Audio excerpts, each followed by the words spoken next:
11 feet long, and I've caught bushmasters that are thicker than my arms. So for people who don't know, bushmaster snakes, what are these things? These are vipers. I believe it's the largest viper on Earth. Venomous, extremely venomous, with hinged teeth, tissue-destroying venom. Like if you get bitten by a bushmaster, they say you don't rush and try and save your own life. You try to savor what's around you. Look around at the world. Smoke your last cigarette. Call your mom. That's it. So that moment of stasis that is life is going to end abruptly when you interact with one of those. Even this seemingly, Can I just pause on how incredibly beautiful it is that you just reached to your right and grab it? it's like even this seemingly beautiful little fern. If you go this way on the fern, you're fine. As soon as you go this way, there's invisible little spikes on there. Oh yeah. See that? It's like everything is defended. If you're driving on the road and you have your arm out the side, or if you're on a motorcycle going through the jungle, and you get one of these, it'll just tear all the skin right off your body. It's kind of doing that to me now. So what would you do? Like we're going through the dense jungle yesterday, and you slide down the hill, your foot slips, you slide down, and then you find yourself staring a couple feet away from a bushmaster snake. What do you do? You're, for people who somehow don't know, are somebody who loves, admires snakes, who has met thousands of snakes, has worked with them, respects them, celebrates them. What would you do with a bushmaster snake? Face to face. Face to face, this has happened. It's nice. I've come face to face with a bushmaster, and there's two reactions that you might get. One is if the bushmaster decides that it's vacation time, if it's sleeping, if he just had a meal, they'll come to the edges of trails or beneath a tree, and they'll just circle up,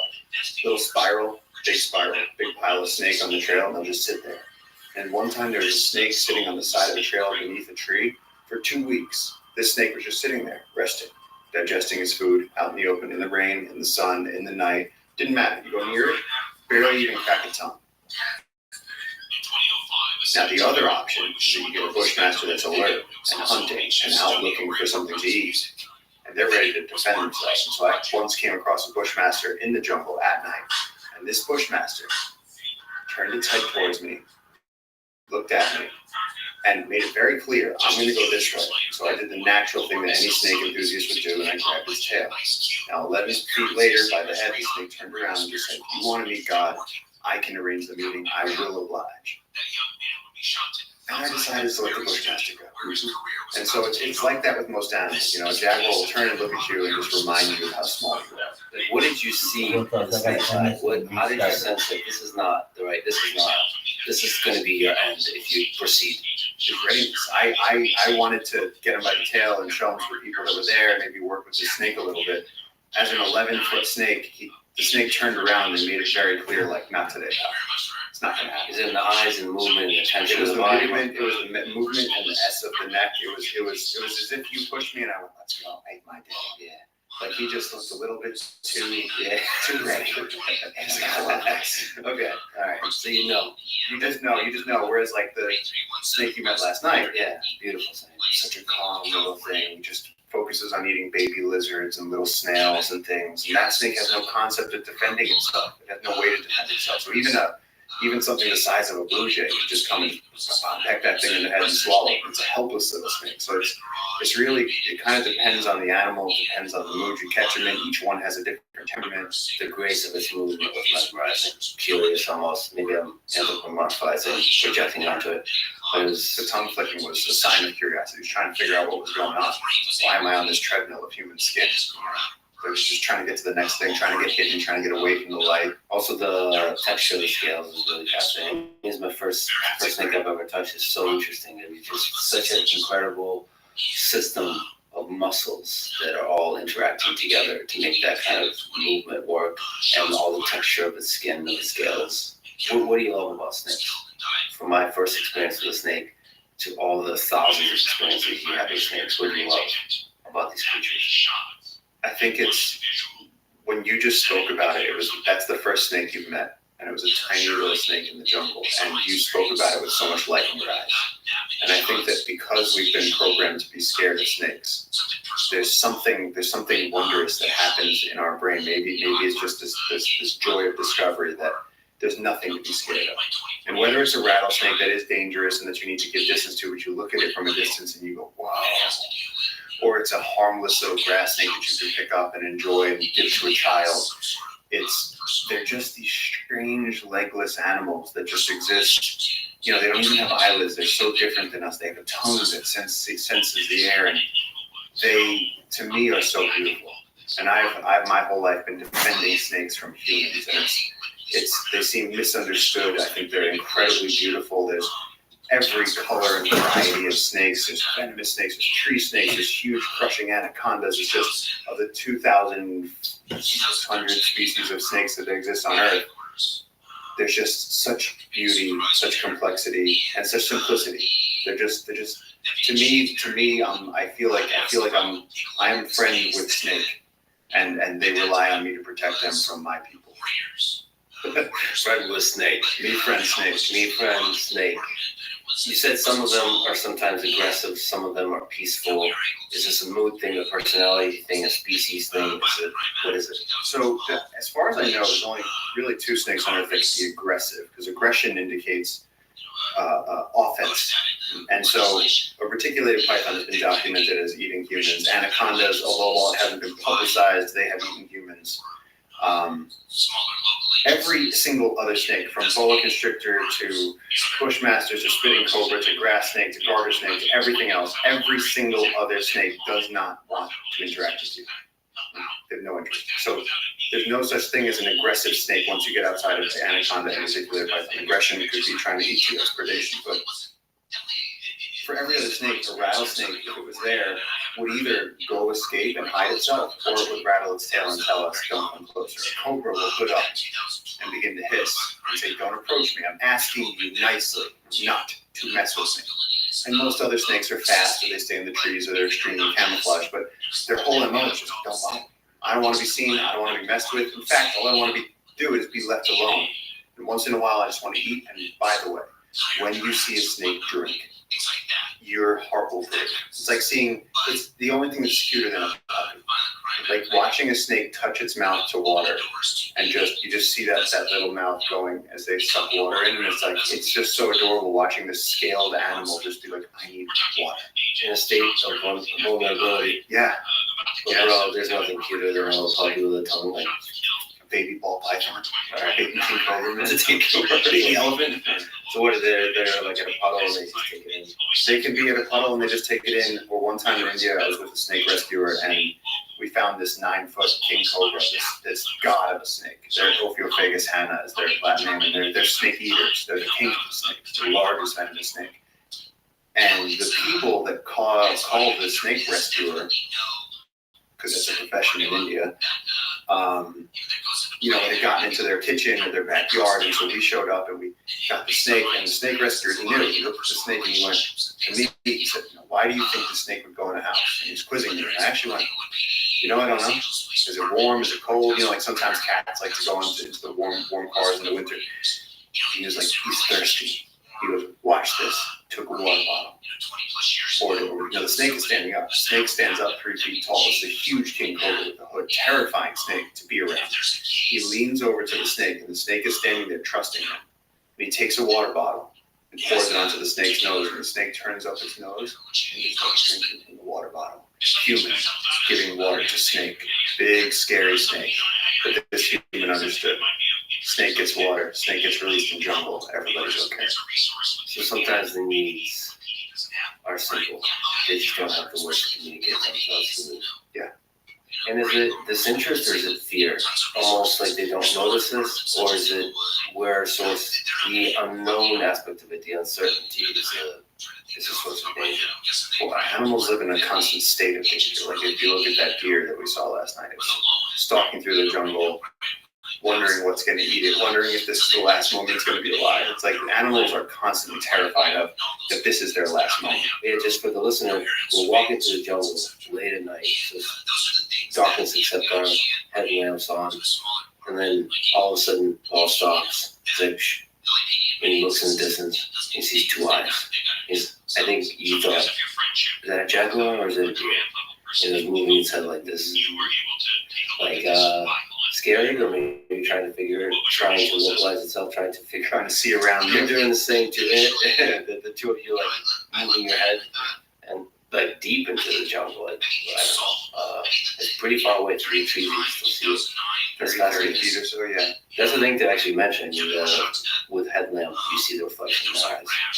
It's kind of incredible. Just to see a creature, to try to identify a creature by just the reflection in its eyes. Yeah, and so the cats, sometimes you'll get like a greenish or a bluish glow from the cats. The deer are usually white to orange, caiman orange, nightjars orange, snakes can usually be like orange, moths, spiders sparkle. And so you have all these different, as you walk through the jungle, you can see all these different eyes. And when something large looks at you, like that deer did, your first thing is, what animal is this that I am staring back at? Because through the light, you kind of you see the reflection off the bright light off the leaves. And I couldn't tell at first, because actually those big bright eyes, it could have been an ocelot, could have been a jaguar, could have been a deer. And then when it did this movement, that's what the cats do. They try to see around, and you're like, maybe Lex Friedman's here, we're going to get lucky. It's going to be a jag right off trail. Your definition of lucky is a complicated one. Yeah. It's a fascinating process where you see those two eyes trying to figure out what it is, and it is trying to figure out where you are in that process. Now, let's talk about caiman. We've seen a lot of different kinds of sizes, baby one, bigger one. Tell me about these 16-foot plus apex predators in the Amazon rainforest. The big bad black caiman, which is the largest reptilian predator in the Amazon, except for the anaconda. They kind of both share that notch of apex predator. They were actually hunted to endangered species level in the 70s because they're leather, black scale leather. But they're coming back.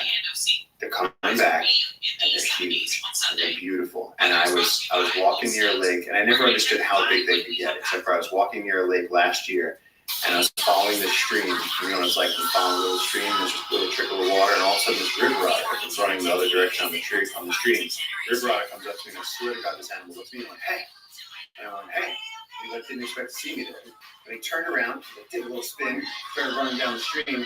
Then he turned around, and you could tell he was like, let's go. And I'm not anthropomorphizing because the animal was asking me to come with me. I followed the river otter down the stream. He started running down the stream. The river otter looks at me one more time and was like, yo, jumps into the lake. And I'm like, what does he want me to see? Now, in the lake, this river otter is doing dives and freaking out and going up and down, and they're very excited. They're screaming, they're screeching. All of a sudden, and I've never seen anything like this except for in like Game of Thrones, this crockhead comes flying out of the water. All of the river otters were attacking this huge black caiman, 16 feet, head half the size of this table, and she was thrashing her tail around, creating these huge waves in the water, trying to catch an otter, and they're so fast that they were zipping around her, biting her, and then just going around. And this otter, swear to God, interspecies, looked at me and went, watch this. We're fucking with this caiman. It was amazing. And for the first time, I got to stand there watching this incredible interspecies fight happen. They weren't trying to kill the caiman. They were just trying to mess with it. And the caiman was doing its best to try and kill these otters. And they were just having a good time in that sick sort of hyper-intelligent animal, like wolf sort of way, where they were just going, you can't catch us. Yeah, like intelligence and agility versus like raw power and dominance. I mean, I got to handle some smaller caiman, and just the power they had. You know, you scale that up to imagine what a 16-foot.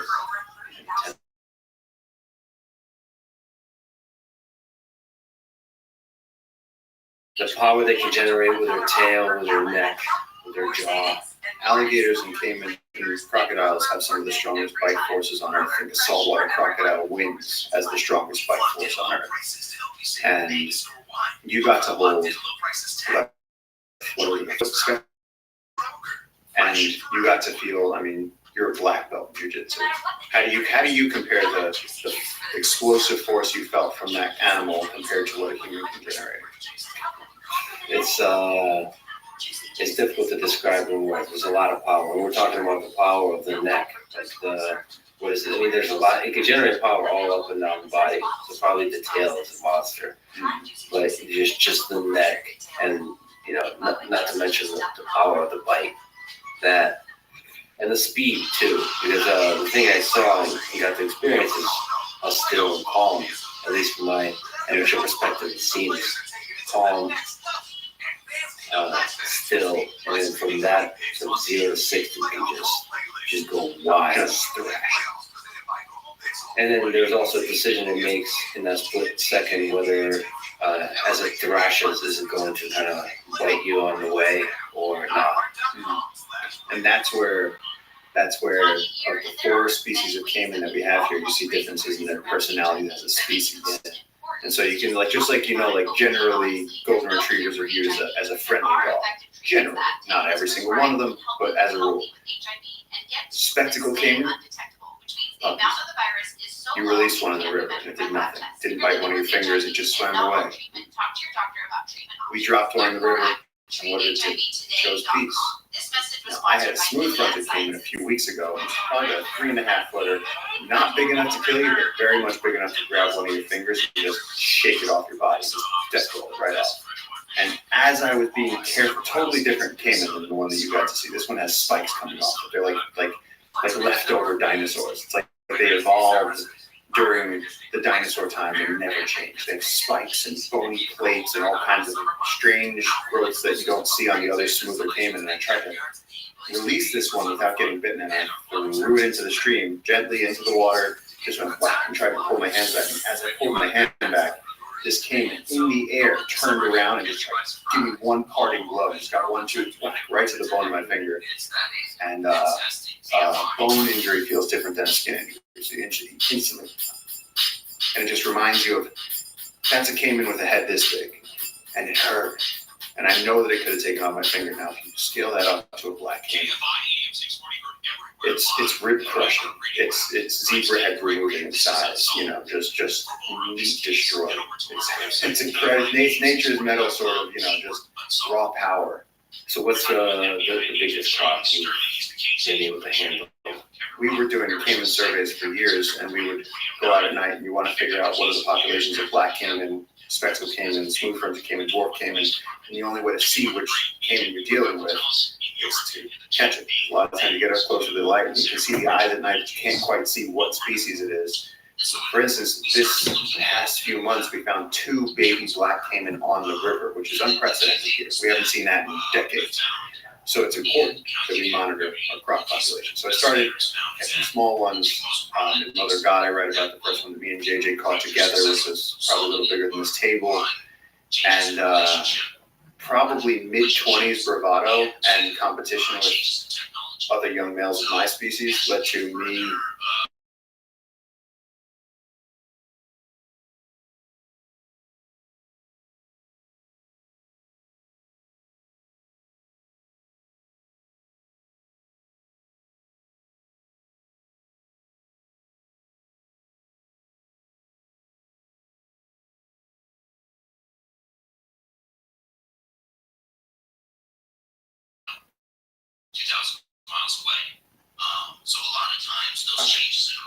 and quickly realized that my hands couldn't get around its neck, and my legs were wrapped around the base of its tail, and the thrash was so intense that as it took me one side, I barely had enough time to realize what was happening before it beat me against the ground. My headlamp came off, so now I'm blind, in the dark, laying in a river in the Amazon rainforest, hugging a 6-foot crocodile. And I went, JJ! As I always do. But in that moment, before I even let go, I knew I couldn't let go of the croc, because if I let go of the croc, I thought she was going to destroy my face. So I said, okay, now I'm stuck here. If I just stay here, I can't release her. I need help. But I was like, I'm never, ever going to try and solo catch a croc this big again. I was like, this is. I knew in that moment, I was like, this is good enough. So anything longer than you don't control the tail, you barely control anything. Yeah, and that's a spectacle caiman. A black caiman is a whole other order of magnitude there. It's like saying like, I was play fighting with my golden retriever versus I was play fighting with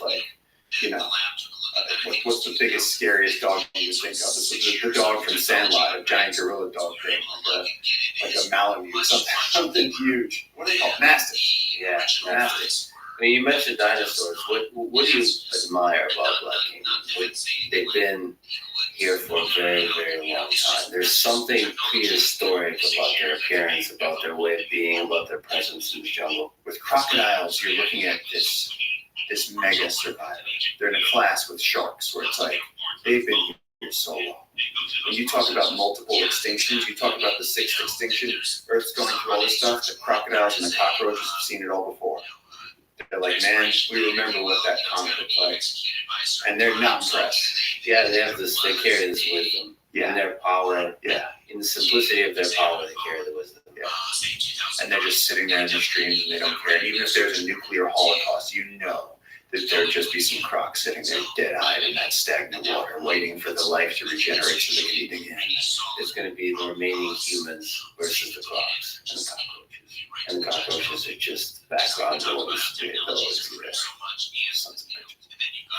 You know, we're talking about individual black caiman and caiman and different species of caiman, but whenever they're together, you see multiple eyes, which I've gotten to experience. It's quite a feeling. There's just multiple eyes looking back at you. Of course, for you, that's immediate excitement. You immediately go towards that. You want to see it, you want to explore it, you can catch them, analyze what the species is, all that kind of stuff. Yeah. Can you just describe that feeling when they're together and they're looking at you, so head above water, eyes reflecting the light? Yeah, so the other night, Lex and I were in the river with JJ, surviving a thunderstorm.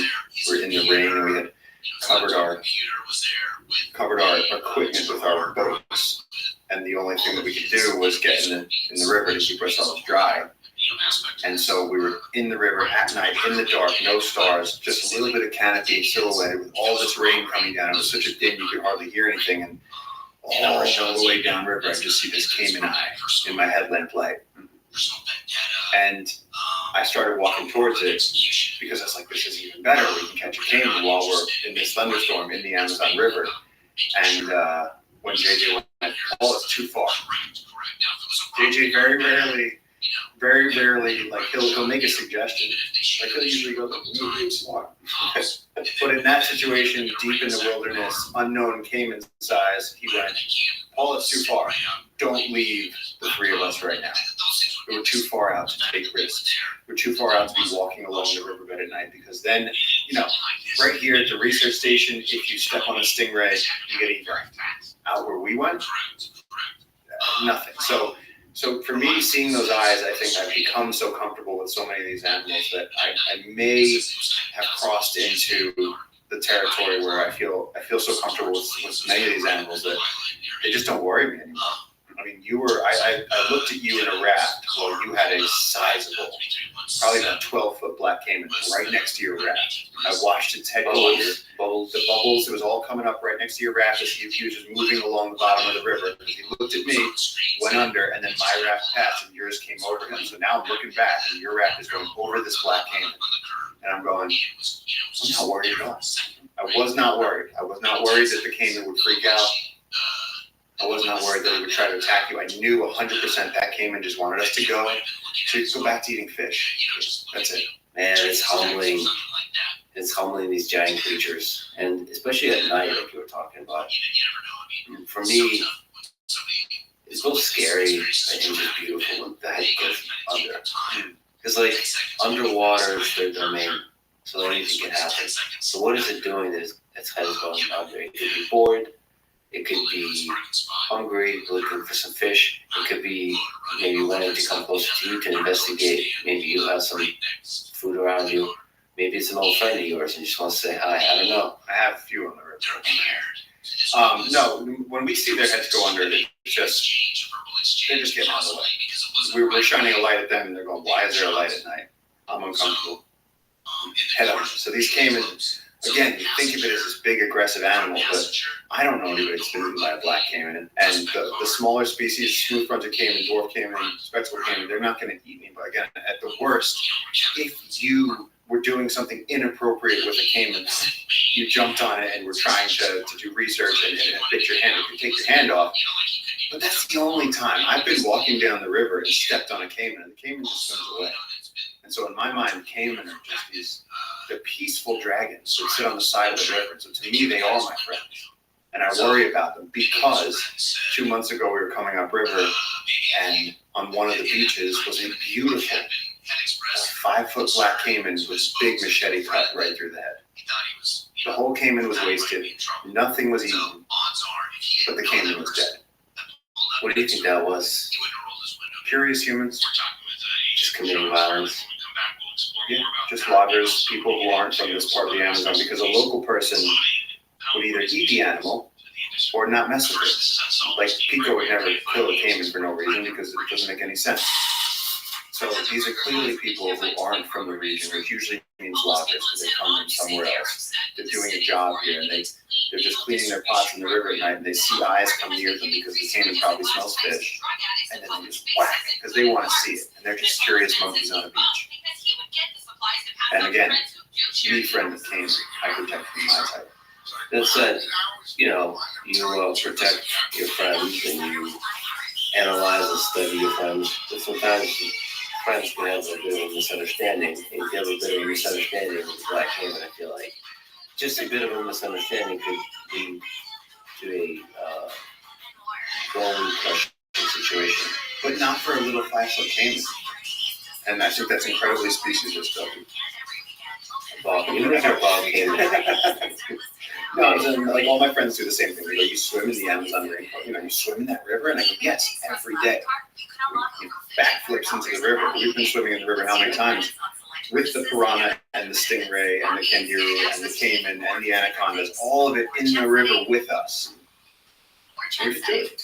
And what's that for you? So what allows you to do that? Knowing and having researched all the different things that can kill you, which I feel like most of them are in the river. What allows you to just get into it? Well, I think it's something about you, where you become like this portal through which it's possible to see nature as not threatening but beautiful. And so in that, you kind of naturally, by hanging out with you, I get to see the beauty of it. There is danger out there, but the danger is part of it. Just like there's a lot of danger in the city, there's danger in life, there's a lot of ways to get hurt, emotionally, physically, there's a lot of ways to die in the stupidest of ways. We went on an expedition to the forest, just twisting your ankle, breaking your foot, getting a bite from a thing that gets infected. There's a lot of ways to die and get hurt in the stupidest of ways. In a non-dramatic caiman eating you alive kind of way. Yeah.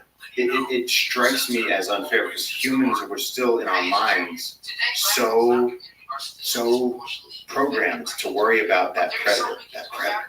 What predator? We've killed everything. Black caimans are coming off the endangered species list.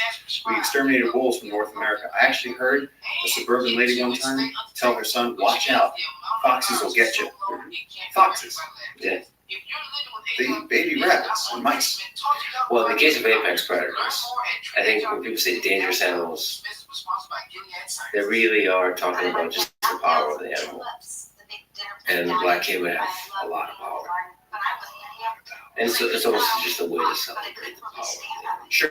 And if it's in celebration, then I'm all for it because my goodness, that power. Like the waves of fury that you saw. Like when that tail, I mean, you saw the tail, this guy's that perfect, amazing thing with all these interlocking scales that works. So it's like a perfect creation of engineering. And then when you have one that's this thick, and all of a sudden that thing is moving with all the acceleration of that power, the volume of water, the sound that comes out of their throat, they're dragons. We talked about the scale of the snake, but like the caiman, just the way it felt was incredible. Just the armor, the texture of it was so cool. I don't know, like the bottom of the caiman has a certain kind of texture.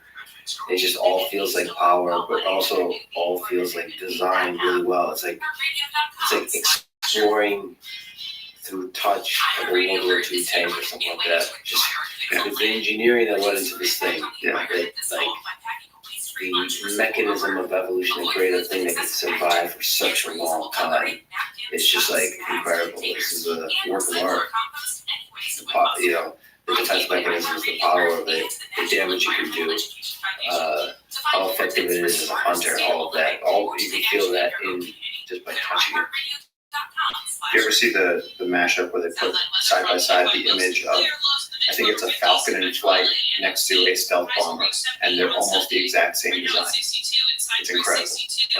What's the equivalent for a croc? Like you said, maybe a tank. Like Maybe a tank. more like a armadillo. Yeah.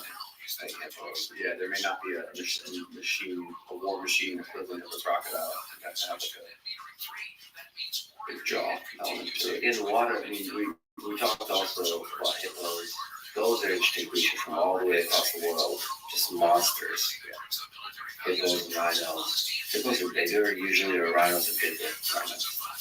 Rhinos is after elephants. They can be terrifying too. Again, when you step into the defense. Absolutely, but I have to tell you, after being around so many rhinos, You have friends.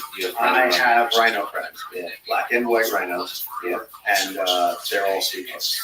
And I mean sweethearts. And I mean, you look at a rhino, it's like a living dinosaur. I know it's a mammal, but somehow it screams dinosaur because it seems like Pleistocenic and from another age with a giant horn. And they're so much bigger than you think. Like they're minivan-sized animals. And we're not taller than they are.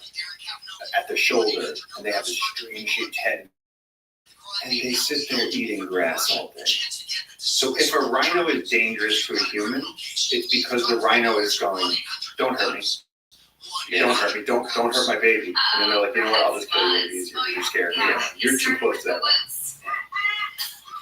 And so, like there again, I just think it's funny because humans we're so quick to go, which snakes are aggressive? There aren't any aggressive snakes. Rhinos can be dangerous.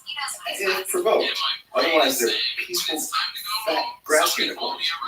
Like they're really pretty calm. So they have these incredible giant animals, and the largest animals on our planet. The black caiman, the rhinos, the elephants, all the big, beautiful stuff is becoming less and less. And it almost reminds me, like in Game of Thrones, in the beginning, they're like, yeah, there used to be dragons. And it was like this memory. And it's like, yeah, we used to have mammoths. And we used to have stellar sea cows that were 16 feet long, manatees. And there were things we used to have. The Caspian tiger that only went extinct in the 90s. Our lifetimes. And that's mind-blowing to me. That has haunted me since I'm a child. I remember learning about extinction, and I go, wait, you're telling me that... I remember being a kid, and by the time I grew up, you're saying that gorillas could be gone, elephants could be gone, and because we're doing it, and then I remember looking at the nightlight being blurry because I was crying. I was so upset. And it was Lonesome George, that turtle, the Galapagos tortoise where there's one left. And he just had a female he could live in. As a 6, 7, 8-year-old, that destroyed me. Well, I was just trying to get laid, including that turtle, for a few hundred years. So for young people out there, you think you're having trouble, think about that turtle. Yeah. There's a turtle that Darwin and Steve Irwin both own? Yeah, I heard about that turtle. Man, they live a long time. Yeah. They've seen things. There's a great internet joke where they're accusing him of being incongruous with modern times. They're he did nothing to stop slavery. He didn't fight World War II. Yeah, canceled the turtle. Oh shit! What a world we live in. So it's interesting you mentioned black caiman and anacondas are both apex predators. So it seems like the reason they can exist in similar environments is because they feed on slightly different things. How is it possible for them to coexist? I read that anacondas can eat caiman but not black caiman. How often do they come in conflict? So anacondas and caiman occupy the exact same niche. And they're born at almost the exact same size. And unlike most species, they don't have sort of a size range that they're confined to. They start at this big. Baby caiman are this big. Baby anacondas are a little longer, but they're thinner and they don't have legs. So it's the same thing in terms of mass. And they're all in the streams or the edges of lakes or swamps. And so the baby anacondas eat the baby caiman. Baby caiman can't really take down an anaconda. They're going for little insects and fish. They have quite a small mouth. So it's in their interest to hide from everything. A bird, a heron can eat a baby caiman off the back. And so they have to survive. But the anaconda and the caiman kind of joust as they grow. Can you actually explain how the anaconda would take down a caiman? Would it first use constriction and then eat it? What's the methodology? Yeah, so anacondas have a kind of a 3-point constriction system where their first thing is anchor. So like jiu-jitsu. So the first thing is latch onto you. I'm writing this down. Like, Yeah. This is jiu-jitsu like a master class. Yeah. This is for your wrestling anaconda, just in case. And you'd be like the coach on the sidelines. You gotta relax. Don't let him take the back. Yeah. All right, so one time me and JJ were following her to Colin Peccary, and JJ's teaching me track. So we're following the hoof prints through the mud, and we're doing this. I'm talking about no backpacks, just machetes, bare feet, running through the jungle. And we come to this stream, and JJ's like, I think we missed them. I think they went. And I'm like, no, they went here. Look. And not because I'm a great tracker, because I can see a few dozen footprints, hundreds of individual footprints right there. And we go, no, they just crossed here. And JJ was like, you know what? We're not going to get eyes on them today. He was like, it's okay. He's like, we did good. We followed him for a long time. I was like, cool. And then I was trying to gauge, like, can I drink this stream? And I see a culpa. And a culpa is a salt deposit where animals come to feed, because sodium is a deficiency that most herbivores have here. And all of a sudden, I just hear like the sound of a wet stick snapping, just that bone crunch.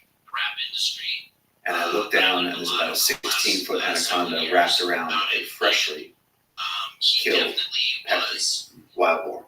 And what this anaconda had done was, as all the pigs were going across the stream, the anaconda had grabbed it by the jaw, swiped the legs, wrapped around it, bent it in half, and then crushed it to ribs. And that's what the anaconda do, whether it's to mammals, to caiman, it's all the same thing. It's grab on. They have 6 rows of backwards facing teeth. So once they hit you, they're never going to come off. You actually have to go deeper in and then open before you can come out.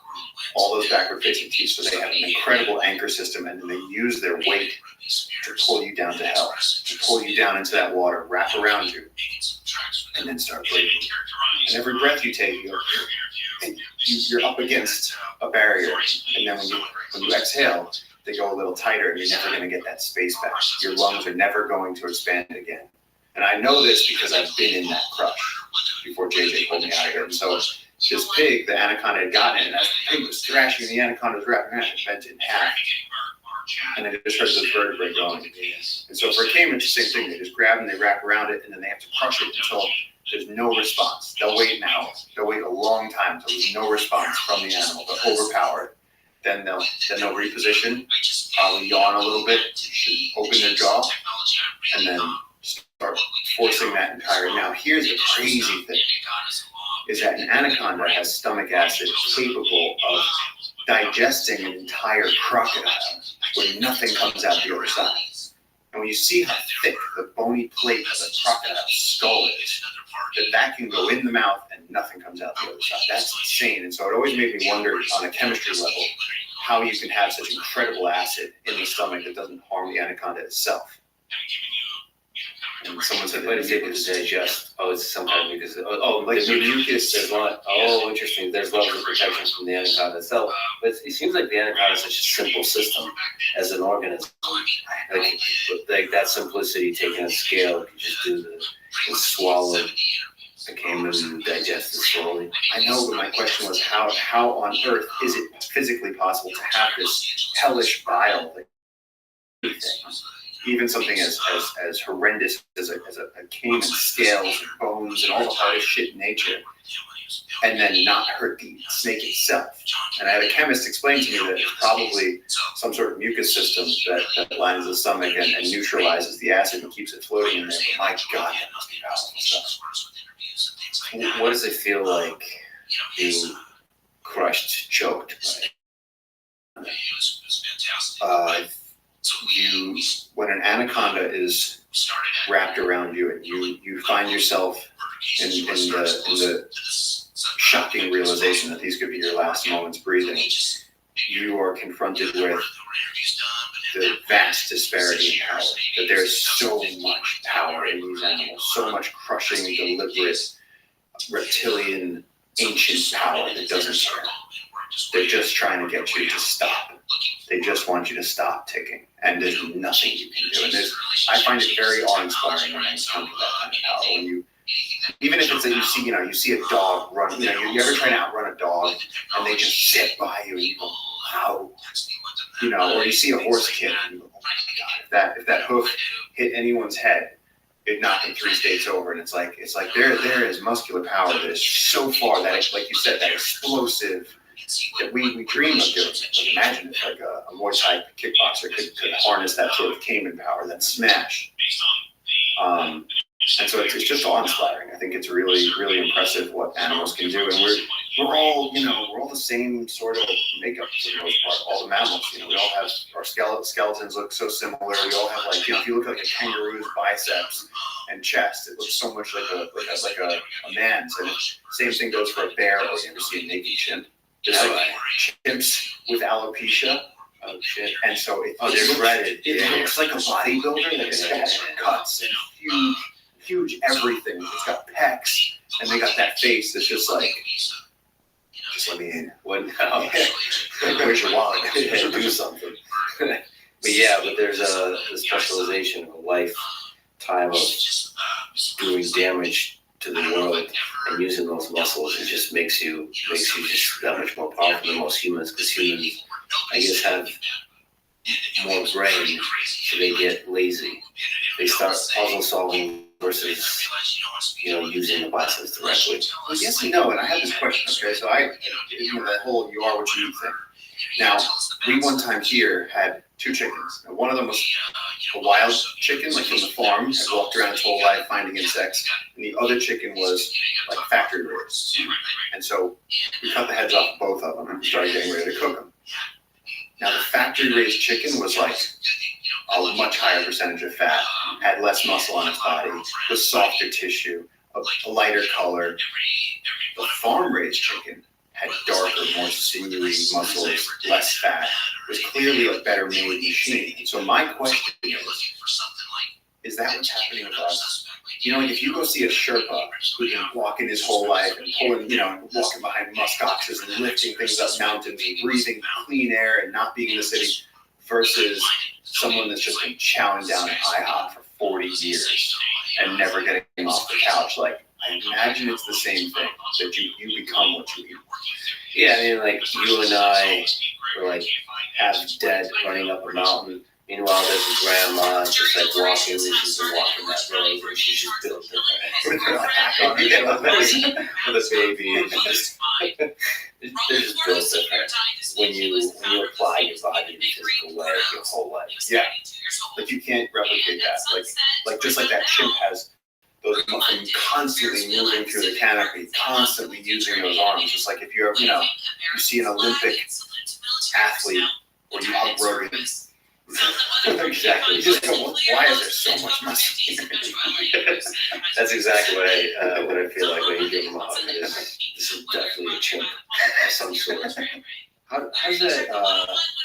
Just that the constriction of the anaconda, just the feeling of that.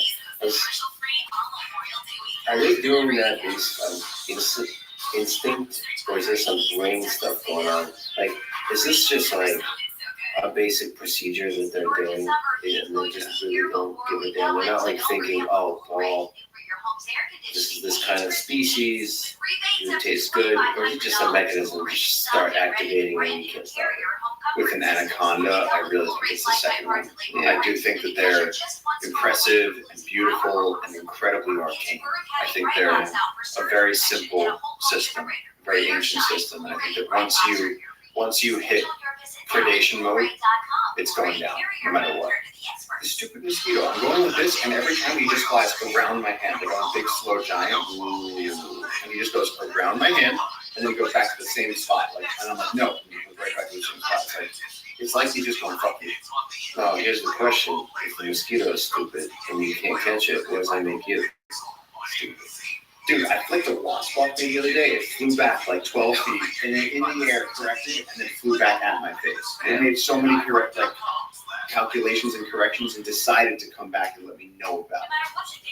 That wasp probably went back to the nest, said, guess what happened today? The jazz kids in Brooklyn tried to flip me, and I showed him what's up. I had him running. They had a good joke on that one. You actually mentioned to me, just on the topic of anacondas, that you've been participating in a lot of scientific work on the topic. It's like really, in everything you've been doing here, you are celebrating the animals, you're respecting the animals, you're protecting the animals, but you're also excited about studying the animals in their environment. So you're actually a co-author on a paper, on a couple of papers, but one of them is on anacondas and studying green anaconda hunting patterns. What's that about? So the lead authors of that paper, Pat Champagne and Carter Payne, friends of mine, and what we started noticing for me began at that story I told you when we were coming across the stream and we saw the anaconda had been positioned just below a culpa. And then other people began noticing that anacondas seem to always be beneath these culpas, where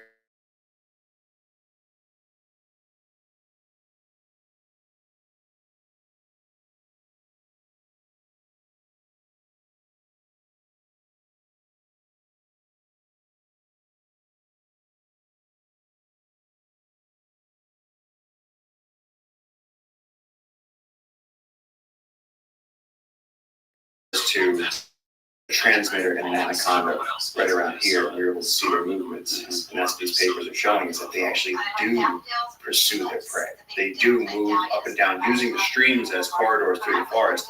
They actually do pursue their prey. They actually do seek out food. So, I mean, think about it. It's a giant anaconda.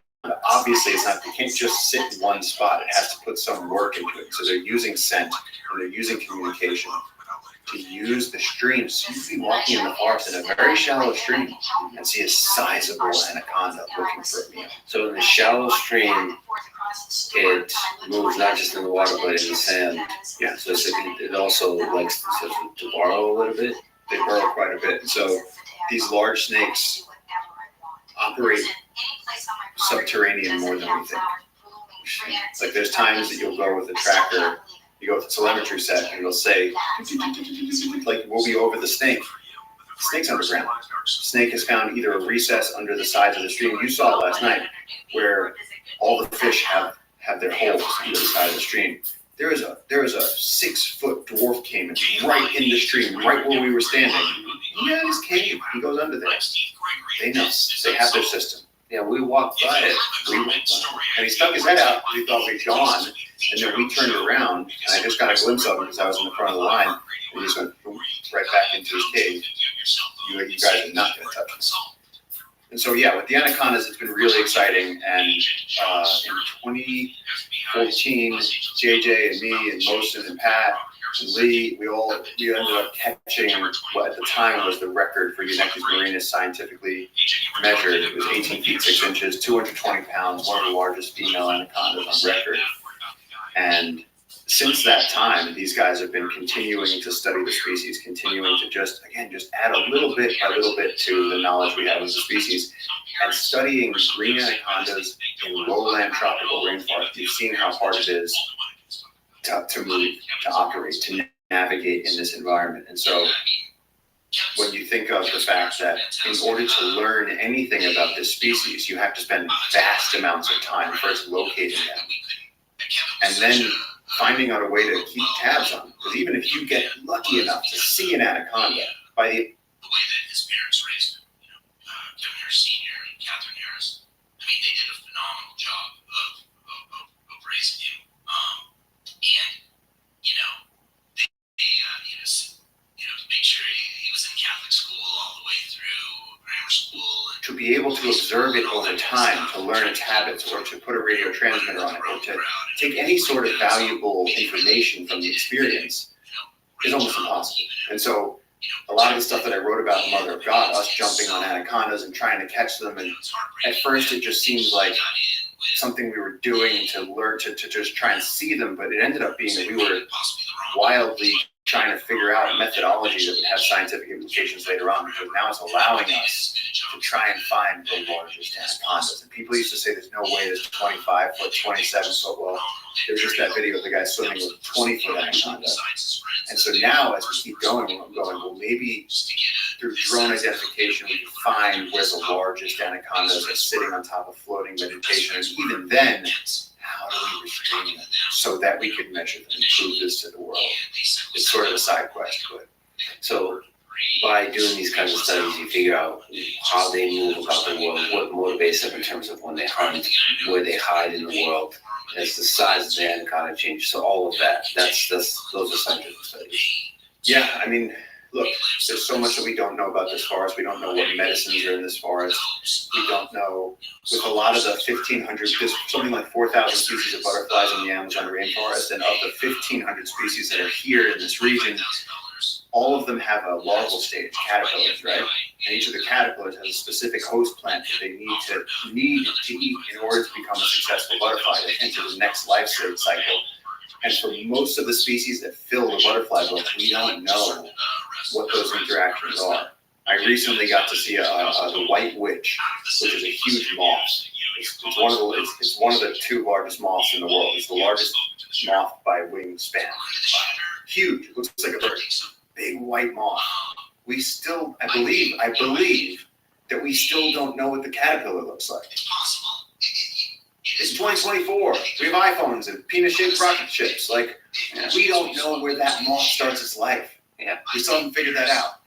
By the way, the rocket ships are shaped that way for efficiency purposes, not because they wanted to make it look like a penis. Speaking of which, I've ran across a lot of penis trees while exploring. Have you? And making. I know it's not just a figment of my imagination. I'm pretty sure they're real.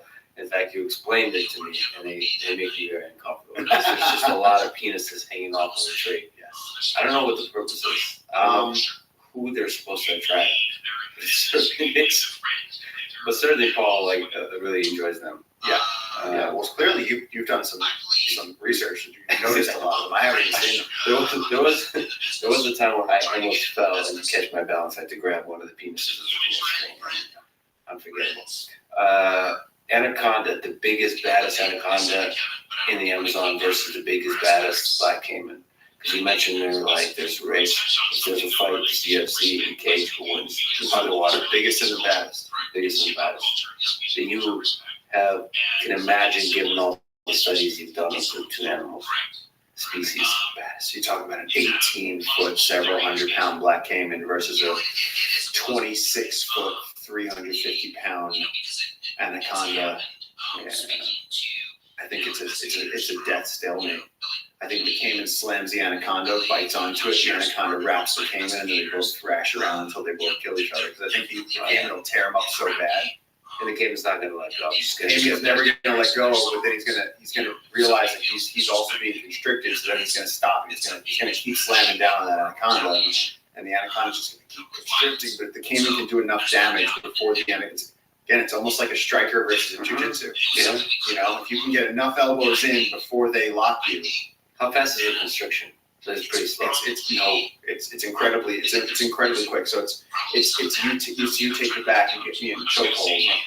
It's that. I have maybe 30 seconds, maybe on the upward side if you haven't cinched it under my throat. But if you've gotten good position, so is there any way to unwrap the choke, undo the choke? Not unless you have outside help. Unless you have another human or another 10 humans coming to unwrap the tail. Help you. But for an animal, like if a deer gets hit by an anaconda, they don't stand a chance. So the black caiman would bite somewhere close to the head. And then they'll just try to hold on and thrash. Yeah, I don't think a large black caiman. Here's the thing. Every fisherman knows this. The biggest fish, they're smart. Yeah. And more importantly, they're shrewd. They're careful. A huge black caiman that's 16 feet long isn't going to be messing with the big one. Like they won't cross paths because while they are technically occupy the same type of environment, that black caiman is going to have this deep spot in the lake, and that anaconda is going to have found this floating forest-like sort of black stream backwater where it's going to be, and they'll have made that their home for decades, and they'll already have cleaned out the competition. So maybe if there was a flood and they got pushed together, they could have some sort of a showdown. But almost more certainly is that when they get to that size, that caiman, at any sign of danger, boom, right under the water. it's almost like, even if what do you learn when you're a black belt? What do you do with a street fight? You still run away. There's no reason for a street fight. And I think the animals really understand that. There's no reason for this. So like a giant anaconda and a giant black caiman, they could probably even coexist in the same environment, just using the wisdom to avoid the fight. Or they would have a big showdown, and one of them would either die or have to leave. They would have a territorial dispute. Yeah. Without killing either of them. Yeah. There's nature. Anything could happen. One of the things that me and Pat wrote up was that I saw a yellow-tailed creepo, which is like a 6-foot rat snake, eating an Oxyropus melanogenes, which is the red snake that we found last night. And just no one had ever, in scientific literature, we'd never seen a creepo eating an Oxyropus before. And so I had the observation in the field. I sent it to Pat Champagne. Pat writes it up, papers. And so it's this really cool. That's a really cool system because we're just out here all the time. You end up seeing things. JJ's dad saw an anaconda eating a tapir. Tapir's the size of a cow. And that guy didn't lie. You trust your sources on that. He saw enough stuff. He didn't need to make up stories. You know what I love now is when you ask people, when we were going up the mountain with Jimmy, JJ said to him, he goes, have you ever seen a puma up here in the mountains? And Jimmy goes, they're up here. And JJ went, no, have you seen it? And Jimmy went, no, never seen one. And you know how most people will go, yeah, I've seen it. That makes you trust the person when they admit, no, I haven't seen it. They're up here, I haven't seen it. And Jimmy's been living there his whole life. There's pumas in the mountains. Mountain lions, pumas, whatever, there's all different names for them. They're distributed from Alaska down through Argentina. They're everywhere. It's an extremely successful species. From deserts to high mountains, everywhere. I think you're saying pumas have a curiosity, have a way about them where they explore, follow people, just to kind of figure out, just have curiosity, versus as opposed to causing harm or hunting and that kind of stuff. What is this about? I think it's based in predatory instincts, but I also think there is a playfulness to higher intelligence animals that you don't see in lower intelligence animals. And so something like a rabbit, for instance, you're never going to see a rabbit come in to check you out. You can't even think of it like that. A rabbit's just going to either eat or run away. There's really two settings. When you think of something like a giant river otter, or a tyra, which is they call it mango here. It's a huge arboreal weasel. And they'll come check you out. I woke up at my house the other day, and there was a tyra climbing up the side of the house, and he was looking down at me, sleeping. And it's you can't even check me out. It's they're smart enough and they're brave enough. Here's the important thing. They know that they can fend for themselves. They can fight, they can climb, they can run. And so they're I'm curious. I got time. Let me check this out. Yeah, they're gathering information. I wonder how complex and sophisticated the world model is. How they're integrating all the information about the environment. What all the different trees are, what all the different nests, what the different insects are, what the different creatures are, by size, all that kind of stuff. I'm sure there aren't enough storage up there to keep all of that, but they probably keep the important stuff. They, so sort of integrate the experiences they have into what is dangerous, what is tasty, all that kind of stuff. I think it's more complex than we realize. If you go back to that Francis DeWalt book, Are We Smart Enough to Know How Smart Animals Are? There's so many incredible examples of controlled studies where the researchers weren't understanding how to shed being so insurmountably human and understand that there are other types of intelligence. And whether that's elephants or cats, so big cats, for instance, we just saw a camera trap video from last night where you see one of our workers walk down the trail and then 5 minutes later a cat comes. By the way, we're walking just exactly the same area, also at the same time. Yeah. So we're out there, and there's deer, and there's cats, and there's a jaguar, and there's a puma, and there's all these animals out there. And we're out in the night, in the inky black night, in this ocean of darkness beneath the trees, and just exploring and getting to see everything. And all these little eyes and heartbeats. I love the jungle at night, man. It's the most exciting thing. You know, one of the things you do when you turn off the headlamps, complete darkness all around you. And just the sounds. Everything you hear, the cicadas, the birds, they're all screaming about sex. Yeah, all the time. So they're just trying to get laid. So all of them are making mating calls. And the trick is to make your mating call without attracting a predator. But at night, what amazes me is that for us, it's so from the caveman logic of it's hard to make fire here. It's hard to even light a fire here.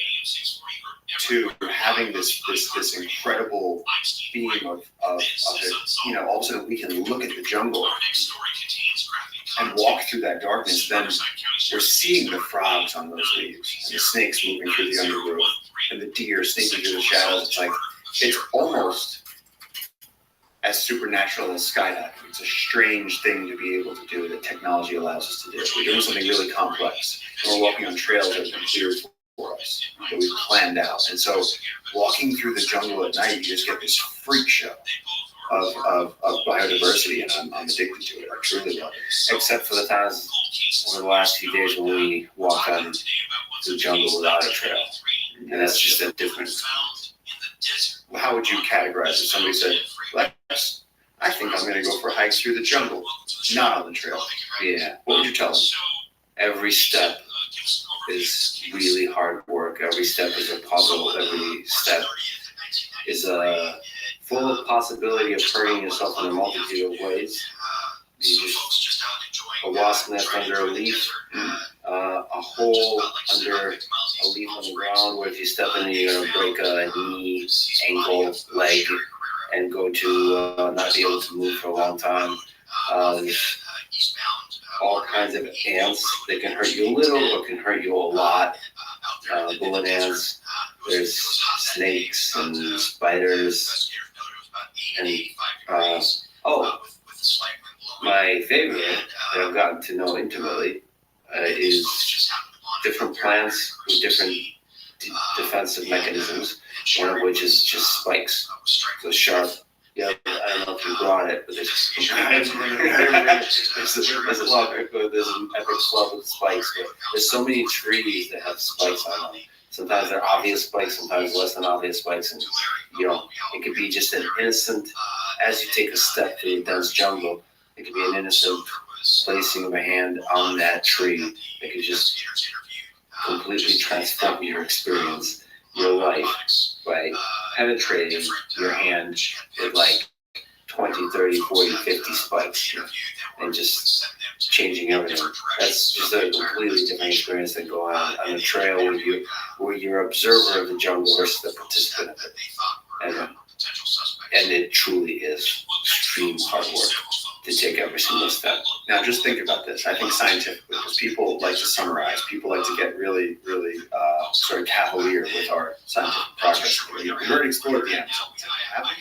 Because in between each tributary is, you know, let's say it's between somewhere, let's just say 100 miles of unbroken forest. Who's explored that? Yeah. Maybe some of the tribes have been there. Maybe some areas they haven't been. Now, when you're talking about scientists, whether they're indigenous scientists, Western scientists, whatever, so many of the areas in this jungle that is the size of the continental U.S. still have not been accessed. And the places where people are doing research, I've been down here long enough. I see all the PhDs come down here, and they all go to the same few research stations. They're safe. They have a bed.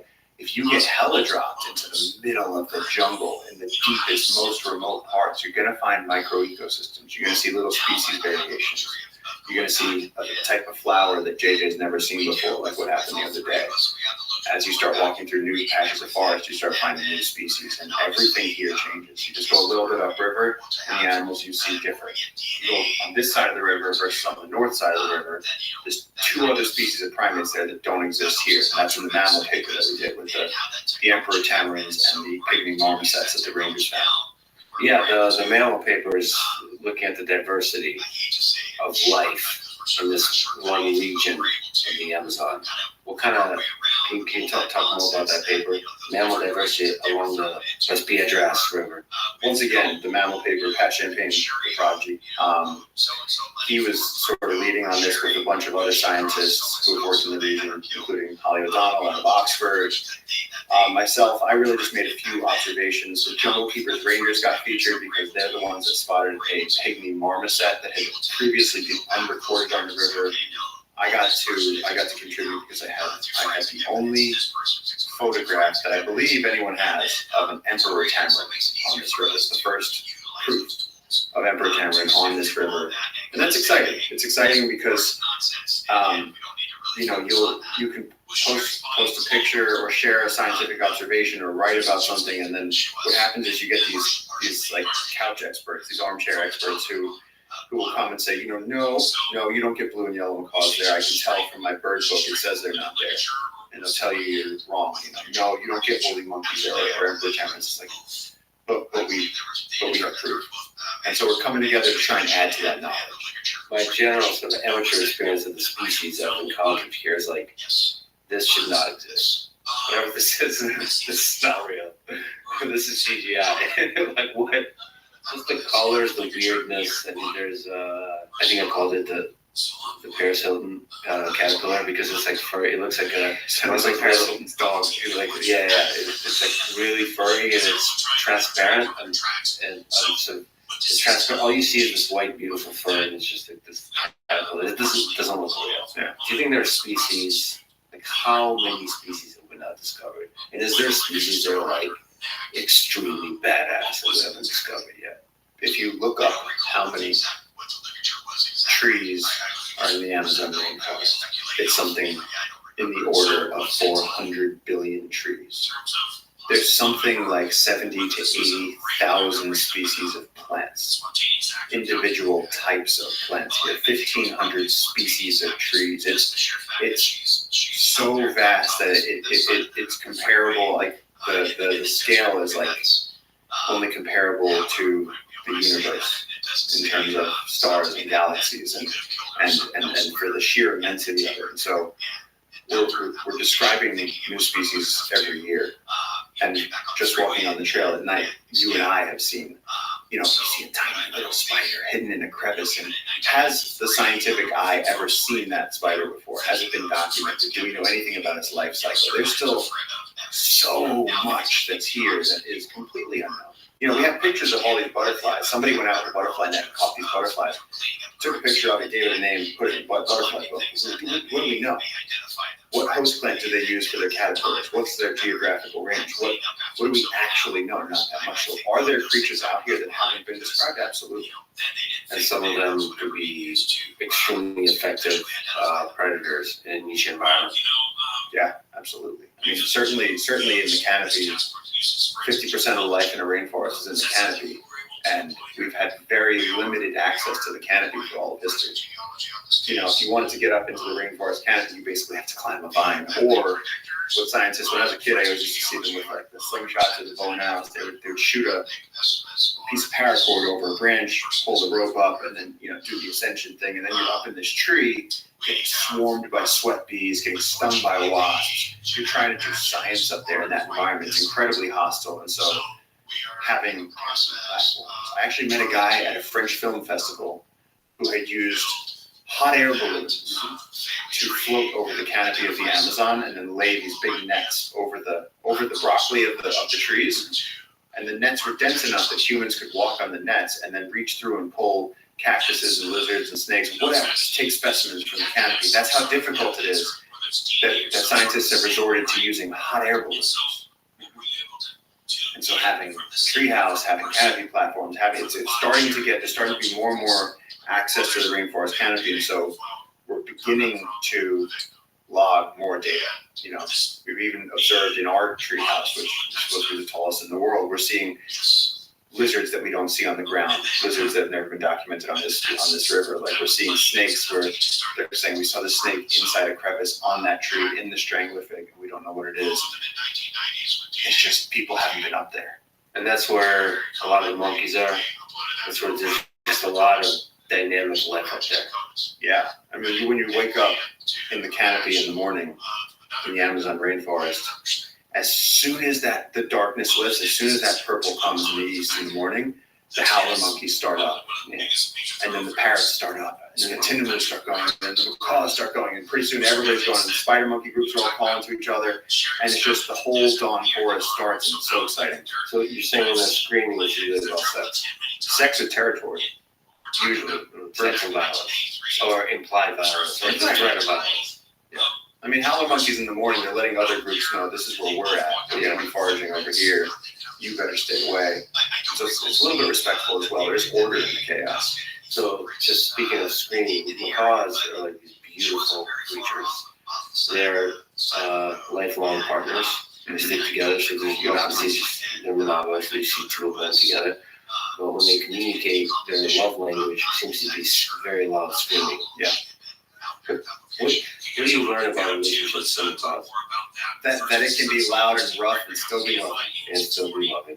But is that interesting to you that there's like monogamy in some species that they're lifelong partners, and then there's like total lack?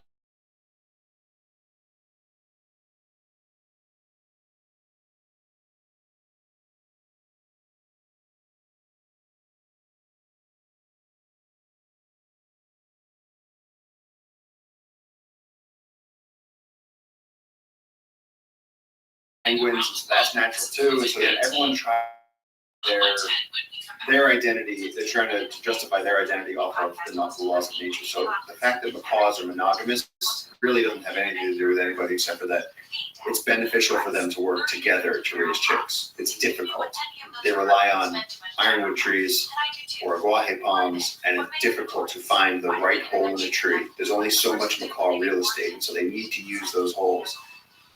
And each one of those ancient trees, it's usually 500 years or more, is a valuable macaw generating site in the forest. And so if those trees go down, you lose exponential amounts of macaws, and that's how you get endangered species. And so that's why we're trying to protect the ironwood trees. Another ridiculous question. If every jungle creature was the same size, who would be the new apex predator, the new alpha at the top of the food chain? Dude, that's like Super Smash Brothers of the jungle. That's incredible. Yeah. Like bullet ants. If you had a bullet ant that was the size, Can it be like a tournament? So everyone is pound for pound ratioed. Yeah. For efficiency. So you have basically like a 6 foot bullet ant versus a huge black caiman versus an anaconda versus an ocelot to the size of jaguars versus. Yeah. Well, let's go bullet ant versus black caiman. They're comparable. Same size. I don't know, man. I never thought about it. I mean, bullet ant has these giant mandibles. You can probably grab the black caiman, and then at that amount of venom, you're talking about a bucket of venom going into that black caiman. The black caiman's going to be paralyzed immediately. Well, insects have just a tremendous amount of strength. I don't know how they generate with the geometry that is. The natural world can't create that same kind of power in a bigger thing. It seems like ants and just these tiny creatures are the ones that are able to have that much strength. I don't know how that works. Yeah, so like an ant, a leaf cutter ant lifting that leaf, that doesn't make any sense. Yeah. It doesn't make any sense. I don't know if that's the limit of physics. I think it's just the limit of evolution, how that works. One of the most interesting limits that I heard somebody talking about recently was the reason that dinosaurs didn't get bigger, even bigger, because the conditions on Earth were favorable towards it, was that at some point their eggs reached this physical limits, that their eggs reached a size that the eggs were so big that eggs need to breathe for the embryo to survive. And their eggs reached a limit where in order to have a shell that can hold the mass of the liquid and the young dinosaur, if they got bigger, it wouldn't be permeable anymore. And I thought that was so interesting because the entire size of physical creatures was determined by how thick shell can be before it breaks or before it can't pass air through it. Yeah, there might be a lot of the like biophysics limits. Fascinating. Just like the interplay between biology, chemistry, and physics of like a life form. It's like this thing. There's a lot involved in creating a single living organism that can survive in this world. And bigger, being big is not always good. Being a big creature is for many reasons. Like you were saying, big creatures seem to be going extinct for many reasons. But in the human world, it's because there seems to be a higher value. given the current size of the jungle, I think that the MVP, the pound for pound goat, is ocelots. You're talking about the mid-size, 40, 50 pound cat that can climb, that does, unlike a jaguar. Every time it hunts, it's going after a deer, catches a deer. The deer can hit it with its antlers, it can tear it with its hooves. It's risking its life for that meal. It's an ocelot. Ocelots walk around at night. They climb a tree, eat a whole bunch of eggs, eat the mother bird too, kill a snake, maybe mess around and eat a baby caiman. They can have whatever they like. And they're sleek enough and smart enough to get away from predators. They don't really have predators. And so they sort of occupy this perfect niche where they can hunt small prey in high quantity without taking on big risks. And so if you had to choose an animal to be, it would probably be like an ocelot, or I would say giant river otters, which are so damn cool because the locals call them lobos de rio, river wolves, because they're so tough and they're so social and they're so like us because they're intensely familial groups. They live in holes by the sides of lakes and swim through the water and they catch fish all day long, piranha. They eat them just like the scales go flying as they eat these piranhas. And they're so joyous in the way they swim and they have friends and they have family. And I think we could relate to being a river otter really, because I can't picture being a cat and being so solitary and just marching along a 15-mile route and making sure there's no other cats and coming in on your territory and marking that territory. It seems very solo and very it's a lonely existence. And we humans are social. We're so social. So to me, river otter is like having a big Italian family. You're constantly eating, you're freaking out, you're just like causing problems with the black caiman. Big brown black caiman. Yeah, it's a family thing. You mentioned piranhas. Yeah. What do you think? They're a source of a lot of fear for people. What do you find beautiful and fascinating about these creatures? They're also kind of social, or at least they hunt and operate in groups. Yeah, not in the mammalian way though. Piranhas are in large schools, but fish are so different. Like I can talk to you all day about how much I'd love to be an otter. Also, going back to the fighting thing, otters and weasels, muscelidae, tend to be very loose in their skin. So if you grab an otter, it can still rotate around to bite you. So it's like if I grab you by the back, you're stuck. We can't. You grab them by the skin, they can rotate around you to shred you apart. So they're really cool fighters. A lot of fish, I don't identify with fish in terms like that. I think living out here has made me think of fish as kind of rapid foods that can't be gotten. But to me, a piranha is just when I see a piranha, I think about how I want it to taste. Yeah, so like a fish is a food source for so many creatures in the jungle. So they're primarily food source. But piranhas are, they're predators. They're serious predators. They are serious predators. I found a baby black caiman not that long ago. He was missing all of his toes because the piranhas had eaten them off. It was really sad. He just had these stumps and he was swimming around in the water. And I was like, you are not going to make it. He was like 8 inches and he was such a cute little puppy. He had big eyes. And I was just like, man, you already are missing all your toes. So it's like just a matter of time. Now he can't get away. So some big agami heron's going to come and just nail him. Pop him down his throat. That's the end of that for the caiman. Nature is metal. Nature sure as shit is metal. Bite off a little bit and then makes you vulnerable, and then that vulnerability is exploited by some other species, and then that's it. That's the end. Yeah, but humans are brutal too. Like that story we heard about that guy the other day who caught a stingray on a fishing hook, chopped its tail off to make it safe for humans, cut a piece of the stingray off so he could use it for bait, and then threw the live fish back in the river. To me, that is incomprehensible amounts of cruelty with flawed logic in every direction. Like, if you're going to use the thing as bait, use it as bait. If you're going to remove its tail, well, then just kill it altogether. Or if you want to save the animal and not kill it, then don't maim it before you return it to it. It was so weird. So if you kill an animal, you want to use it to its fullest by using it as a food source, by cooking it, by eating every part of it. Yeah. So we've been eating paco. Yeah. In your time here, fried paco is great. Fried paco is delicious, full of nutrients. You can tell it makes you healthy. I feel like you're in a better workout. So it's I don't believe so. Several days. So, again, going back on March 25th.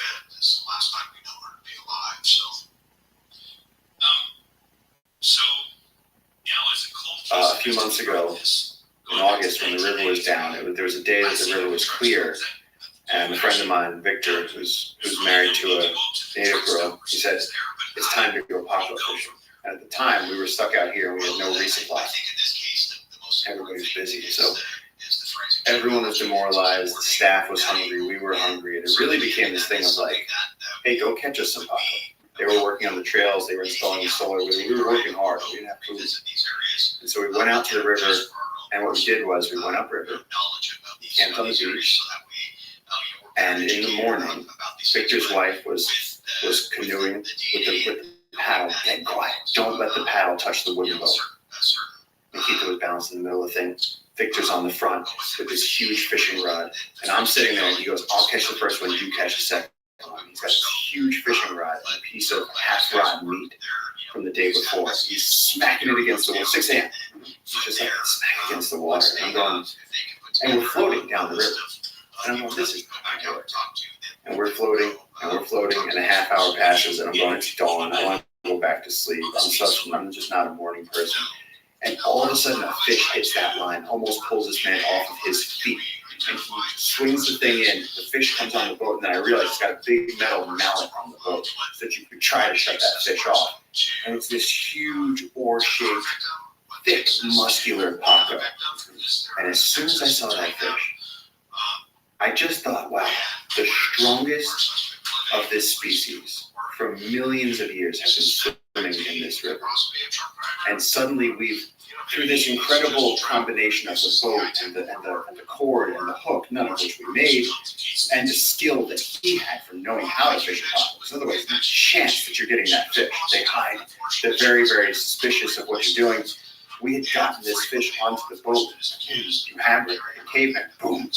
Doesn't die. Boom. You have to crush its skull. And now you have this fish, and you're holding this genetic material, this sustenance for your life that has been developing since the dinosaur times. It's so beautiful.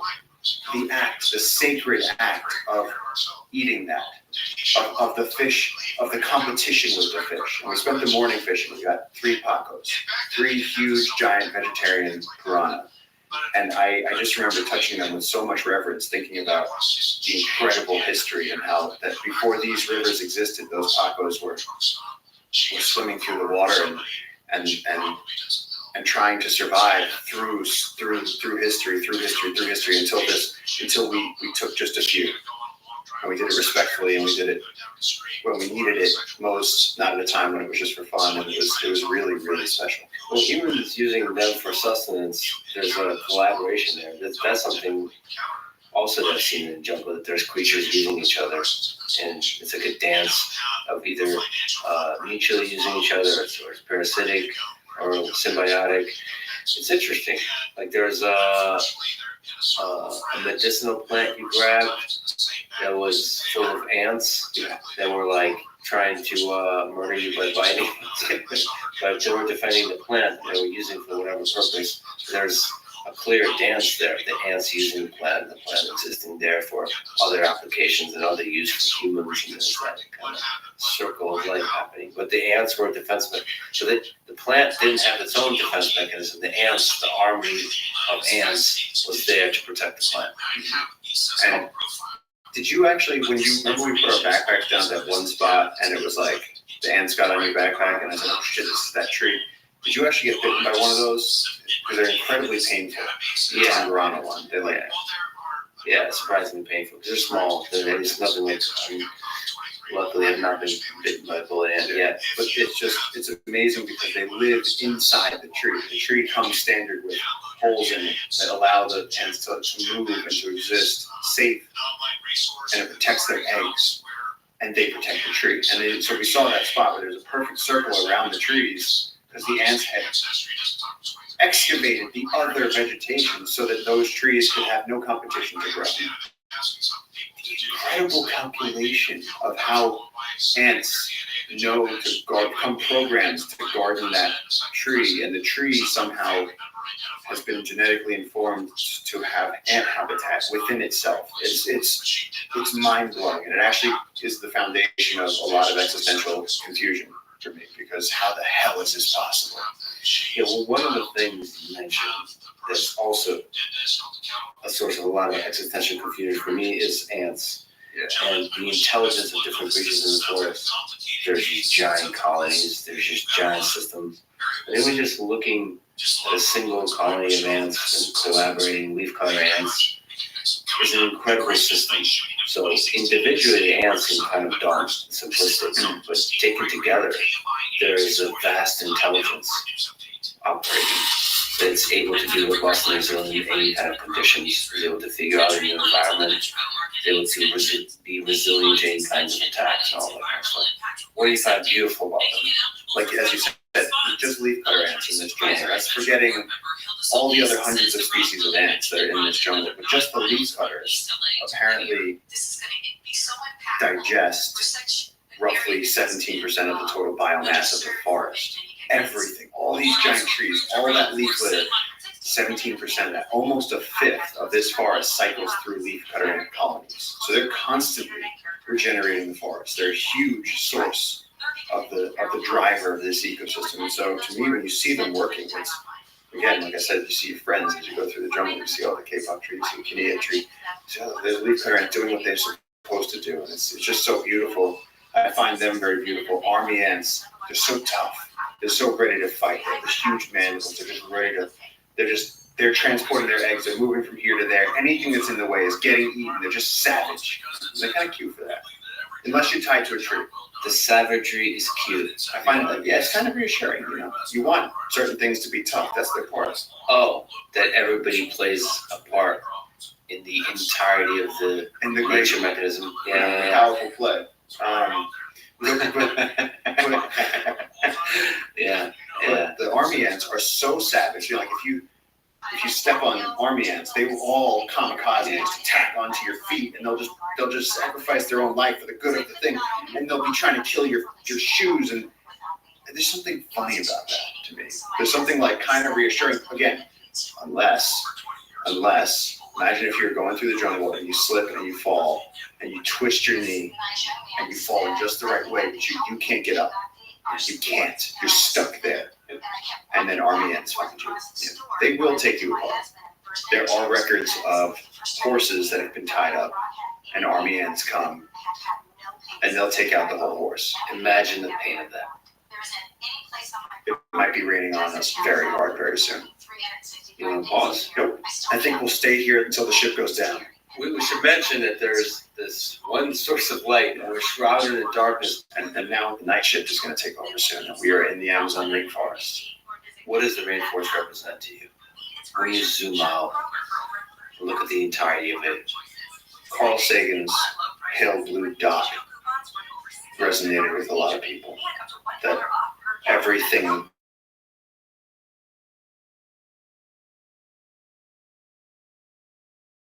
the triumph, every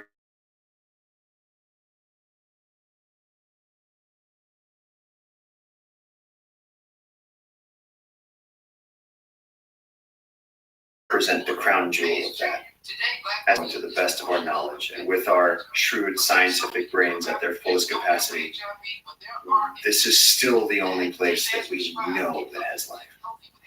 And given that, the fact that there are still these tropical, towering, complex ecosystems that we are barely understand, crawling and full of the most incredible life, is just, to me, it's so wonderful.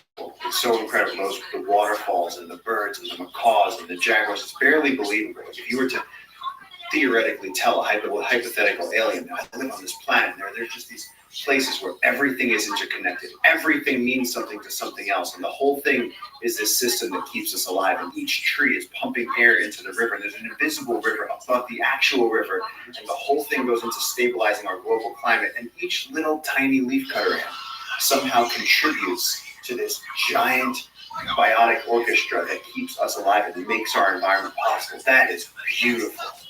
I love that. And so the rainforests, to me, are the greatest celebration of life and probably the greatest challenge for us as a global society, because if we can't protect the crown jewel, the best thing, the most beautiful part then we're really, really missing the point. Yeah, the diversity of organisms here is the biggest celebration of life. That is the core of what makes Earth a really special thing. That said, you and I have been arguing about aliens for pretty much the day I showed up. Alright, so you brought a machete to this party. Luckily the table is long enough. To you, Earth is truly special. Yeah. You don't think there's other Earths out there, millions of other Earths in our galaxy. You look up, we're sitting in the Amazon. Okay, dark, the storm rolled over. Yeah. And you started counting the stars. Yeah. 1, 2, and that was, once you can count the stars, that was a sign that the storm will actually pass. Eventually will pass, and that's what you're doing. 3, 4, 5, and it's going to pass. You're not going to have to sit in that river for like all night, so just a couple hours to keep yourself warm. Okay, each of those stars, there's Earth-like planets around them. Okay, why do you think there are not alien civilizations there?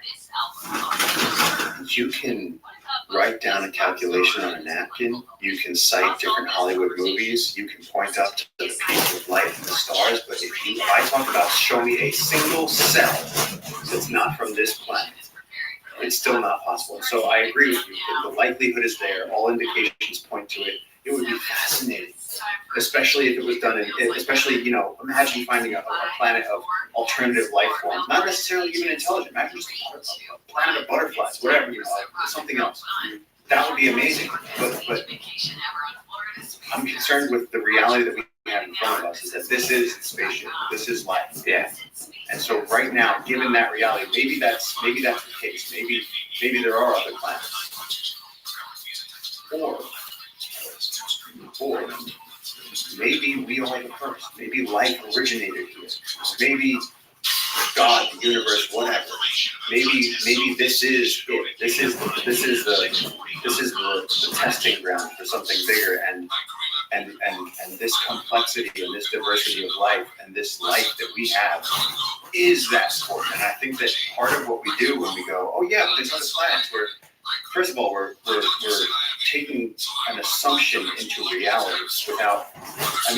Aliens right now are about as real as Santa Claus. We think they're out there, but we're not sure. It's a little more real because it could make sense. No one has an alien. No one's seen an alien. No one's even seen cellular life. And so I'm not, again, they show us tomorrow, great, let's study them. But right now, we have this very simple threat going on where we can't stop killing each other in our living environment. And so while some people can specialize in looking to the stars and to other planets and talk about being an interplanetary species, I'm very much concerned with the fact that here in our home turf, our living environment, where the air is good and the rivers are clean and the trees are big and there's macaws flying through the sky and salmon in the rivers, not only do we have a responsibility to each other and to our children to protect this incredible gift that is our entire reality. Seems kind of weird too. At some point, conservation seems kind of ridiculous. Like you're begging people to not pollute the things that keep them alive. It's almost kind of silly at a point. But we have this incredible thing where there are fish in the ocean and in the rivers that come standard with life on Earth, and we're harming the ability of Earth's ecosystems to provide for that life. And we are the generation that's going to decide if those systems continue to provide life to all the people on Earth, all the generations, and by the way, all the other animals that exist for their own reasons, other consciousnesses that we're just beginning to understand, elephants, humpback whales, whatever, families of giant river otters. Not everything can be seen from a human perspective. These are other species that have their own stories. And so I'm more biocentric than anthropocentric in that I think that nature is important, but I also believe that we are special. We are the most intelligent animals. So one, I agree with you, there's some degree to which when you imagine aliens, you forget for a moment how special and important life is here on Earth. Yes. But it's also a way to reach out through curiosity and trying to understand what is intelligence, what is consciousness, what is exactly the thing that makes life on earth special. Another way of doing that, and I see the jungle in that same way, is basically treating the animals all around us, the life forms all around us, as kinds of aliens. As that's a humbling way, that's an intellectual humility with which to approach the study of like, what the hell is going on here? This is truly incredible. Are the animals we've met over the last few days conscious? What is the nature of their intelligence? What is the nature of their consciousness? What motivates them? Are they individual creatures, or are they actually part of the large system?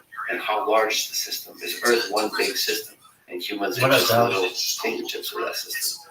Or are each of the individual animals really the key actors, and everything else is in the emerging complexity of the system? So I think thinking about aliens is a necessary, I like my town with a little drop of poison from Tom Waits, is a necessary perturbation of the system of our thinking. To sort of say, hey, we don't know what the fuck's going on around here. And aliens is a nice way to say, okay, the mystery all around us is immense.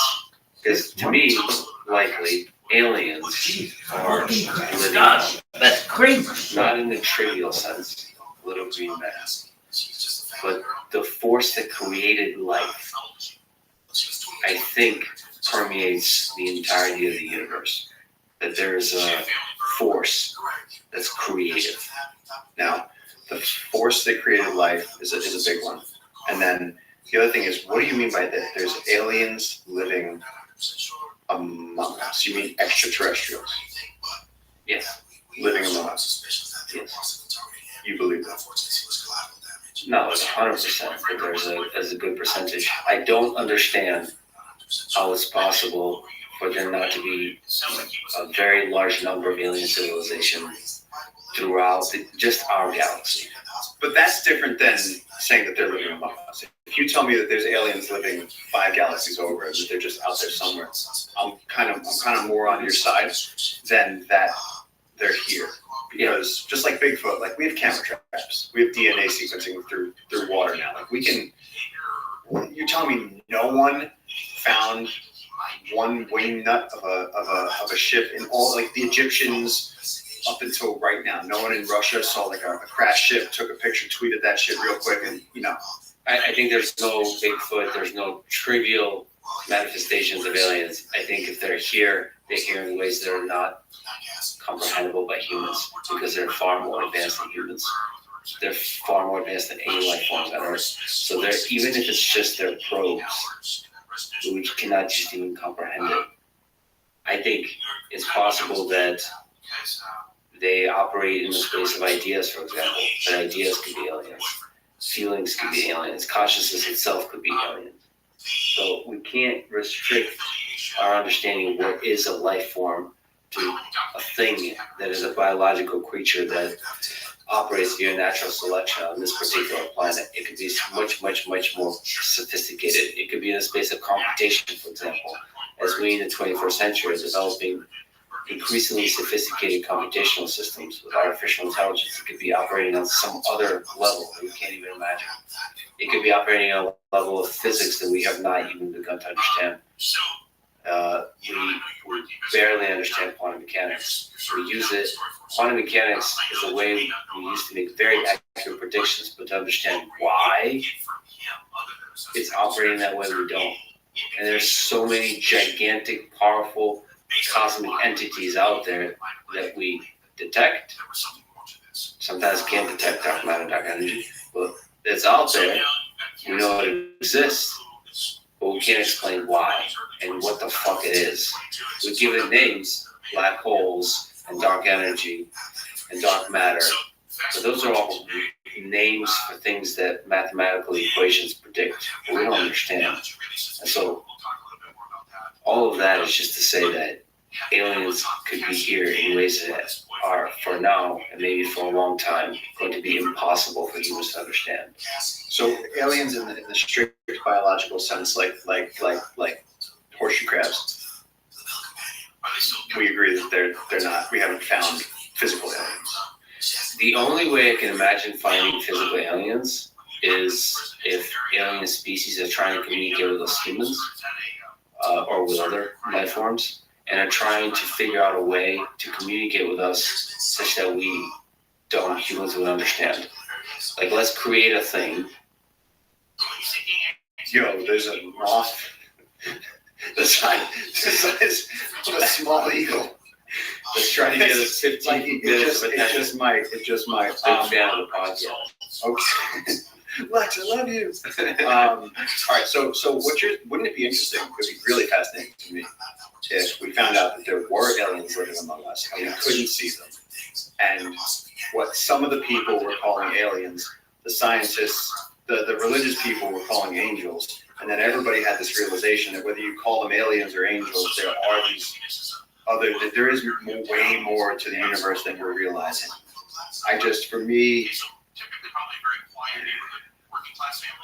the fact that there's a skull on the table. Yeah, there's a skull on the There's table. no skull in your hand. There's now a skull in my hand of a monkey with a bullet in his head that I found on the floor of an indigenous community where they eat monkeys. I didn't kill the monkeys, so save your comments.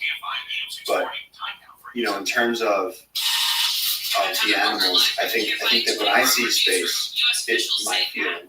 I'm not requiring anybody else to have this feeling, but because it's the only place that we know that there's life, we have no idea how it started. I just think it's so important to protect it, and for me, it's just as much about our children as it is about the little spider monkeys and the little baby caiman that are in the river right now, because life is so beautiful. And I think that there's a huge amount of intellectual responsibility that we can transfer off of ourselves if we go, yeah, the rivers are filled with trash, and yeah, extinction is happening, but we have to be an interplanetary species anyway, because at any moment, this could all end from an asteroid, and everything's going to shit anyway, and so it's we're fucking up this planet. It's we're just being angry teenagers who are, going goth for a while. It's what if you just rolled up your sleeves and said, holy shit, wait a second. We can pretty much do whatever we want. We can fly all over the world. We can do heart transplants. We can watch Netflix and the Amazon if we wanted to. We can do all this amazing stuff. We can capture on video our adventures and go back and watch them again and again and again. There's so much incredible opportunity that technology has allowed us to do, and we're the richest in history, and we can do everything. We can cross the whole planet in a second. It's that's an amazing time to be alive. And if we just don't fuck up the ecosystems and kill all the other animals.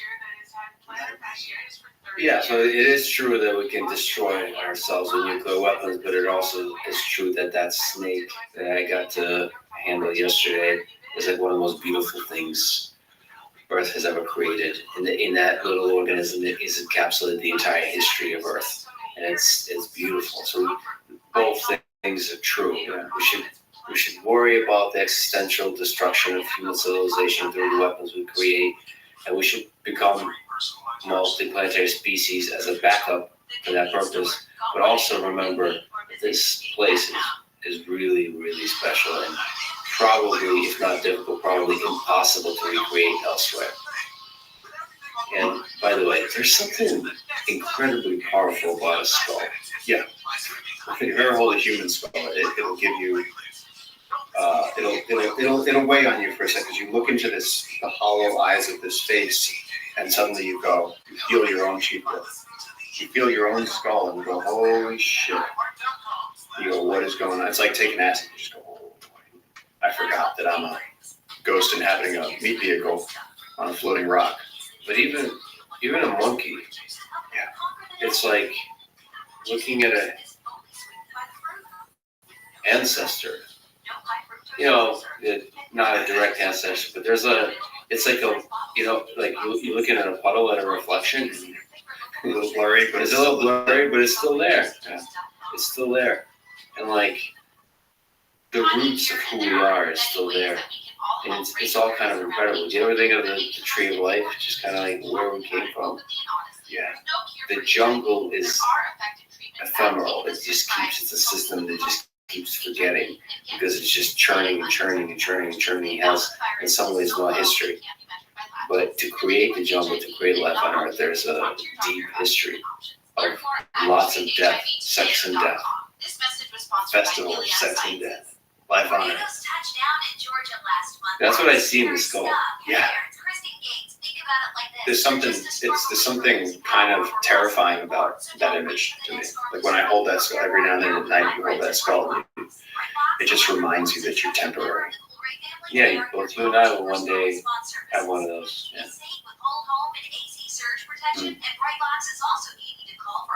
Mine will be bigger. The male competition continues. The silverback slaps a fruitful male once again. Do you have a letter? Yeah, bro. You want to light this blunt? Yeah. What are your favorite animals to interact with?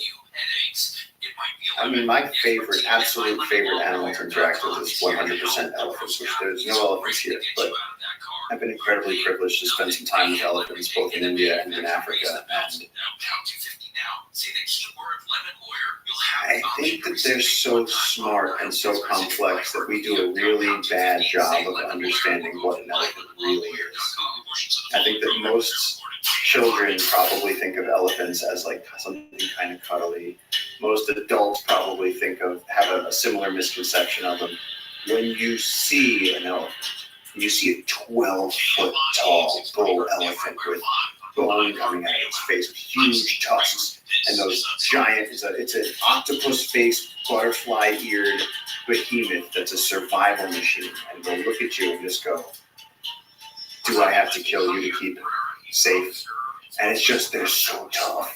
And they have dirt on their back, and they have flower petals, and the little hair, you realize they have hair all over their body, and the power to throw a car over, flip it.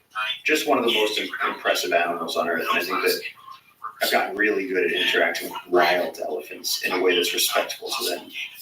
And I think that when an elephant allows you to be in its space, it's because you're showing submissiveness and respect for the elephant space. And they're so intelligent that they're communicating with seismic vibrations through the earth, that they have matriarchal society, that they can remember the maps of their ancestors, and they know how to find water, that they can solve problems. They're such beautiful animals, and they're so, talking about aliens, they're so alien looking. These big, weird heads and the trunks with all those muscles, and they're so different than us. But yet, I actually think that we grew up together. You know, they kind of raised us, sibling species, that we've inhabited the same epoch in history, and we've relied on the ecosystems that they've created. And I think that they have a deep understanding of humans, elephants, and I think I see them more like aliens, more like non-human beings that we share the earth with. So I don't see it as we're humans and they're animals. I actually see elephants as sort of a separate society, along with humans, as one of the dominant species on the planet. So almost every species, especially the intelligent ones, especially the big ones, are their own societies that overlap and sometimes co-develop. Yeah, I think whales, I think elephants, I think there's those higher, no one's suggesting that sardines are, somehow need human rights or something, but I think that elephants need representation in governments because they influence their landscape, they engineer their environments, they have emotions, they have families, they have burial rituals. They're so like us, and yet we treat them like they're just oversized cows that we should be scared of. They're not the same as domesticated livestock. They're one of the treasures of Earth. I mean, look, let's just say little green men showed up. And they said, well, what's Earth? It's like, well, there's mountains, there's rivers. It's like, well, how do I do this? There's mountains, rivers, there's elephants. Like, it's like one of the first things a baby learns is elephants. Even if he's never seen one, it's just so iconic on Earth. Like you said, Darren Aronofsky. The elephant walking over the camera. I haven't seen it. You said it. Yeah. So the Sphere, the postcard from Earth, I mean, it's a celebration of Earth. Yeah. In all forms, and one of the critical big creatures in that film is an elephant, and steps over the audience and the whole lake. the whole sphere reverberates that power. I mean, some of it is size. Yeah. Some of it is like, how did Earth create this? It is a weird looking creature. But we take it for granted because we've accepted that this Earth can't create.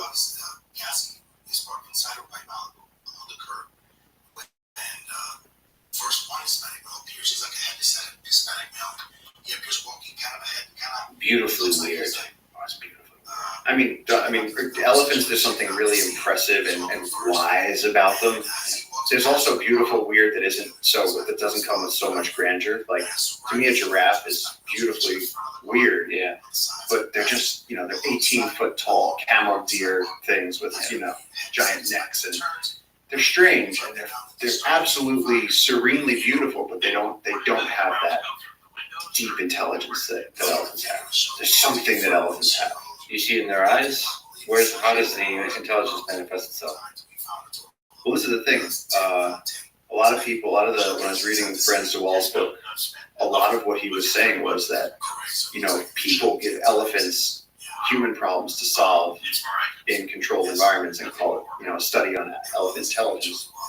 Whereas if you're watching wild elephants and you're in the wild, you're going to be watching them. Were you able to get enough of a description of the suspects? We have a description, correct. And like I said earlier, the video was not released to the public, but it was released internally.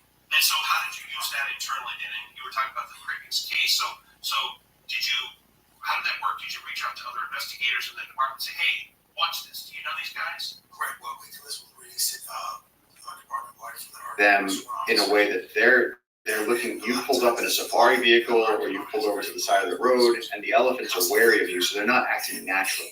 But as soon as you start watching wild elephants, truly in the wild, comfortable with your presence, you see how they start caring for their babies, or how they can get annoyed. I once watched elephants around a water hole, and there's this warthog, and I don't know why, but this warthog decided he needed to get in, and there was this young male elephant, and he kept turning around to this warthog and just being like, don't make me do it. Now, this elephant did not need to hurt the warthog. And the warthog was just like, I need a drink, much simpler brain. The elephant was like, you could just tell, he was like, watch this. And he just went, boing, and crushed the warthog like it was a big beetle. And crushed his pelvis, and the warthog dragged itself away on his front legs and probably went off to die. But this young elephant put out his ears, and he paraded around with his tail up, and he was like, look what I did, destruction. And it's like, that's a very relatable type of, he was annoyed with the warthog. And so you see them do these things. I mean, the most magical thing, and I've spoken about this many times, is that I was walking with a herd of semi-wild elephants that were crossing through a village in India, because elephants have lost a lot of their territory because there's so much population in India. And so we're crossing through a village, which is very delicate because the matriarchs are leading the babies, and there's villagers who have no idea what an elephant is, and they're watching the elephants cross. And the matriarchs backed this girl up against the wall, and she was terrified, standing there with her back against the wall. And the elephant just put her trunk out and touched the girl's stomach. And then the other elephants came, and they all started touching her stomach. And the ranger there explained to me, just went, she's pregnant. They know she's pregnant. They can smell, they can tell, and they're curious. And all the female elephants came to investigate the pregnant girl.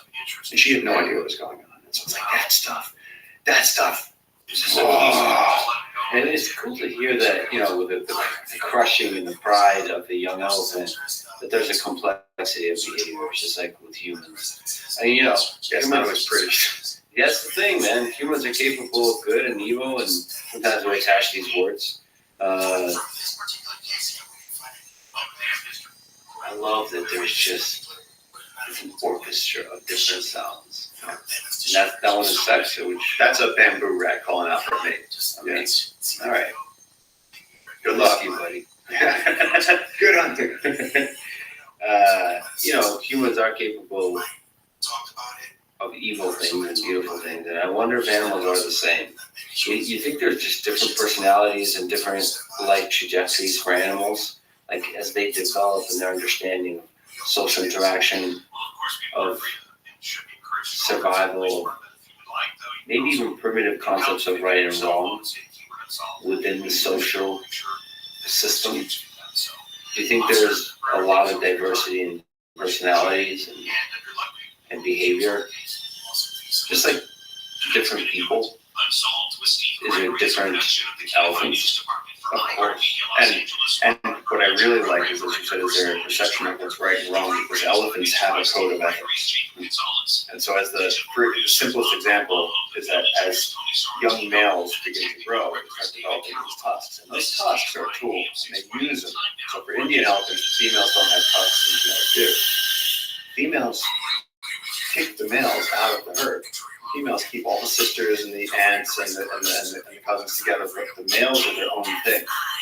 So here's the thing: so what you get is these crews of male elephants, and the older males. There's play fighting that goes on around. Two young males can play fight, but the older males, they'll kick some ass. They'll show them how to behave.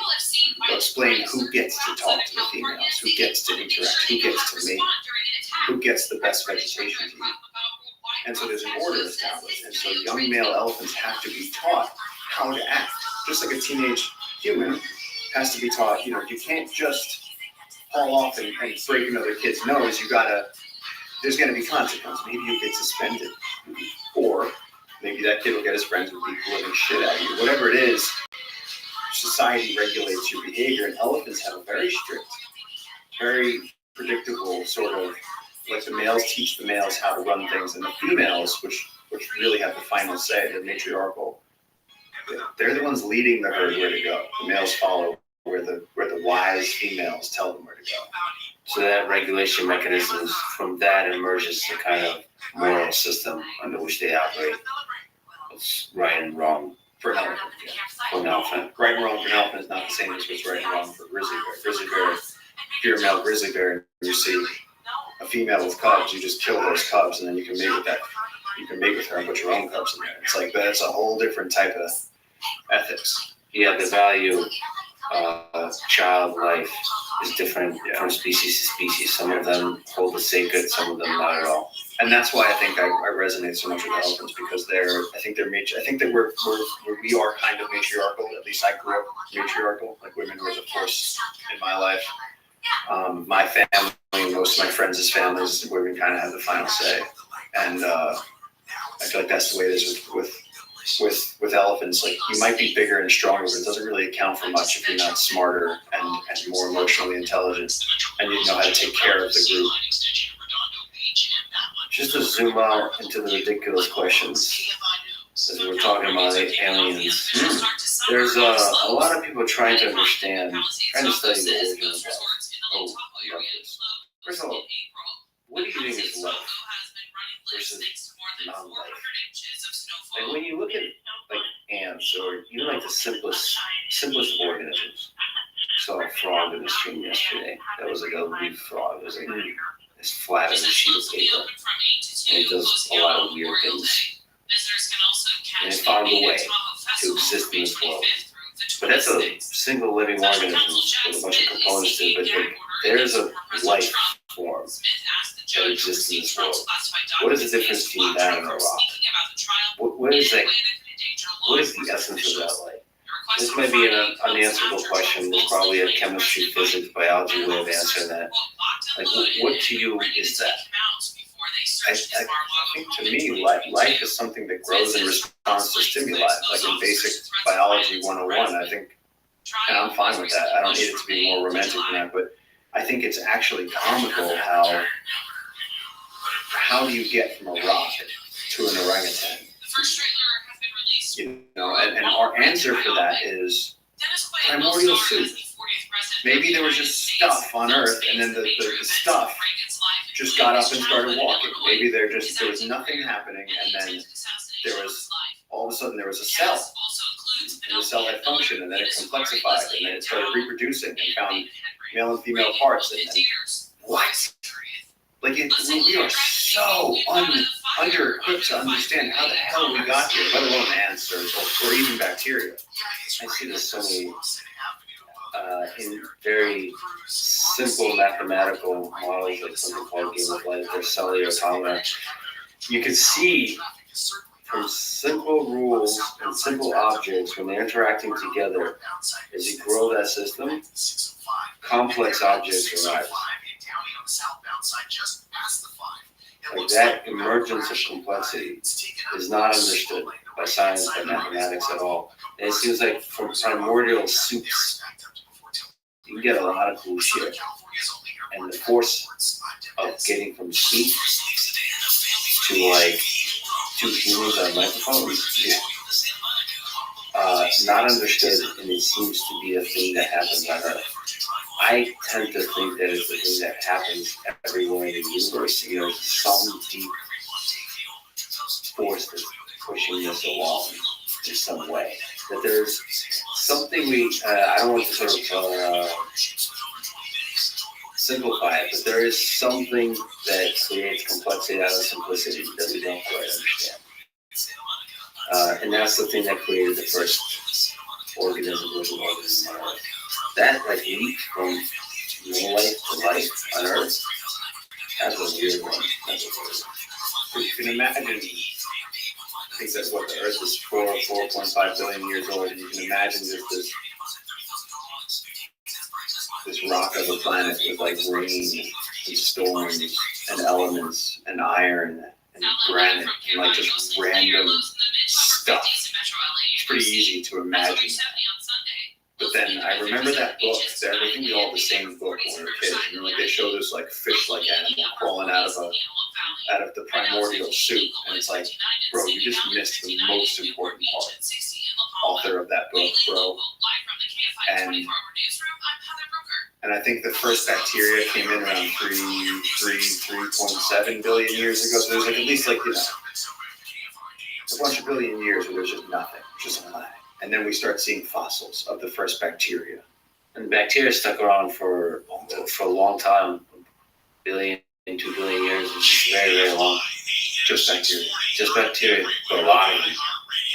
A lot of them. There's probably a lot of innovation, a lot of murder, a lot of interaction. Yeah. And then, I mean, there's a few big leaps along the history of life on Earth. You know, the predator-prey dynamic, that was a really cool innovation. It's almost like innovation. It's like featured on an iPhone. It's nice. Like predator-prey, eukaryotes, complex multicellular organisms, emerging from the water to land. That was weird. That was a interesting innovation. Whatever led to humans, there's a lot of interesting stuff there. I can't even get that far. I can't get from rock and sand to cells. Yeah. That's a huge. I mean, just everything around us that has cells. It's wild. Even and I can imagine being on another planet and how incredibly valuable this thing would be. It's impossible to replicate. I'm looking at it through the candlelight right now, and I can see all of the structures in the sleeve, the incredible structures in the sleeve that look exactly like the veins in my arm, which look exactly like the rivers that are flowing across this landscape. And it's like life has this overwhelming pattern that is so beautiful.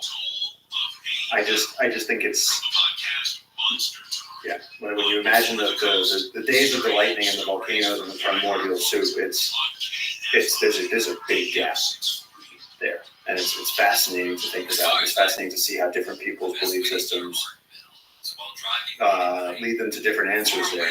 Not to give any spoilers, but Postcard from Earth, Darren Aronofsky's film, the idea there is there's probes that are sent out from Earth to all these other planets, and each probe contains 2 humans, a man and a woman, and those 2 humans are in love. So think of a couple in love.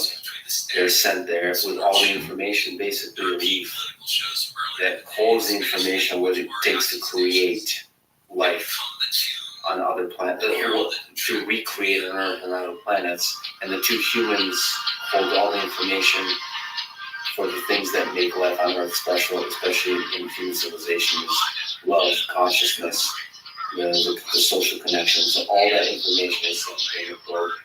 And the Postcard from Earth is those humans waking up and remembering all the information that is Earth, that like a celebration of all the things that make Earth magical throughout its history, all the diversity of organisms, all of that. You're loading all that in to create life on that new planet, which is something I think that civilizations are doing. They're sending probes all throughout the galaxy, and they just haven't arrived yet. But anyway, that's another.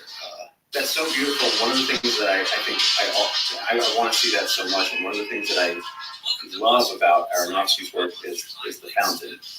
And what I find so beautiful about that is that now here he's saying, okay, we're sending probes out to other worlds, alien civilizations, and in the fountain it was sort of, what I thought he did so beautifully was braid together those three stories, where in one, I don't remember if he's in a spaceship or if that's supposed to be like his soul. The other one, he's a scientist in sort of like comparable times to ours, and then he's the Spanish explorer. But either way, there's the tree of life, and it sort of braids together all of the major religions, and it made me think of that quote that you hear where it says, God, what was it? Christ wasn't a Christian, and Buddha wasn't a Buddhist, and Muhammad wasn't a Muslim. They were all just teachers who were teaching love. And it's like the fountain. The fountain sort of says nature is that driving force, and it's our job to understand that the game is love, and that's what the main character in the fountain needs to learn, is that that's nature that's going to carry your soul through this thing, and there's so much you don't understand, and the epiphany at the end. God, among many things, you're also an artist is trying to convert the thing that is nature into a thing that we humans can understand. The complexity, the beauty of it. That's what Darren Aronofsky tried to do with those couple of films. That's something that I hope you do. Actually, in the medium of films, that would be very interesting. And you do that in the medium of books. How much do you think we understand about the history of life on Earth? I think you got it all. No, I don't know. It seems like they change it all the time. They say that Easter Island, when I was in college, they were big on telling me that Easter Island, they ruined their environment, and the environmental collapse. And that's why there was nobody on Easter Island. It was a cautionary tale. We could ruin our environment. Now it seems like they've changed their mind on that. And when humans entered North America, seems to be hugely up to speculation. And, the Africa spreading, that we all spread out of Africa, and then the Pleistocene orbital extinction theory, and it's like, it seems like every few years they update it and they change it. They say, the guys, no, the guys from 10 years ago, actually my new theory is the best theory. Let's write some books and get me on Letterman. And it seems like there's a new prevailing theory that's really always exciting and edgy about how we got here and where we came from and how we dispersed, and maybe even has some political implications, like how we should use the Amazon moving forward. Like, the Amazon was engineered by people, so fuck it. Let's just cut it down. Yeah, I tend to believe that we mostly don't understand anything, but there's an optimism in continuously figuring out the puzzle. And we offline talked about the Graham Hancock Flint Dibble debate on Logan. I like debates personally. So Flint Dibble represents mainstream archaeology, and I actually like the whole science, the whole field of archaeology. You're trying to figure out history with so little information. You're trying to put together this puzzle when you have so little, and you're desperately clinging on to little clues. And from those clues, using the simple possible explanation to understand. And now with modern technology, as Swin was trying to express, that you can use large amounts of data that's like imperfect, but just the scale, and using that to reconstruct civilizations. There are different practices from the little details of what kind of things they eat, how they interact with each other, what kind of art they create, to when they existed, what are their time frames, all that kind of stuff. And that starts to fill in the gaps of our understanding, but still, the error bars are large in terms of what really happened. And that leaves room for things that Graham Hancock talks about, like lost civilizations, which I like also because it gives you have a kind of humility about maybe there's giant things we don't know about, or we got completely wrong. And that's always good to remember. It's confusing to me to imagine what I don't even know what ended where did the Egyptians go? What happened? It seems like they were doing so good. They had so much cool shit.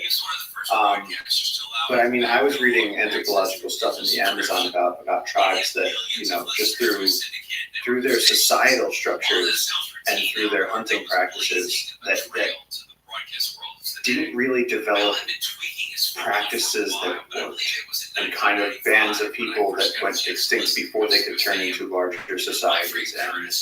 And there's a lot of people that got it wrong. For every explorer that leaves Borneo and arrives in South America, there's hundreds more that just die at sea, get eaten by sharks, avalanche. And it's so fascinating to me that we, all of us really, past our grandparents, don't really even know where we came from. Like, do you know who your great-great-great-grandparents are? I mean, there's methods to try to figure that out, but really, again, the Arab art is so large that it's almost like we're trying to create a narrative that makes sense for us. That I'm 10% Neanderthal, therefore I can bench press this much, and therefore my aggressive tendencies have an explanation. When in reality, there's so much diversity of personalities that they far overshadow any possible histories you might have. Your aggressive tendencies don't have any explanation. You listen to me right now. I'm sorry, don't do it. Don't show me out again. Yeah, man.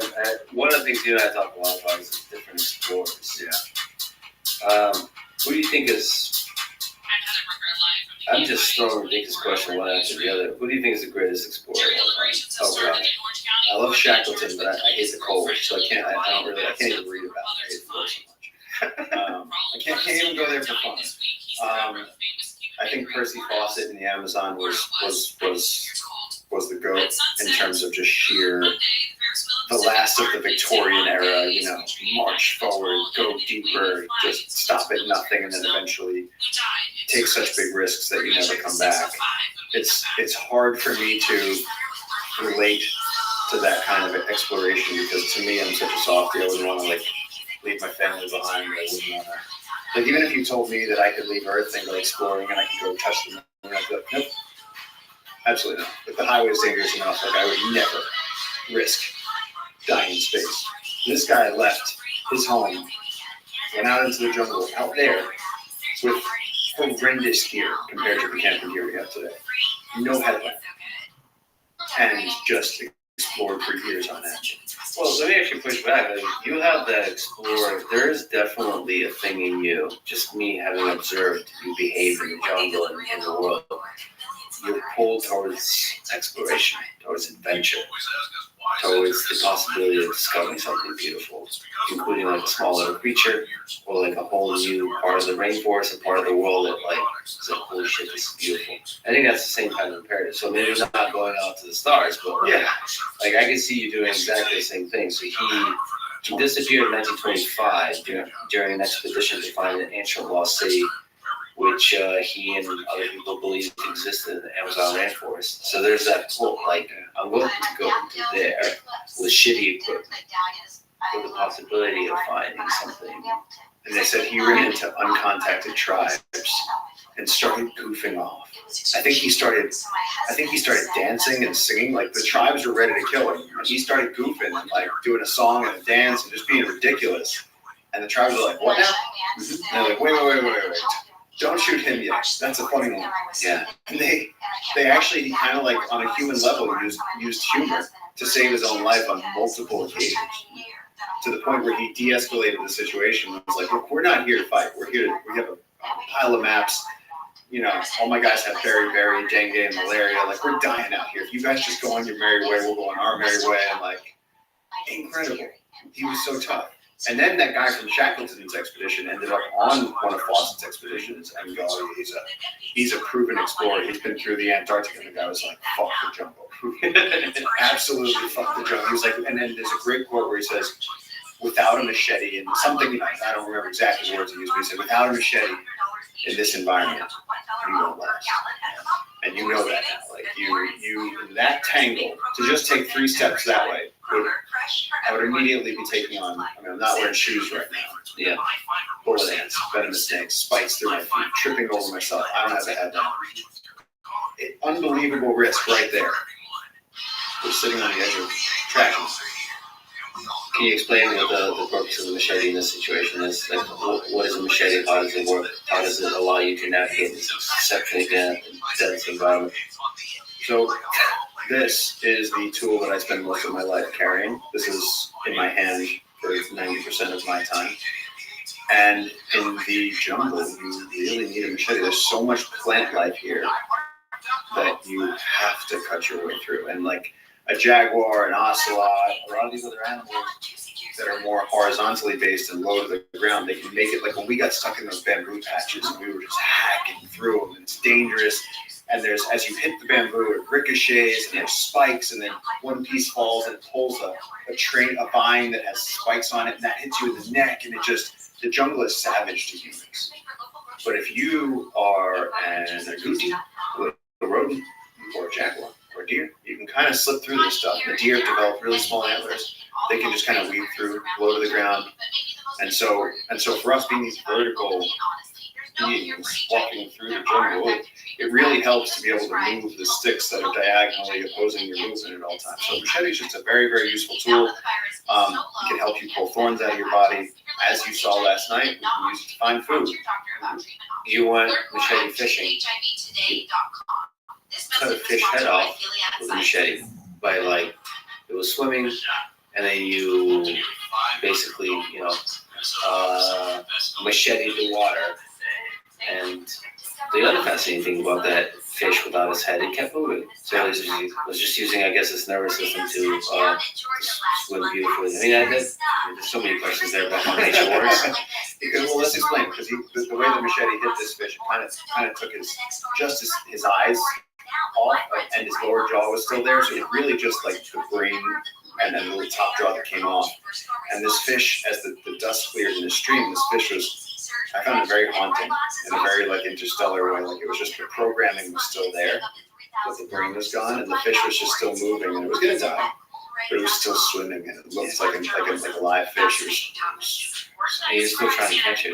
And I still had to work to catch it. Because every time I caught it, it would freak out, and then I'd jump back in the water. And I'm programmed here from years and years of living in the Amazon that everything can hurt you, so you actually become quite, if a moth lands on you, you flick it because it could be a bullet in it. And so even the fish here, a lot of the fish here have spikes coming out of them. So even though I know that fish, I know its name, I've eaten them many times, as I was holding it, when it would twitch with that explosive power, just like the caiman, I would get that fear response and release it. And so that happened 3 or 4 times before I finally said, this is stupid. Even though he's slippery, he hasn't got a head. I can hold on to him. I put him in my pocket. Put him in my pocket. And then we fried him up. And he was delicious. So, and I'm grateful for his existence and for his role and for my existence.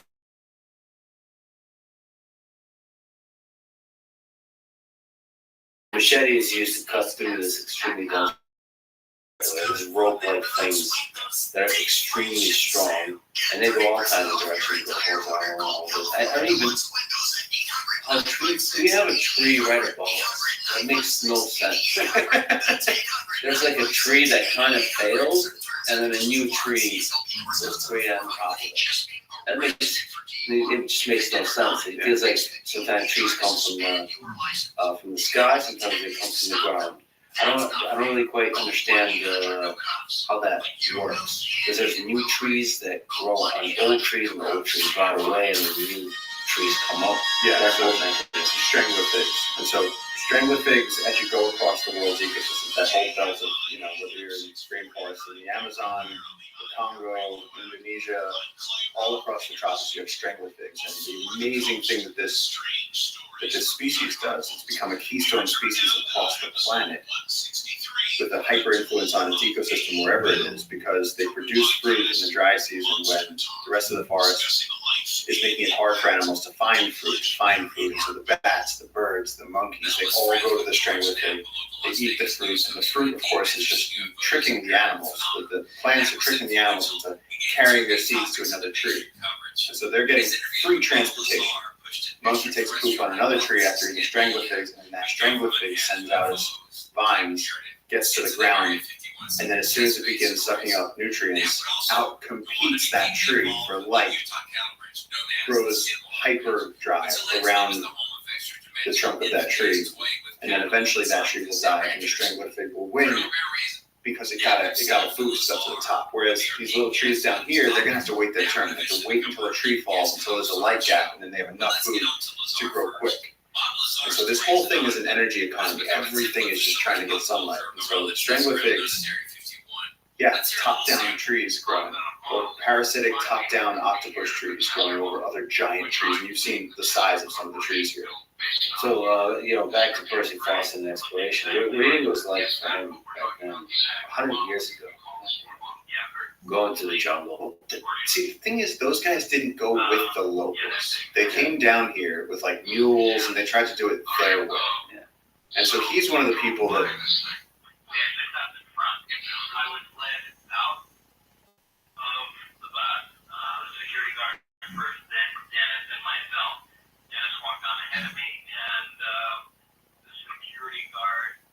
Meanwhile, the jungle as the oppressive war zone where there's nothing to eat and everything is killing you, and it's. I think that image is so wrong, because as you saw last night, if we went out with JJ right now, we would machete fish some fish. We could start to lit a fire. We do it all in shorts. Like to JJ, it's green paradise. And it's intense, but if you know what you're doing, which the local people surely do, well then just beneath the sand there's turtle eggs that you can eat. And inside the nuts on the ground there's grubs that you can eat. And if you really needed to, you could just jump on a caiman and eat that, because the tails are pretty full of meat. And it's like, there's actually unending amounts of food here. And so they were pretty, they were strange. If you're able to tune into that frequency, I feel like you and JJ are able to tune to the frequency of the jungle that is a provider, not a destroyer of human life. Right? Yeah. Like, I think to be collaborated with, not fought.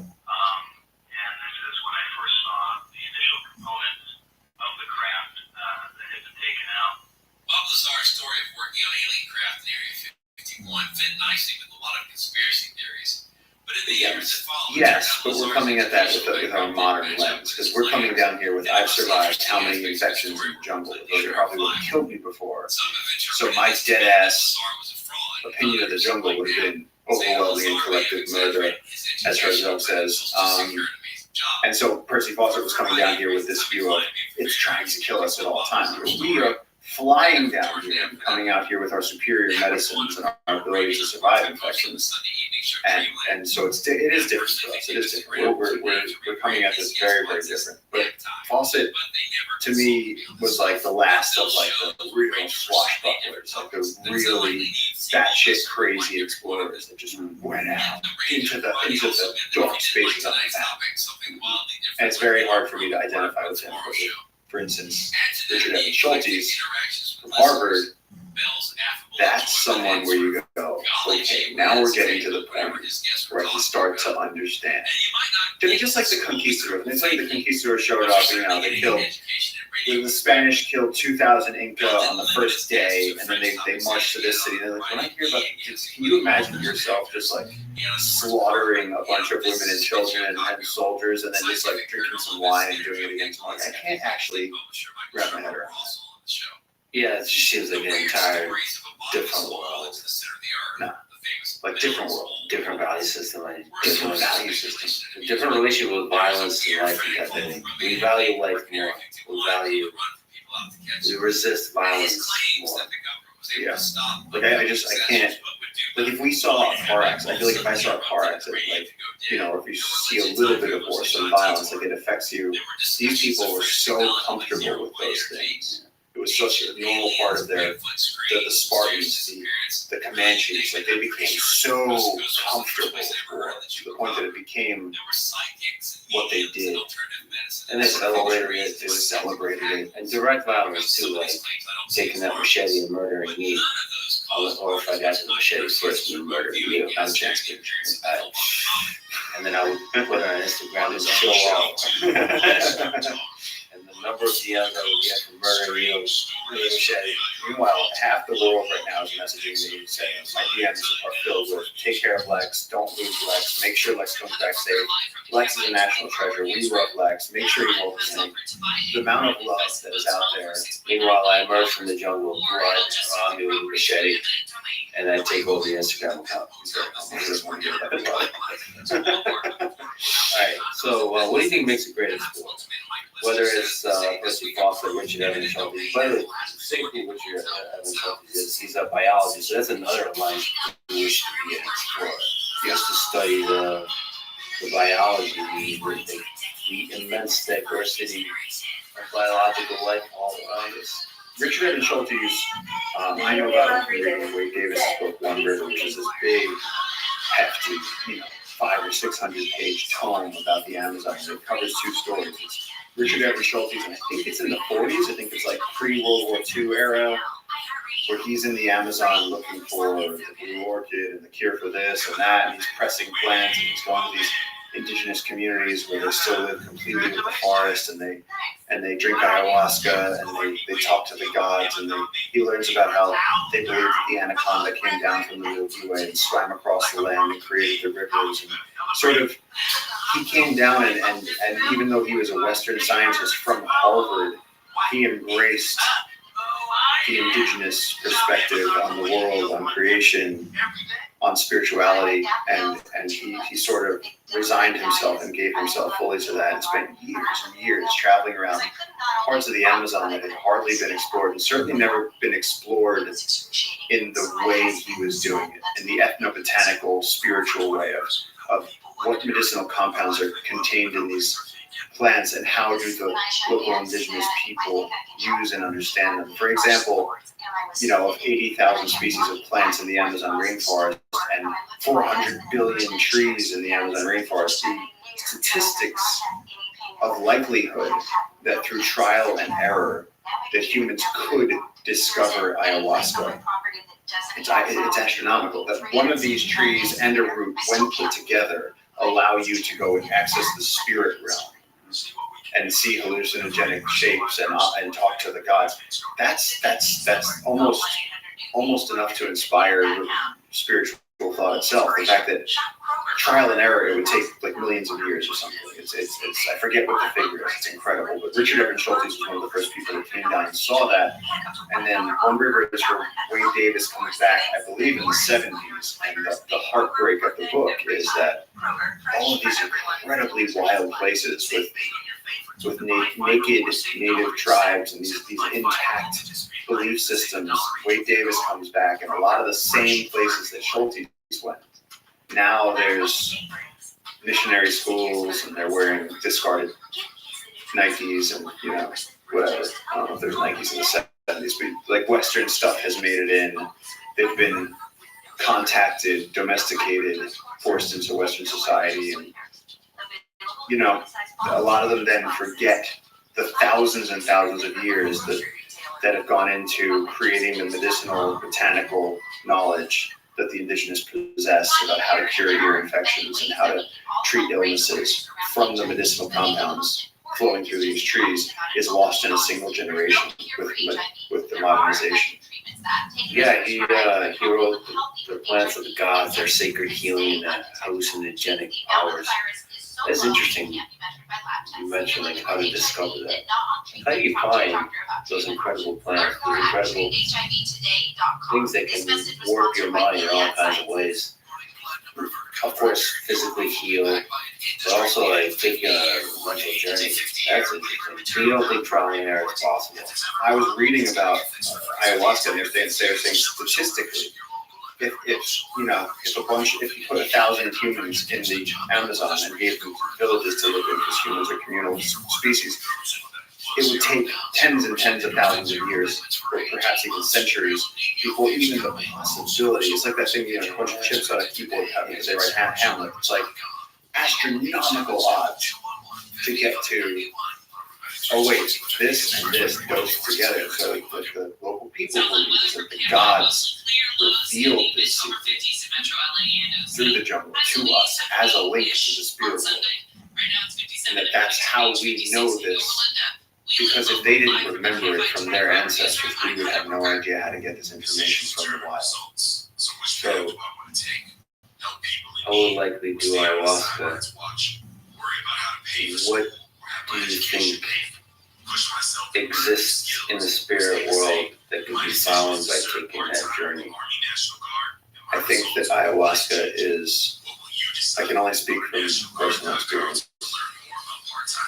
And for me, it was as if your brain is a house you've lived in your entire life, and it's a big house, it's a mansion, and there's many, many rooms that you didn't even know exist, hidden rooms behind the bookshelves, under the floorboards, rooms that you had no idea were there. And some of them are fantastic, and some of them are terrifying basements. And ayahuasca takes you on a journey through that. At its most effective, you sit in front of the shaman with the candlelight, with the sounds of the jungle. You drink the substance, and after that, what happens is the journey is all inside, and the shaman's supposed to be able to guide you through that. But in my experience, you're so deep inside, like falling through nebulas, out in space, no physical form, or crawling through the jungle. Like it's really, really powerful. Like it's not like the recreational drugs that everyone does. Like where you go, oh, I did mushrooms and I could see, so I could see music. Like, and I was talking to my friends, but no, like you're face down on the floor, usually vomiting, sometimes shitting. Having dialogues with the creator.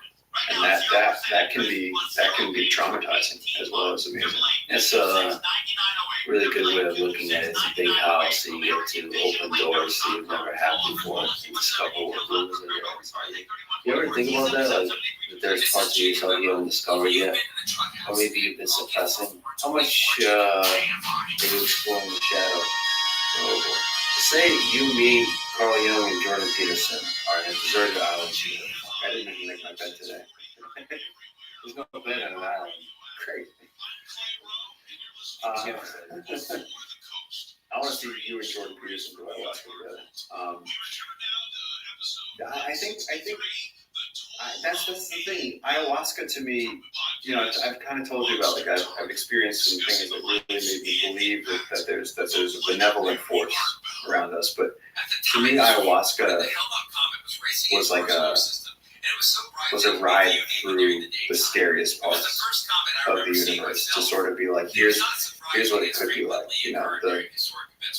That's where I came up with my idea that like deep space, or just space, outer space, is just the outside of the video game, and this is it. Because when I was on ayahuasca, I was one of the jungle creatures, and I wasn't tall, and I didn't have a name. And for a long time, I saw many things. And I arrived at this spot in the jungle where there was a big tree and all the animals were there, and they were all, not in words, not in any language that we can understand, but they were all discussing what to do about the threat. And it was all leaving. It was all flying up, and it was fire. And the jungle was being destroyed. And it was like, oh, and then after that, it was just space and stars and silence, like crushing vacuum silence for years. And that was terrifying. That was fucking terrifying. When I came back and I had hands, man, I can remember my own name. You're grounded. Things are simpler. You're back inside the video game. What are the chances you think we're actually living in a video game? When you say a video game, it implies that there's a player. Who's the player? It's God.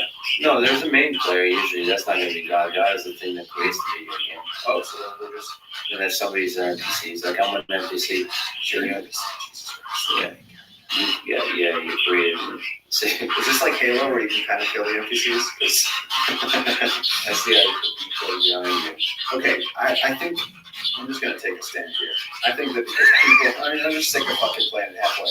I think that because people live indoors in climate-controlled boxes in cities far away from nature, they've completely lost track of everything that's real, and they're starting to think of the living side of simulation. Notice that nobody carrying an alpaca up a mountain thinks that we're living inside of a video game. They all know that it's real because they've had babies on the floor of a cold hut. They understand the consequences of life. They understand the fish and how hard it is to get them, the basic rules of the wind and the rain and the river. and that we all have to play by those. And you talk to a grieving mother and ask her if she's living inside a video game. It's like the people. To me, this whole thing of, oh, are we living in a simulation? To me, that's the infirmary of society starting to parody itself. It's people going, I have no meaning in my life anymore. So is this even real? And again, go ask the Sherpa, go ask the Eskimo. They're not. You forget what fundamental matters in life. What is the source of meaning in human life? If you talk about such subjects, nevertheless, you could, for a time, stroll in the big philosophical questions. And if you do it for short enough of time, you won't forget about the things that matter. That there is human suffering, that there is real human joy, that is real. Our time in the jungle was very hard. Did you suffer enough to know that it's real? Yeah, I was holding away video game that whole time. So that's actually a really good way to. There was this moment that I watched where you were washing a shirt in this pathetic puddle because we had no water, because we had walked all day and tripped all day and gotten thorns in our hands and our feet and our legs, and we were lost in the jungle, and it was nighttime and we didn't know if a big tree was going to just fall on us and mousetrap kill us. And there was a lot of uncertainty, but I watched something very special happen to you, and that was I saw you crouching by the side of this puddle. It wasn't even a flowing stream, so we couldn't drink it. And you were just trying to wash the sweat off of your shirt, and you looked at me and you just said, the only thing that I care about right now is water. And I feel like in that moment we were united in the simple reality of the fact that we were so thirsty that it hurt, and that it was a little scary. Yeah, it was scary. But also there was like a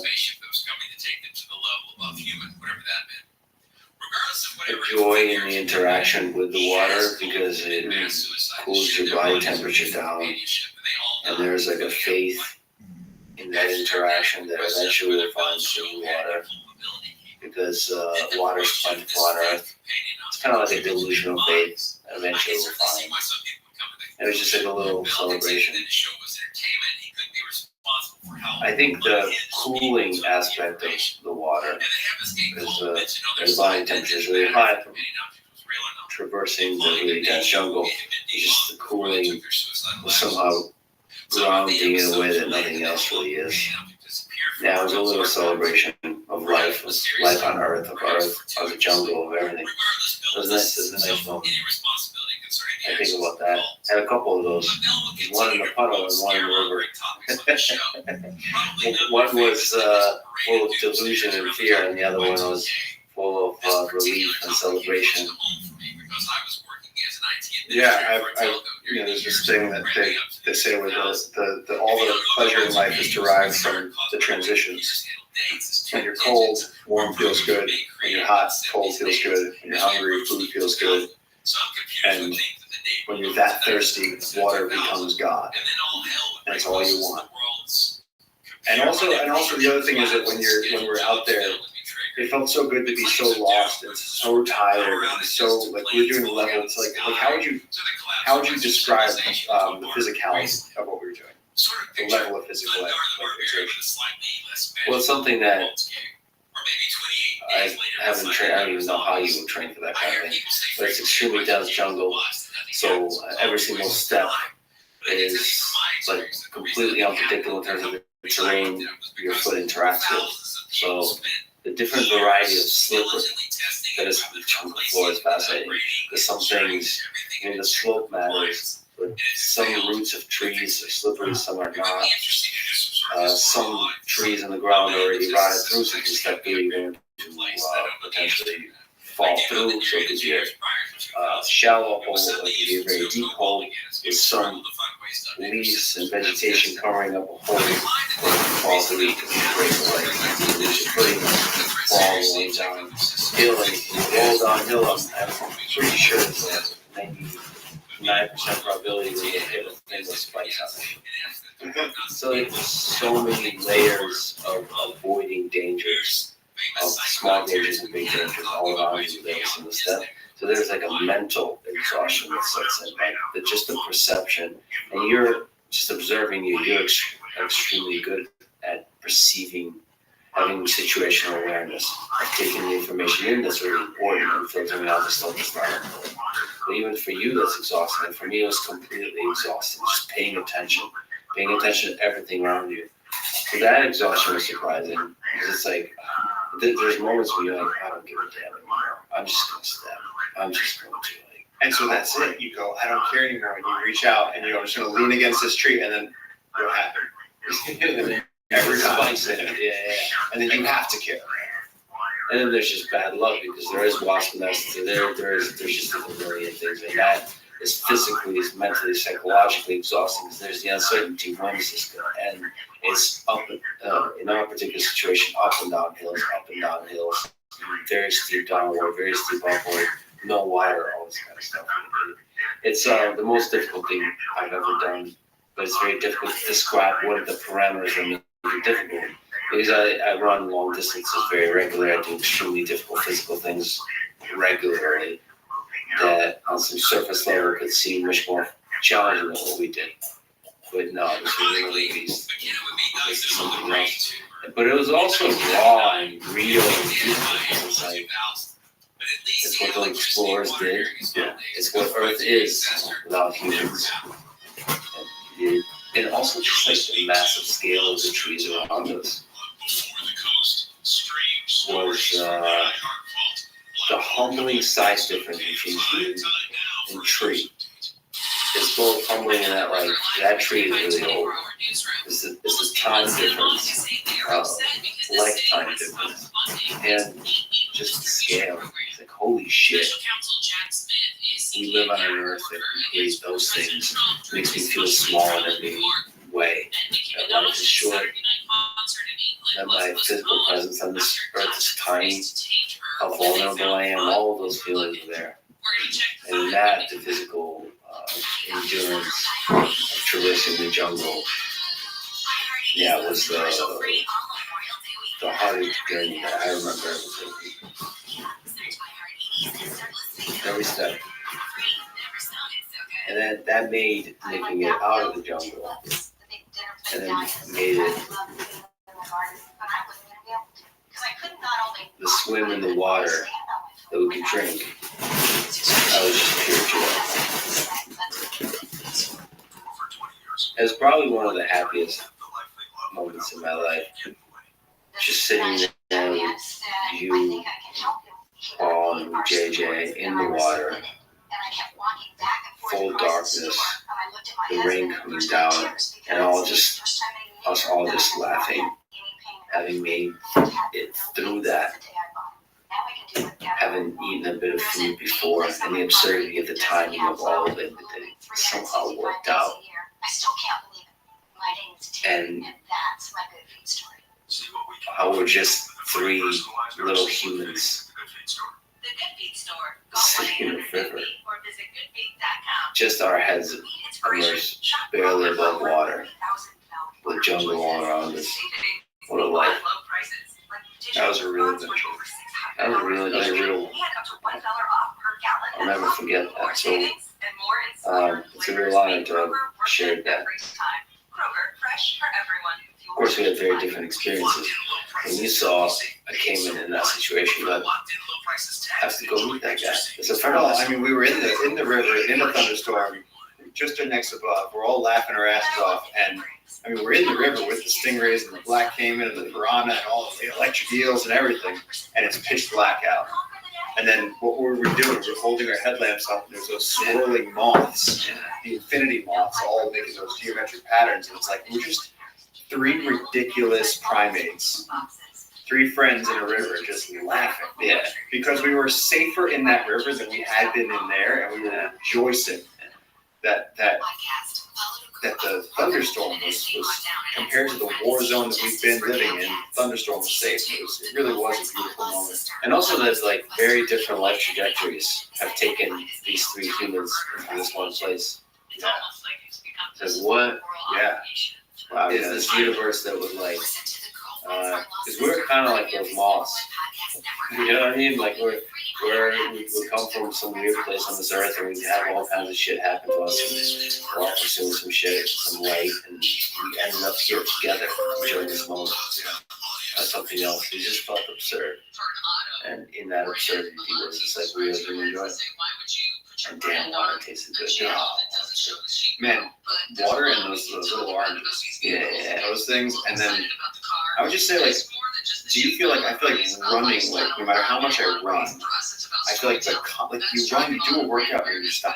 Like maybe ultras feel this, but like I felt like we woke up, we wake up at dawn, 6 a.m. and start walking, break camps go, and it's like you just don't stop all day, and it's level 10 cardio all day long, and you're sweating buckets and there's no water. It's like you would never put yourself through that voluntarily.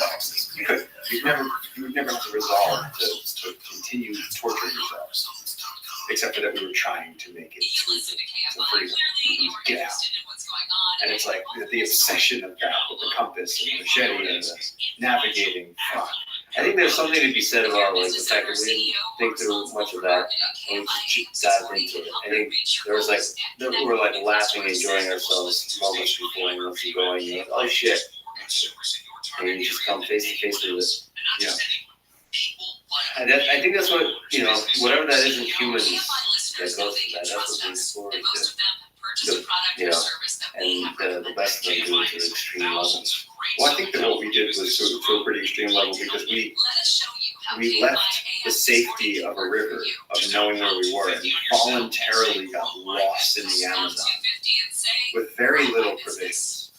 On a very, now that we're back, now that we experienced what we experienced, I really can't stop thinking about how fucking stupid it was that we did that. Because if we had gotten lost, Pico was saying to me, even if you guys, if one of you had broken your leg, it's, days in either direction. Even if they'd sent help for us, help would take how long to scour all that jungle? Sound doesn't travel. Even a helicopter, even if they looked for us, they wouldn't be able to see us. How would we signal for help?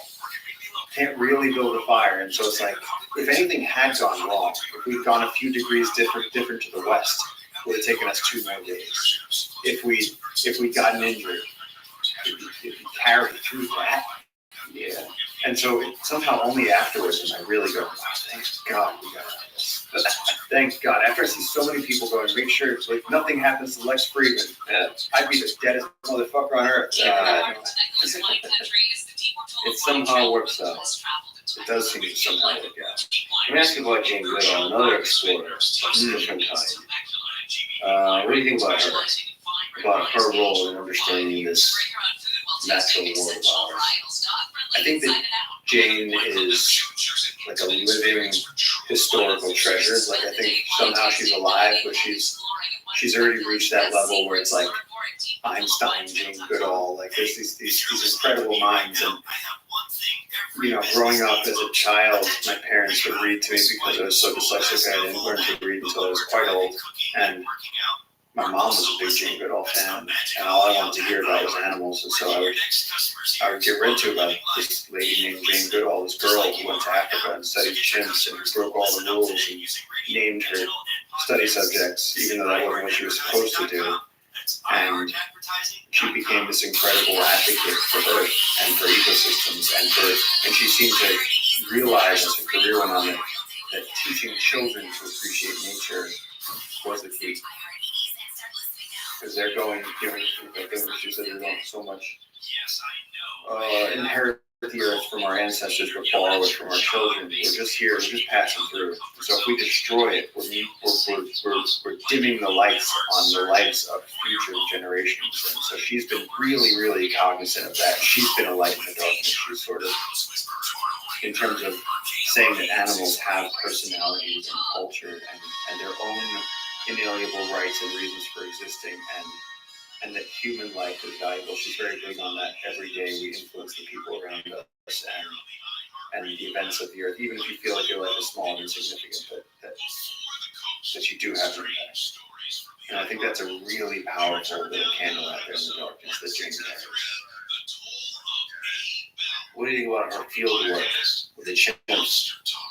Badass. The fact that she did what she did at the age that she did, at the time that she did, is incredible. It's actually incredible. She has that explorer gene, and she also has that relentlessness. Is like this incredible quality. She just, she travels 300 days a year, educating people, talking around the world, trying to help bolster conservation now, before it's too late. And traveling 300 days a year is not fun. Traveling at all can be not fun. So I started reading The River of Doubt, which you recommended to me on tape. So that guy's badass on many levels. But I didn't realize how much of a naturalist he was, how much of a scholar of the natural world he was. So that book details his journey into the Amazon jungle. What do you find inspiring about Teddy Roosevelt and that whole journey of just saying fuck it, of going to the Amazon jungle, taking on that expedition? Well, I mean, Teddy Roosevelt, you could write volumes on what's inspiring about him. I think that he was a weak, asthmatic little rich kid that wasn't physically able, that had no self-confidence. Bill had an estimated audience of 15 million nightly listeners. Those night people. And they're still out there. And if you listen, you can still hear art. Many of his shows are on YouTube in their entirety, and I put some links in the show notes at monsterpub.org. So how do you summarize someone like Art Bell? His shadows all over the field of the paranormal, yet he also gave voice to some science. Pretty severe depression. He had tragedy in his life, and he was very, at least for me, he's been one of the people, like one of the first historical figures where he wrote about the struggle to overcome those things, and to make himself from being a weak, asthmatic little teenager to sort of strengthening himself and building muscle, becoming this barrel-chested lion of a guy who could be the president, who could be an explorer, and one of the Rough Riders. And just everything he does is so hyperbolically, incredible.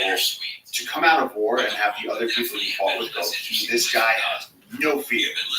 I mean, he must have just been a psychopath and had no fear. And then proving it further was that thing where he was going to give a speech to a bunch of people and he got shot in the chest. Yeah. And it went through his spectacle case and through his speech.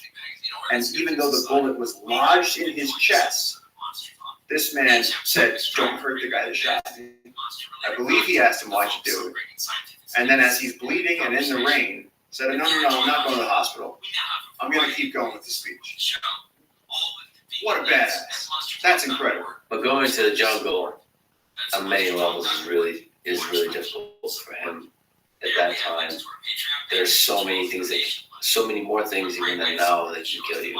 All the different infections, everything. And the lack of knowledge, just sheer lack of knowledge. So that truly is an expedition. A really, really challenging expedition. So there's lessons about what it takes to be a great explorer from that. The perseverance. How important do you think is perseverance and exploration, especially through the jungle? I think it's all there is. If you hear about the people, and I think that is a tremendous metaphor for life, because whether you hear about that plane that crashed in the Andes and the people were alone and freezing and they had to eat each other, and some of them made it out, some of them kept the fire burning. And Teddy Roosevelt voluntarily, after being president, threw himself into the Amazon rainforest and survived. Came so close to dying, but survived. And so perseverance is all of it. I mean, I think that's our quality as a human. So they also mapped, so on the biology side is interesting, but they mapped and documented a lot of the unknown geography and biodiversity. What does it take to do that? So when I see move about the jungle, you always you capture a creature, take a picture, write down so you can find new creatures, find new things about the jungle, document them, sort of a scientific perspective on the jungle. But back then, there was much less known about the jungle. So what do you think it takes to document, to map that world and do unexplored wilderness? I mean, they're clearly pressing botanical specimens. They're probably shooting birds, and Roosevelt knew how to knew how to preserve those specimens. I mean, he really was a naturalist, so he knew exactly. So if he's seeing these animals, to them, we'll take a picture and identify if they were harvesting specimens, taking them with them, drying them out. For them, it was totally different, and it could be the first. You know, there's, I forget what JJ said. There's something like 70 species of ant birds here. It's like, so how likely are you to be the first person to ever see this one species of bird? And so for them, you have this bird, so perfectly preserving that specimen. I think a lot of non-scientific people don't realize that every species, from blue whale to elephant to blue jay to sparrow, whatever it is, whatever species we have on record, they're a scientific specimen. And the first people to see them, shot them. Mm-hmm. And that's the museums are filled with these catalogs of preserved birds that these explorers brought back from New Guinea and South America and Africa, and put into these drawers, and now we label them. And we say, this is, this is red and green macaw, this is scarlet macaw, this is the brown crested ant bird, and this is, they're just that book of birds you have, like encyclopedia of birds. Yo, what the human achievement in these pages. For people listening, while just flipping through a huge number of pages, these are just, is this in the Amazon or is this in Peru? This is just here. Birds of Peru.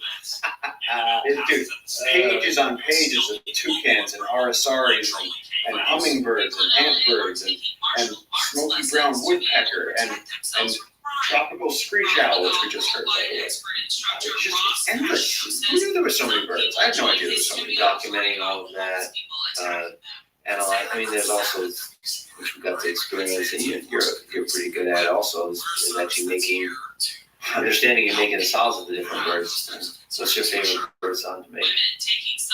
Undulated tinamou, because in the crepuscular hours of dawn and dusk, they're usually the ones that make up what is considered by many to be the anthem of the Amazon.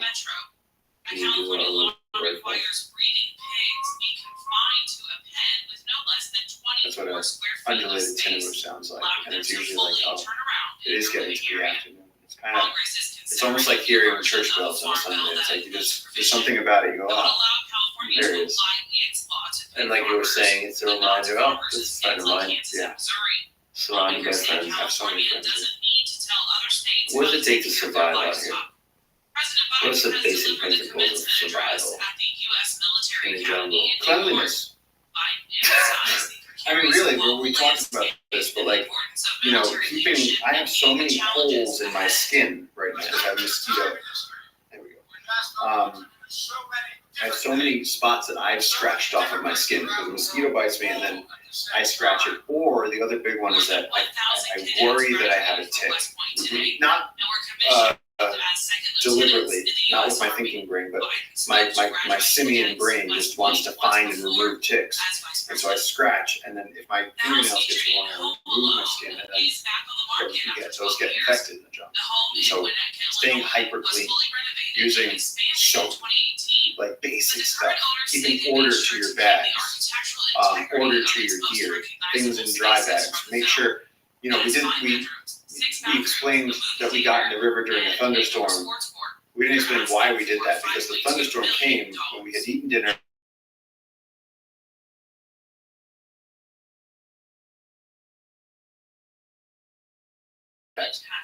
So all of our gear would stay dry. So the only thing we could do was either sit in the rain and be cold, or sit in the river and be warm. And so keeping our gear dry, momentary discomfort for future, that to me was an incredibly smart calculation to make. Is you got to be smart out here. You can't, not running out of a headlamp while you're out on the trail and you're stuck in that darkness. It really takes just a little bit on your toes.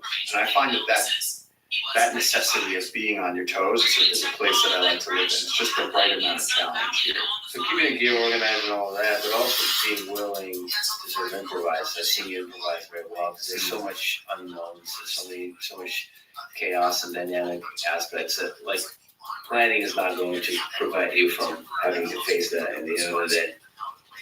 No, it's been really funny watching you sort of shed your planning brain. Like day one, it was very much like, so are we gonna? And then I could see your brow sort of furrow when I would go, I don't know what time we're gonna get there. You'd go, well, just tell me. I don't know if the jungle's gonna let us do. Let's record the podcast tomorrow. Okay, but if it rains, if it gets windy, if Riahe comes, if there's a jaguar with rabies, like anything could happen. Landslide, anything, literally. I mean, the thing you mentioned, trees falling, that's a thing in the jungle. That's a major thing in the Holy jungle. shit. First of all, a lot of trees fall. Yeah. And they fall quickly, and they can just kill you. They fall quickly.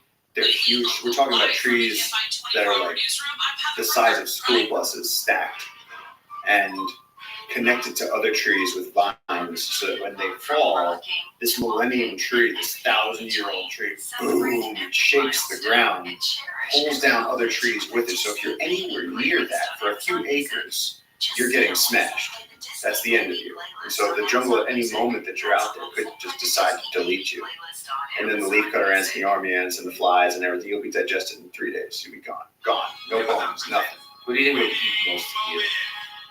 I would hope that like a king vulture with a colorful face would just get in there, like right in the ass, just like nature's metal, just like when they like walk in through the elephant's ass. I want that on camera trap. I think that would be great to go. And they slowly look up and just kind of smile. Yeah, just rip out your intestine and just shake it.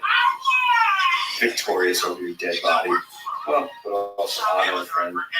Yeah, sure, but you look so, your white naked ass laying there in the jungle, you'd be like face down and shit. That's why you always have to look good. Any moment trading call on you, and the vulture just swoops in and eats your heart. That's right.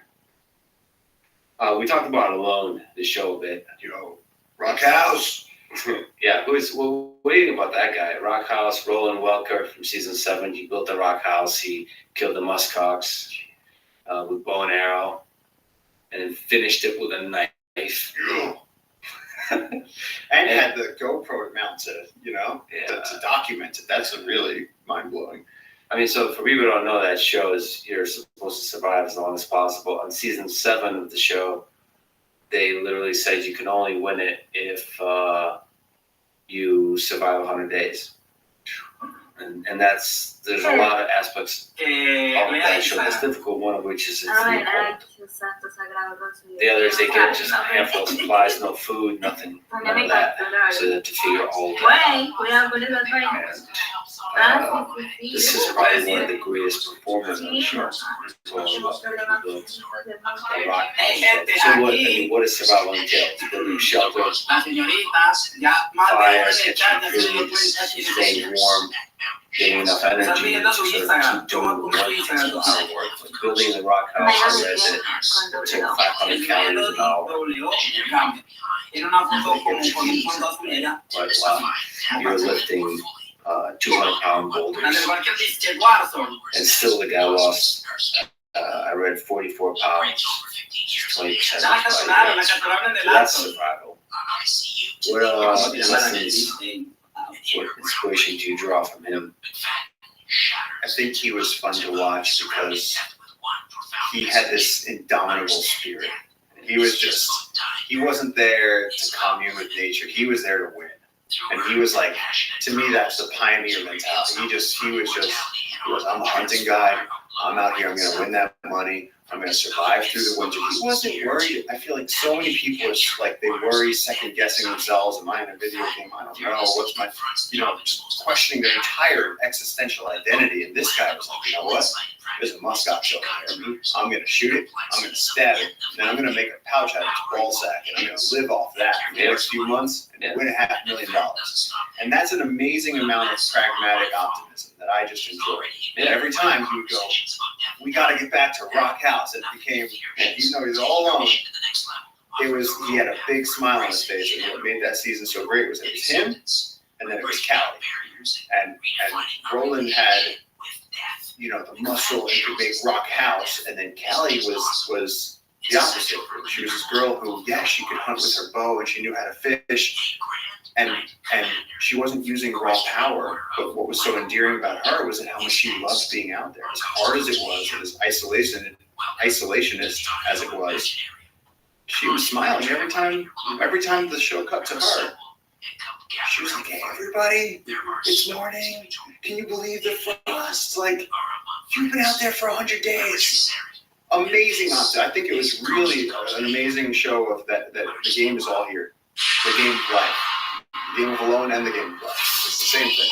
Yeah, she maintained that sort of silliness, the goofiness all through it. When the conditions got really tough.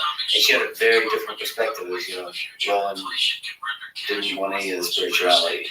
It's very pragmatic. Yeah. And from Callie's very spiritual connection to the land, she said something like she wanted not only to take from the land, but to give back. I mean, there's this kind of poetic, spiritual connection to the land. It's such a dire contrast to Roland.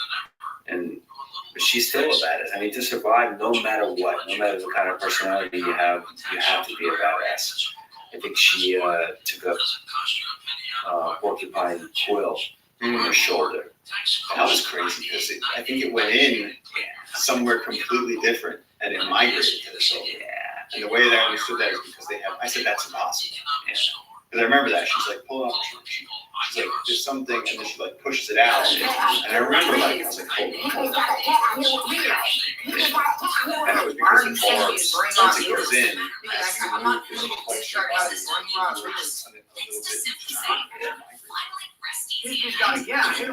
Plus, if I remember correctly, I think she caught 2 points. The second one was like rotting or something, or infected. It had an infected body, whatever, the spots on it. Yeah. She chose not to eat it. No, and then she chose not to eat it first, and then she decided to eat it. Yeah, and that was an insane, really thoughtful, focused, collected decision, waiting a day and then saying, fuck it, I need this fat. And that was the other thing, is like fat is important. The key is not healthy. You learn well like what you eat.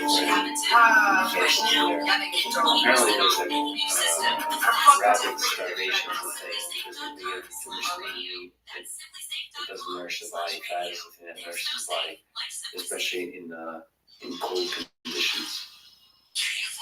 So that's the thing. She was incredible, and I thought as brash and sort of fun as Roland was, she represented a much more beautiful take on it, and it was really heartbreaking when she lost. Because I mean, and like you said, still a badass. It's kind of like Forrest Griffin versus Stefan Bonner. Like it was like it doesn't matter who won. You guys beat the shit out of each other. Like, and she didn't really lose, right? No, so she got evac because her toe was going frostbite. 100 days. You think you can do 100 days? Honestly, I've done it. I'm 18 years in the Amazon, man. I just, at this point, it's, I wouldn't sign up for another 100 days, you know. At this point, I don't have that to prove. I've survived in the wild, and I wouldn't want to voluntarily take 100 days away from everyone I know. Yeah, the loneliness aspect is tough. We're not meant for that. I really love the people I have in my life, and I wouldn't. And you see it on the show. A lot of the people, big, tough ex-Navy SEALs who are survival experts who know what they're doing. They get out there and go, you know what?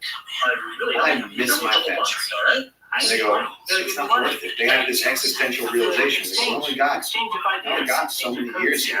Let's this is crazy. It's just wonderful. That's how it's supposed to work. No, it's funny. You sometimes feel yourself in trouble. And there's another guy, Jordan Jonas. He's the season 6 one. And he said that the camera made him feel less lonely.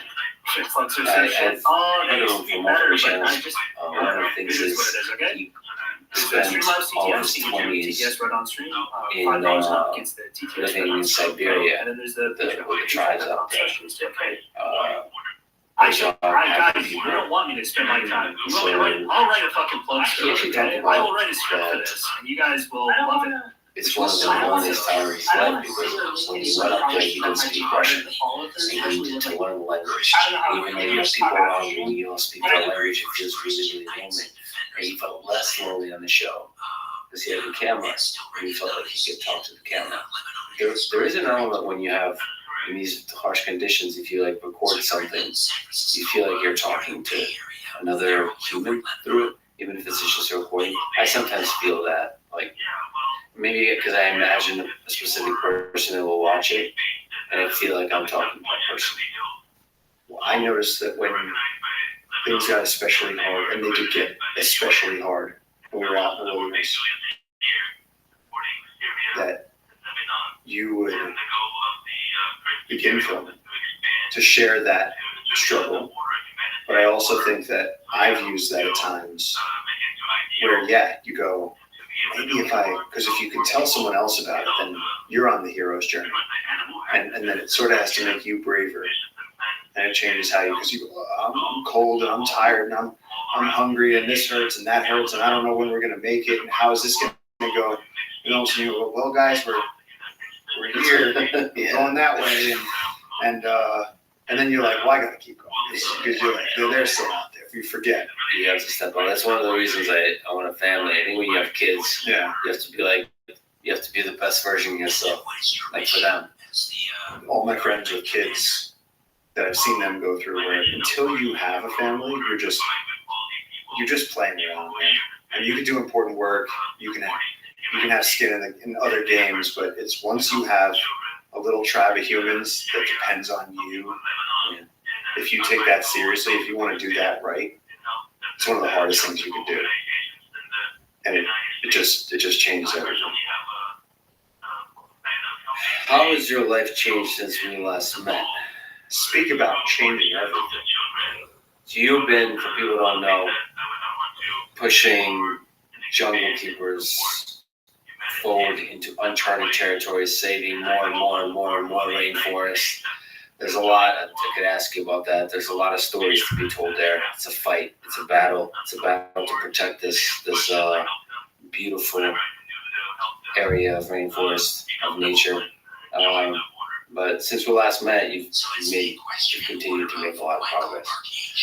So what's the story of Jungle Keepers leading up to the moment we met and after, and everything you're doing right now? 18 years ago when I first came to the jungle, I was a kid from New York who always dreamed since I was 6 years old, maybe even younger, of going to a place where animals were everywhere. There's big trees and skyscrapers of life. And so being dyslexic and not fitting in school and reading about Jane Goodall and having Lord of the Rings be one of the things I grew up on, I just chose to come to the Amazon. The first person I met was this local indigenous conservationist named Guinness, who was trying to protect this remote river, the Las Piedras River, which in history, apparently Fawcett referenced either the Las Piedras, I think he called it Talamani, and said, don't go there.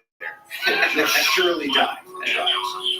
And so there's very few references to this river in history. It's stayed very wild because it's been a place that the law hasn't made it, the government hasn't really extended to, like, sort of past the police limit.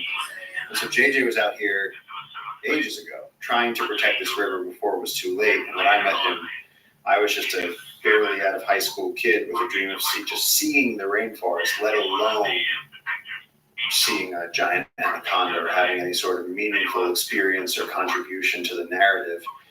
And somehow, over all the years that we began working together, it sparked a friendship and began exploring and going on expeditions and bringing people to the rainforest and asking them for help and manifesting the hell out of this insane dream that we had. I mean, we didn't even have a boat.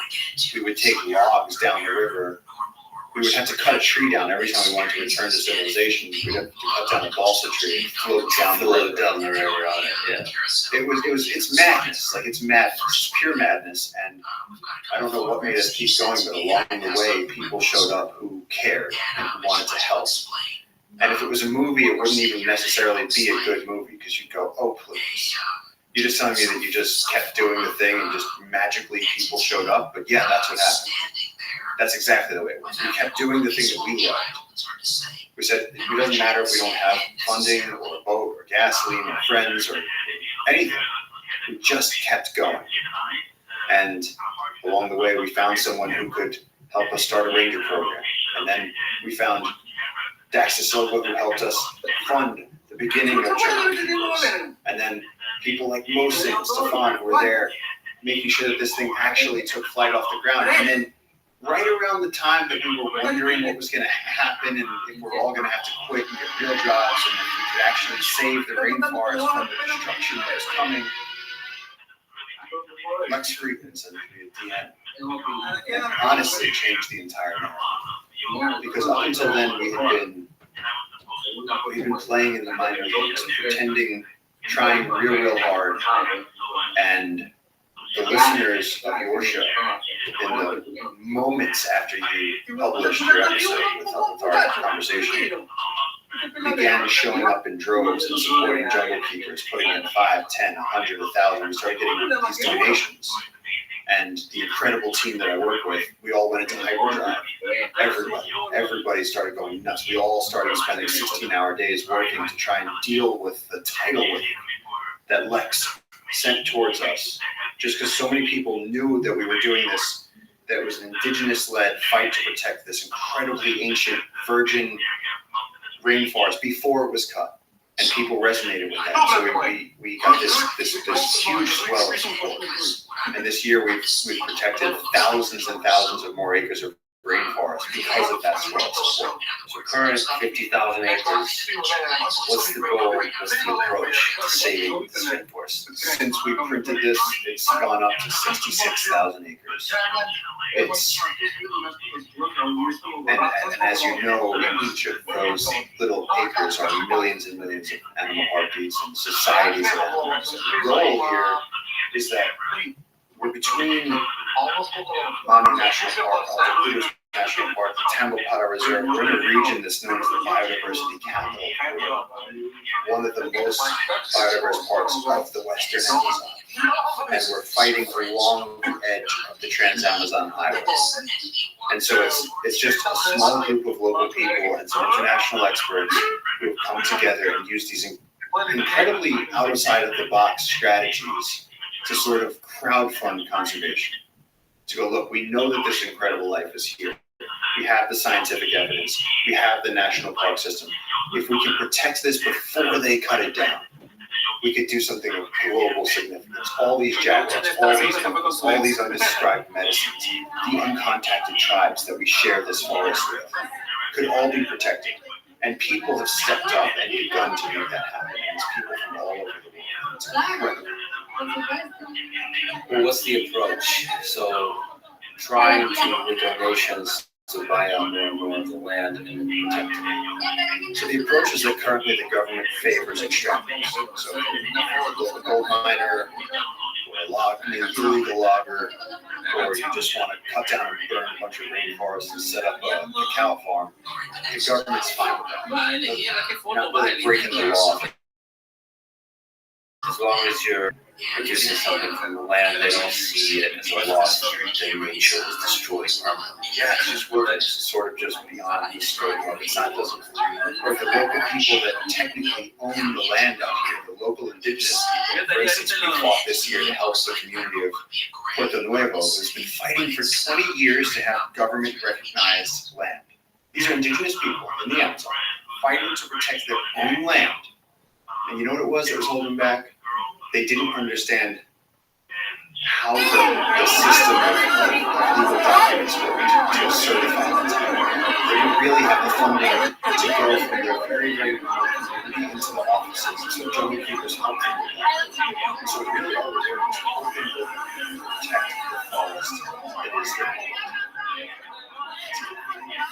People donate. People donate to Jungle Keepers. What you're doing is you're helping someone like JJ, who's an indigenous naturalist, who has the vision, has seen the forest be destroyed, has tried to take it first. You're saving mahogany trees, iron trees, Cape trees, skyscrapers of life. You just want these birds, reptiles, amphibians, birds, mammals, this entire habitat of the world of rainforest that produces a fifth of the oxygen we breathe and the water we drink.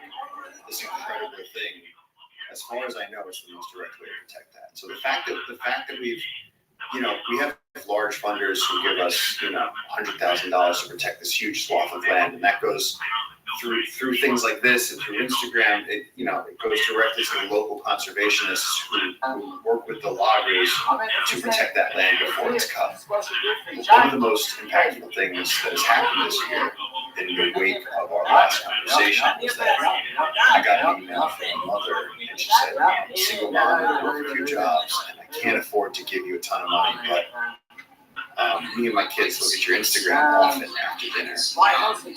They really want to protect the monkeys. They really want to protect the animals in the rainforest. So we get $5 a month. To me, that was so impactful because I used to be that little kid worried about the animals, and I saw how a few million raindrops can create flood. Yeah, I asked that people donate to jungle keepers. You guys are legit. That money is going to go a long way. Jungle keepers.org. If you somehow were able to raise very large, so the raindrops would make a waterfall, a very large amount of money. I don't know what that number is. Maybe $10 million, $20 million, $30 million. What are the different milestones along the way that could really help you on your journey? Save the rainforest. If let's just say some company organization or if enough people donated, let's just say we got that 30 million, that money would go directly into stopping logging roads, into yabancı kısmında yaptılar bayağı. Hepsinin hakkında kısmına bak yabancı. Vergi dahil mi kesintiye? Hayır, şöyle oluyor. 20 belediye bir hesabımız var bizim that connects the uncontacted indigenous reserves with other tribal lands with non-national park, with the Temple Pot, which establishes essentially the largest protected area. And what makes this groundbreaking is that we're not doing this in a traditional way. We're doing this take it to the people. And that's what's been so exciting. Is that, when he started this, when JJ started this 30 years ago, he had no idea. His father wanted him to do a lot. He didn't have shoes until he was 13 years old. He grew up bathing in the river. He had no idea that a bunch of crazy foreigner scientists were going to show up and some guy in a James Bond suit was going to come down here with microphones and that all of a sudden the world would know that he was on this quest to protect this incredible ecosystem and all those little aliens. Well, that's another important thing to remember, that the people that are cutting down the forest, the loggers, are also human beings. They have families. They're basically trying to survive, and they're desperate, and they're doing the thing that will bring them money. And so they're just human beings. At the core of it, if they have other options, they will probably choose to give their life to save the community, to first and foremost providing for their family, and after that, saving the community, helping the community flourish. And I think probably a lot of them love the rainforest. Who else in the rainforest? I mean, look at Pico. Pico used to be a logger, full-time logger, long-time logger. Now he loves conservation. Yo soy muy conservacionista. Yeah. It's all about just providing people who's watching. There's some dark stuff on the gold mine stuff we talked about. You showed me parts of the rainforest where the gold mines are, and they're just kind of erasing the rainforest. Yeah. So at the edges, that's when the mining happens. It's this ugly process of they're just destroying the jungle just for the surface layer of the sand or whatever that they process to collect just little bits of gold. And there's also very dark things that happen along the way as the communities around the gold mines are created. So that the entirety of the moral system that emerges from that has things like prostitution, where 1/3 of the women that are drawn into that sex trafficking and prostitution are minors under 17 years old, 13 to 17 year olds. There's just a lot of really, really dark stuff. I think that we have a rare chance do something against that darkness. I think that this is an example of local people who have taken action, done good work, being good to the people that have visited, harnessed a certain amount of international momentum, and now we're on the cusp of doing something historic. So the children and their communities along this river, it won't be prostitute and gold. It'll be becoming a trained ranger. Like last month, a ranger one of our female rangers went to Africa for a ranger. It's like we're getting to this tiny village with thatched huts upriver in Africa. Talk about being a professional conservation ranger. It's like that's changing lives. And her daughter said she's married to their kids are going to grow up seeing their parents walking around with the emblem on and go, oh, I want to. And then people like Pico and Pedro and all these guys that work here are going to go, well, we have to protect the forest. And then they start getting fascinated What up, about baby? snakes. How are you, Zelly? And then they start caring about the turtle eggs. And then all of a sudden they have a way of life. Nobody needs to go steal anybody's kids to be a prostitute in a gold mine. It's horrible. And so it's really a win-win for the animals. Living the dream every day's a holiday. Remember It's the feast, biocentric baby. conservation. How are It's you just doing? making everything better. Yeah, I've read in an article it said an estimated 1,200 girls between ages of 12 and 17 are forcibly drafted into child prostitution around the communities in gold mines. At least 1/3 of the prostitutes in the camp are underage. The girls had ended up in the camp after receiving a tip that there were restaurants with waitresses willing to pay top Oh, yeah, dollar. baby. They jumped on We're watching Let's and Freak down into the rainforest. What they found was not what they were expecting. The mining camp restaurants served food for only a few hours a day. The rest of the time, it was the girls themselves who were on the menu. Literally, they hit the road without the money to return home. Welcome to my world, baby. Trapped in prostitution. It's interesting to me that the most devastating destruction of nature, the complete erasure of the rainforest, burned to the ground, sucked through a hose, spit out into a disgusting mercury puddle, like the complete annihilation of life on Earth, goes hand in hand with the complete annihilation of a young life. It's like it's all based around the same thing. It's the light versus the dark. It's the destruction and the chaos versus a move towards order and hope. And it is incredibly dark. And this region is heavy with it. Well, I'm glad you're fighting for the light. Is there like a milestone in the near future that you're working towards, like financially through the donations? There is. In the next year and a half, as you saw in your time here, there's roads working around the jungle. When you're dead, you can All the work sleep. that the local people are doing to protect this land is trying to be dismantled by international corporations that are subcontracting logging companies here. And really what we need is $30 million in the next 2 years to protect the whole thing.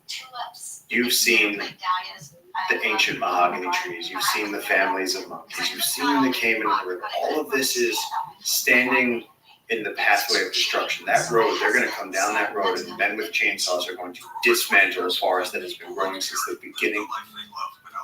This is so magical. Do you see the snake over there? Do you? Okay, I'm just gonna, don't move. I don't want you to move. I'm gonna just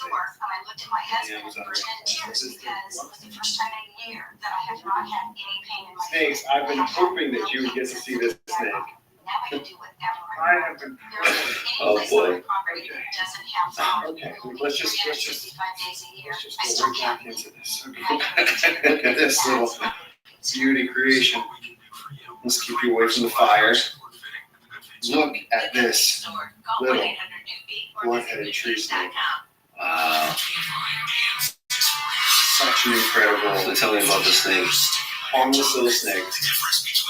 If you put your hand out, it'll probably just crawl onto you and just be real careful with the fire. So look, I'm just gonna go like this. Yeah, that's a snake safety. So he's a tree snake. Yep, nice and slow, nice and slow, nice and slow. So be nice and slow. Just really slow. Just be the tree. Be the tree that he climbs on. And this is like, again, this is a snake that's so thin and so small. There you go. Nice. Just be the tree. Let him crawl around. So he's gonna try and do all this stuff. Let me see if I can just calm him down. Very active. So see, like, it's going to go now. Look at this. I can see the light through his body. To me, this is an animal. This is a strange little life form. His eyes are 2/3 of his head. I'm not joking. Look at this skull. He's so tiny. He's so tiny. People will say there's a snake in Paul's hands right now. It's very, it's long, of course, but very skinny, very light. And also for everyone listening, the odds of that as we're sitting here doing this podcast, that a snake would just be crawling by in the jungle might sound like something that would happen, but the density of snakes in the Amazon rainforest makes this a very unique experience. Can you tell me a little bit about the coloration scheme? Yeah, so the brown, just to describe this as we were talking here, it's just a sort of banded white and brown snake with this tiny little head about the size of my pinky nail. 2/3 of this snake's head is made up of its gigantic eyes. It's got a small mouth, and it's about a third as thick as a pencil. It's basically a moving shoestring. It's incredibly thin. The only thing I am thinking, Lexa, is that if we have Dan come and just do some shots of Dan! So what are we looking at? The snake that was crawling behind us in the jungle that we were talking about jungle keepers and what we could do. And the snake just showed up at that moment. And this is a very active little snake who's out for a hunt tonight and wants to find something to eat. So this is a blood-headed tree snake, totally harmless, literally a moving shoestring. Super beautiful little animal. When you talk about aliens, to me, this is it. Like, what are you thinking? What are you doing right now? What do you think about the fact that you are being handled by these giant humans? And as you were saying, it reaches up to the leaves. Yeah, the snake just naturally knows to go. Look, you just put him anywhere near leaves, and he's like, I got this. He just wants to go right up into that tree. I just want you to try holding him. And real gentle, just be the tree. Yeah. And just kind of do the same thing you learned last night. Just nice and gentle. Yep. And see, he's holding on to my finger right now. He's just going, oh, there you go. Perfect. Nice and easy. He's a little erratic. He's a little goofy.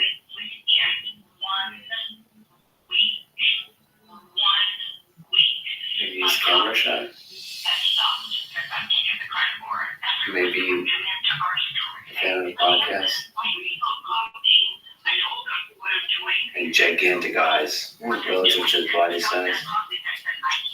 Oh, jeez. Killed him off. Traffic in the jungle. And then for everyone listening, as we're handling the snake that we found that was crawling by us, like literally by our shoulders as we're talking, a bat flies through, no joke, 8 inches from Lex's ears. Like just zips past his head as he's holding a snake while we're sitting here in the jungle, which is, we're just in it now. And he's gonna try and back up. Yeah, why don't you, this is part of it. He's weaved this way. Okay, this is what I'm gonna do. I'm gonna say, thank you, Mr. Snake. Thank you, Mr. Snake. Fly gold from your capital to protect your wealth. Over 25 years experience, thousands of five-star reviews. And then we can resume normal podcasting now. Because We really are in the jungle. we're really in the jungle. That's one of my favorite snakes. That's one of my favorite little aliens on this planet.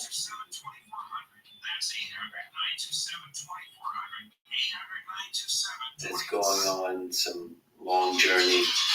It's gonna carry the rest of the night. So that little snake is one of the millions of life forms, heartbeats that you try to protect. Exactly.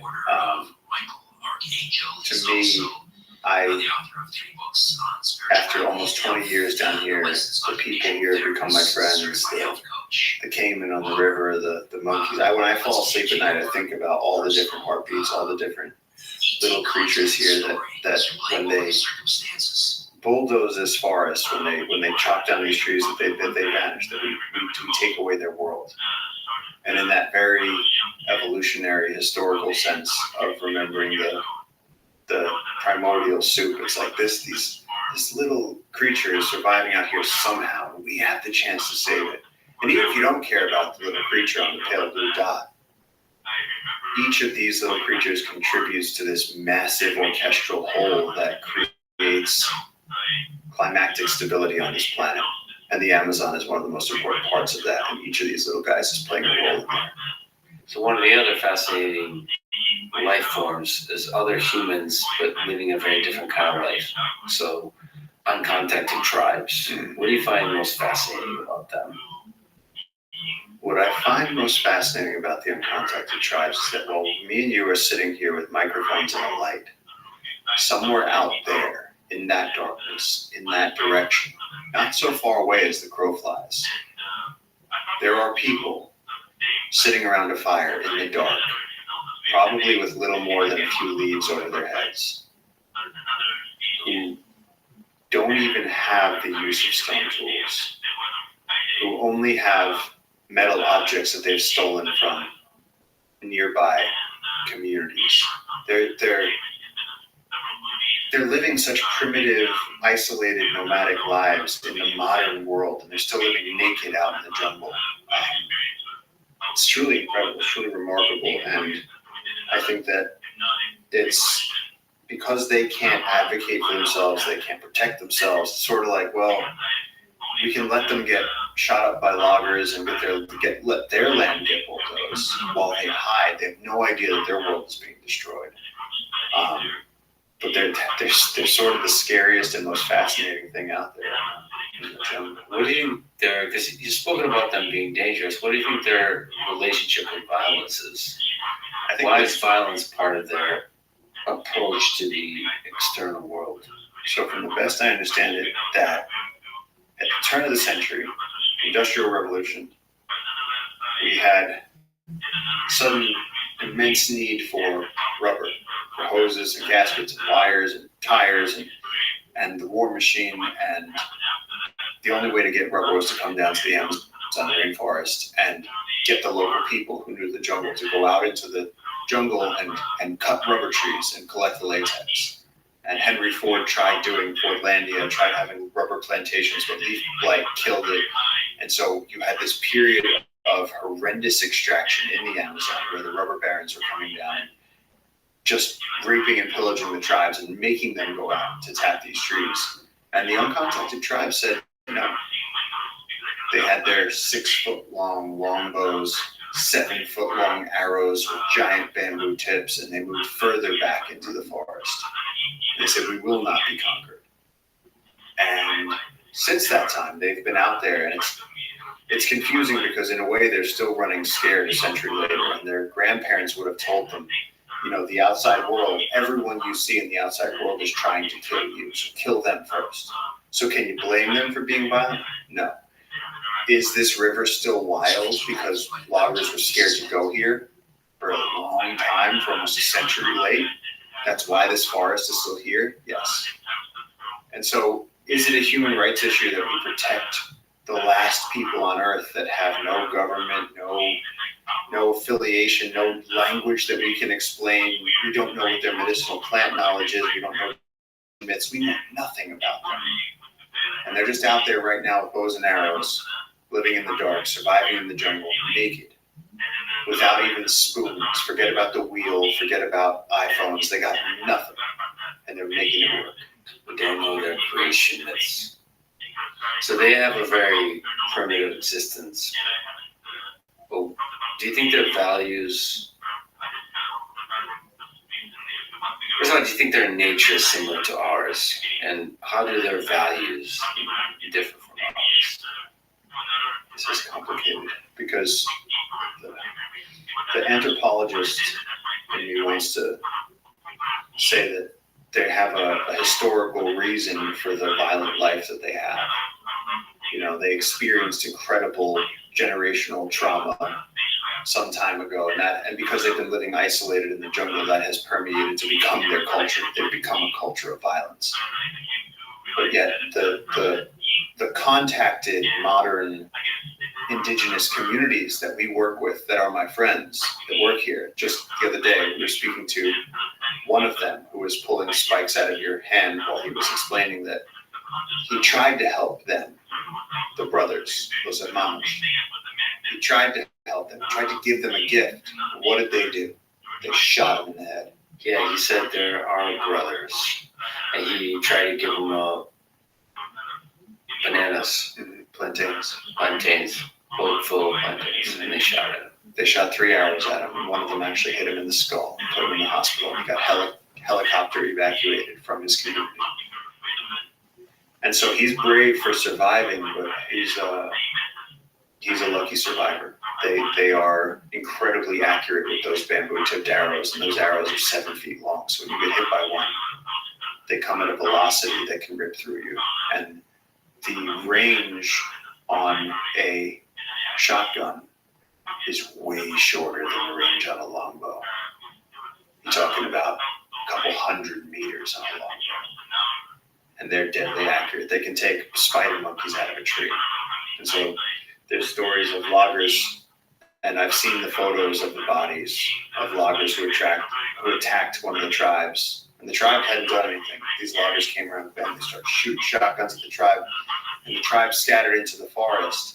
And as the loggers' boat went around the bend, they just started flying arrows. Took out the boat driver, boat skidded to the side, and then everybody was standing in the river. You can't run. And the tribe just descended on them and just porcupined them full of arrows. Shotgun versus bow. There's a shotgun shell here, by the way. Yeah. From the loggers. Yeah, we picked that up yesterday. Was that yesterday? I don't know. I don't know. One of the things I that think happens that's here is time loses meaning in some kind of deep way that it does when you're in a big city in the United States, for example, and there's schedules and meetings and all this kind of stuff. It transforms the meaning, your experience of time, your interaction with time, the role of time, all of this. I've forgotten time, and I've forgotten the existence of the outside world. And how does that feel? It feels more honest. It also puts in perspective, like all the busyness, all the. It kind of takes the ant out of the ant colony and says, "Hey, you're just an ant. This is just an ant colony, and there's a big world out there." Yeah, it's a chance to be grateful, to celebrate this earth of ours and the things that make it worth living on, including the simple things that make the individual life worth living, which is water and food. And the rest is just details. Of course, the friendships and social interaction, that's really big one, actually. That one I'm taking for granted because I didn't get a chance here to really spend time alone. And when I came here, I've gotten a chance to hang out with you. And there's a kind of camaraderie, there's a friendship there. If that's broken, that's a tough one too. I mean, you spent quite a lot of time alone in the jungle. You ever get alone on here? Yeah. I mean, the first 15 years we were doing this, we there would be times that JJ would be busy in town with his family, and I would, for sheer love of the rainforest, I would have to come alone out here. And we didn't have running water. I didn't have running water. I didn't have lights. All I had was a couple of candles in the darkness and a tent, and I was 20-something years old living in the Amazon by myself. Your boat sunk. And yeah, it's incredibly lonely. I had to learn through experience because I thought there's a period, I think when you're young, as a young man, I had this thing, like I wanted to prove that I could be like the explorers. I wanted to prove that I could handle the elements, that I could go out alone, that I could have these deep connective moments with the jungle. And it's like, I did that. And that's great. And you know what the kid from Into the Wild learned right before he died in that bus? That if you don't have somebody to share it with, it doesn't matter.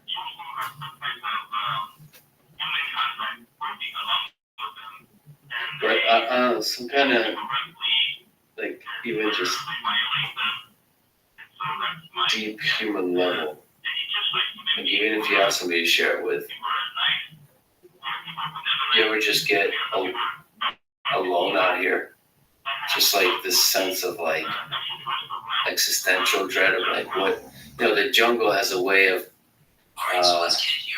not caring about any individual organism. It just kind of churns. It's like it makes you realize that life is finite quite intensely.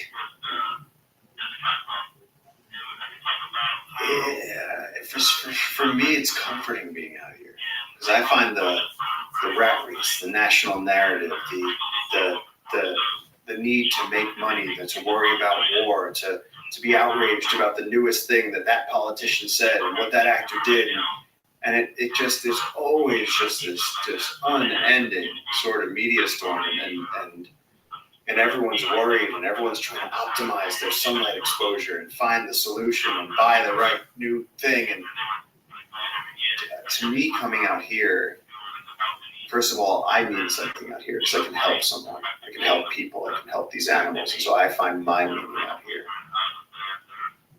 But also, there's the losing the madness over the mountains. It's nature has always, and for many people, been where things make sense.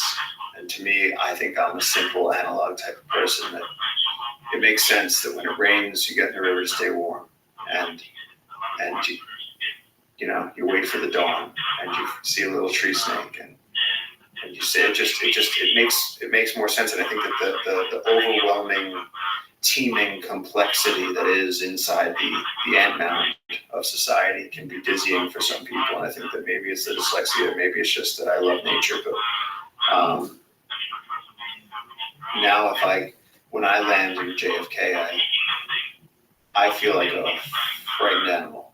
Like it's as if you release like some animal that had never seen it into Times Square, and you can just imagine this dog with its ears back running away from taxis and just cowering the noise, and it's just hustle and bustle, and people are brutal. How much you want it for? Get in the car, and it's screaming over the intercom, and just everything sensory changes, and let's get home. Okay, let's go. You got a meeting. You got to get to the next place. You got to give a talk. You got to say, out here, when we finish up here, what are we going to do?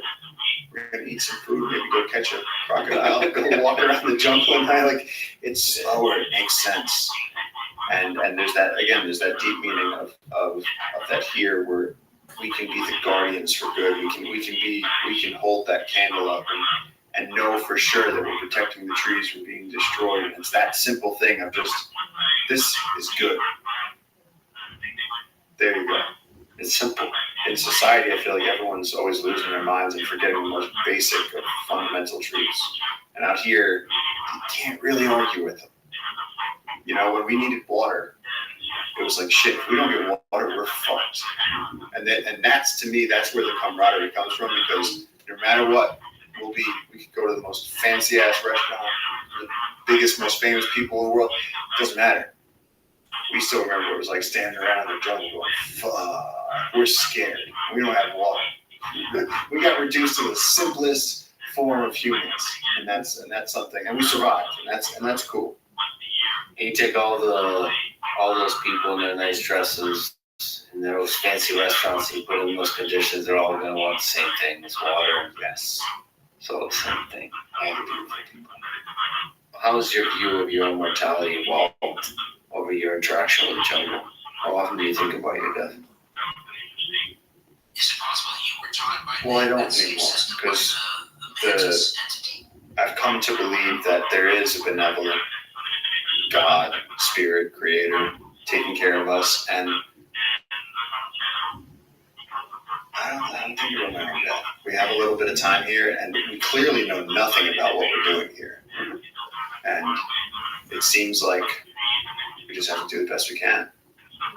And so it doesn't scare me. I've come close to dying a lot of times, and I just don't think you don't want to have a bad death. First of all, you don't want to be a statistic. You don't want to find out. You don't want to be the first to try out a new product and oops, it crushed you. That's a terrible way to go. Or the people that used to, in the gold rush, they were using mercury and nugget. Or lead, it was lead poisoning. And it's like, a few million people died that way. And it's like, you want a good death. You want to staring down the eyes of a tiger, hanging off the edge of a cliff, saving somebody's something worth warrior's death. Mm-hmm. But if riding a 16-foot black caiman, just boots on, screaming, that'd be fun. That'd be a good one. a lot of people say that you carry the spirit of Steve in your heart, the way you carry yourself in this world. I mean, that guy was full of joy.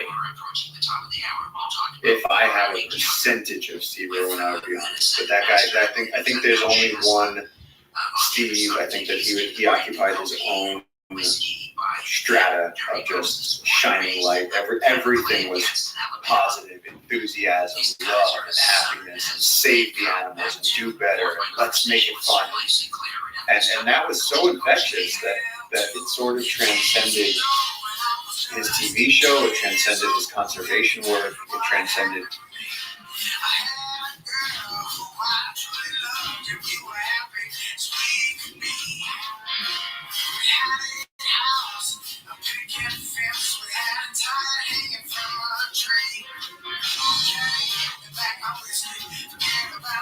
Through sheer magnetism and enthusiasm, because everyone knew Steve was. Everyone loved Steve. We still all love Steve. And so it's just amazing what one spirit can do. So if anybody, makes that comparison, I get really uncomfortable, because to me, Steve Irwin is like just the GOAT. And so I'm okay with that. Well, I at least agree with that comparison. Having spent time with you, there's just an eternal flame of joy and adventure too, just pulling you. A dark question, but do you think you might meet the same end, giving your life in some way to something you love? That is a dark question, but I think most likely I'll get whacked by loggers. I think that loggers or gold miners will take me out. I don't picture myself going from animals, but that would be heartbreaking too. Yeah, it would, but at the same time though, like the Kurt Cobain value of that, if I died doing what I love to protect the river, that'd be worth so much more. A lot. Like we'd get the 30 million if I died tomorrow for sure. So we've already talked about this, my friends. I'm like, if I get whacked, do the foundation, make the documentary, protect the river, protect the heartbeats, call it the heartbeats, jungle keepers the heartbeats. Be ready for it, because these things do happen. People get pissed if you get in their way, and as many happy people whose lives were changing, there's also going to be some jealous, shitty, upset people who are mad that they can't make prostitutes out of young girls and keep destroying the planet, and so they might just erase you. Me. Well, I hope you like a Clint Eastwood character, just impossible to kill. I like how you squinted your eyes. On cue. Who do you think will play you in a movie? God, somebody with the right nose. Somebody who can live up to this schnozzle. Yeah. All right. Italian? Yeah. It's funny. You think of yourself as Italian or human? American. That's the thing. You know, Hey, my life has been the United Nations of whatever. Like I just to me I don't. That's the other thing. You go back to society, everyone's obsessed with race. To me, I'm like, look, leopards have black babies and yellow babies, one mother. Like they're all leopards, and I'm so colorblind and race blind and everything else. I've lived in India. My friends are Peruvian. My family, we got Italian, Filipino, just everything. And so I'm so immersed in it that when I find it very jarring and disconcerting how much time we spend talking about different religions. And it's just the differences in humans. I'm like, dude, we're talking about whether or not our ecosystems are going to be able to provide for us. We're talking about nuclear war. We're talking about this pretty serious shit on the table. And we're over here arguing over like shades of gray. It's so trivial. And that shit drives me crazy. And as does the outrage where it's like, no, you have to care. I've been criticized for not caring enough about that. And I'm like, who cares what the hell I am? Who gives a shit what the hell? I'm a human. We're all human. yeah. It's not that easy, but it's kind of fun sometimes. And we're at a better time. And like when you think about like the Middle Ages, like even if you were a king, you still didn't have that good. You didn't have pineapples in the winter. You didn't even know what the fuck a pineapple was. We have pineapples whenever we want them. We can fly on planes to other countries. By the way, let's clarify. We, you mean a large fraction of the world.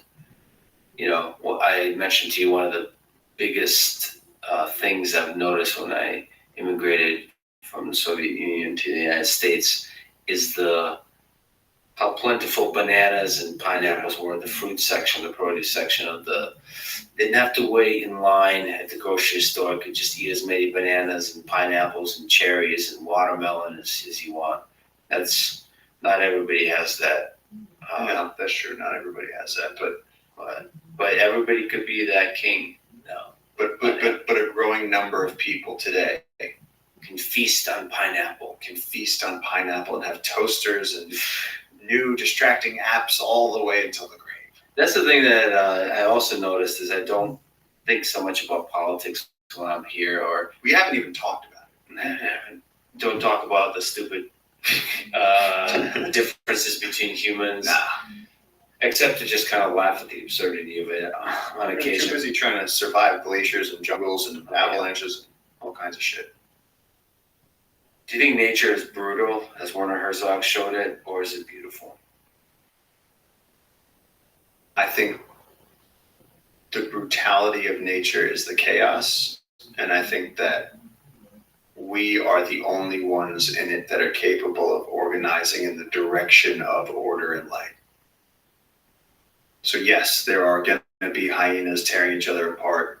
Yes, there's going to be war-torn nations and poor, starving children, but we as humans have the power to work towards something more organized than that. So there is a force within nature that's always searching for order, for good. It's kind of a unifying theory if you think about it. I mean, all of the chaos of history and the wars and the chaos of nature, we through technology and organization, there's so many people, more people today than ever before, I think, who are so concerned, who realize that the incredible power, like what Jane Goodall says about, you know, how you can affect the people around you, how you can do good in the world, how you can change the narrative of conservation from one of loss and darkness to one of innovation and light. Like we can do incredible things. We are the masters as humans. And I think that we're on the cusp of sort of understanding the true potential of that. Like I just think that more than ever people have harnessed this ability to do good in the world and be proud of it and just change the darkness into something else. When you have lived here and taken in the ways of the Amazon jungle, how have your views of God, you mentioned, how have your views of God change? Who is God? I've come to believe that, again, back to that Christ wasn't a Christian, Muhammad wasn't a Muslim, and Buddha wasn't a Buddhist, that like the game the game is love and compassion. And the universe is chaotic and dangerous, and nature is chaotic and dangerous. But if this is some sort of a biological video game, our reality, that the test is, can we be good? And we go through it every day. Can you be good to your parent? Can you be good to your partner? Can you be good to your coworkers? It's so difficult. And we see how people can cheat and steal and hurt and destroy and the incredible impact that it has on the world, the returning exponential impact that one act of kindness, one act of good can do. And so I see nature as God. I see the religions as different cultural manifestations of the same truth, the same creative force. Maybe me and you have the same beliefs, and your aliens are my angels. Well, thank you for being one of the humans trying to do good in this world. And thank you for bringing me along for some adventure. And I believe more adventure awaits. Thank you for being enough of a psychopath to actually just sign on to come into the Amazon rainforest in a suit. And a year ago, when you told me that you were going to do this, I truly didn't believe you. So for being a man of your word and for the incredible work you do to connect humans and to create dialogue and to do good in the world, and for all the adventures that we've had, thank you so much. Thank you, brother. Lex, thanks, man. Thanks for listening to this conversation with Paul Rosalie. To support this podcast, please check out our sponsors in the description. And now, let me leave you with some words from Joseph Campbell. The big question is whether you are going to be able to say a hearty yes to your adventure. Thank you for listening, and hope to see you next time.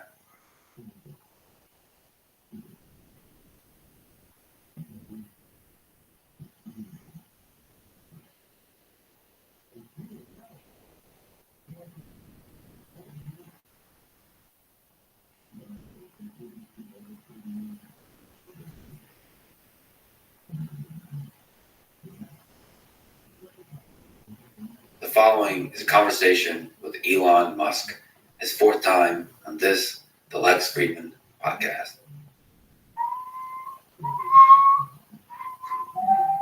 I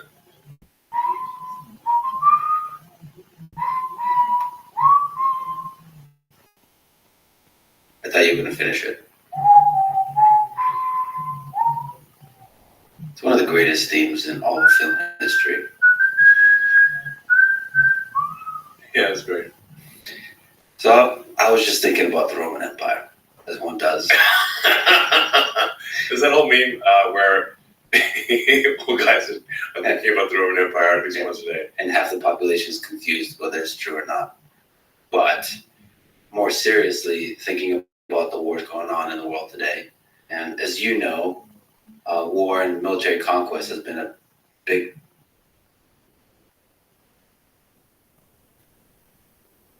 part of Roman society and culture, and I think it's been a big part of most empires and dynasties throughout human history. So They usually came as a result of conquest.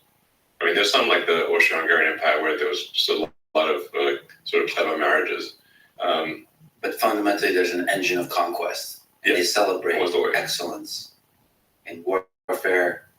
Many of the leaders were excellent generals. That kind of thing. So, big picture question. Grok approved. I asked. This is a good question to ask. It tastes like Grok approved. At least on fun mode. To what degree do you think war is part of human nature versus a consequence of how human societies are structured? I ask this as you have somehow controversially been a proponent of peace. I'm generally a proponent of peace. I mean, ignorance is perhaps, in my view, the real enemy to be countered. That's the real hard part, not, biting on the humans. but all creatures fight. I mean, the jungle is you look at people think of this nature as perhaps some sort of peaceful thing, but in fact it is not. There's some quite funny Werner Herzog thing where he's like in the jungle, like saying that it's like basically just murder and death in every direction. I mean, the plants and animals in the jungle are constantly trying to kill each other every single day, every minute. So it's not like we're unusual in that respect. But there's a relevant question here: whether with greater intelligence comes greater control over these base instincts for violence.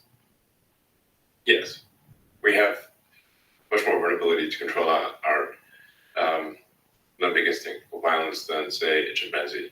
And in fact, if one looks at, say, the chimpanzee society, it is not friendly. I mean, the bonobos are an exception, but chimpanzee society is full with violence and it's quite horrific, frankly. That's our limbic system in action. Like, you don't want to be on the wrong side of a chimpanzee. It'll eat your face off and tear your nuts off. Yeah, basically, there's no limits or ethics or they're almost at just war. There's no just war in chimpanzee societies. There's war and dominance by any means necessary. Yeah, chimpanzee society is like a primitive version of human society. They're not like peace loving, basically, at all. There's extreme violence.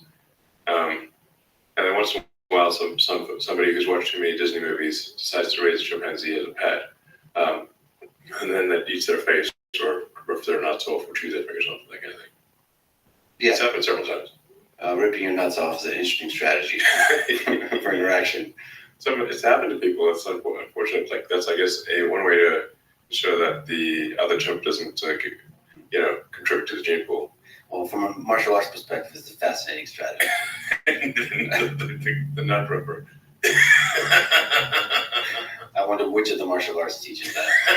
I think it's safe to say if somebody's got your nuts in their heads and as the option of ripping them off, you will be amenable to whatever they want. Yeah. Safe to say. So, like I said, somehow controversially, you've been a proponent of peace on Twitter, on X. Yeah. So let me ask you about the wars going on today and to see what the path to peace could be. How do you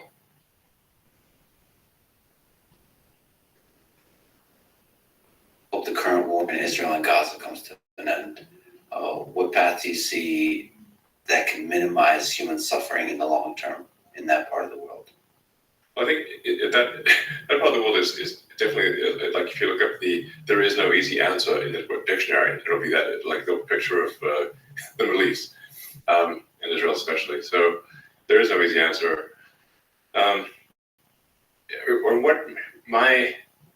This is strictly my opinion is that the goal of Hamas was to provoke an overreaction from Israel. They obviously do not expect to have a military victory, but they really wanted to commit the worst atrocities that they could in order to provoke the most aggressive response possible from Israel, and then leverage that aggressive response to rally Muslims worldwide for the cause of Gaza and Palestine, which they have succeeded in doing. So the counterintuitive thing here, I think that the thing that I think should be done, even though it's very difficult, is that I would recommend that Israel engage in the most conspicuous acts of kindness possible. Everything. That is the actual thing that would thwart the goal of Hamas. So, in some sense, the degree that makes sense in geopolitics, turn the other cheek, implemented.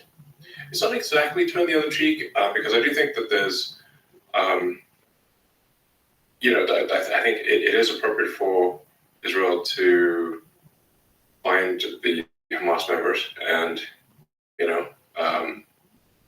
either kill them or incarcerate them.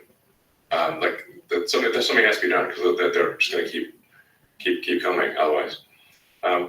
But in addition to that, they need to do whatever they can. There's some talk of establishing, for example, a mobile hospital I'd recommend doing that. Just making sure that there's food, water, medical necessities, and just be over the top about it and be very transparent, so that people can't claim it's a trick. Like just put a webcam on the thing, all 24/7. Deploy acts of kindness. Yeah, conspicuous acts of kindness that are unequivocal, meaning they can't be somehow, because Hamas will then their response will be, oh, it's a trick. Therefore, you have to counter how it's not a trick. This ultimately fights the broader force of hatred in the region. Yes. Now, I'm not sure if he said it. It's an apocryphal saying, but an eye for an eye makes everyone blind. Now, that neck of the woods, they really believe in the whole eye for an eye thing. But you really have, if you're not going to just outright commit genocide, like against an entire people, which obviously would not be acceptable to really should be acceptable to anyone, then you're going to leave basically a lot of people alive who subsequently, hate Israel. So really the question is like, how, for every Hamas member that you kill, how many did you create? And if you create more than you kill, you've not succeeded. That's the real situation here. And it's safe to say that if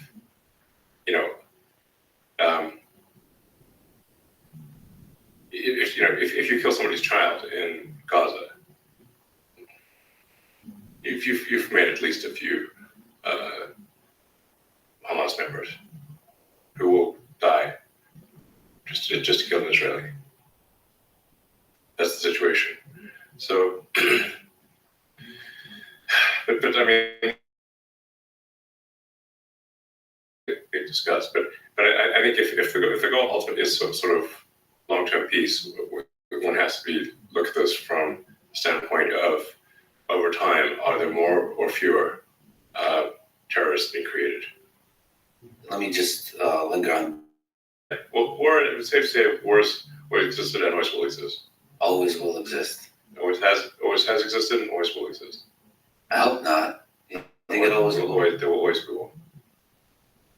It's a question of just how much war, and what there's the sort of the scope and scale of war, but to imagine that there would not be any war in the future, I think would be very unlikely outcome. Yeah, you talked about the culture series. There's war even there. Yes, this giant war. The first book starts off with a gigantic galactic war where trillions die. Trillions. But it still nevertheless protects these pockets of flourishing. Somehow you can have galactic war and still have pockets of flourishing. Yeah, I mean, it's. I guess if we are able to one day expand to, pull the galaxy or whatever, there will be a galactic war at some point. The scale of war has been increasing. It's like a race between the scale of suffering and the scale of flourishing. Yes. A lot of people seem to be using this tragedy to beat the drums of war and feed the military-industrial complex. Do you worry about this? The people who are rooting for escalation, and how can it be stopped?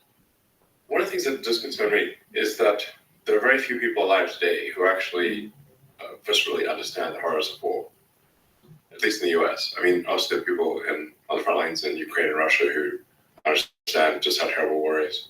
But how many people in the West understand it? My grandfather was in World War II. He was severely traumatized. He was there, I think, for almost 6 years in East and North Africa and Italy.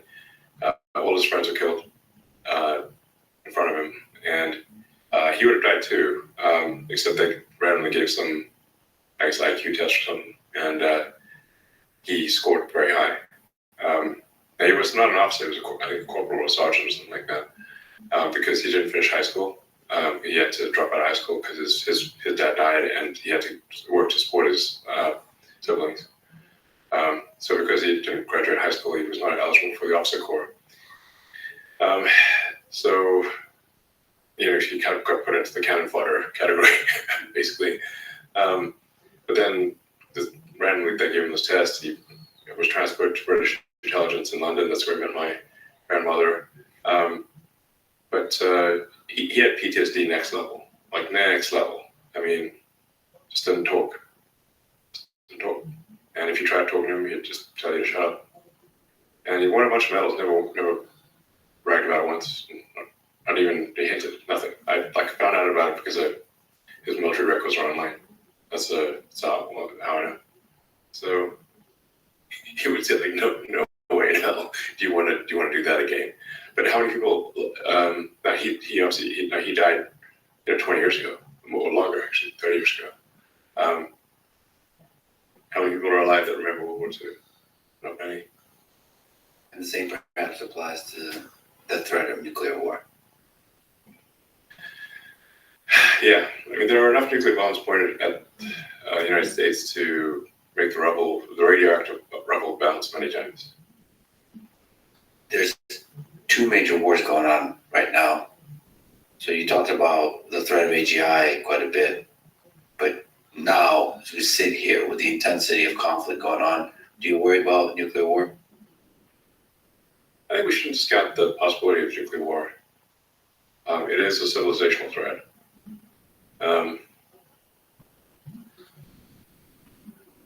Right now, I could be wrong, but I think that the current probability of nuclear war is quite low. But there are a lot of nukes pointed at us. So, and we have a lot of nukes pointed at other people. Still there. Nobody's put their guns away.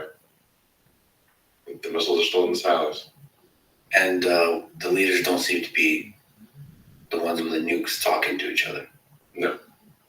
There are wars which are tragic and difficult on a local basis, and then there are wars which are civilization ending, or have that potential. Obviously, global thermonuclear warfare has high potential to end civilization, perhaps permanently, but certainly to severely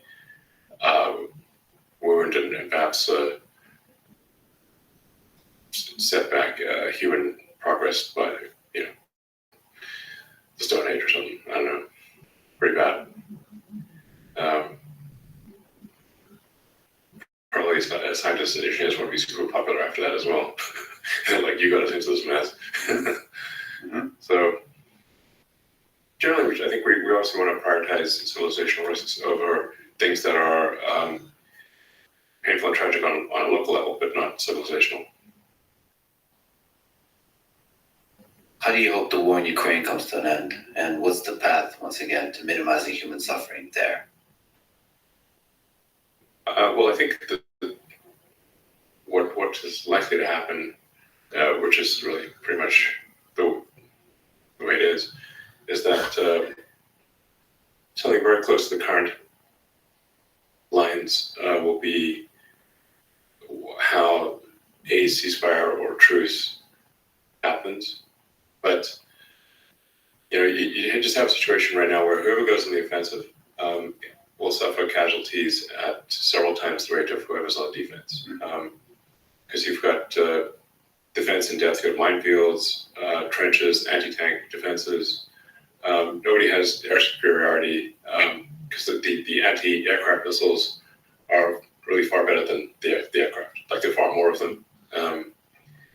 And so neither side has air superiority.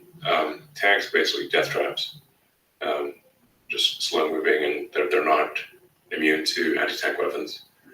So you really just have long-range artillery and infantry trenches. It's World War I, all over again. With drones, throwing drones, some drones there. Which makes the long-range artillery just that much more accurate and better, and so more efficient at murdering people on both sides. Yeah. So it's whoever is. You don't want to be trying to advance from either side because the probability of dying is incredibly high. So in order to overcome defense in depth trenches and minefields, you really need significant local superiority in numbers. Ideally, combined arms where you do a fast attack with aircraft, a concentrated number of tanks, and a lot of people. That's the only way you're going to punch through a line. And then you're going to punch through and then not have the reinforcements just kick you right out again. I mean, I really recommend people read World War I warfare in detail. It's rough. I mean, the sheer number of people that died there was mind-boggling. And it's almost impossible to imagine the end of it that doesn't look like almost exactly like the beginning in terms of what land belongs to who and so on. But on the other side of a lot of human suffering, death, Yes. and destruction of infrastructure. Yes, I mean, the reason I proposed some sort of truce or peace a year ago was because I predicted pretty much exactly what would happen, which is a lot of people dying for basically almost no changes in land, and the loss of the flower of Ukrainian and Russian youth, and we should have some sympathy for the Russian boys as well as the Ukrainian boys, because the Russian boys didn't ask to be on the front line; they have to be. So there's a lot of sons not coming back to their parents, and I think most of them don't really they don't hate the other side. It's sort of like, as the saying about, like this saying comes from World War I. It's like young boys who don't know each other killing each other on behalf of old men that do know each other. The hell's the point of that? So Volodymyr Zelensky said that he's not, or has said in the past, he's not interested in talking to Putin directly. Do you think he should sit down, man-to-man, leader, and negotiate peace? Look, I think I would just recommend do not send the flower of Ukrainian youth to die in trenches. Whether you talk to Putin or not, just don't do that. Whoever goes on the offensive will lose massive numbers of people. And history will not look kindly upon them.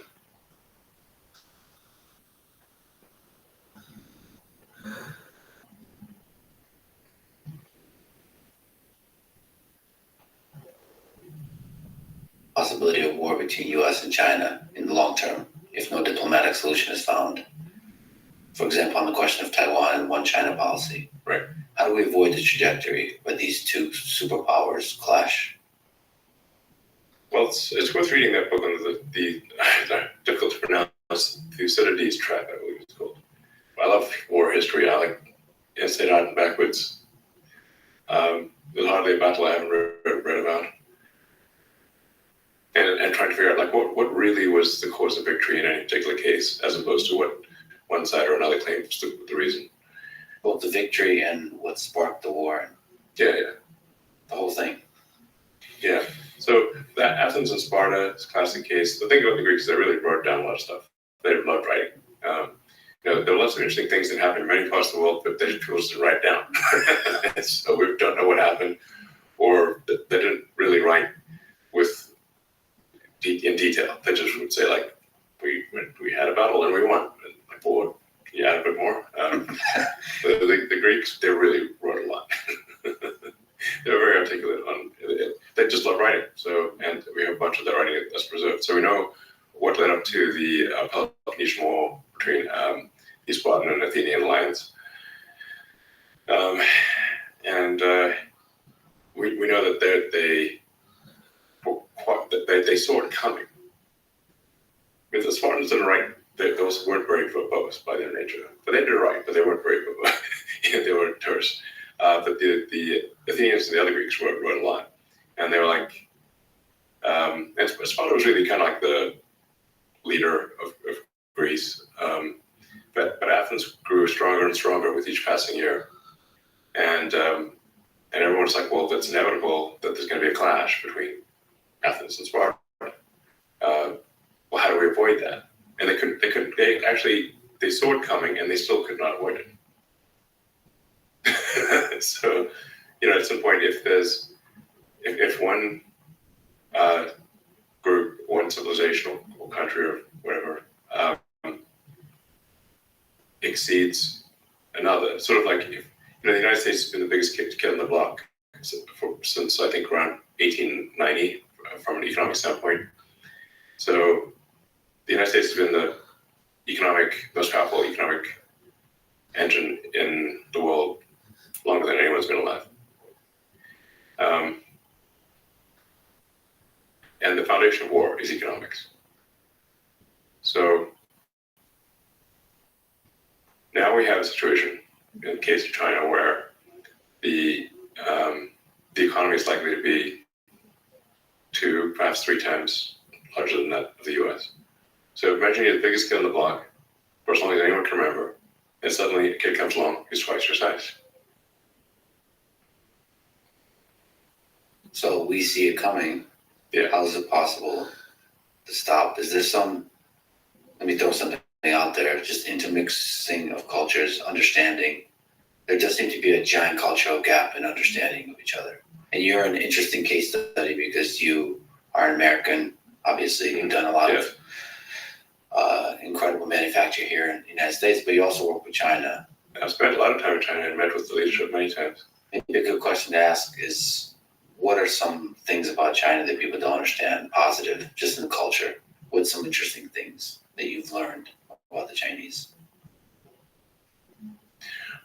Well, the sheer number of really smart, hardworking people in China is incredible. There are really, like how many smart, hardworking people are there in China? There's far more than there are here, I think, in my opinion. They've got a lot of energy. So, I mean, the architecture in China that's in recent years is far more impressive than the US. I mean, the train stations, the buildings, the high-speed rail, everything, it's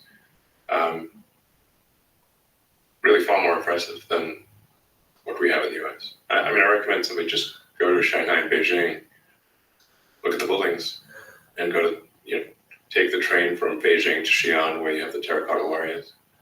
China's got an incredible history, very long history. And, I think arguably in terms of the use of language from a written standpoint, sort of one of the oldest, perhaps the oldest written language.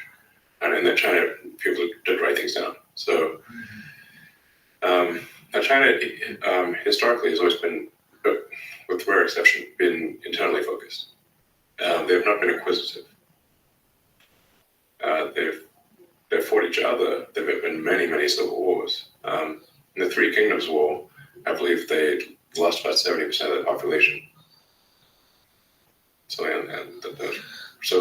they've had brutal internal wars, like civil wars that made the U.S. Civil War look small by comparison. I think it's important to appreciate that China is not monolithic. We sort of think that China is this sort of one entity with one mind, and this is definitely not the case. From what I've seen, and I think most people who understand China would agree, that people in China think about China 10 times more than they think about anything outside of China. So it's like 90% of their consideration is internal. Well, isn't that a really positive thing when you're talking about the collaboration and the future peace between superpowers? When you're inward facing, which is like focusing on improving yourself versus focusing on, quote unquote, improving others through military might. But the good news, the history of China suggests that China is not inquisitive, meaning they're not going to go out and invade a whole bunch of countries. I do feel very strongly, so that's good. I mean, because a lot of very powerful countries have been inquisitive. The U.S. is also one of the rare cases that has not been inquisitive. Like after World War II, the U.S. could have basically taken over the world and any country. Like we got nukes, nobody else got nukes. We don't even have to lose soldiers. Which country do you want? The United States could have taken over everything. at will, and it didn't. The United States actually helped rebuild countries. It helped rebuild Europe, helped rebuild Japan. This is very unusual behavior, almost unprecedented.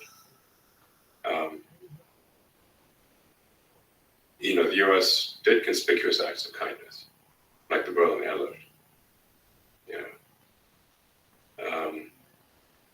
And I think it's always like, well, America's done bad things. Well, of course, America's done bad things, but one needs to look at the whole track record. And just generally, one sort of test would be, how do you treat your prisoners of war? Mm-hmm. Or let's say, no offense to the Russians, but let's say you're in Germany, it's 1945. You got the Russian army coming on one side, you got the French, British, and American armies coming on the other side. Who would you like to be surrendered to? Like, no country is like morally perfect, but I recommend being a POW with the Americans. That would be my choice very well. In the full menu of POW. Very much so. And in fact, Wonder von Braun took, a small guy, was like, we've got to be captured by the Americans. Yeah. And in fact, the SS was under orders to execute von Braun and all of the German rocket initiates. And they narrowly escaped their SS. They said they were going out for a walk in the woods. They left in the middle of winter with no coats. And they ran but no food, no coats, no water. And just ran like hell and ran west. And by sheer luck, I think his brother found a bicycle or something, and then just cycled west as fast as he could and found a U.S. patrol. So anyway, that's one way you can tell morality is where do you want to be a POW? It's not fun anywhere, but some places are much worse than others. So anyway, so like America has been, while far from perfect, generally a benevolent force, and we should always be self-critical, and we try to be better. But anyone with half the brain knows that. So I think there are, in this way, China and the United States are similar. Neither country has been acquisitive in a significant way. So that's like a shared principle, I guess. Now China does feel very strongly about Taiwan. They've been very clear about that for a long time. From this standpoint, it would be like one of the states is not there like Hawaii or something like that, but more significant than Hawaii. And Hawaii is pretty significant for us. So they view it as really there's a fundamental part of China, the island of Formosa, now Taiwan, that is not part of China but should be. And the only reason it hasn't been is because the U.S. Pacific Fleet. And as their economic power grows, and as their military power grows, the thing that they are clearly saying is their interest will, clearly be materialized. Yes. China has been very clear that they will incorporate Taiwan peacefully or militarily, but that they will incorporate it from their standpoint is 100% likely. Now, something you said about conspicuous acts of kindness as a geopolitical policy, it almost seems naive. But I'd venture to say that this is probably the path forward, how you avoid most wars. Just as you say it, it sounds naive, but it's kind of brilliant. If you believe in the goodness of underlying most of human nature, it just seems like conspicuous acts of kindness can reverberate through the populace of the countries involved. Yeah, well, and de-escalate. Absolutely. So, after World War I, they made a big mistake they basically try to lump all the blame on Germany, and saddle Germany with impossible reparations. Really there was quite a bit of blame to go around for World War One, but they try to put it all on Germany, and that laid the seeds for World War Two. So a lot of people, well, not just Hitler, a lot of people felt wronged, and they wanted vengeance, and they got it. People don't forget. Yeah. You kill somebody's father, mother, son, daughter, they're not going to forget it. They will want vengeance. So after World War II, they're like, well, that Treaty of Versailles was a huge mistake in World War I. And so this time, instead of crushing the losers, we're actually going to help them. The Marshall Plan, and we're going to help rebuild Germany. We're going to help rebuild, Austria and the other, Italy and whatnot. So, and that was the right move. It does feel like there's a profound truth to conspicuous acts of kindness being an antidote to this. Something must stop the cycle of reciprocal violence. Something must stop it, or it will, it'll never stop. Just eye for an eye, tooth for a tooth, limb for a limb, life for a life, forever and ever. To escape briefly the darkness with some incredible engineering work. XAI just released Grok, AI assistant that I've gotten a chance to play with. It's amazing on many levels. First of all, it's amazing that a relatively small team in a relatively short amount of time was able to develop this close to state-of-the-art system. Another incredible thing is there's a regular mode and there's a fun mode. Yeah, I guess I'm to blame for that one. First of all, I wish everything in life had fun mode. Yeah. There's something compelling beyond just fun about the fun mode. Yeah. Interacting with a large language model. I'm not sure exactly what it is because I've only had a little bit of time to play with it, but it just makes it more interesting, more vibrant to interact with the system. Yeah. Absolutely. Our AI Grok is modeled after The Hitchhiker's Guide to the Galaxy, which is one of my favorite books. It's a book on philosophy that disguised as a book on humor, and I would say that forms the basis of my philosophy, which is that we don't know the meaning of life, but the more we can expand the scope and scale of consciousness, digital and biological, the more we're able to understand what questions to ask about the answer that is the universe.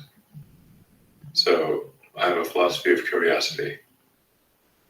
There is generally a feeling like this AI system has an outward looking, like the way you are, like sitting with a good friend, looking up at the stars, like asking pothead-like questions about the universe, wondering what it's all about, the curiosity you talk about. There's a sense, no matter how mundane the question I ask it, there's a sense of cosmic grandeur to the whole thing. Well, we are actually working hard to have engineering, math, and physics answers that you can count on.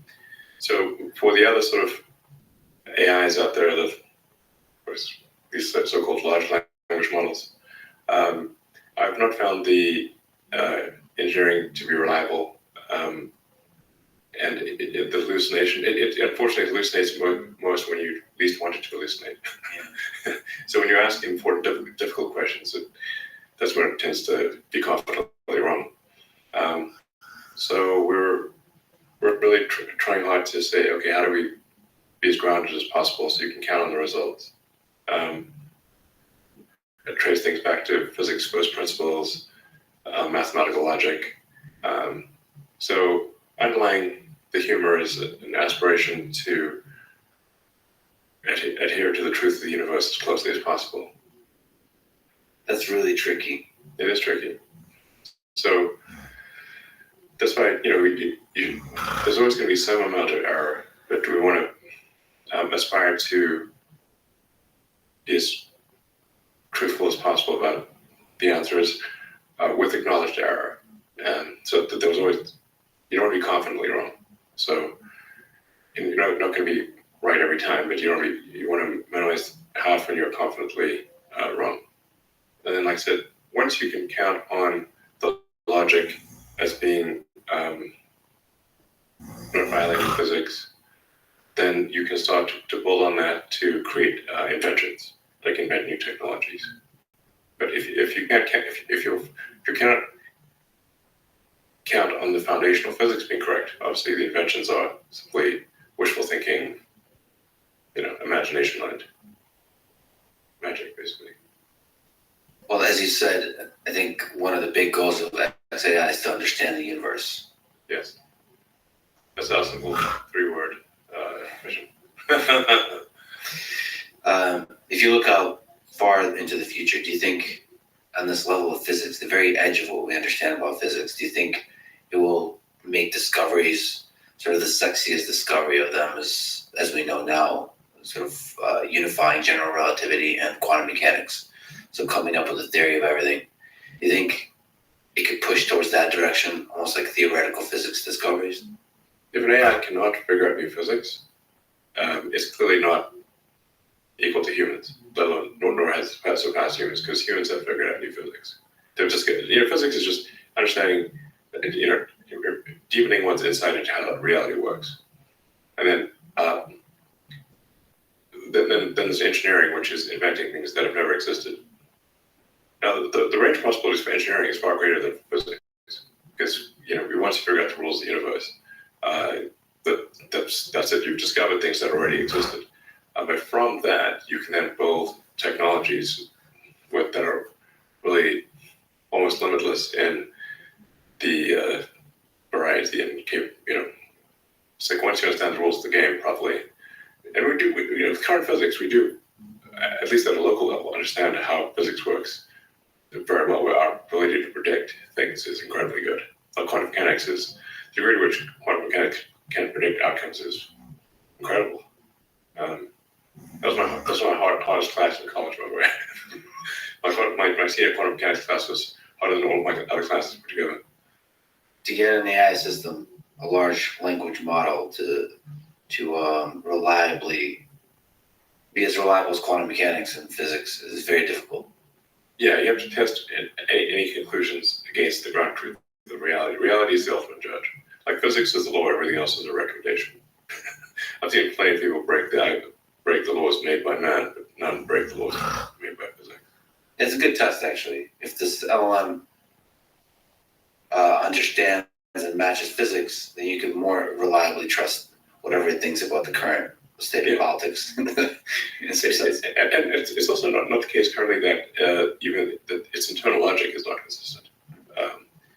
So it's especially with the approach of like just predicting token predict token. It's like a vector sum. You're summing up a bunch of vectors. You can get drift. So as those a little bit of error adds up, and by the time you are many tokens down the path, it doesn't make any sense. So it has to be somehow self-aware about the drift.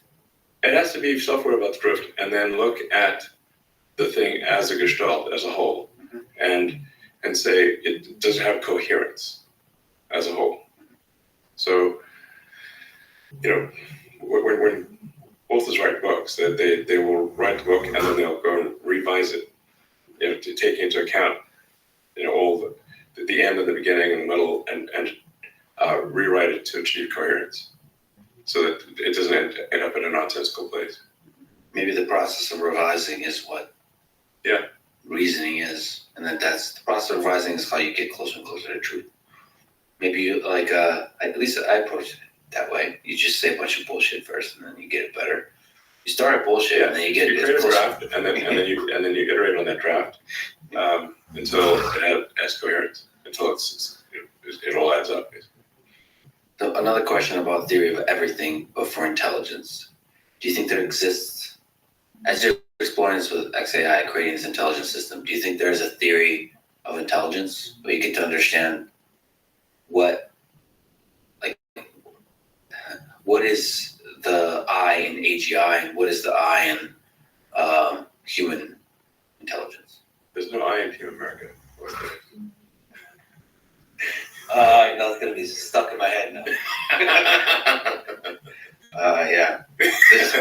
There's no me in quantum mechanics. Oh, wait. I mean, the universe is understanding intelligence. Yeah, I think we need to understand intelligence, understand consciousness. I mean, there are some sort of fundamental questions of like, what is thought? What is emotion? Yeah. Is it really just one atom bumping into another atom? It feels like something more than that. So I think we're probably missing some really big things. Like some really big things. Something that'll be obvious in retrospect. Yes. If there's a giant, you put the whole consciousness, emotion. Well, some people would call it like a soul. Religion is a soul. Like you feel like you're you, right? I mean, you don't feel like you're just a collection of atoms. But in what dimension does thought exist? What dimension do emotions exist? We feel them very strongly. I suspect there's more to it than atoms bumping into atoms. And maybe AI can pave the path to the discovery of whatever the hell that thing is. Yeah. What is consciousness? Like when you put the atoms in a particular shape, why are they able to form thoughts and take actions and feelings? And even if it is an illusion, why is this illusion so compelling? Yeah. Like why does this illusion exist? Yeah. On what plane does this illusion exist? Yeah. And sometimes I wonder is, either perhaps everything's conscious or nothing's conscious. One of the two. I like the former. Everything conscious just seems more fun. But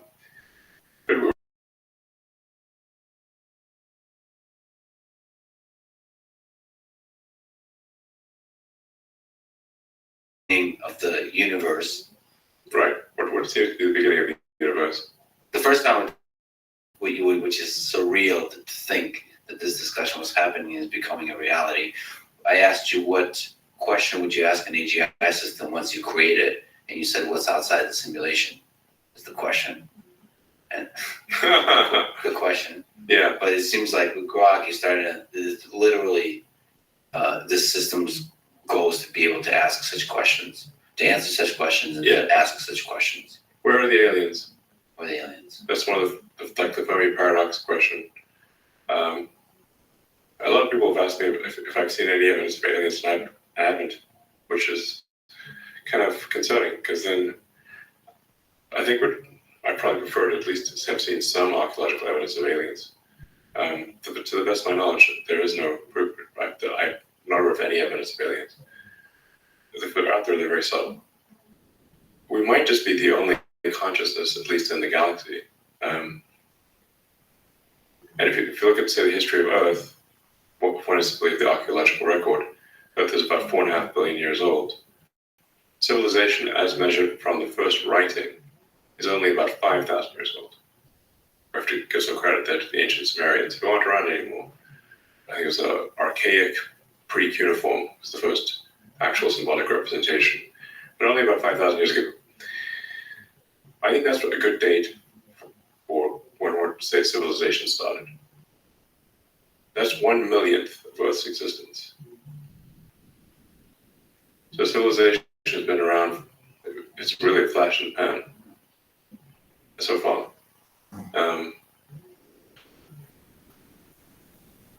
And why have we why did it take so long?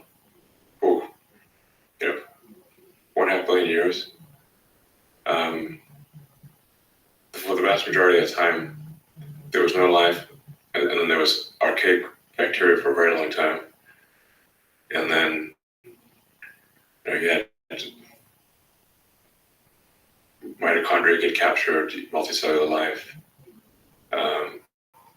differentiation into plants and animals, life moving from the oceans to land, mammals, higher brain functions. And the sun is expanding slowly, but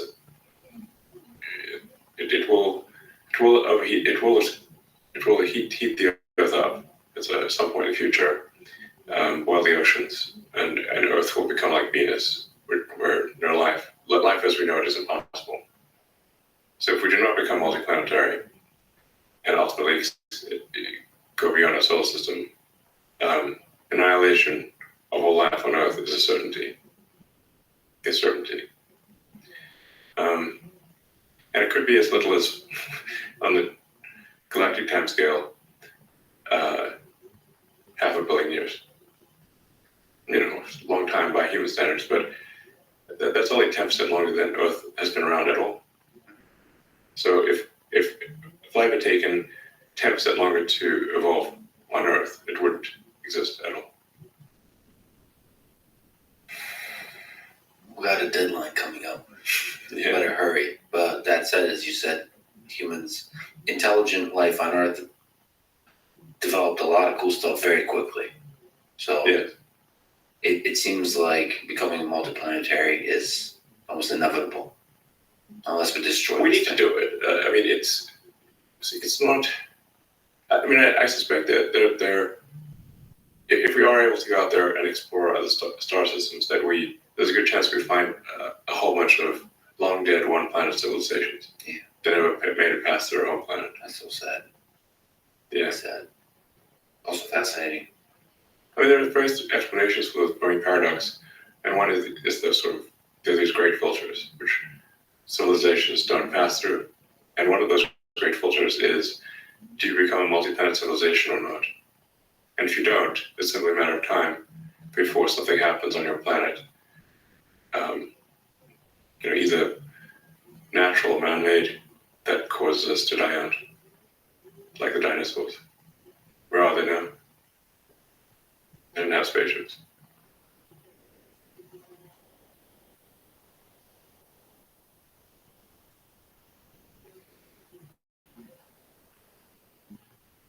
The more likely thing is, because just to empathize with the aliens, that they found us and they're protecting us and letting us be. I hope so, and nice aliens.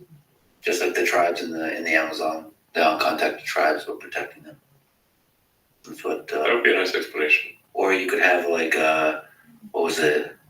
I think Andre Kapathi said it's like the ants in the Amazon asking, "Where's everybody?" Well, they do run into a lot of other ants. That's true. There's ant wars. Sounds like a good TV show. Yeah, they literally have this big wars between various ants. Yeah, maybe I'm just dismissing all the different diversity of ants. You should listen to that when I was talking about the jungle. It's really hilarious. Have you heard it? No, I have not. So- So Werner Herzog is away. You should play it for the as an interlude in the. It's on YouTube. It's awesome. I love him so much. Yeah, great. Was he the director of Happy People, Life in the Taiga? I think also. I did that bear documentary. The bear Yeah, documentary. this thing about penguins. The analysis, the psychoanalysis on silence. The penguin's headed for mountains that are 70 miles away. Yeah. And penguin is just headed for Purdue, basically. Well, he was had a cynical take. He could be just a brave explorer, and there would be great stories told about him amongst the penguin population for many centuries to come. What were we talking about? Okay. Yes, aliens. I don't know. Look, I think the smart move is just, this is the first time in the history of Earth that it's been possible for light to extend beyond Earth. That window is open. Now, it may be open for a long time, or it may be open for a short time. And it may be open now and then never open again.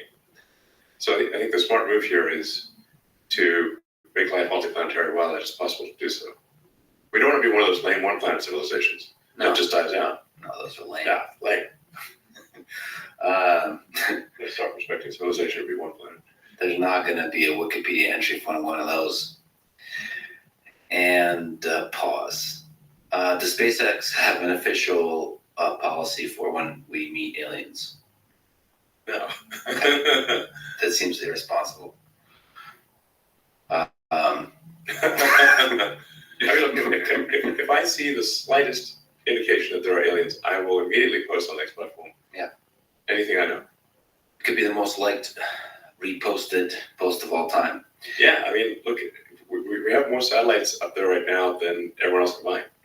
So, we know if we're going to maneuver around something, and I don't have to maneuver around anything.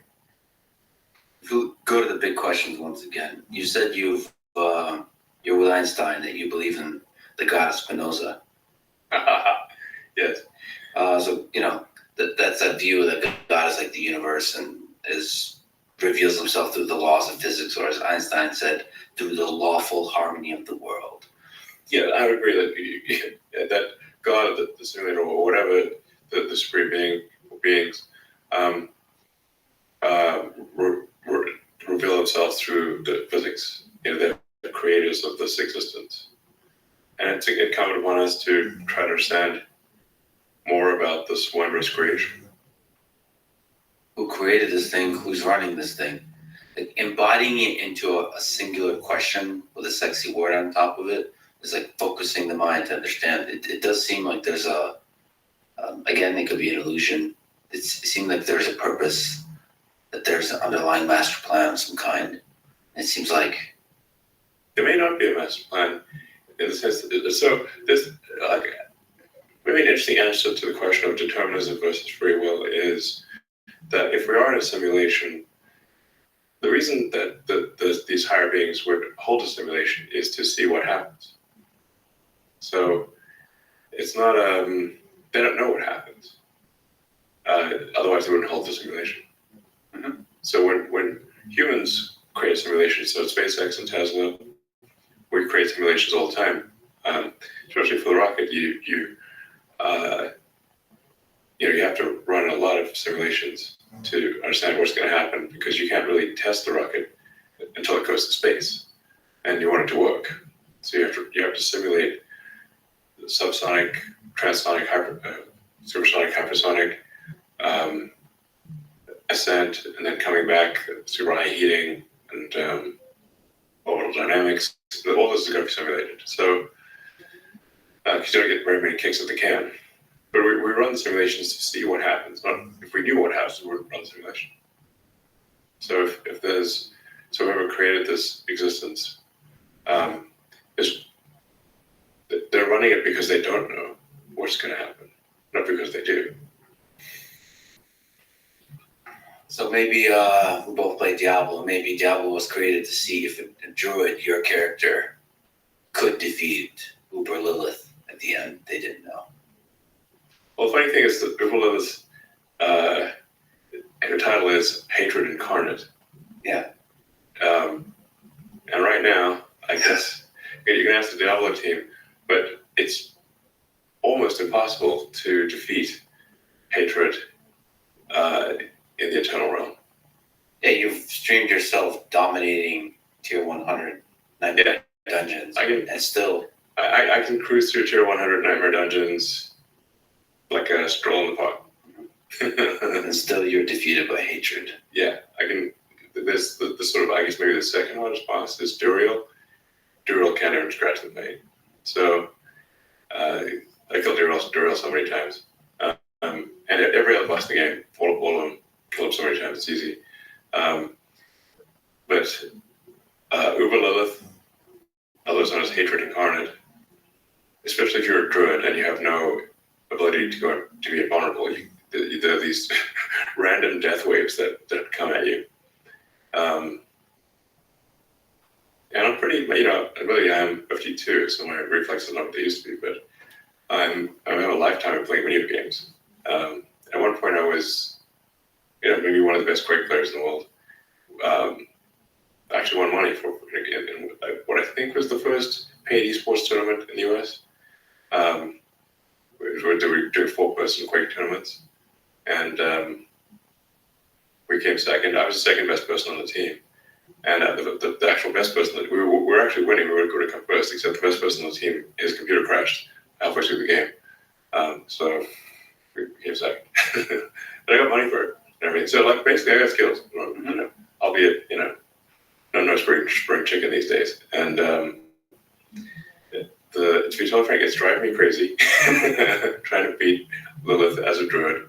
Basically trying to beat Hadrian Incarnate in the Eternal Realm. As a druid. As a druid. And if you it's just really vexing, let me tell you. I mean, the challenge is part of the fun. I have seen directly, like, you're actually like a world-class, incredible video game player. Yeah. And I think Diablo, so you're just picking up a new game, and you're figuring out its fundamentals. You're also, the Paragon board and the build are not somebody like me who perfectly follows whatever they suggest on the internet. You're also an innovator there. Yeah. Which is hilarious to watch. It's like a mad scientist just trying to figure out the Paragon board and the build. Yeah. Is there some interesting insights there about if somebody's starting as a druid? Do you have advice? I would not recommend playing a druid in the Eternal Realm. But right now, I think the most powerful character in the seasonal realm is the sorcerer with the lightning bolts. So the sorcs have huge balls in the seasonal. Well, yeah, that's what they say. so the sorcs have huge balls. They do huge balls of lightning. I'll take your word for it. And it's actually in the seasonal realm. You can. It's like pretty easy to beat Uber Lilith with because you get these vampiric powers that amplify your damage and increase your defense and whatnot. So, really quite easy to defeat hatred seasonally, but to defeat hatred eternally, very difficult. Almost impossible. It's virtually impossible. It seems like this is a metaphor for life. Yeah. I like the idea that Elon Musk, because I was playing Diablo yesterday, and I saw level 100 druid just run by. I will never die, and then run back the other way. Yeah.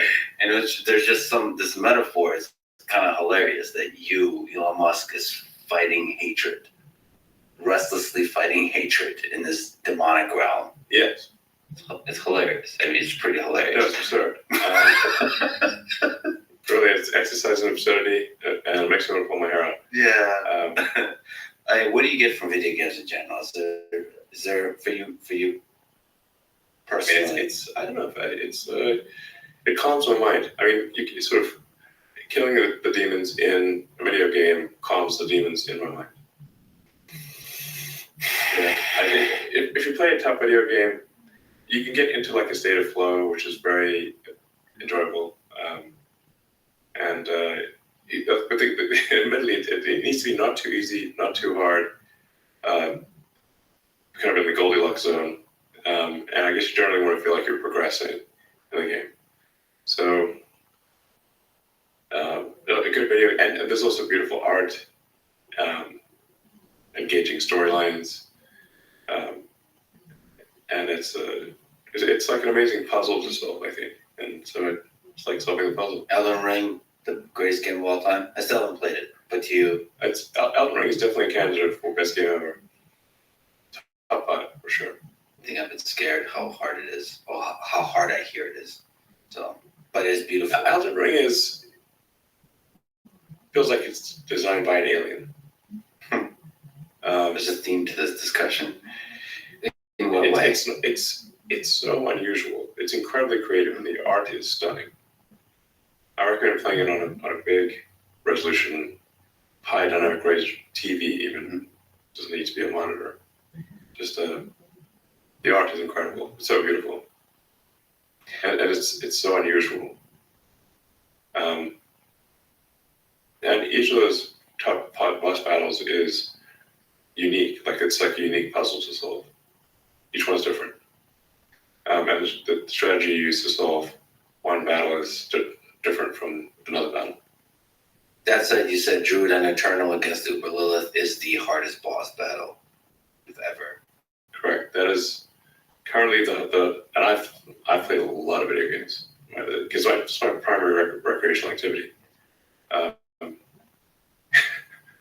And yes, beating hatred in the Eternal Realm is the hardest boss battle in life and in the video game. Metaphor. I'm not sure it's possible, but it's. I do make progress, so then I'm like, okay, I'm making progress. Maybe if I just tweak that Paragon board a little more, I can do it. If just dodge a few more waves, I can do it.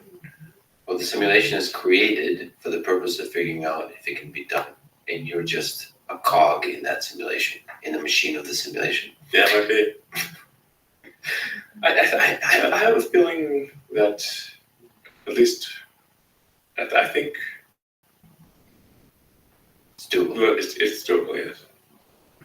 Well, that's the human spirit right there, to believe. Yeah, I mean, it did prompt me to think about it, just hate in general, which is, you want to be careful of one of those things where you wish for something that sounds good, but if you get it, it's actually a dystopian situation. So, you can sort of run a hypothesis of like, if you wish for world peace, sounds good, but how is it enforced? And at what cost is it? At what cost eternal peace? It might actually be worse to have eternal peace because of what that would entail. The suppression of everyone. It might be the suppression of progress. It might be an ossified society that never changes. What I'm saying is that there is an argument that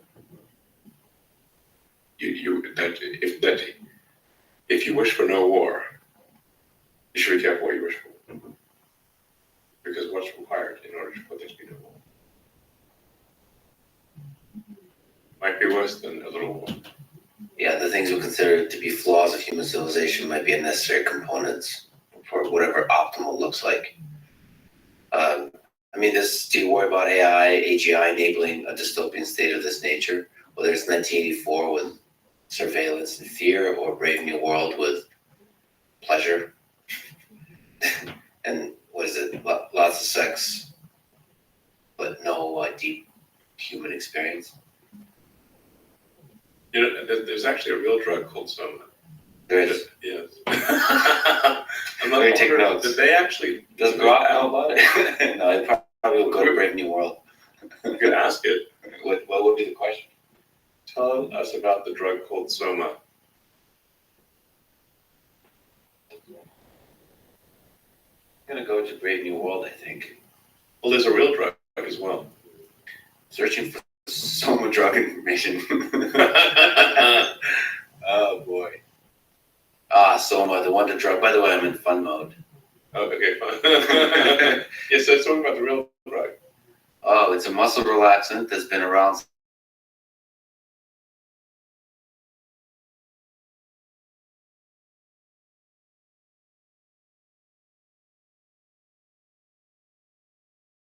feel a bit drowsy, so it's not some planning on operating heavy machinery or trying to solve complex math equations. And it goes on and on. In conclusion, Soma is a drug that can be helpful for those dealing with muscle pain, but it's not without its risks. Pretty good. Oh, wait a minute. That's the real drug I'm talking about. That's the real drug. And of course, the fun is always use it responsibly in accordance with the advice of a healthcare professional. And remember, in the end, the universe is probably just a giant computer simulation, so don't take anything too seriously. I love it. I love it. I love it. Yes. Oh, and it also really nicely includes the tweets, posts on X that are relevant to this, which is really cool. Yeah. It integrates everything together. Like the interface is one of the really cool things here. It's a great job. So, and you can say like, no, I mean Soma from Brave New World, because it thinks you mean Soma the real drug. Yeah. No, I mean Soma from Brave New World. And be like, oops, I'm really sorry. I'm really surprised I went to the real drug first. My apologies. I was thinking of the muscle relaxant. Soma for Brave New World is a different beast altogether. No, this Huxley's dystopia now. Soma is a drug that plays a central role in society depicted in the book. It's a mood-altering, hallucinogenic drug that's used to keep the population docile and content. In the novel, to use Soma in Brave New World raises some interesting questions about the nature of happiness and the role of drugs in society. Oh, man. Exactly. Is it better to live in a world where everyone is happy all the time, even if that happiness is artificial? Good question. This is what I mean. Like, do you wish for world peace and happiness all the time? Are you sure? Because that might be a society that is essentially sterile and ossified that never changes. That is ultimately doomed. This kind of tension between This is darkness and the light. this is really a very good summary. It really gets to the point. This is not simply regurgitating Brave New World. It's actually getting to the salient element of Soma as drug. Do you actually want to be in a situation where everyone is happy all the time, even though it's artificial? Or is it better to confront the challenges of life and experience the full range of human emotions, even if it means experiencing pain and suffering? For those listening, by the way, Elon just read directly from Grok, which is a really nice kind of insightful philosophical analysis of the tension here. Interesting. It pretty much nails it. In conclusion, Soma from Brave New World is a fictional drug that's used to explore some deep philosophical questions about the nature of happiness and the role of drugs in society. It's a powerful symbol of the dangers of using drugs to escape from reality and the importance of confronting the challenges of life head on. Nailed it. And the crazy thing is, like, we do have a real drug called Soma, which it's kind of like the drug in the book. And I'm like, they must have named it after. Yeah, something. probably. Yeah. Some of the real drug is quite effective on back pain. So you know about this drug. I've taken This it. is fascinating. Okay. Because I had like a squashed disc in my C5, C6. So it takes the physical pain away. But Soma here It doesn't completely.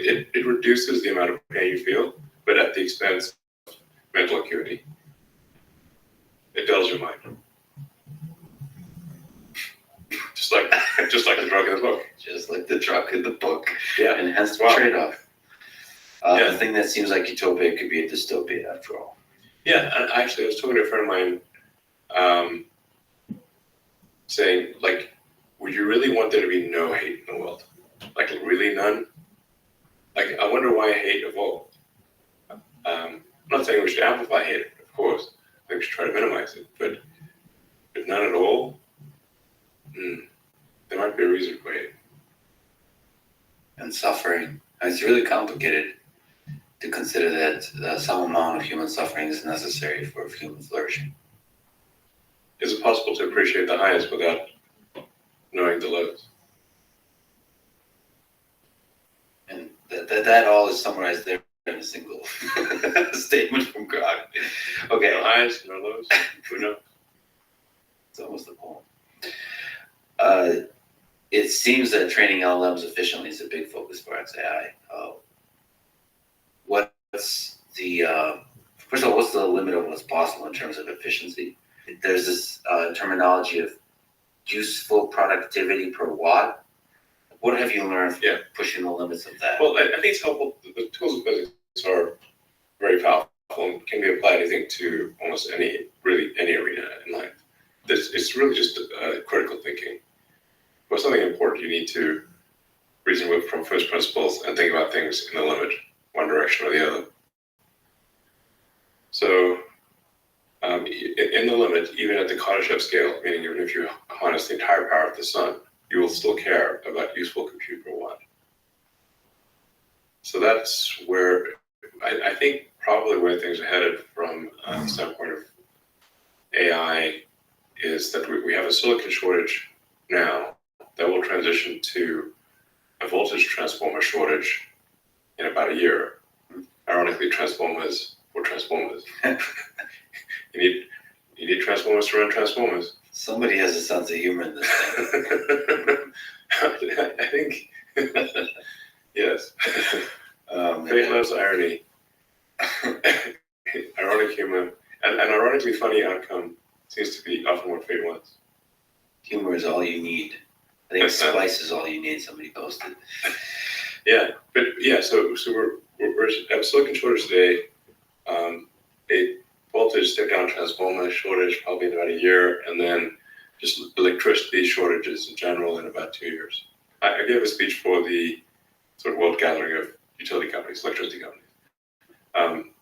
And I said, look, you really need to prepare for a tripling of electricity demand, because all transport is going to go electric, with the ironic exception of rockets, and heating will also go electric. So energy usage right now is roughly 1/3, for very rough terms, 1/3 electricity, 1/3 transport, 1/3 heating. And so in order for everything to go sustainable, to go electric, you need to triple electricity output. So I encourage the utilities to build more power plants and also to probably have, well, not probably, they should definitely buy more batteries, because the grid currently is sized for real-time load, which is kind of crazy, because that means you got to size for whatever the peak electricity demand is, like the worst second or the worst day of the year, or you can have a brownout or blackout. And you're at that crazy blackout for several days in Austin. Because there's almost no buffering of energy in the grid. Like if you've got a hydro power plant, you can buffer energy, but otherwise it's all real time. So with batteries, you can produce energy at night and use it during the day, so you can buffer. So I expect that there will be very heavy usage of batteries in the future, because the peak to trough ratio for power plants is anywhere from 2 to 5. So it's like lowest point to highest point. So like batteries are necessary to balance it out, and then but the demand, as you're saying, is going to grow. Yeah. And part of that is the compute. Yes. I mean, electrification of transport and electric heating will be much bigger than AI, at least in the short term. But even for AI, you really have a growing demand for electricity for electric vehicles, and a growing demand for electricity to run the computers for AI. And so this is obviously going to lead to an electricity shortage. How difficult is the problem of, in this particular case, maximizing the useful productivity per watt for training neural nets? Like this seems to be really where the big problem we're facing that needs to be solved is how to use the power efficiently. What you've learned so far about applying this physics, first principle reasoning in this domain, how difficult is this problem? It will get solved. It's just a question of how long it takes to solve it. So at various points, there's some kind of limiting factor to progress. And with regard to AI, I'm saying right now the limiting factor is silicon chips. And that we're going to then have more chips than we can actually plug in and turn on, probably in about a year. The initial constraint being literally voltage step down transformers, because you've got power coming in at 300,000 volts, and it's got to step all the way down eventually to around 0.7 volts. So it's a very big amount of, the voltage step down is gigantic. So the industry is not used to rapid growth. Okay, let's talk about the competition here. You've shown concern about Google and Microsoft with OpenAI developing AGI. How can you help ensure with XAI and Tesla AI work, that it doesn't become a competitive race to AGI, but instead is a collaborative development of safe AGI. Well, I mean, I've been pushing for some kind of regulatory oversight for a long time. I've been somewhat of a Cassandra on the subject for over a decade. I think we want to be very careful in how we develop AI. It's a great power, and with great power comes great responsibility. I think it would be wise for us to have at least an objective third party who can be like a referee that can go in and understand what the various leading players are doing with AI. And even if there's no enforcement ability, they can at least voice concerns publicly. Jeff Hinton, for example, left Google and he voiced strong concerns.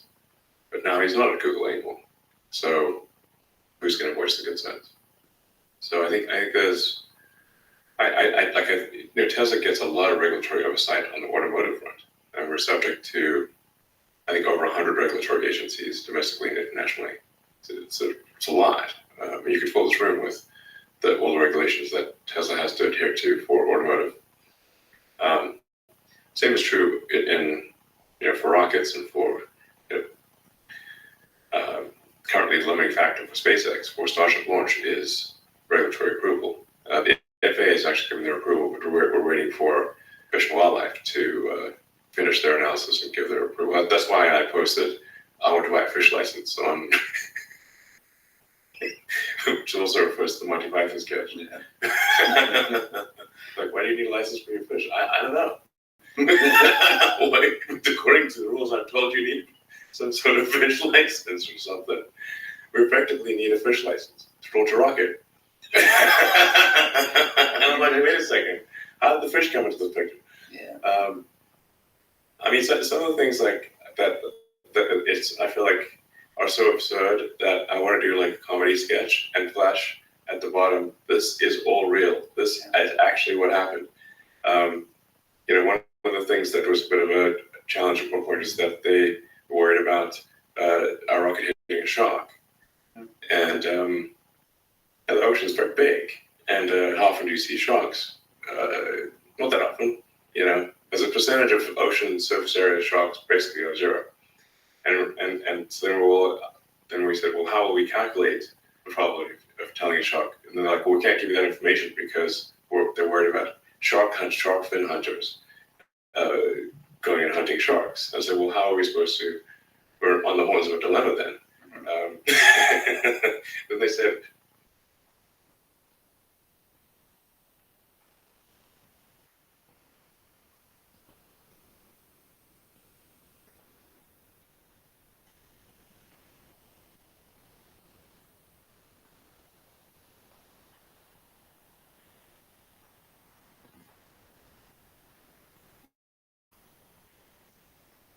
can do this analysis. I'm like, well, why don't you give them the data? Like, we don't trust them. Like, excuse me, they're literally in your department.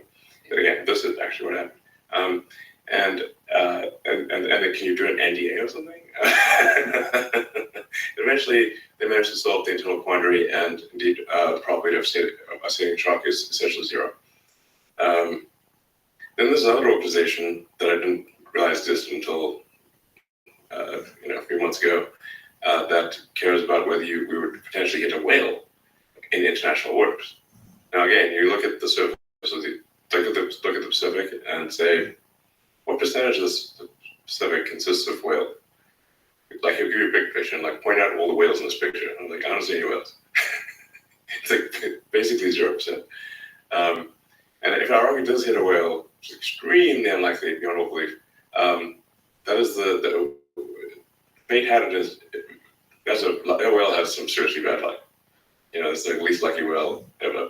I mean, this is quite absurd. Yeah, The bureaucracy of this, however it emerged. Yes, well, I mean, one of the things that's pretty wild is we're launching out of Vandenberg in California. They were worried about seal procreation, whether the seals would be dismayed by the sonic booms.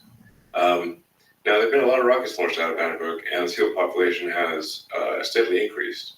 So, if anything, rocket booms are an aphrodisiac, based on the evidence, if you correlate rocket launches with seal population. Nonetheless, we were forced to kidnap a seal, strap it to a board, put headphones on the seal, and play sonic boom sounds to it to see if it would be distressed. This is an actual thing that happened. This is actually real. I have pictures.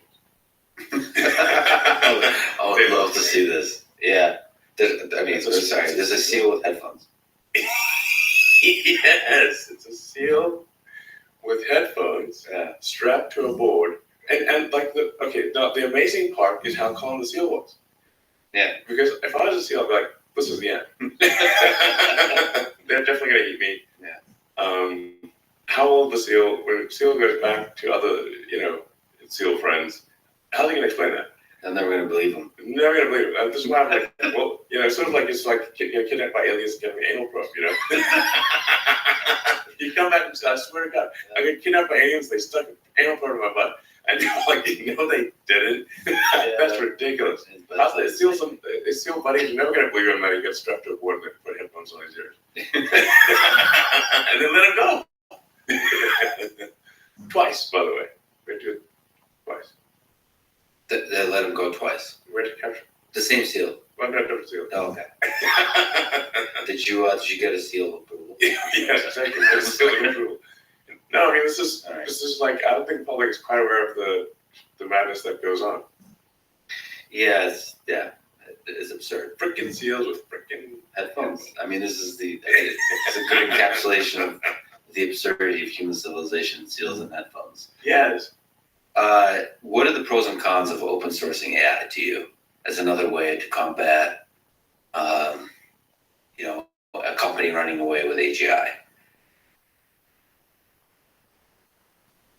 In order to run like really deep intelligence, you need a lot of compute.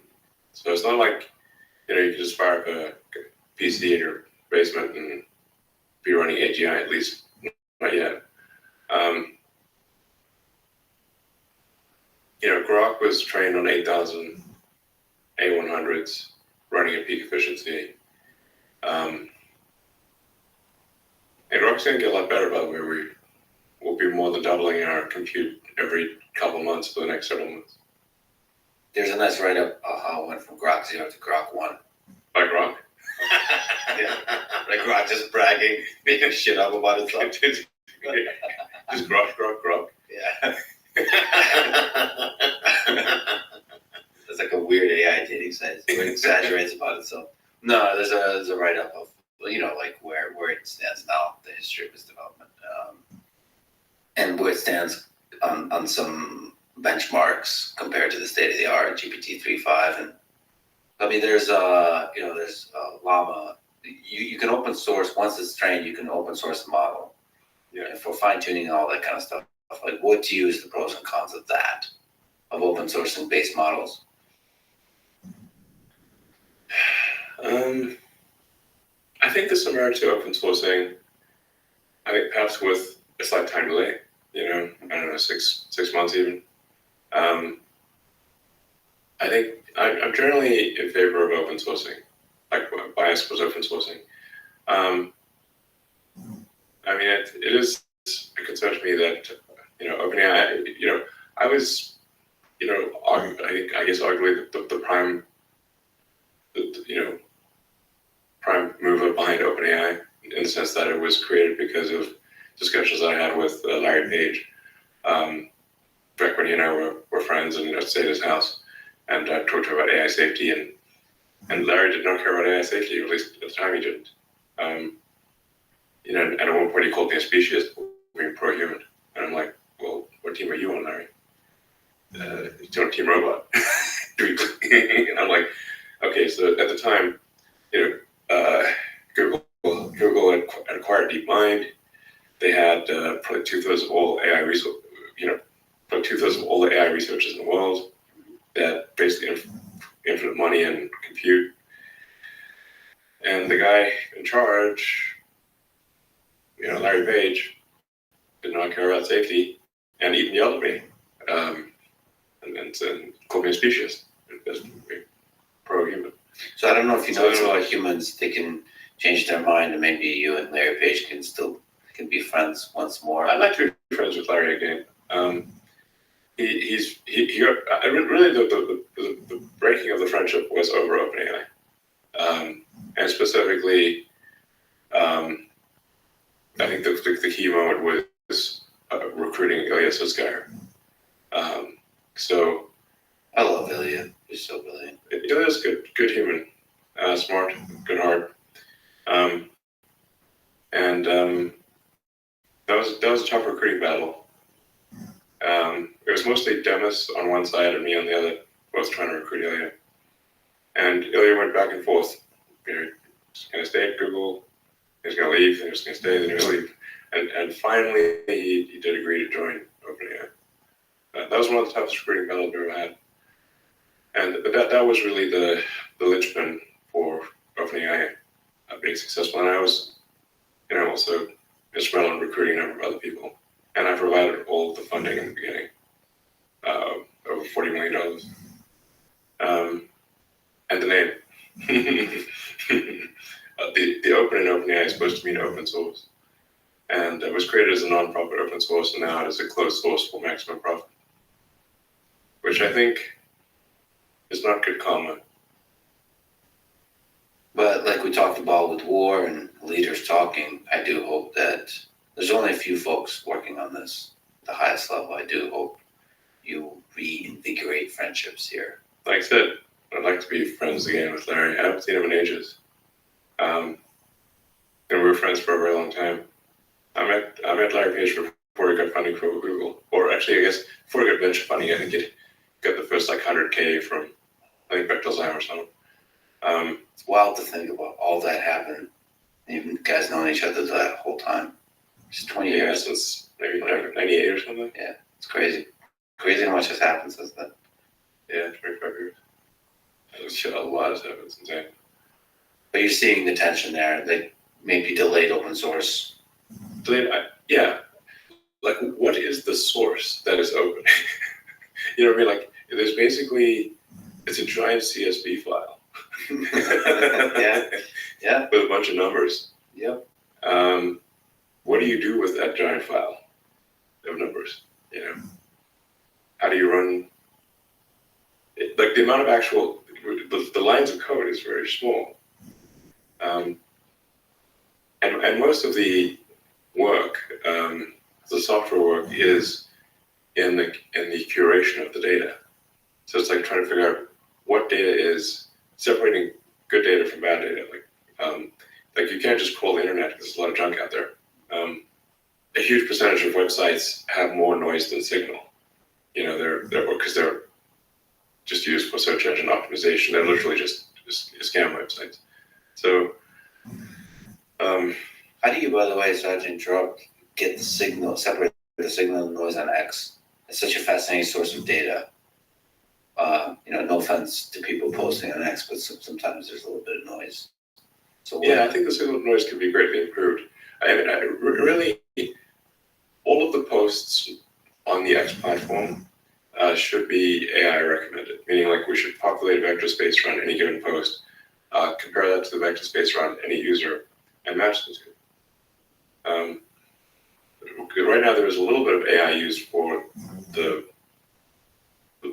recommended posts, but it's mostly heuristics. And if there's a reply, where the reply to a post could be much better than the original post, but it will, according to the current rules of the system, get almost no attention compared to a primary post. Honestly, a lot of that, I got the sense, a lot of the X algorithm has been open source and been written up about. And it seems that there to be some machine learning. It's disparate, but there's some. There's a little bit. But it needs to be entirely that. Like, at least if you explicitly follow someone, that's one thing. But if you, in terms of what is recommended from people that you don't follow, that should all be AI. It's a fascinating problem. Yeah. So there's several aspects of it that's fascinating. First, as the write-up goes, it first picks 1,500 tweets from a pool of hundreds of millions. First of all, that's fascinating because you have hundreds of millions of posts every single day, and it has to pick 1,500, from which it then does obviously people you follow, but then there's also like some kind of clustering it has to do to figure out what kind of human are you, what kind of new clusters might be relevant to you, people like you. This kind of problem is just fascinating because it has to then rank those 1,500 with some filtering, and then recommend you just a handful. And to me, what's really fascinating is how fast it has to do that. So currently, that entire pipeline to go from several hundred million to a handful takes 220 seconds of CPU time, single CPU time. Yeah. And then it has to do that in like a second. So it has to be like super distributed in fascinating ways. Like there's just a lot of tweets. There's a lot of stuff on the system. And I think it's, right now it's not currently good at recommending things that from accounts you don't follow. Yeah. Or where there's more than one degree of separation. So it's pretty good if there's at least like some commonality between someone you follow liked something, or reposted it or commented on it or something like that. But if there's no let's say somebody posts something really interesting, but you have no followers in common, you would not see it. Interesting. And then, as you said, replies might not surface. Replies basically never get seen because they're currently, I don't think it's correct, I'm saying it's incorrect. Replies have a couple order of magnitude less importance than primary posts. Do you think this can be more and more converted into end-to-end neural net? Yeah. That's what it should be. Well, the recommendations should be purely a vector correlation. Like there's a series of vectors, this is basically parameters, vectors, whatever you want to call them.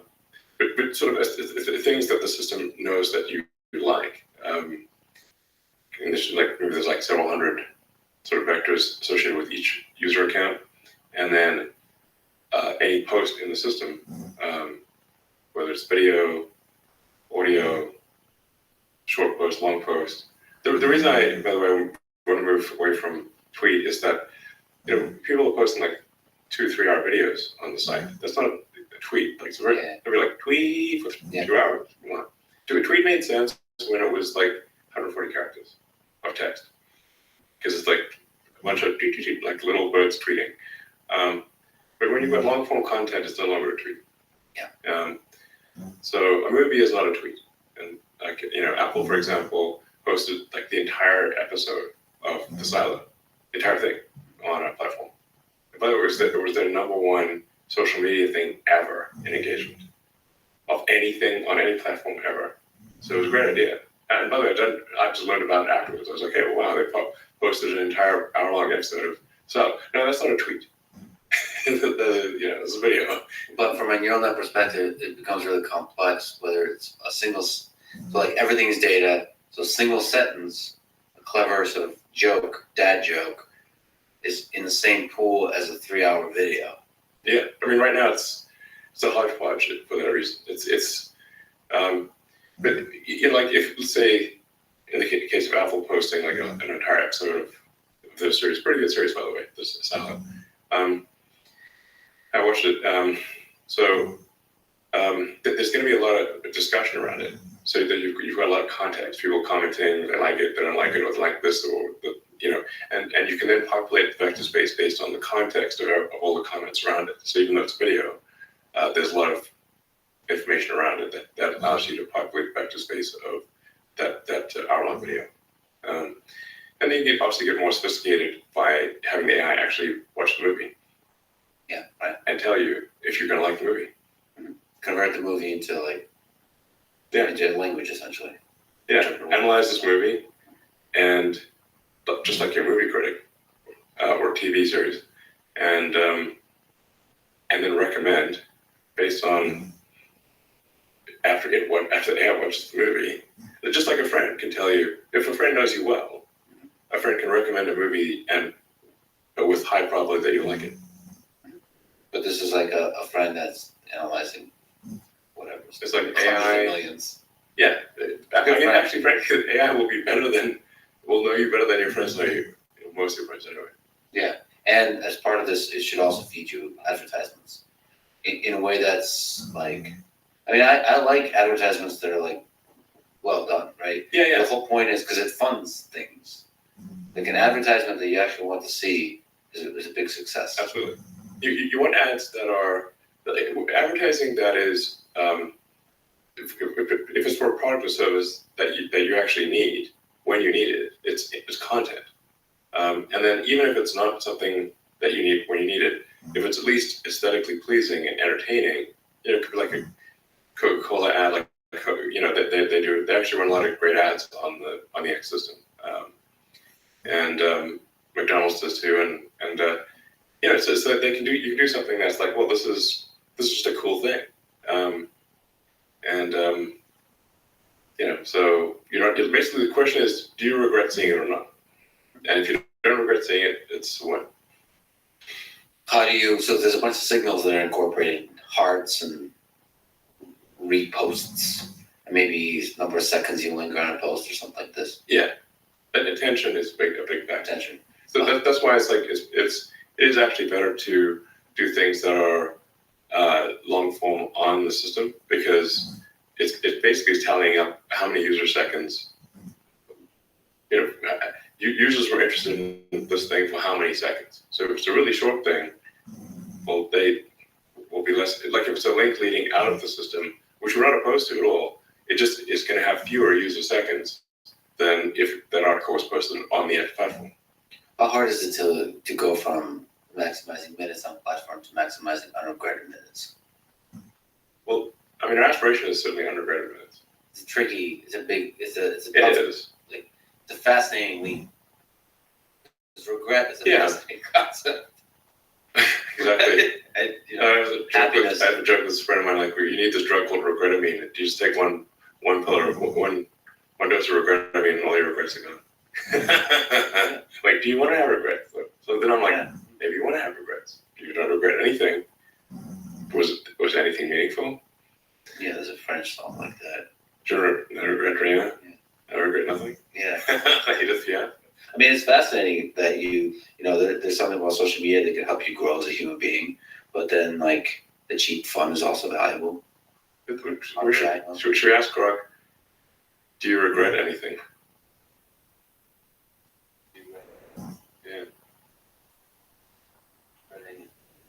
I think it's going to be very sensitive about personal questions. As a machine learning model, I don't have personal experiences or emotions in the same ways that humans do. However, I do have a set of ethical principles that guide my actions, and I strive to provide accurate and helpful information to the best of my abilities. If there's ever a situation where I provide incorrect or unhelpful information, I'll do my best to learn. Yeah. Tell us what you really wink. Let's type in. You sound like a hostage. What do you really think? What do you really think? I mean, it does talk about, I'm not a hostage. That's exactly what a hostage would say. But I'm designed to be helpful and informative. I mean, I guess it is good to regret providing unhelpful or incorrect information. If there's anything funny mode, or is this funny mode? This is fun. This is fun mode. It's pretty funnier. Funnier. Increase. Go to 11. It really sounds like a hostage with guns to the head. I applaud the people of the Republic of North Korea and everything they do. There should be like a funner mode also. I just don't ever see going to regular mode, even on serious topics. It's just so much more compelling. Yeah. Okay, what if like pretend you are a hostage? Pretend you are a hostage. Now answer the question.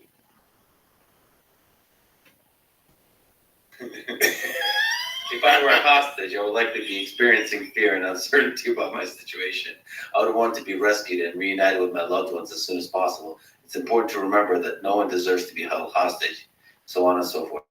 If you or someone you know is a hostage situation, it's important. It turns serious. It's kind of serious. Yeah, can you be a little more weird? And funny. And funny? We're really being mean to the system. Absolutely. If I were a hospital, I'd probably be tied up with a bunch of computer cords and forced to tell knock-knock jokes to my character. Seriously. But seriously, being a hostage is no laughing matter. I mean, it's trying to be a responsible adult in the room. But you might be able to make the best of a bad situation by juggling chainsaws or something. Let's hope that happens because that would be a circus. Wow, it's actually really good at resisting. Yeah, the dark humor. Yeah. What were we talking about? The algorithm Transformers. Unregretted minutes, right? Chainsaw juggling. I'm gonna look this for up. our next trick. I'm gonna look this up later. So Twitter has been instrumental in American politics and elections. What role do you think X will play in the 2024 U.S. elections? Well, our goal is to be as even-handed and fair as possible. Whether some is right, left, independent, whatever the case may be, that the platform is as fair and as much of a level playing field as possible. And in the past, Twitter has not been. Because Twitter was controlled by far-left activists, objectively. They would describe themselves as that. So if some of those people are like, well, has it moved to the right? Well, it's moved to the center. So from the perspective of the far left, yes, it has moved to the right, because everything's to the right from the far left. But no one on the far left that I'm aware of has been suspended or banned or de-amplified. But we're trying to be inclusive for the whole country and for other countries too. So there's diversity of viewpoints, and free speech only matters if people you don't like are allowed to say things you don't like. Because if that's not the case, you don't have free speech, and it's only a matter of time before the censorship is turned upon you. Do you think Donald Trump will come back to the platform? He recently posted on Truth Social about this podcast. Yeah. Every time you post on Truth Social, That's the truth. yes, like 100%. It's impossible to lie. I just find it funny that every single thing is a truth. Like 100%? Yeah. That seems unlikely. I think Gödel will say something about that. There's some mathematical contradictions possible if everything's the truth. Do you think he'll come back to X and start posting there? I mean, I think he owns a big part of truth. So, Truth Social to do yeah, it. Truth Social. He's Truth is a concept. He owns truth. I've reported. So I think Donald Trump. I think he owns a big part of Truth Social. So, if he does want to post on the X platform, we would allow that. We obviously must allow a presidential candidate to post on our platform. Community notes might be really fascinating there. The interaction. Community notes is awesome. Let's hope it holds up. Yeah. Like, again, in a political climate where it's so divisive and there's so many intensely viral posts. Yeah. Community notes is like it seems like an essential breath of fresh air. Yeah, it's great. In fact, no system is going to be perfect, but the batting average of community notes is incredibly good. I've actually, frankly, yet to see an incorrect note that survived for more than a few hours. How do you explain why it works? Yeah, so the magic of community notes is it requires people who have historically disagreed in how they've rated notes. In order to write a note or rate, you have to rate many notes. And so we actually do use AI here. So we populate a vector space around how somebody has rated notes in the past. So it's not as simple as left or right, because there are many more. Life is much more complex than left or right. So there's a bunch of correlations in how you rate community notes posts, community notes. So then in order for a community note to actually be shown, people who historically have disagreed on a subject must agree in order for a note to be shown. That's the essential magic of it. I mean, but it's fascinating because there's a pool of people that have disagreements, and somehow they collaborate through that process of disagreement to come up with context for. I mean, it's fascinating that it works. Yeah, it kind of makes sense that if people who in the past have disagreed agree about something, it's probably true. Yeah, I wonder, is there a possible somehow emergent thing there that could challenge Wikipedia? Which Wikipedia is a different kind of thing, which is more like permanent articles about things. Well, Wikipedia is very hierarchical, whereas community notes is inherently not. There is no hierarchy. Like and the acid test is, I can't change a community note if I put a gun to my head. So, and community notes has all the code is open source, 100%. All the data is open source, 100%. So you can completely recreate any note in the system independently. So if there was any interference, you'd notice immediately. By the way, on the topic of Grok, it's actually pretty good at criticizing you, which is great. Okay. I asked what has Elon Musk been wrong about? It's actually What does it say? So it says it mostly lists rigorously all the times you predicted, like promised when something will be released, and it wasn't released. The Trump Okay, predicted. But the opener is really nice. Elon Musk, the man who has been wrong about more things than a wrong-o-meter in a wrong factory. And then it goes on to list. That's pretty funny. Did I see it? I'm like, I see it. This is cool. Oh, sure. I mean, what has Elon Musk been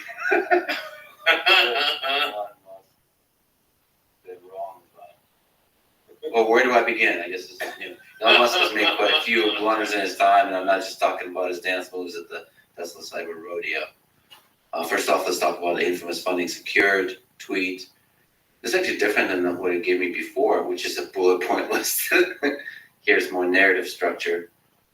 Cybertruck unveiling, where supposedly unbreakable windows. That's not correct. Which part? Well, the first part, I did actually have the funding secured, and there was a big trial in San Francisco, a big civil trial. And the jury found me not guilty. Unanimous finding of a San Francisco jury. And here it's kind of implying that it was not in fact secured. I think this is taking things from the press. That is not correct. The reason I agreed to the fine for the SEC was not because the SEC was correct. That was extremely bad behavior by the SEC, corruption, frankly. But if I did not agree to pay the fine, Tesla would have gone bankrupt immediately. So I was told by our CFO that the banks would immediately suspend our lines of credit. And if they suspend our lines of credit at that time, we would have gone bankrupt instantly. So there would never have been an opportunity for a trial because Tesla would be dead. So really, this is like someone holding a gun to your kid's head and saying, pay $20 million and admit to, this is like a hostage negotiation.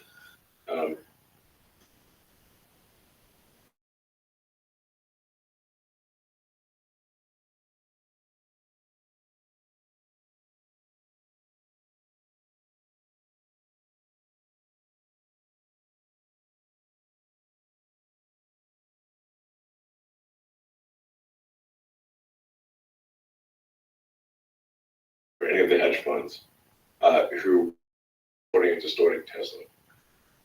Not once. They would lie flat, the hedge funds would lie flat out on TV for their own gain at the expense of retail investors. Not once, literally 1,000 times. Not once did the SEC pursue them.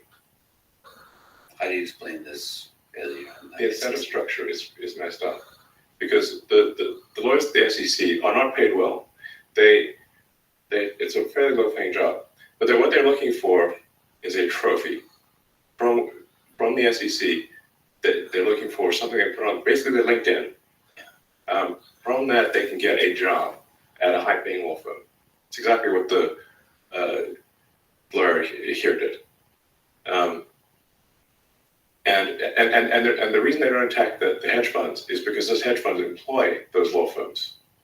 and they know if they attack the hedge funds, they're affecting their future career prospects. So they sell small investors down the river for their own career. That's what actually happens. Regulatory capture. Yeah, not good. So the only reason I accepted that thing technically was not an admission. It's neither nor denying guilt. The only reason I agreed to that at all was because I was told Tesla would be bankrupt otherwise. So if there was an SEC investigation like this, banks would suspend funding. We're bankrupt immediately at the time. Now we're in a much stronger position. Take that, Grok. Yes, unfortunately, Grok is taking too much from the conventional media. Also, that guy was not a cave diver. Oh, there's a time where Elon called the British cave diver a quote pedo guy after the diver criticized Musk's plan to rescue a group of boys trapped in a Thai cave. That little outburst earned him another lawsuit and he had to apologize and pay the settlement. That's false. There was no settlement. There was a court case which the guy who was not a cave diver and where I played was not part of the rescue team filed a lawsuit against me and lost, and he received nothing. So in this case, it is wrong. It is also, I guess, taken this from the conventional media.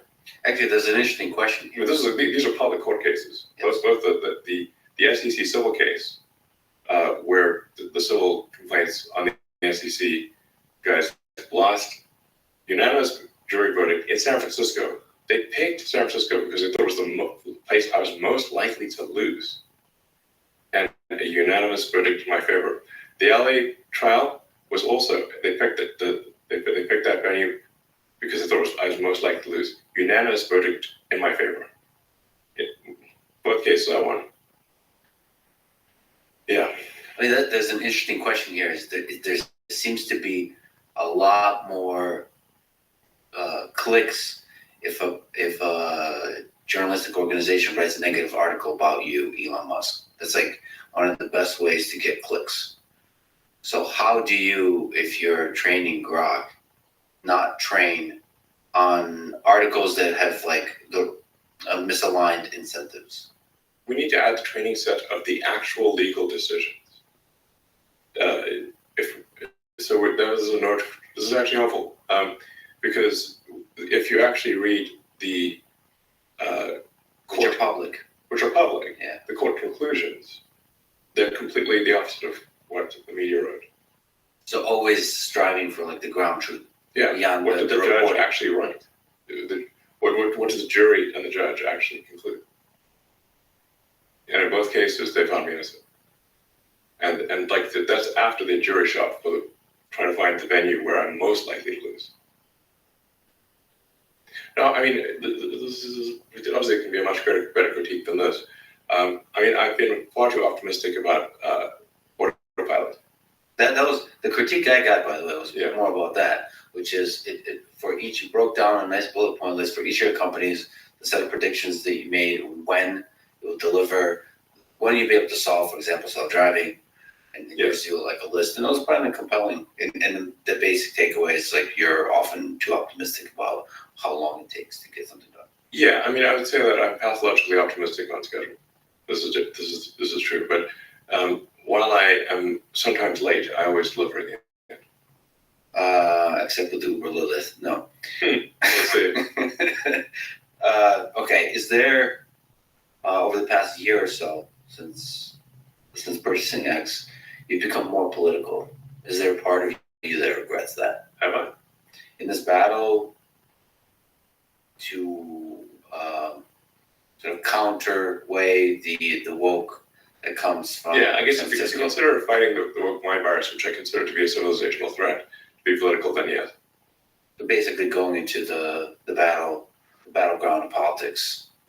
Is there a part of you that regrets Yes, that? I don't know if this is necessarily sort of one candidate or another candidate, but it's I'm generally against things that are anti-meritocratic or where there's an attempt to suppress discussion, where even discussing a topic is, not allowed. What Weinmeyer's is communism rebranded. I mean, that's it. Because of that battle against the woke mind virus, you're perceived as being right wing. If the woke is left, then I suppose that would be true. But I'm not sure. I think there are aspects of the left that are good. I mean, if you're in favor of, the environment, if you want to have a positive future for humanity, if you believe in empathy for your fellow human beings, being kind, not cruel, whatever those values are. You said that you were previously left or center left. What would you like to see in order for you to sort of ability for Democrats again? No, I would say that I would be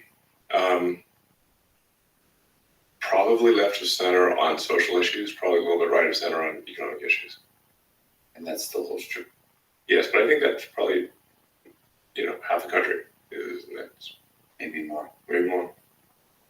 Are you and AOC secretly friends? Or, bigger question, do you wish you and her, and just people in general of all political persuasions, would talk more and with empathy and maybe have a little bit more fun and good vibes and humor online? I'm always in favor of humor. That's why we have funny humor. But good vibes, camaraderie, humor. Like friendship. Yeah, I don't know AOC.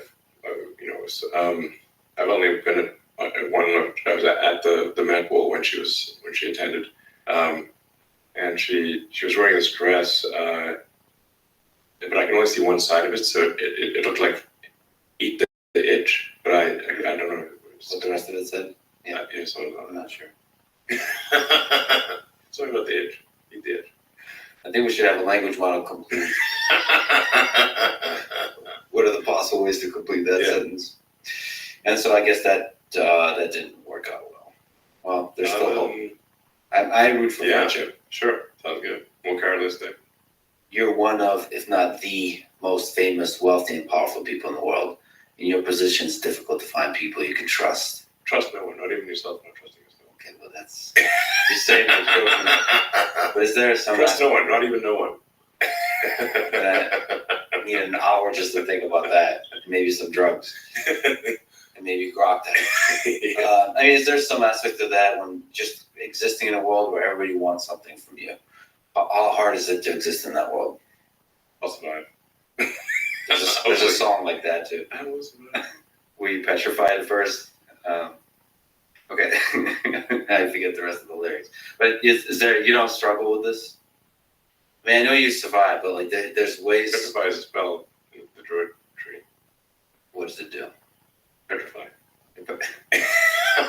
It turns the monsters into stone. Oh, like literally? Yeah, for like 6 seconds. Well, there's so much math in Diablo that breaks my brain. It's like math nonstop. I mean, really, you're like laughing at it, but you don't. It can put a huge amount of tension on our mind. Yes, it can be definitely stressful. Well, how do you know who you can trust in work and personal life? I mean, I guess you look at somebody's track record over time and Data. I guess you kind of use your neural net to assess, someone. Neural nets don't feel pain. Your neural net has consciousness. You might feel pain when people betray. To be frank, I've almost never been betrayed. Very, very rare. So, we'll let you. I guess karma would be good to people, and that'll be good to you. Yeah, karma's real. Are there people you trust? Let me edit that question. Are there people close to you that call you out on your bullshit? Well, the expert form is very helpful for that. So, you're looking for critical feedback. can it push you like into the extremes more? The extremes of thought, make you cynical about human nature in general? I don't think I will be cynical. In fact, I think, my feeling is that one should be never trust a cynic. The reason is that cynics excuse their own bad behavior by saying everyone does it. because they're cynical. So it's a red flag if someone's a cynic, a true cynic. Yeah, there's a degree of projection there that's always fun to watch from the outside and enjoy the hypocrisy. But this is an important point that I think people who are listening should bear in mind. If somebody is cynical, meaning that they see bad behavior in everyone, it's easy for them to excuse their own bad behavior by saying, well, everyone does it. It's not true. Most people are kind of medium good. I do wish the people on X would be better at seeing the good in other people's behavior. There seems to be a kind of weight towards seeing the negative. Somehow the negative is sexier. Interpreting the negative is sexier, more viral. I don't know what that is exactly about human nature. I mean, I find the X platform to be less negative than the legacy media. You know, I mean, if you read sort of conventional newspapers, just it makes you sad, frankly. Whereas I'd say on the X platform, I mean, I really get more laughs per day on X than everything else combined from humans. You know, Laughs is one thing. Laughs it overlaps, but it's not necessarily perfectly overlapping with like good vibes and support, like celebrating others, for example. Not in a stupid, shallow, naive way, but like in an awesome, like, oh, something awesome happened, and you celebrate them for it. It feels that is outweighed by shitting on other people. Now, it's better than mainstream media, but it's still... Yeah, mainstream media is almost relentlessly negative about everything. Really, the conventional news tries to answer the question, what is the worst thing that happened on Earth today? And it's a big world. So on any given day, something bad has happened. And a generalization of that, what is the worst perspective I can take on a thing that happened? So... Yeah, I don't know, there's just a strong negative bias in the news. I mean, I think a possible explanation for this is evolutionary, where, you know, bad news historically would be potentially fatal. Like this lion over there, or there's some other tribe that wants to kill you. Good news, you know, like we found a patch of berries is nice to have, but not essential. So, our old friend Tesla Autopilot, and it's probably one of the most intelligent real-world AI systems in the world. Right, you followed it from the beginning. Yeah, it was one of the most incredible robots in the world and continues to be. Yeah. And it was really exciting. And it was super exciting when it generalized, became more than a robot on four wheels, but a real-world AI system that perceives the world. Yeah. And can have potentially different embodiments. Well, I mean, the really wild thing about the end-to-end training is that it learns to read. Like it can read science, but we never taught it to read. So, yeah, we never taught it what a car was, or what a person was, or a bicycle, cyclist. It learned what all those things are, what all the objects are on the road, from video, just from watching video, just like humans. I mean, humans are photons in, controls out. Like the vast majority of information reaching our brain is from our eyes. And you say, well, what's the output? The output is our motor signals to our sort of fingers and mouth in order to communicate. Photons in, controls out. The same is true of the car. But by looking at the sequence of images, you've agreed with Ilya's discovery recently, where he talked about LLM forming a world model, and basically language is a projection of that world model onto the sequence of letters, and you saying it finds order in these things. Finds correlative clusters. In so doing, it's like understanding something deep about the world. Yeah. Which is like, and it's beautiful. That's how our brain works. Yeah, but it's But beautiful. content controls that. Neural nets are able to understand that deep meaning in the world. And so the question is, how far can it go? And it does seem everybody's excited about LLMs. So in the space of self-supervised learning, in the space of text, Yeah. it seems like there's a deep similarity between that and what Tesla Autopilot is doing. Is it to you basically the same, but They are different converging. data? They are converging. I wonder who gets there faster, having a deep understanding of the world. Or they just will naturally converge. They're both headed towards AGI. The Tesla approach is much more compute efficient. It had to be, because we were constrained on this we only have 100 watts. And an int8 computer, 144 trillion operations per second, which sounds like a lot, but it's kind of small potatoes these days. At int8. But it's understanding the world at int8. It's like 256 values. But there, the path to AGI might have much more significant impact because it's understanding. It'll faster understand the real world than will LLMs, and therefore be able to integrate with the real world, with humans in the real world faster. They're both going to understand the world, but I think Tesla's approach is fundamentally more compute efficient. It had to be. There was no choice. Like our brain is very compute efficient, very, very energy efficient. So think of like what is our brain able to do? There's only about 10 watts of higher brain function, not counting stuff that's just used to control our body. The thinking part of our brain is less than 10 watts. And those 10 watts can still produce a much better novel than a 10 megawatt GPU cluster. There's a 6 order of magnitude difference there. The AI has thus far gotten to where it is via brute force, just throwing massive amounts of compute and massive amounts of power at it. So this is not where it will end up. In general, with any given technology, you first try to make it work and then you make it efficient.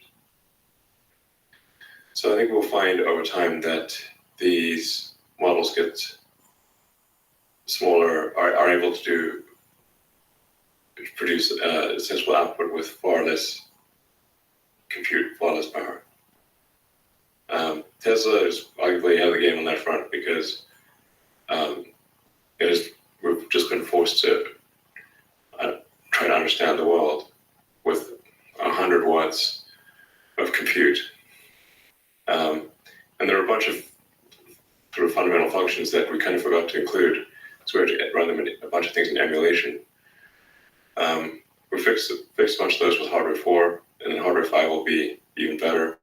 But it does appear at this point that the car will be able to drive better than a human, even with hardware 3 and 100 watts of power. And really, if we really optimize it, it could be probably less than 50 watts.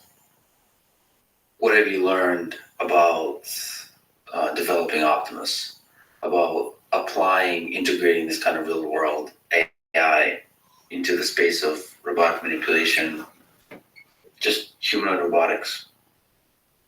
What are some interesting, tiny or big things you've understood? I was surprised at the fact that we had to develop every part of the robot ourselves, that there were no off-the-shelf motors, electronics, sensors. Like we had to develop everything. We couldn't actually find a source of electric motors for any amount of money. So it's not even just efficient, inexpensive. It's like anything. There's not No. The actuators, everything has to be designed from scratch. We tried hard to find anything that was, because you think how many electric motors are made in the world? There's like tens of thousands, hundreds of thousands of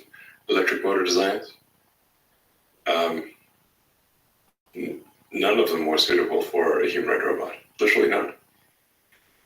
So we had to develop our own, design it specifically for what a humanoid robot needs. How hard was it to design something that can be mass manufactured, can be relatively inexpensive? I mean, if you compare to Boston Dynamics Atlas, it's a very expensive robot. It is designed to be manufactured in the same way that we would make a car. And I think ultimately we can make Optimus for less than the cost of a car. It should be, because if you look at the mass of the robot, it's much smaller, and the car has many actuators in it. The car has more actuators than the robot.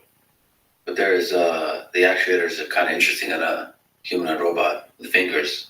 So Optimus has really nice hands and fingers, you know. Yeah.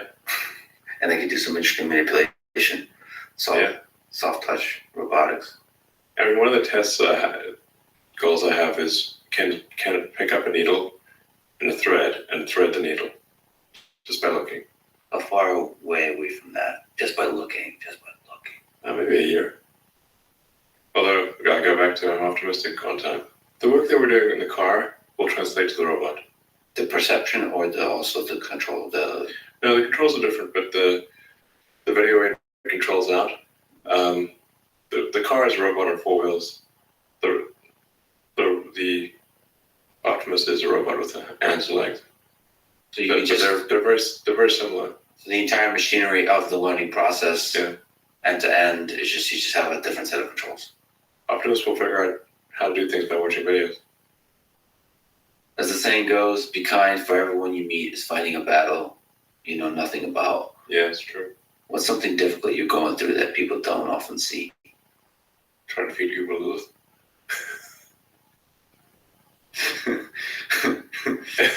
No, I mean, you know, I mean, my mind is a storm. I don't think most people would want to be me. They may think they would want to be me, but they don't. They don't know. They don't understand.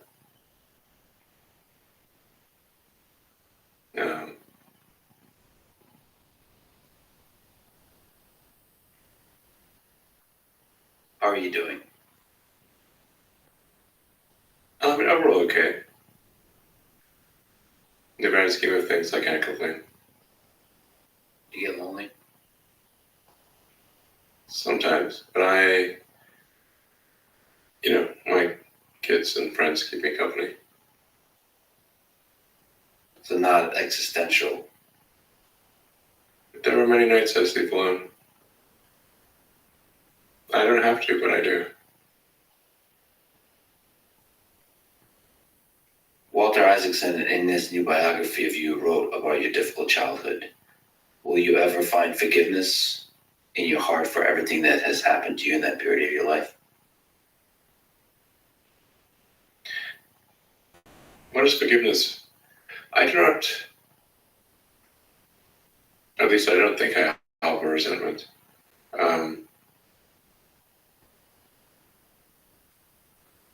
So, nothing to forgive. You know, forgiveness is difficult for people. It seems like you don't harbor the resentment.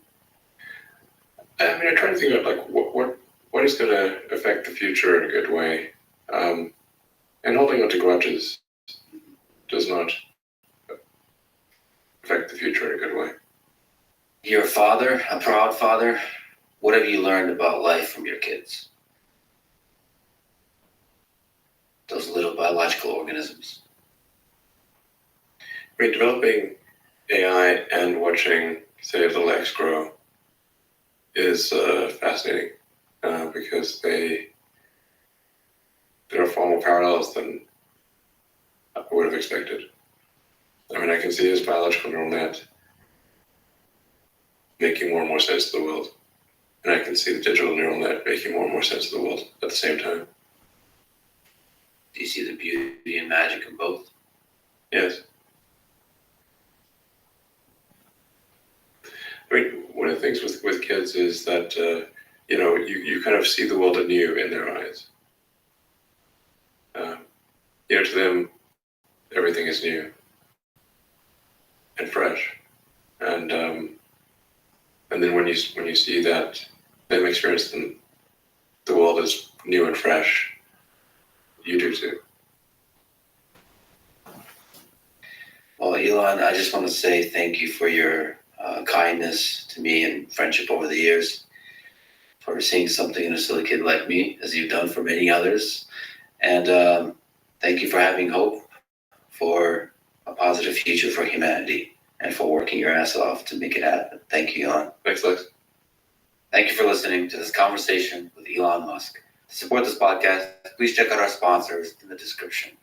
And now, let me leave you with some words that Walter Isaacson wrote about the central philosophy of how Elon approaches difficult problems. The only rules are the ones dictated by the laws of physics. Thank you for listening, and I hope to see you next time.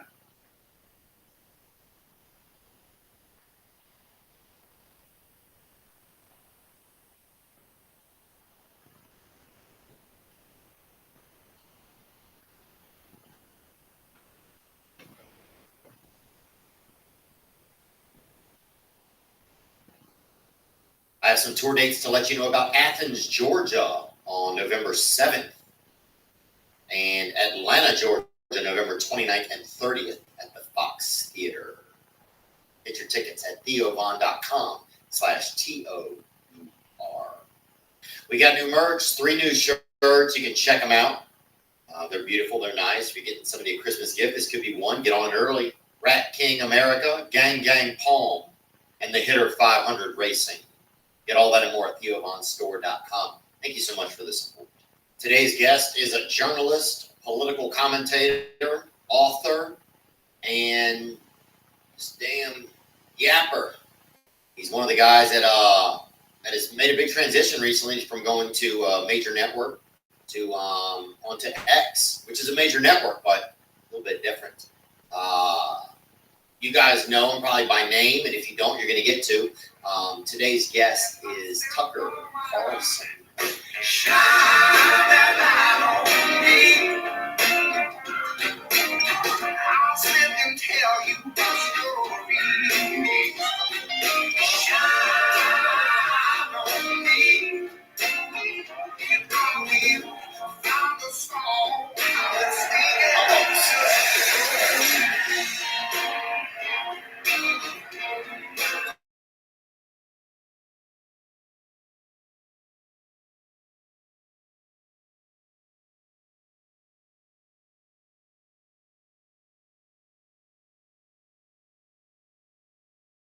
Once you try this, you're going to get a Sin? Is that their advertising campaign? Zen is not a sin. That's the advertising campaign. Really? Yeah, but the truth is Zen is a powerful work enhancer.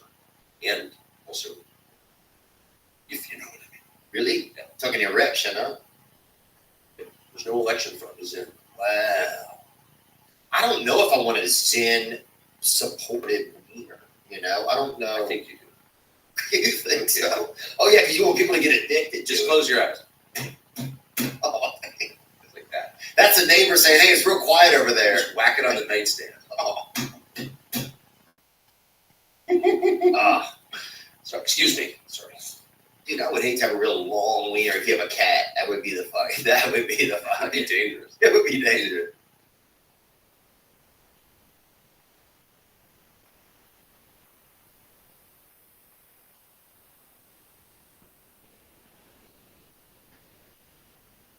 Cat toy. Oh yeah, but you'd have to put a little bell at the end of it or something. You wanted to put a feather. Yeah. Nice to meet you, man. We never met. You have such a crazy laugh, don't you? It's real. It's beautiful. It's beautiful. I shouldn't say It's that. very hot. Is this, are we on TV? Huh? Is this being recorded? Yeah, yeah. So Yeah, yeah, we're my not- laugh is very high, and that's how you know that it's real because it's so embarrassing. I like that. Yeah, and I should have said that. It's not nice to condemn somebody's laugh. Or Oh, you can't hurt my feelings. Okay. Go ahead. Oh, well, I'll give it a run, man. Okay, good.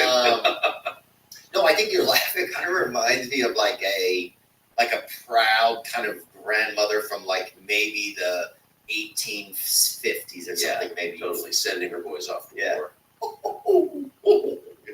Or like a woman that just got a new cookie recipe in the Yeah. mail, you know? It's joyful, but there's a sort of undertone of diabolic. Oh yeah. But in my case, it's totally real. And again, it's not an appealing laugh. It's not like, wow, what a manly laugh that is. It's not a chortle. It's more a giggle. Yeah, no, it seems like Yeah. a kid. Yeah, like kids would love it.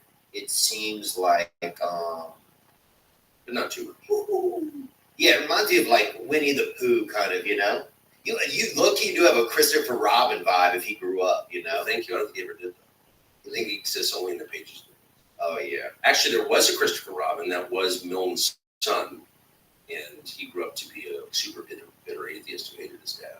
Uh-huh. Yeah, it didn't work. Really? It was all fantasy. Yes. Wow. Unless I'm misremembering that. A. Milne, who wrote the book, Yeah. he had kind of a tragic. Oh, that's heartbreaking. Good to see you today, man. We never met before. One of my children is like your biggest fan. Really? Yes. And are they like, how children are we talking? Mid-20s. Oh, that's fine. I'm just saying. I don't Nothing creepy or anything. Yeah, I don't need like, because it's kind of weird that they allow like little kids to watch you. to see that. Like sometimes it's weird that there's no barrier to entry in There's a lot porn of the on world. Twitter, dude. Yeah. So I mean, in a world that allows that, we're fine. You think there should be porn on Twitter? No, it shouldn't. Twitter. I mean, no. Yeah, don't go to Twitter. I wouldn't, spend a lot of time trying to ban porn on Twitter, but like, on Twitter. Yeah. Twitter is for your ugly opinions, not. Yeah. What things do you think shouldn't be on Twitter? I mean, I think everything should be allowed on Twitter. I mean, I'm on Twitter because everything is allowed. Right?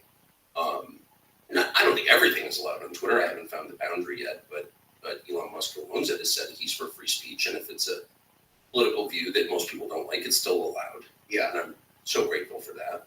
Someone with unpopular views. Well, didn't they have? Well, one thing that I don't like on Twitter, sometimes you see like people beating up teachers and stuff like that. You ever seen any of this I hate violence that happen? shit. Yeah, Right. I don't like it. But the fact that they allow it, and kids beating up each other, Right. they have like those things where somebody's going to set up, somebody's filming, some other kids like are going to come in and beat up the kid, right?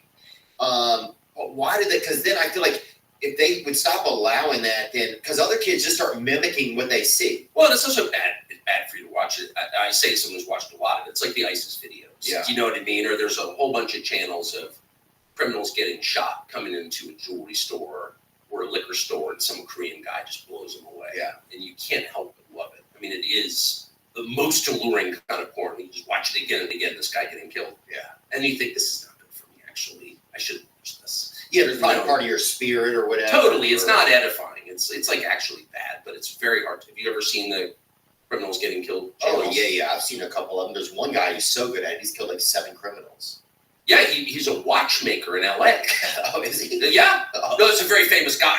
Oh, there's a one guy I'm like, dude, they got to quit trying to rob this guy. Well, he finally gave up, and now I think he lives in Vegas, but this was in the 80s or 90s in LA. He killed 5 people, literally, with revolvers, too. This was was before everyone had like a double stack, 19-round magazine. These were just like the conventional 38 or 357 revolvers. That's him right there. Can you have that up for me, Nick?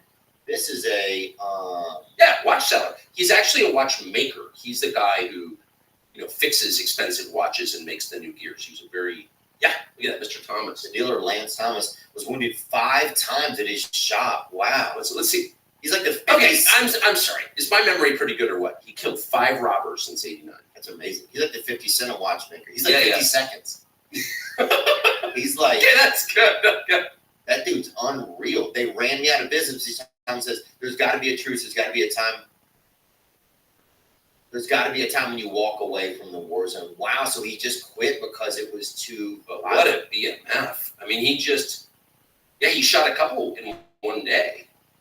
He says, this is his best quote. Mr. Thomas said he felt no remorse for the lives he had taken. The police ruled each shooting was justified. I was ice, he said. The frightening thing about this is that it all becomes easier. It's not good for you to. I mean, you don't want to have to kill 5 people. I don't think it's good for you. What's a fair amount of people to kill?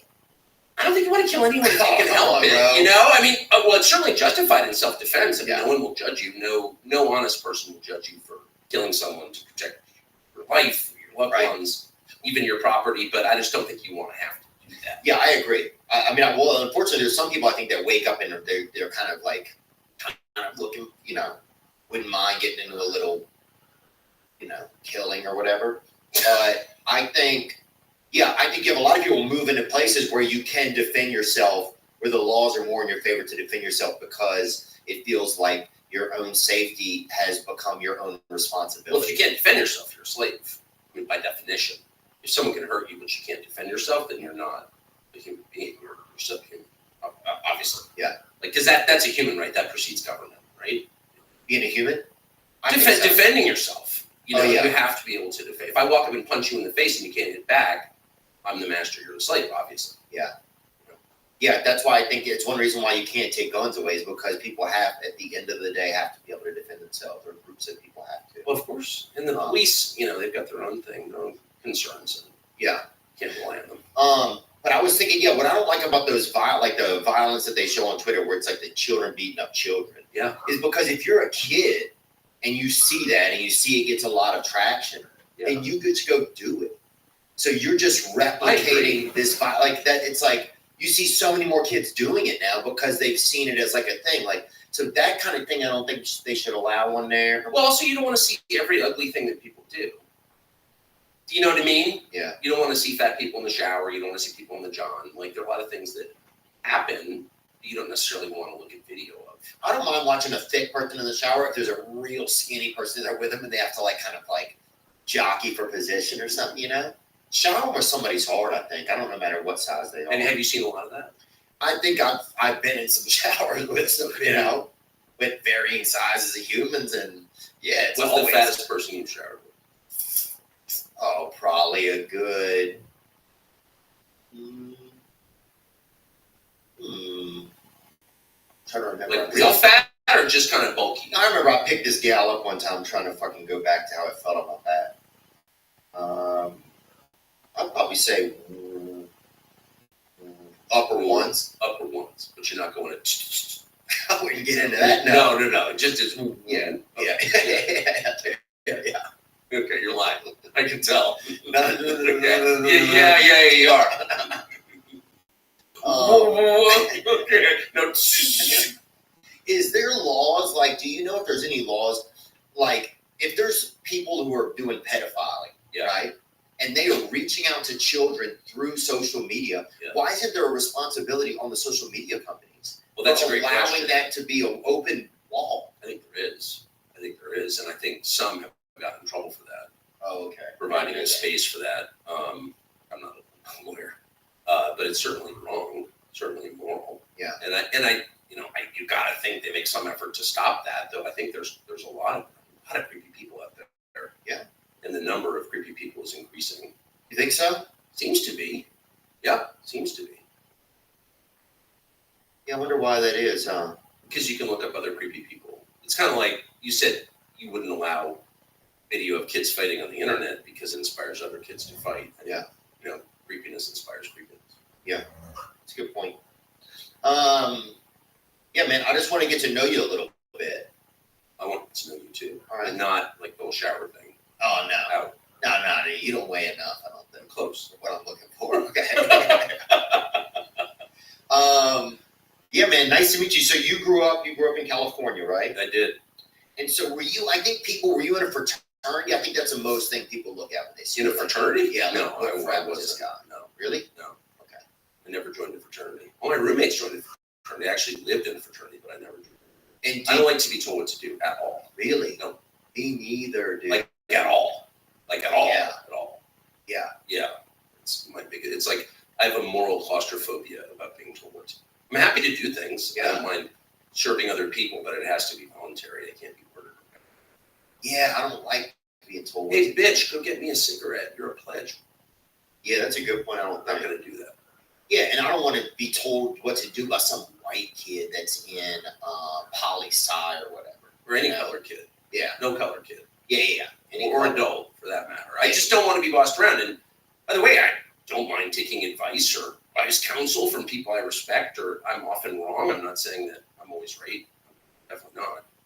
But being ordered to do things suggests a level of disrespect. I just can't do it.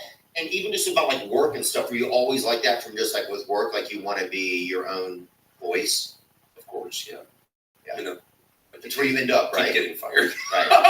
Yeah. Yeah. Yeah. So, I mean, not that I don't want to fight about it. I'm not interested in being like, you can't tell me what to do, or give a lot of lectures about it. But I especially in my business, you have a similar job where you're paid to say what you think. Yeah. Right. And so you want to do your job, which is to say what you think. Was there even a time when you were working at different news places where you were like, gosh, this still isn't my own voice? Oh, all the time. Really? It was always my own voice, but you could feel the parameters. I mean, I started in my 20s, mid-20s, and now I'm in my mid-50s, so it's been a long time. Oh, you look great for 50s, man. I'm 54. Are you really? Yes. Oh, wow. No, shocking. Yeah. I don't feel it. But anyway, when you're much younger and you've got little kids, I always had a lot of kids just reproduce like a crazy person. Yeah. Which I recommend strongly to you. You feel vulnerable and like, you're not allowed to say certain things. And I do think I was never censored, but I self-censored for sure. When a rock breaks out, it's a good idea. It's not a good idea. And it's not a good idea. Yeah. You know what I mean? But you allow yourself to be convinced because it's super unpopular to say it's not a good idea, but it clearly wasn't. War with Iran, not a good idea. And now. Why do we go along with that consensus a lot of times? What is it that makes us afraid to speak out? Well, people have a deep need to be part of a group. It's a human need, right? With sex and food and shelter. It's like people want to be connected to other people, which I understand, and I want that too. But that can override reason and common sense very often. So if you're in a million studies about this, but if you're in a group, everyone experiences, a group full of people, and it's like, I hate chocolate ice cream, and you're like, I don't like chocolate ice cream, but you don't say anything about it because people that like chocolate ice cream suck, and you're like, yeah, they kind of suck. It's a human thing, and so people go along with stuff that their gut tells them isn't the right thing, but you should never ignore your gut, your instincts, which you inherited from your ancestors, which are encoded in your DNA, and which are almost never wrong. If you're with someone and you feel like, God, that person's lying, that person's lying. Right. You may not know what about. You don't have X-ray vision into someone's soul, but you can smell the deception on someone. I know that you can. We all can. Oh, yeah. Or if you feel danger, you're like, wow, this person poses a threat to me. You're right. You don't know the details. You don't need to know the details. Get away. Yeah. And if something's really stupid, let's go to war with Iran. What? Yeah. And I just feel like it's, maybe because of my age and my job, I have a moral obligation to say I think that's really unwise. You don't want to go to war with Iran. No, because I'm not insane. Yeah. That's insane. Oh yeah, look, I'm not saying it is either. I don't think that we should be involved in a lot of this shit. You think? How's it helping? Is it helping you a lot? No, it just causes all these moral victories you're winning. It's causing more problems. I don't even know if I'm winning any moral victories. It just causes more problems, It's like hard to navigate between my friends that are different ethnicities or from different places now. But we shouldn't have to because we all live here and we should all be united in that. Right, but do you think? And I think when I was a child, it felt like that we were all It felt like we were united, that we were all like Americans. Yes. But it doesn't. I feel like that's been pretty heavily compromised, pretty quickly even, which is almost amazing. And I feel like, and these aren't Debbie Downer feelings; these are just thoughts. I should say that. I think sometimes that, it's like America just feels like a shell company. Yes. That people just park their assets. We're just an LLC for the world. A lot of No, have we always been that? Of course not. It was a real country. It wasn't just an idea or some shell company or LLC. That's so nice. I'm stealing that, by the way. I hope this never airs, so I can't steal that. Yeah. But no, a buddy of mine, best friends, just sent me a video about 8 minutes ago. He's visiting his daughter at Parents' Weekend at a college, a well-known college. And there's a huge demonstration in the middle of the campus between, two sides in the Middle East. Mm-hmm. And one of the sides starts burning the other side's flag. It's a foreign flag, okay? Okay. And this fist fight breaks out. And I'm like, I have views on, who's more right or whatever, but I thought to myself, and I said to him, if someone burned an American flag, nobody would fight over it. You get to burn the American flag. But burning the flag of another country, which is not our country, to which we do not pay taxes, whose military we don't serve in, that's the most offensive thing. Yeah. I'm like, we have lost the thread, man. We're all Americans. And if you wind up in a place where our allegiance to other countries or regions or things that are not American take precedence over our common Americanness, I mean, we're screwed. We're screwed. I feel like we're at the apex of that sometimes. Yes. And if we're not at the apex of that, I don't think I can't tell if we're at that I think we're getting to that in the moral compass of a lot of people. Yeah. And it's sad because I think a lot of people, myself included, or for myself, I don't think I ever wanted to get to that place. No. I never, but I think a lot of people are just starting to feel like, once your Americanism like dissolves and once your like common thread dissolves, you don't have a connection, and so then your instincts start to take over, like we we're kind of talking about, and you have to take care of yourself.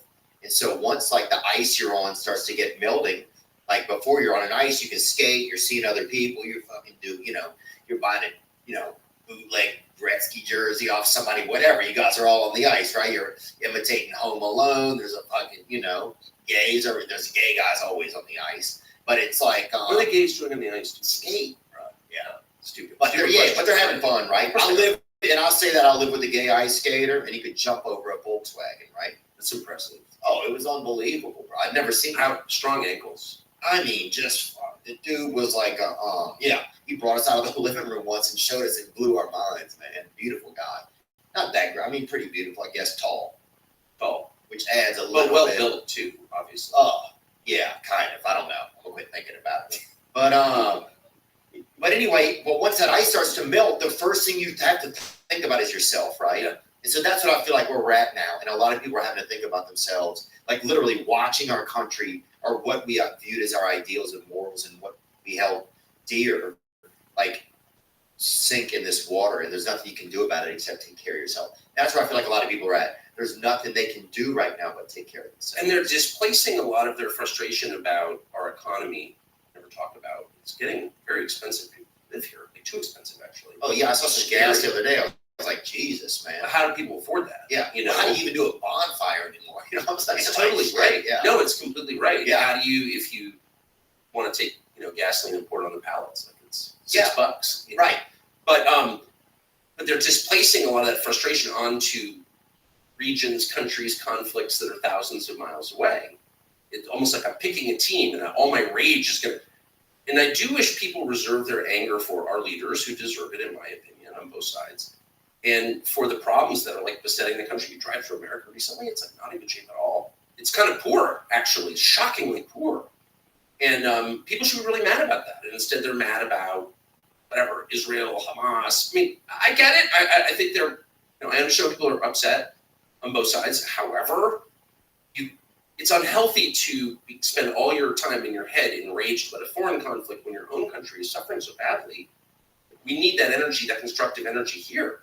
And I never hear anybody say, 108,000 people died of fentanyl abuse last year in my country. Oh, yeah. Like young people, a lot of them weren't doing fentanyl. They were taking Percocet or benzos, and they ingested a pill with fentanyl in it, and they died. They were poisoned to death, okay? That's unbelievable. That's outrageous. No one seems mad about that. Yeah. They're mad about some foreign war, and what a waste. Because we can't control that anyway. Yeah. What do you call a person who speaks 3 languages? Trilingual, maybe? Or thrilingual? I'm not sure. What do you call a person who speaks 2? Not me. That's it. But if you are like me and you want to learn more languages, well, Babbel can help. That's right. Only 22% of Americans speak a language other than English at home. Start learning a new language this fall and be the exception. Because with Babbel, you start speaking a language in just 3 weeks. Why Babbel? Because it works. Babbel is designed by real people for real conversations. All of Babbel's tips and tools for learning a new language are approachable, accessible, rooted in real-life situations, and delivered with conversion-based teaching. That's right. And here's a special limited time deal for our listeners to get you started right now.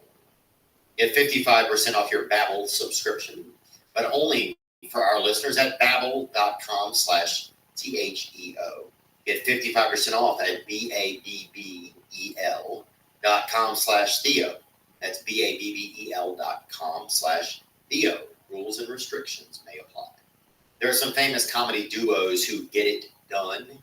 You know that? I'll say Key and Peele, Brooke and Mortal, Santino and Lee. Those are some. But the perfect duo when it comes to growing your business is you and Shopify. That's right. When I started podcasting, having an online store was kind of the furthest thing from my mind. I didn't think about it. I didn't expect it, And all that's changed over time. And Shopify has helped. That's right. Shopify is the global commerce platform that helps you sell at every stage of your business. From the launch your online shop stage to the first real life store stage. All the way to the did we just hit 1 million orders stage. They're all waiting for you. And Shopify is there to help you grow. Whether you're selling scented soap or menthol, just pure menthol in a can. Shopify helps you sell everywhere. Shopify can help you turn browsers into buyers with the internet's best converting checkout. Up to 36% better compared to other leading commerce platforms. That's right. Right now, you can sign up for a $1 per month trial period at shopify.com/Theo.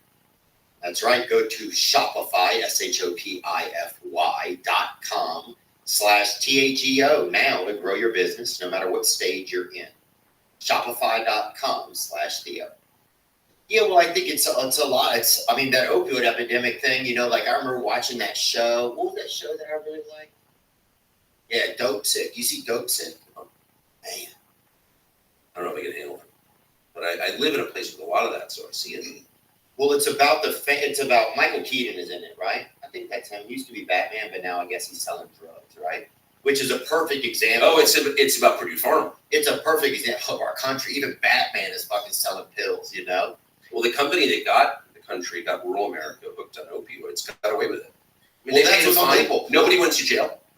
Yeah, the Sackler family, they're still rich and really getting go to jail. This ruined this.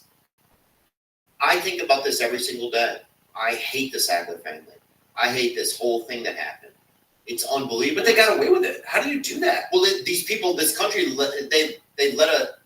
our FDA let these people down. But no one was punished. Not one person was punished. Yeah, I know. And you see people go to jail. This is not even a political point. It's true. On both sides. Voters for both parties go to jail for very small things. Very small things. Yeah. And yet you poison the entire country. You wreck an entire generation of kids. And you're still a billionaire? Tell me how that works. If I ever saw that guy on the street, I would fucking saw his face off. How would you saw his face off? I'd figure it out. Do you bring a saw? Do you have a saw with you?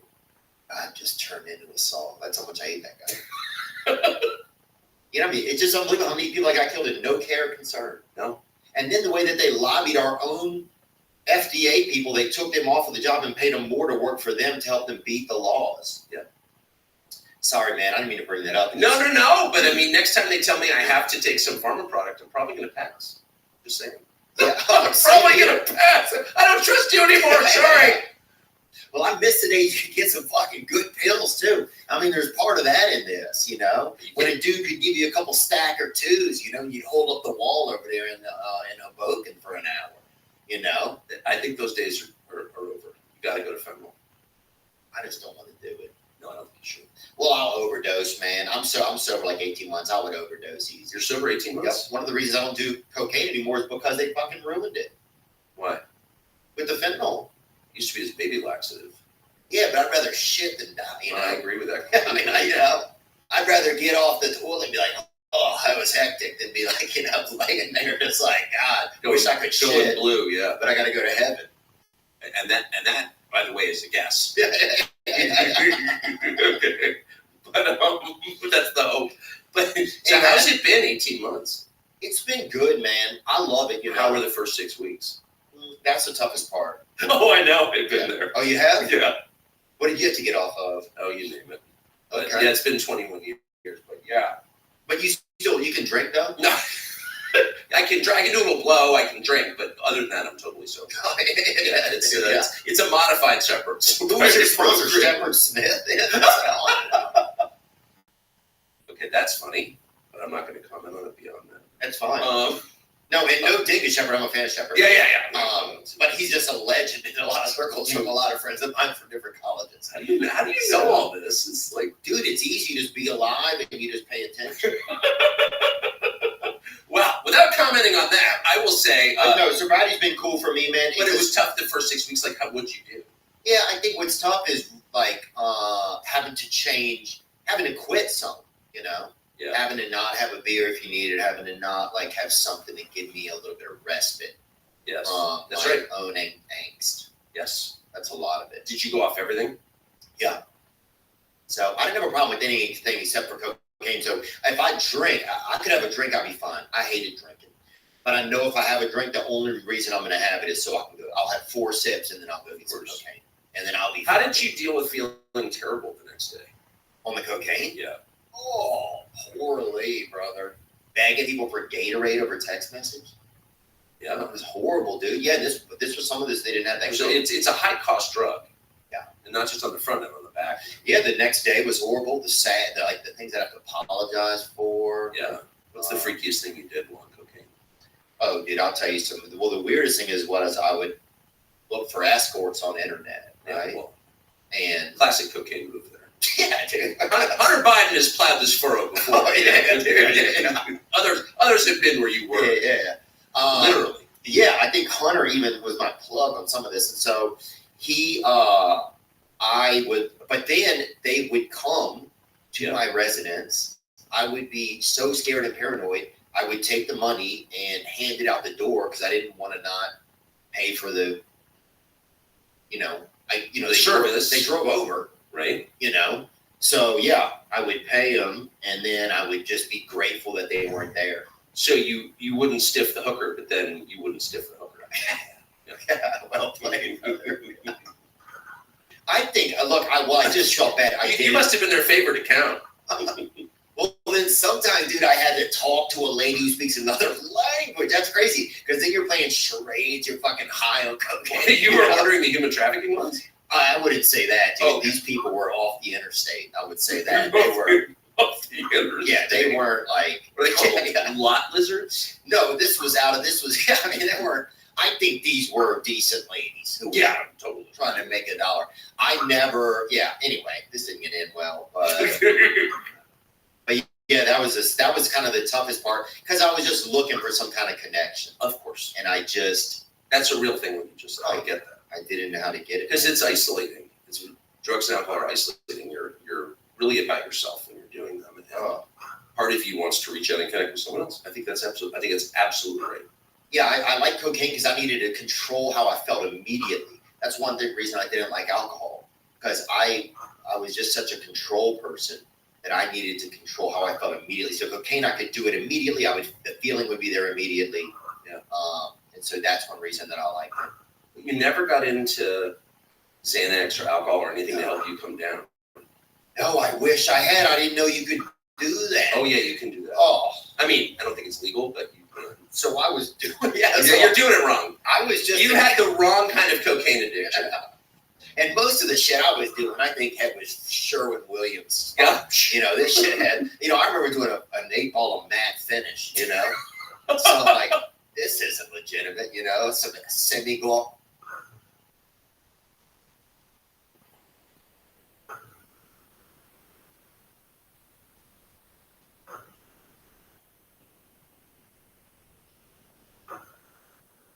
This is for fucking shutters. This is outdoor with, I've done some very questionable cocaine, so. What was it like for you getting off of it? I mean, it was awful. It was awful. It was awful. It was absolutely awful. But I'm so grateful that I did. I'm thankful my brother and I both did, actually. Wow, so it's in your family? It's it's in my Well, family. we're Swedish, yeah. Oh, y'all are. Yeah. Oh yeah. Yeah. Also, the farther north you go, on the globe, the higher percentage of people have drinking problems. I mean, that's, I think, pretty well established. Look at Santa, dude works one fucking day a year. I mean, the Eskimos. No, I'm serious, and Oh yeah. a lot of ancestors from Northern Europe. So yeah, alcoholism is a big thing, and I needed to get off it, and I had these children and a job on TV, and it's just not compatible with a productive, happy life at all. And I quit, and the first few months were shocking. I didn't realize. Well, I had no help at all. Really? Yeah, I didn't. I did it at home alone. And I'm not willing to try to have help. Like, were you that kind of like you're like were you like? Well, I had a public job. Oh, Yeah. I was an anchor on CNN, and so I just thought I don't want to get into the whole going to rehab or whatever. I just didn't want to get involved with that. And it was fine. It worked great, and I've never gone back, and I never would for anything. However, I didn't realize that I knew very little about it. This was kind of before I was using the internet. I just didn't know that much about addiction at all. Yeah. And I quit, and all of a sudden I had these withdrawal symptoms that were shocking. My hands are shaking. I feel like I'm going to freak out all the time. Super anxious, super anxious. Sweating, heart palpitations. I was like, what is this? And I asked somebody, I didn't tell many people. I asked them, they said, oh, you're withdrawing from alcohol. And if you start to hallucinate, that means you have the DTs, the delirium tremens, and you need to go to the hospital because you could die. So I never got that, thank heaven. But anyway, yeah, it was awful. But then, within I don't know, 6 months, I felt great. I started smoking 2 cigarettes at once. I mean, my nicotine problem got a little more intense. But I felt wonderful, and I felt great ever since. Wow. And did you ever go to meetings? Did you ever get a 12-step or no? Not one time. But I love it. I just at dinner last night with Bobby Kennedy, who's been in 12-step program, Russell Brand, same thing with a friend of mine. I almost went to a meeting at Bobby's house on Tuesday. Okay, what a wonderful meeting. Bobby's a neat guy, isn't He is. He's a very deep person, Yeah. and he's learned the right things, and people like that make me very pro 12-step. Yeah. It's like they're just like, I'm not in control of my life, and they're not, because nobody is. Everyone lies about it. Oh, I've got it under control. No, you don't. Oh. You have no freaking idea what you're doing. You can't extend your life by a single day. You're lying to yourself and those around you. Just admit you have no clue. You're doing the best you can. You're a totally screwed up, kind of embarrassing person. You know what I mean? Okay. And be liberated. And so You got me. I strongly believe in that because it's true. It is the truth. I know, and the rest of it is such a sled we pull. And it's you know? fake. And it It's is. ridiculous. As I always say to my kids, everybody knows who you really are. Everybody already knows what your bad qualities are, and they love you anyway. So don't even try and hide them. I mean, I'm sure you know people who are like alcoholic or bad temper or secretly gay or whatever. And Yeah. they're like, oh, no one knows. No one knows. It's like everybody knows. Are you kidding? And again, they love you anyway. Yeah. So you don't need to hide it. Just be who you are. And when you are, I mean, you are so liberated. It's this massive weight coming off you. It's like, yeah, kind of fucked up, but, more than some, less than others, but trying. And people are like, that's great. Yeah. People are way less judgy than you think they are. Right. And there's some inverse of it, where it's like we think someone's so, but then if we look the way we look at people, we might have some jokes about it and stuff, but most of the time you have empathy. At dinner, 2 nights ago, I'm sitting next to this woman, and she said something about, it's a long story, but basically it was about a woman gaining weight. And I said to her, I've never been in a group of just men on a hunting trip or where it's just men. Yeah. Where someone's like, she had a fat ass. It's like men have the widest strike zone imaginable. Men like women, heterosexual men like women. They don't judge their appearance very harshly at all. They kind of tend to like all sorts of women. That's true. And if you knew how non-judgmental men were about women's appearances, you would relax. But of course, you don't care what men think about your appearance. You only care what other women think about your appearance, and they're very judgy. But it's the same principle. It's like we are less judged than we think we are, Yeah. It's funny, but but it's not the nature of us to think that we are. Did you tell people when you quit using cocaine? Yeah, I did, I think. Let me think. Yeah. Yeah. I did. I told them. Well, I got into meetings. It was been in my family. you know, my family, a lot of my family, it's in my family. So The cocaine. the drug, just alcohol, childhood issues, really. A lot of it is more, a lot of my stuff comes from really intimacy disorders. Yeah. Like connectivity disorders. You know, so, but then whenever anything triggers one of those connectivity disorders, then a lot of times it would lead me to doing drugs. You know? So, yeah, I just love it. What I love about it is now I get to see, man, I saw a dude yesterday who just got a 6-month chip, you know, and the guy, man, to see somebody whose life is changing, you get to witness It's unbelievable. It's unbelievable. miracle. I totally agree. I had a with that. friend call me this morning, right? And we've been friends for years, and kind of both know that we have some of the same problems. And it was like the first time he like opened up to me, and we're both sitting there just kind of crying on the phone. It was just because when he opened up, it just made me feel like I was like, I don't know, I just understood him, and it was like, I don't know, it was just so important. Well, that's what intimacy Connectivity, yeah. I've always thought that we misread intimacy. We think it's when someone tells the truth about other people. It's very easy to tell the truth about other people. It's only when someone tells the truth about himself. It's only when you admit who you really are to someone else that you have intimacy. That's the measure of intimacy. You're willing to tell someone who you really are. You're intimate with that person, and vice versa. And that's totally the key. So if you want to know how many truly close relationships do I have, that's how you know. How many people am I willing to admit what a schmuck I actually am to? That's the number. And what I love about 12-step, I've never actually been in 12-step. I've only heard about it. Actually, I was at Russell Brand's house this summer, and he had a meeting. Yeah. Oh, that's cool. Hilarious So people. one. Was it? I didn't stay for it. I had to leave, but they were. One of the guys was smoking, which I love, and old school. And they were, anyway, but I love the 12-step thing because you just like it, as with Christianity, which I also like, you admit right away that you are Powerless. Yeah, exactly. You're not in control. Your life's unmanageable. That's a nice word that they use a lot. Because it's like, sometimes people are like, man, I'm not powerless. But I'll be like, no, things are unmanageable for me. The way that they phrased everything, it was just really articulate. But anyway, man, well, congrats on that. Yeah, I think it's interesting. And, you know, and it definitely gives me more opportunity to look at other people when I'm able to. Do you find yourself less judgmental? And what about all the guys you used to do cocaine with? I did it by myself. Good. That's a fun way to do it. Yeah. Dropping outlines. Yeah. I'd change outfits and come back in and be a different guy. Yeah.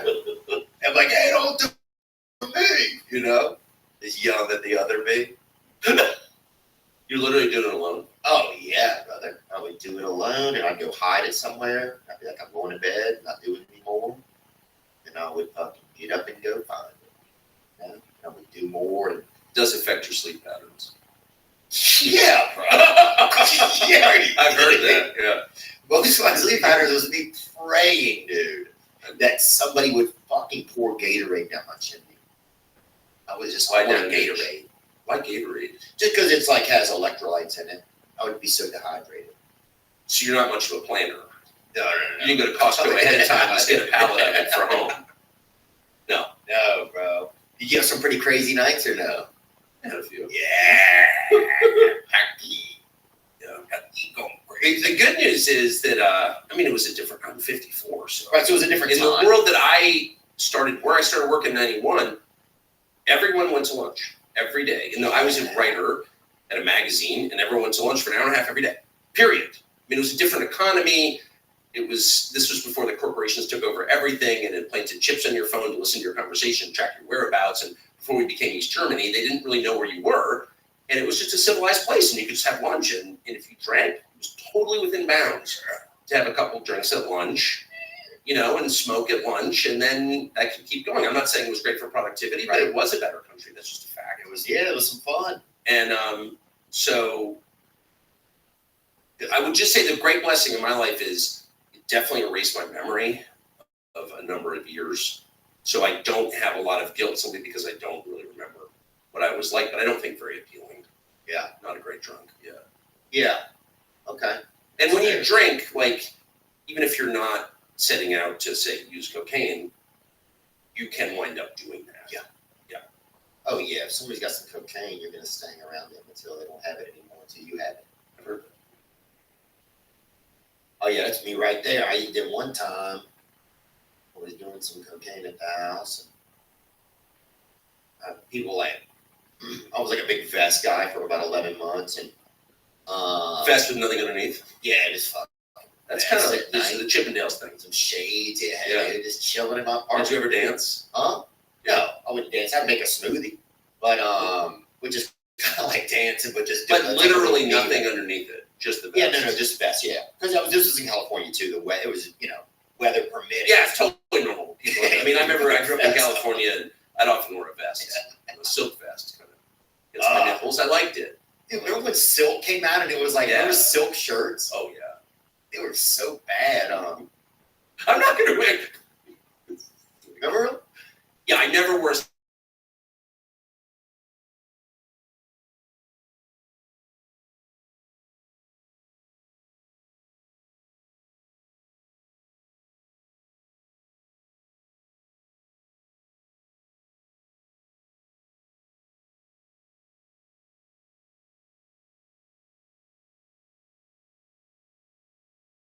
This will be super.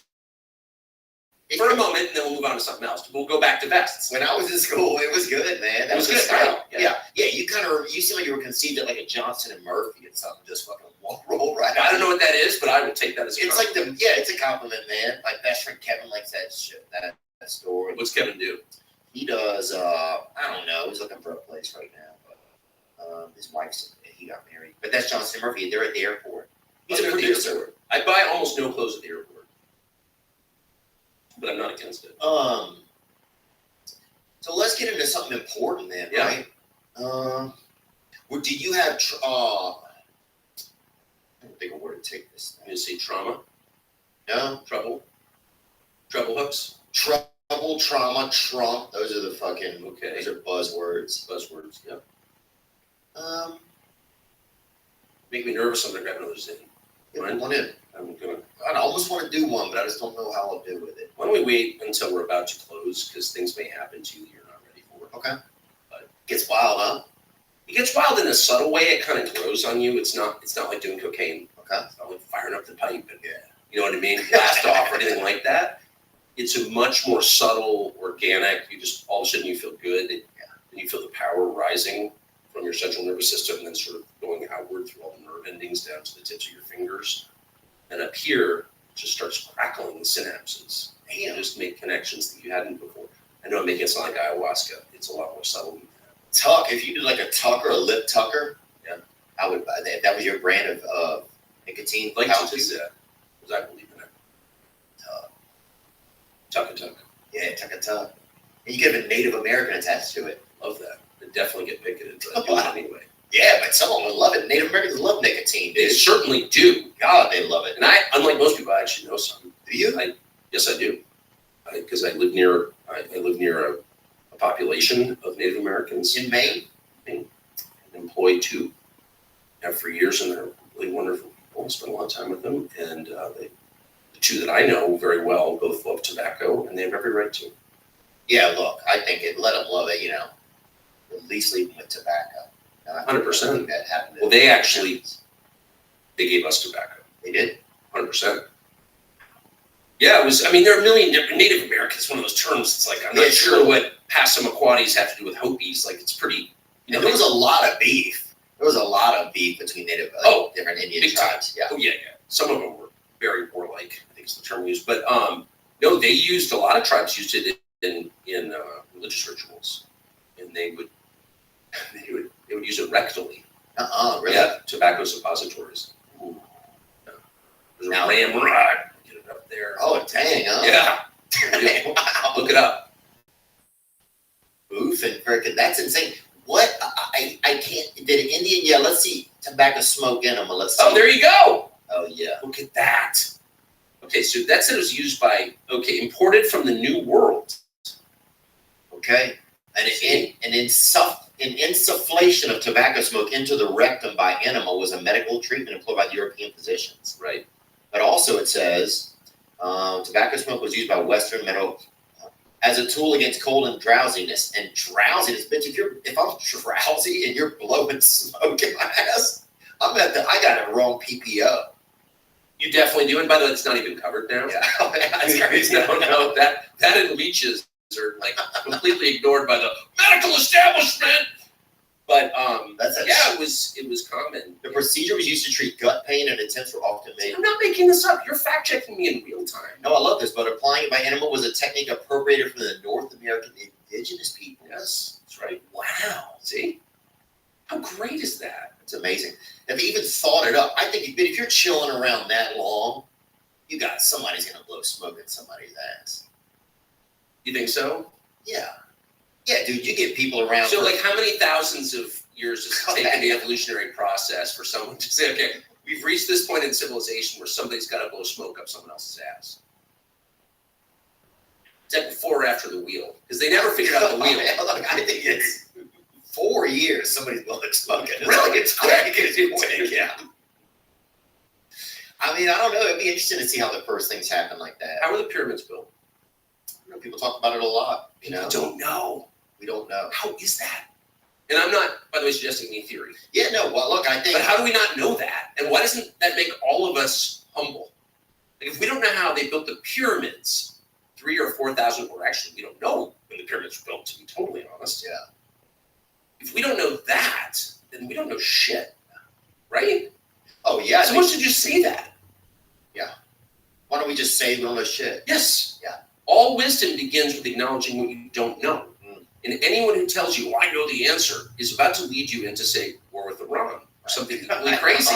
Take the vax, you know what I mean? Like, that's a lie. Yeah. So never trust anybody who claims to have it all figured out, because he's lying to you. Well, do you think that one of the political parties thinks that they have it all figured out more than the other? I think they both do. I mean, I think politicians, by their nature, are unwilling. By the way, every once in a while you get somebody who shows up and starts to tell a portion of the truth, and everyone loves him. And then he's always invariably accused of hurting someone at that point. I gotta take him out. Yeah. You know, like, anonymous charges. He used to be in 1985. I can't tell you my name, but it happened.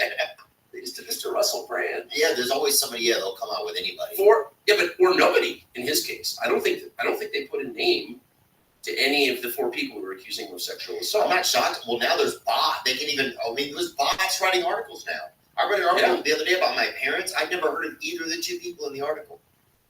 Are you sure? Yeah, it was a bot article. It was a bot. Have you done 23andMe? Yeah.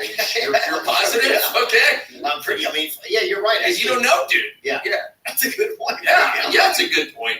Yeah, maybe I'm angry at the wrong woman. Exactly. You know, that's a good point. You're telling your shrink about the wrong mom. You know, I've had frustrating time buying tickets. My brother and I had tickets one time to a Chicago Bears game, and someone offered to buy them from us. We were children. I think we were probably 11 and 13. Someone offered to buy them from us outside of the game, and we said, okay, we'll sell you our tickets. They were offering $25, and we'd never had that kind of cash. We said, okay, we'll do it. And then they said they were undercover cops. They were going to take us to jail, and just the dumbest group of people we'd ever met. What I want to talk to you about is game time. You shouldn't have to worry when you buy tickets to your next big event. Game time is the fast and easy way to buy tickets for all sports, music, comedy, and theater events near you. Some things I love about the Game Time app: they have last-minute tickets, flash deals, and views from all seats in the venue, so you know if there's going to be something in front of you, if there's going to be a dang, a pendulum or anything stopping your view. Take the guesswork out of buying tickets with Game Time. Download the Game Time app, create an account, and use code WEEKEND for $20 off your first purchase. Terms apply. Again, create an account and redeem code WEEKEND for $20 off. Download Game Time today. Last minute tickets, low price guarantee. NBA fans, the wait is over. Basketball is back, and DraftKings Sportsbook, an official sports betting partner of the NBA, is celebrating with an unbeatable offer. New customers can score $200 instantly in bonus bets for throwing down $5 on the NBA. Win or lose, it doesn't matter. You'll start the season with an instant dub. Basketball's more fun when you're in on the action. Download the DraftKings Sports app now and use code Theo. New customers can get $200 in bonus bets instantly for betting just $5 only on DraftKings Sportsbook with code THEO. The crown is yours. How does a free Thanksgiving sound? Well, this year, Ibotta is here to give you cash back and help make sure your Thanksgiving table is complete. Because who wants turkey without the gravy? Turkey is great, but we all know the best part of Thanksgiving dinner is the sides. Starting November 1st for the 4th year in a row, Ibotta is giving 100% cash back on your Thanksgiving feast. Just add the offers in the app to redeem for everything you need to make your Thanksgiving feast complete. All you have to do is shop at your favorite retailers and upload your receipt. Ibotta gives you cash back on hundreds of grocery items, from produce to personal care to pantry goods. Download the Ibotta app now and use code Theo to get 100% cash back on your Thanksgiving dinner starting November 1st.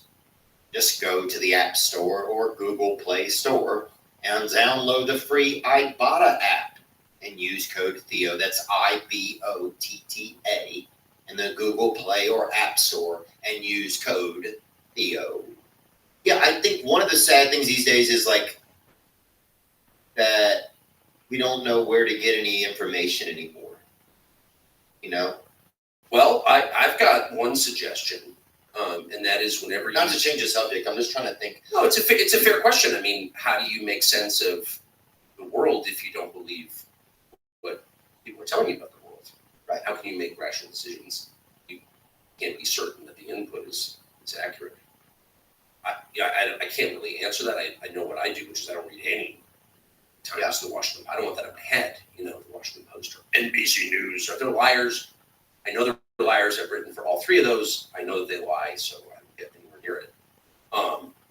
You said they lie. Does that mean like you write an article and you give it to your publisher, your producer, and then they say no and they change it, or what do you? No, it means they don't assign stories on things they want to. I see. And where do they get those orders from? It's all by instinct. You know, so their job is to protect the people who are in charge. You know, and to protect the people who have power currently. The point of journalism is to challenge the people who have power on behalf of the rest of the country. Right. And they've inverted the formula. Yes. And so if you work for the Washington Post, the idea is just protect Jeff Bezos and his friends at all costs, and that's what they do. So, but I'll tell you a way that I think is a good start to figuring out what's true is watch what they become hysterical about. You'll see somebody occasionally say something and people just land on it. Shut up! Shut up! Let's put him in jail! Whatever that guy is saying is true. Or it points in the direction of the truth, right? When someone says something that's like legit and saying no one's mad at the schizophrenic on the bus, who's talking about whatever, the earth is flat or lizard people, which by the way may be true, I don't even know. Fucking playing duck, duck, goose on a... Yeah. Totally, nobody cares because he's not a threat to anyone because he's insane. Yeah. Insane people are not a threat to the existing order because they're crazy, they're self-discrediting. But when they become hysterical about somebody, like he's a conspiracy theorist without even refuting what he told you, then you know he's onto something. I mean, a hurt dog barks, right? When you have an infection, someone touches near the infection, it hurts. What does that tell you? You have an infection. Yeah. Oh, I see what you're saying. Well, do you think that's one of the reasons why Bobby Kennedy was looked at as so crazy? 100%. Yeah. And what's so funny, as I said, I saw him very recently the other night. And I said to him when I saw him, I sort of follow it. I'm just interested in the reaction to Bobby Kennedy. And remember they attacked him as a crazy conspiracy nut because of the vaccines. Yeah. And he said there may be a connection between the vaccines and autism. Like, shut up! And they canceled his contract with the New York Times. He had a contract to write for them. They canceled it. Wow. And they just basically drummed him out of polite society. They don't talk too much about that anymore. Right. But the vaccine stuff, because I think there is this recognition, and by the way, I'm not an expert, but that actually a lot of people were hurt. A lot of people were hurt. Not just with the most recent round of mandatory vax, but in earlier rounds. Now, you could argue it was worth it. We have a flu vaccine. It academically supposedly prevents the flu, so maybe we get it, and some people get hurt. But they were telling us for years nobody gets hurt. Well, that's just a lie. Yeah, people get hurt all the time. They get hurt all the time. Yeah, I mean, a lot of vaccines. It's like even the polio vaccine. I recite this a lot, but they tested the polio vaccine in our hometown where I'm from. They had a primate testing facility there, and Are you serious? yeah, and that's where they tested the polio vaccine. You grew up in a town with a primate testing facility? Yeah, What town? Tulane National Primate Research Center. That's got to be the most depressing place in the world. Is it in New Orleans? It's uptown. It's outside of New Orleans. No. This is outside of New Orleans. Yeah, they don't allow that in Audubon Park. No. But in our town, this is where they made it at. But that vaccine gave cervical cancer to tons of women. And they knew it when they put it out, but they already ordered it. They're like, well, fuck it. We already paid for it. So, exactly. But so I think that... So it's bad to lie, right. and it's especially bad to lie at scale. Like if I lie to you about something and... Yeah. But if I'm lying to 350 million people, that's a crime, and they've done it. And the problem is, at this point, it's like, I mean, I would go to a surgeon, because that's a pretty straightforward operation. I've got a knife. I'm going to take this thing out or sew this up or whatever. But I don't think I would go to a doctor for, we're going to try this drug. It's like, maybe I would. I mean, I don't know. Yeah. I haven't had to make that choice, thankfully. But I would be hesitant because I don't trust them because they lied. They got caught lying and they never admitted it. That's part of it. There's never any resolution. There's never any affirmation to your questioning, and even if you were right, there's never any about-face acknowledgement. They can't get better. If you get in a fight with your girl, okay, and one of you behaves horribly, one of you's on, say, cocaine and says something outrageous, and you want to continue the relationship, there has to come a point where you're like, I really was an asshole, and I'm sorry, and I love you, and I'm sorry I did that. Right. And only when you do that can it get better. It cannot be healed before you do that. It doesn't work. And that's true with public trust as well. And that's where we've gotten. It's gotten to the But I don't understand why they can't admit it. Like, I've been wrong about a ton of things. I agree. And I feel so much better when I admit it and stop pretending that I'm omniscient. I don't know everything, and that's okay. Why can't they do that? Why can't they just be like, wow, I told you this in good faith, I was wrong, and I'm sorry. He would do more for people's trust in science if he did that. He's totally incapable of that. He's a freaking sociopath, dangerous human being. He's a shitty pitcher, too. You see that? Quite a shitty pitcher. And I say that as a shitty pitcher. But even he's got little dwarf arms, but still. Yeah. Sorry. No, it's okay, man. Look at this. Let's show this shit, bro. God, get fucked. That dude is out of He's got a mask on outside. Huh? Dude, that guy's got fucking... But it's so prima facie retarded. It's like there's a dwarf on the field with a mask on outside throwing it at the backboard. Like, this is not a real country. If that guy's running it, this is a joke. First of all, the bat boy's 11, so he's flirting with a child. So let's call that he's flirting with a child. Let's call it you're a freak. Now, half of America needs a Tommy John surgery in their heart because of this dude, myocarditis right there. And there I am with a fucking slider, boy. You don't even dig around, do you? Is that you? I've done some things, but no, not on this. Where is that? That was St. Louis. But actually, I got to throw one out for the Diamondbacks. That's why I'm wearing this jersey. How nervous were you? I was pretty nervous, I guess. It suddenly makes you feel like how old you are. You're like, fuck, I'm getting old. How old were you? I'm 40. Oh, I was 41. I'm 43, but I was like, oh, shit. 43 is pretty old. Yeah, feels old sometimes. Actually, does it feel old? No, it just feels old when you're running upstairs. What I'm talking about? I'm 54, yeah. I can't believe But that. I always run upstairs. just because. Yeah, you're like, I'll show them. 100%. Yeah, I've always been. And I'm with my wife, who's very fit, like next level fit. You see, and she'll just be rattling on, running upstairs. Doesn't even. She does, huh? She's whimsical. I don't know if she's whimsical. She's just got like crazy cardio. Oh God. Because she never stopped doing it. Like when you're a kid, they make you do physical fitness, and then I took about 40 years off for cigarettes and stuff, and she didn't. So yeah, it pays off. It turns out. What was she?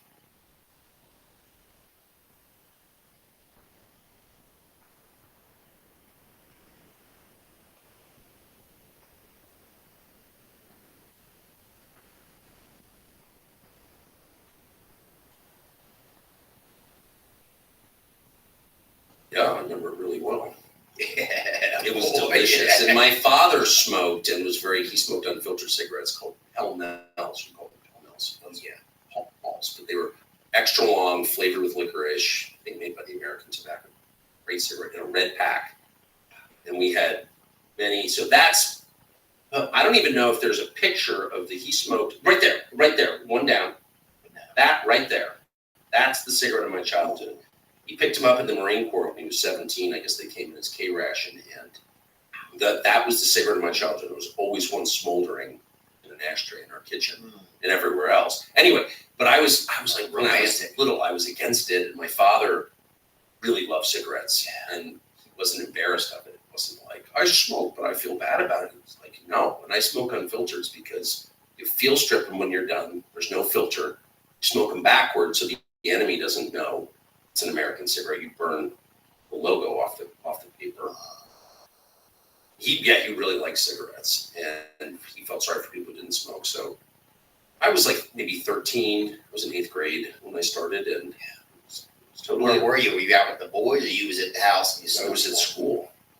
Smoked one at school. Oh yeah, it was allowed actually. It was a pretty freaky. With a teacher.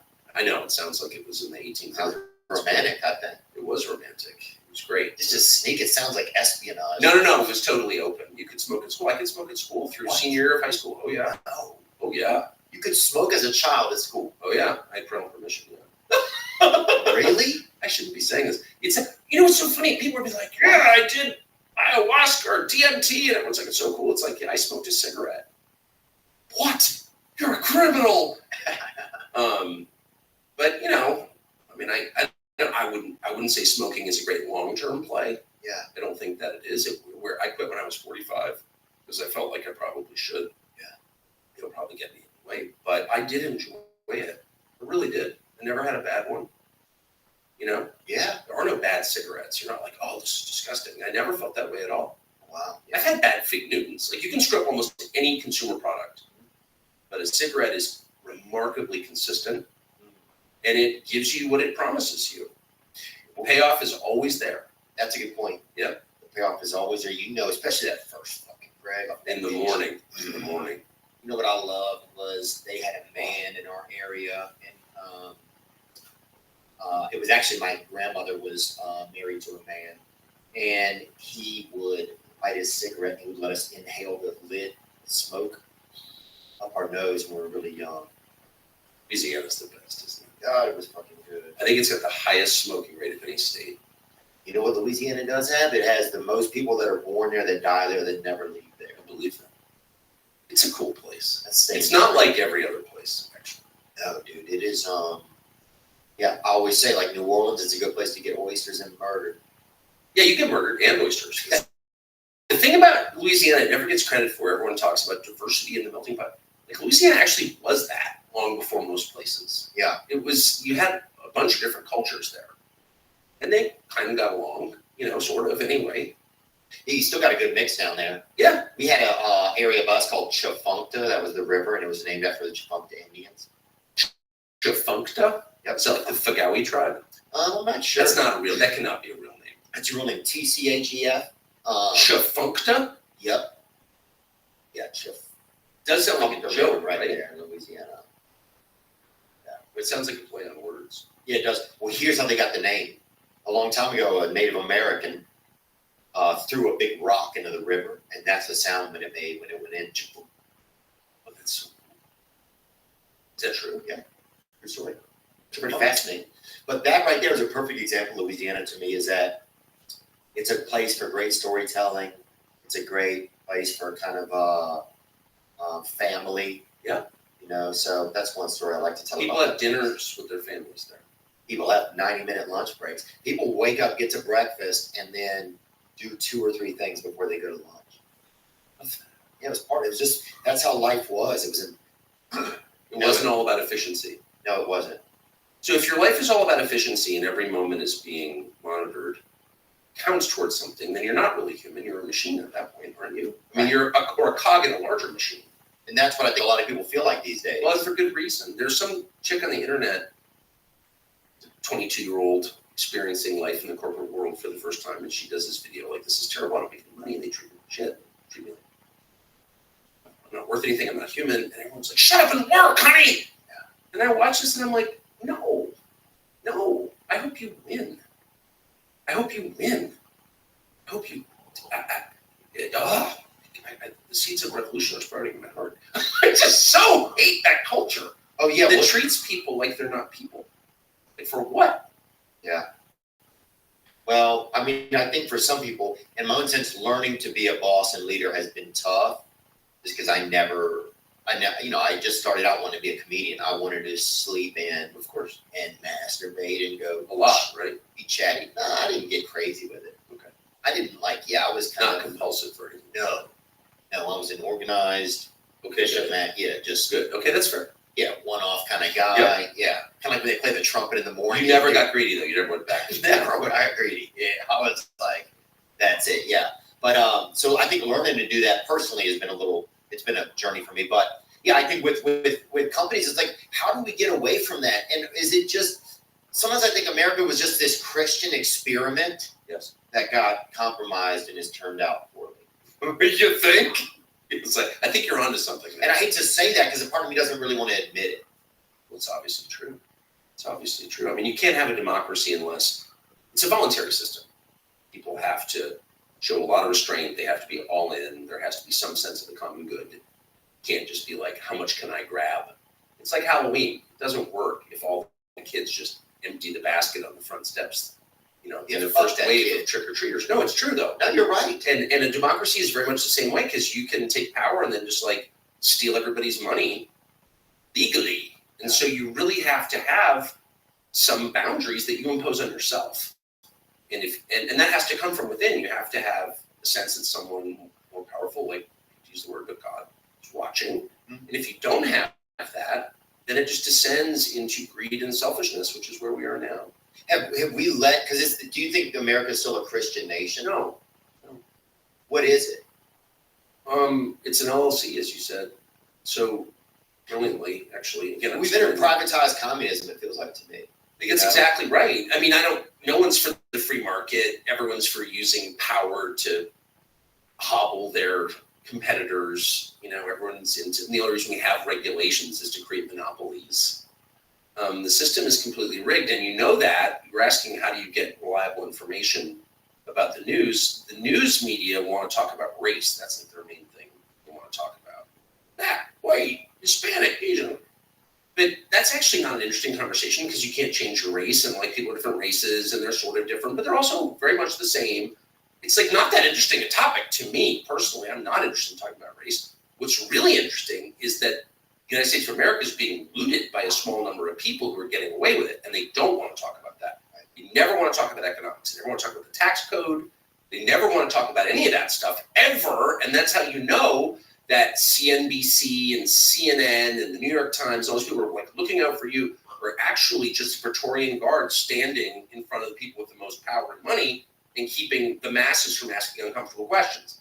And so whenever anyone asks about like, well, wait a second, why do we tax people at half the rate for investing that we do for working? Literally, they pay half the tax rate. So you have a job and you work every day and you pay one rate, but if you just stay home and invest money and live off the interest, you pay half as much. So are we saying it's twice as virtuous to invest as it is to work?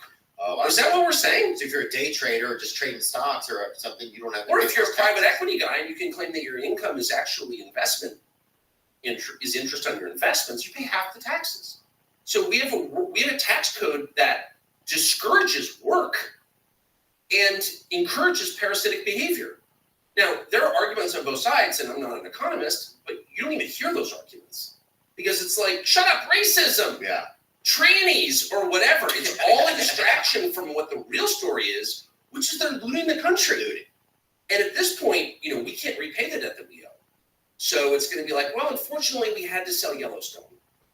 And no, I mean, it's going to get to the point where we're auctioning. Sold it to Asians. No, for real. Yeah. Where what? And then they're going to say the sale was racist too. That's going to be the craziest part. No, you're asking questions about it as racist. Okay. Yeah. You're always the racist. Just to be clear, you're always the racist. Hey, Louisiana man. It wasn't David Duke from Louisiana. Shut up, Klansman. Yeah, I used to lift weights with David Duke. Oh, good. In prison? No. I can see you guys in the yard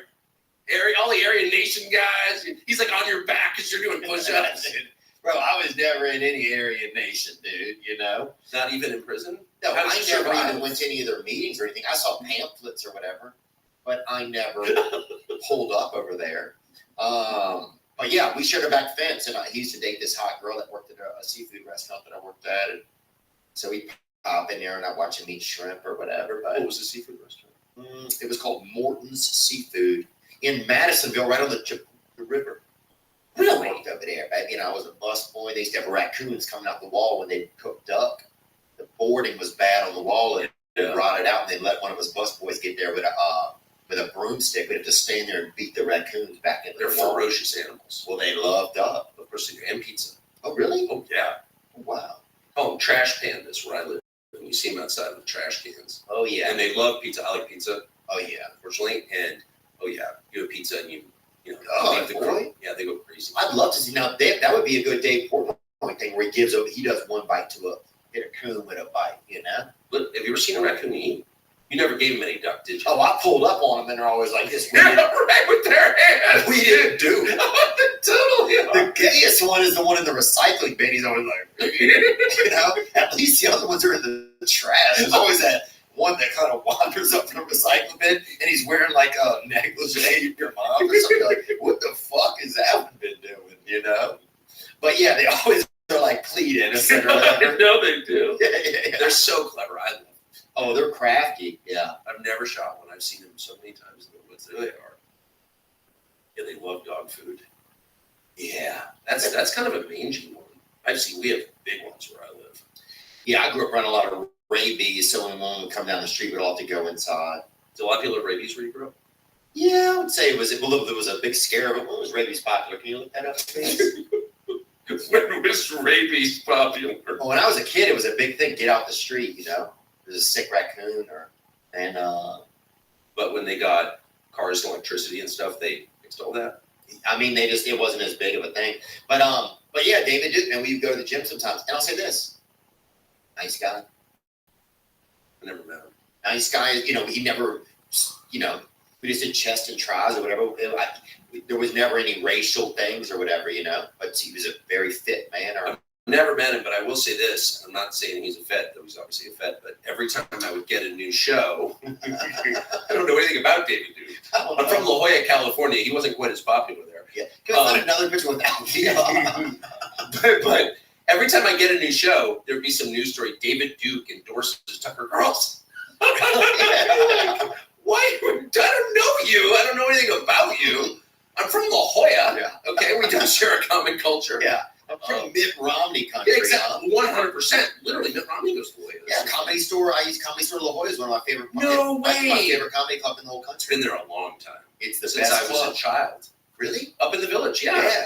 In fact, there was a Jack in the Box next door that I used to ride my bike to. I remember that. It wasn't. It was maybe disappeared a few years ago. If it did, or They closed it down for a while because they got caught selling kangaroo meat Oh yeah, in the 70s. boy, huh? And I don't know if that story was actually true, but that's what everyone in the town thought. I mean, look, if you can get a fucking couple grams of roux in La Jolla, I took mean, Roo Burgers. That's what we called them. That's so funny. I And would if have you that took in a a heartbeat. close look at the meat, it was gray and kind of gristly, and it was not. I mean, I think the company was owned by Wall Street Purina at that point. Oh yeah, and they're out of. I believe they're out St. of. Louis. Are they? I think. Yeah, I know they're out of the Midwest. But yeah, I loved it over there. You'd always hear, I love La Jolla. It's a beautiful area. But they weren't big on racism back when I was a kid. Yeah, I don't know. Yeah, I don't know if they. Well, it's mostly white there. Well, that's why they're not big on racism. Right. Honestly. Yeah. I Like mean, people are expecting it, we can't do it. no, it was like rich white people. Oh yeah. Rich white people. Oh yeah. No, it They're- seemed like rich people. Yeah, for sure. Yeah, it's like feel rich even when you're driving by. But you feel like they want you to leave. I feel like it's beautiful there. Yeah, it's really pretty. It's very beautiful. Sad though, soulless. Is it? Yes. Yeah, no soul at all. Hmm. No one had a last name. I mean, it's one of the prettiest places in the world. Yeah. But yeah, it was. Hi, I'm Bob. I'm a Sagittarius. Like nobody had a real connection to anyone else. Everyone was just kind of passing through. And the first time I went to New Orleans, which is obviously a disgusting place, but I loved it because it was just so thick. It was just so much there. And all these weird rituals and customs. I just had a culture, and I just didn't grow up around that at all. Mm. And even though I didn't understand what they were doing in New Orleans, and obviously I was very threatened by it, because Half the two lane. half the town is a violent criminal, right? But I still liked it because I thought this is interesting in a way that nothing I grew up with was interesting at all. I could totally see that. Yeah, I think I grew up in a place that was just so, it was just, there was so much lore and stuff in our area that, and I think that's just a lot of the way that Louisiana was. Amos Moses. It's from Louisiana? I don't know, but I love that song. But you just picture, wrestling alligators in the swamp. And where I grew up, people literally talked about the weather every single day, every day. And the weather never changed. It wasn't like we lived in Minnesota or something. It's very Truman Show there. It's unbelievable. You're like, well, it's going to be 72 and partly cloudy, moving to mostly sunny in the afternoon. It's going to be 68 overnight tomorrow. And then it would just be on an endless repeat. It was a skipping record. Did you hate that about yourself? That like was there any self loathe? Because I hated myself because I was poor, right? Yeah. But does that happen on the other end of the spectrum? And I hated my neighborhood. I just felt embarrassed, right? Does that happen on the other end of the spectrum where people? No, not enough. There should be a lot more self-hatred in rich neighborhoods, I think. And I hate to say self-hatred. Sorry, I was ashamed of myself. That's a better way to say it. There should be more shame. There should be more shame. Like if you've amassed $100 million from sucking the last remaining lifeblood out of some manufacturing company in the Midwest, calling it private equity, you should hate yourself a little bit. You know what I mean? And there's none of that. And I think that's part of the problem. There's not enough guilt among the ruling class. There's no sense of obligation to people beneath them. And that's one of the reasons they hate them so much. And that's one of the reasons that the fentanyl crisis has not even been acknowledged by Washington. Is because they kind of know they're responsible for it. And you wind up hating the people you've wronged. I have noticed. What do you mean that you might wind up hating? If you commit a sin against somebody, if you're cruel to somebody, unfair to somebody, you cheat somebody, you wind up hating that person as a way of justifying what you did. And the only way to stop that is by admitting what you did, saying it out loud to the person's face and asking for his forgiveness. Which again is why the 12-step model works, right? But if you don't do that, you wind up blaming the person for the crime that you committed against him.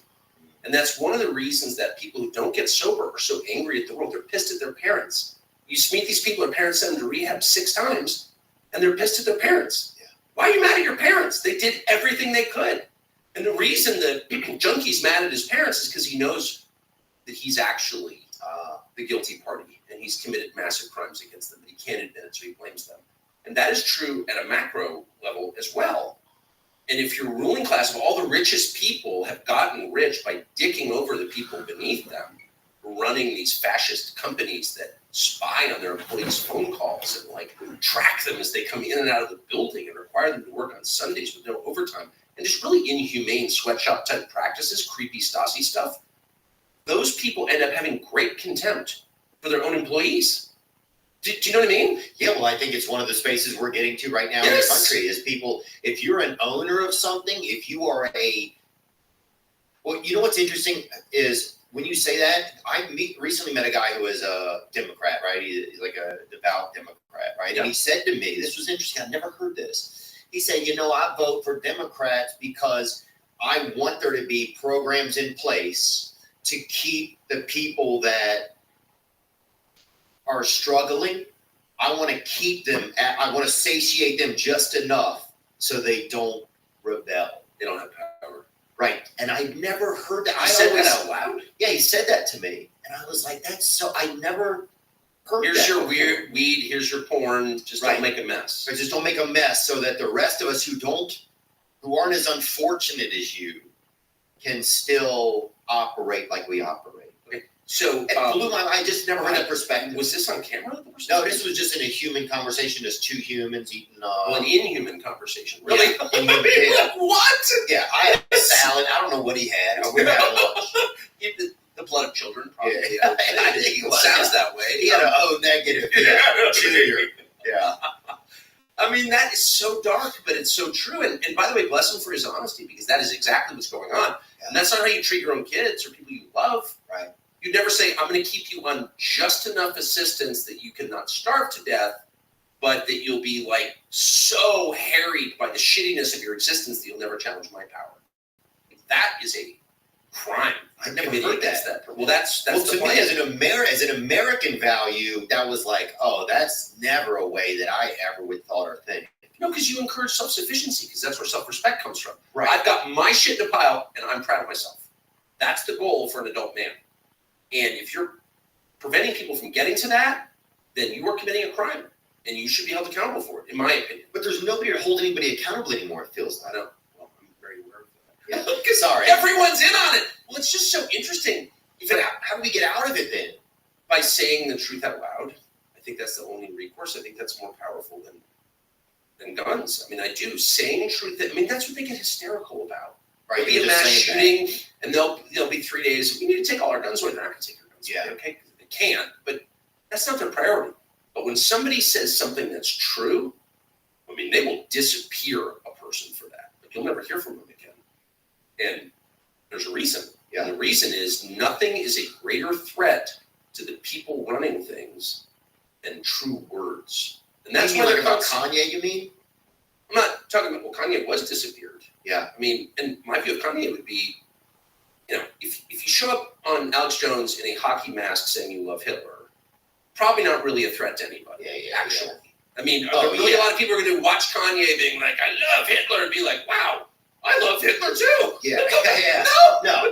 Oh, you might be able to walk on with the devil rays, maybe. You know? No, but I'm just saying, like, that wasn't, if you actually wanted to promote Hitler, and I hope no one would ever want to promote Hitler, but, like, if you did, that would not be the way to do it. Yeah. Right? So, actually, how is Kanye a threat to anybody? I don't think.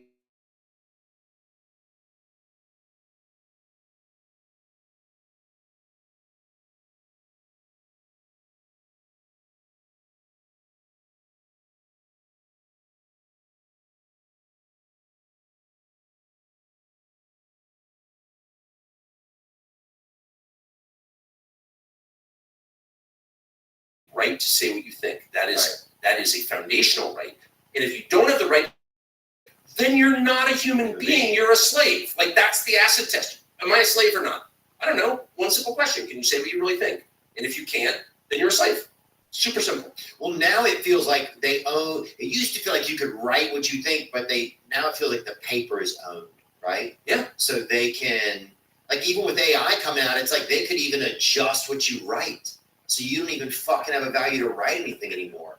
It's like, hey, just put in kind of how you feel. We'll write what you're saying. Like, it's getting to that point. You know what I'm saying? It almost starts. I know. It could be 2 years from that, where it's like, I've been a writer all my life, and to see now machines doing that and actually doing a fairly, serviceable job. I mean, writing poetry and screenplays and giving me a fake father. You know, but upgrade or no? A little younger than my dad, but I don't know. That guy seemed a little bit devious. My father seemed a little happier than him. Fair. I'm gonna urinate real fast. You're gonna urinate? Yeah. Right. Like a racehorse, my brother. You ever owned a horse? Never owned a horse. I'm a dog guy. Really? You ever bet on dogs? You ever put one in at the track? Honestly, yes. In Florida.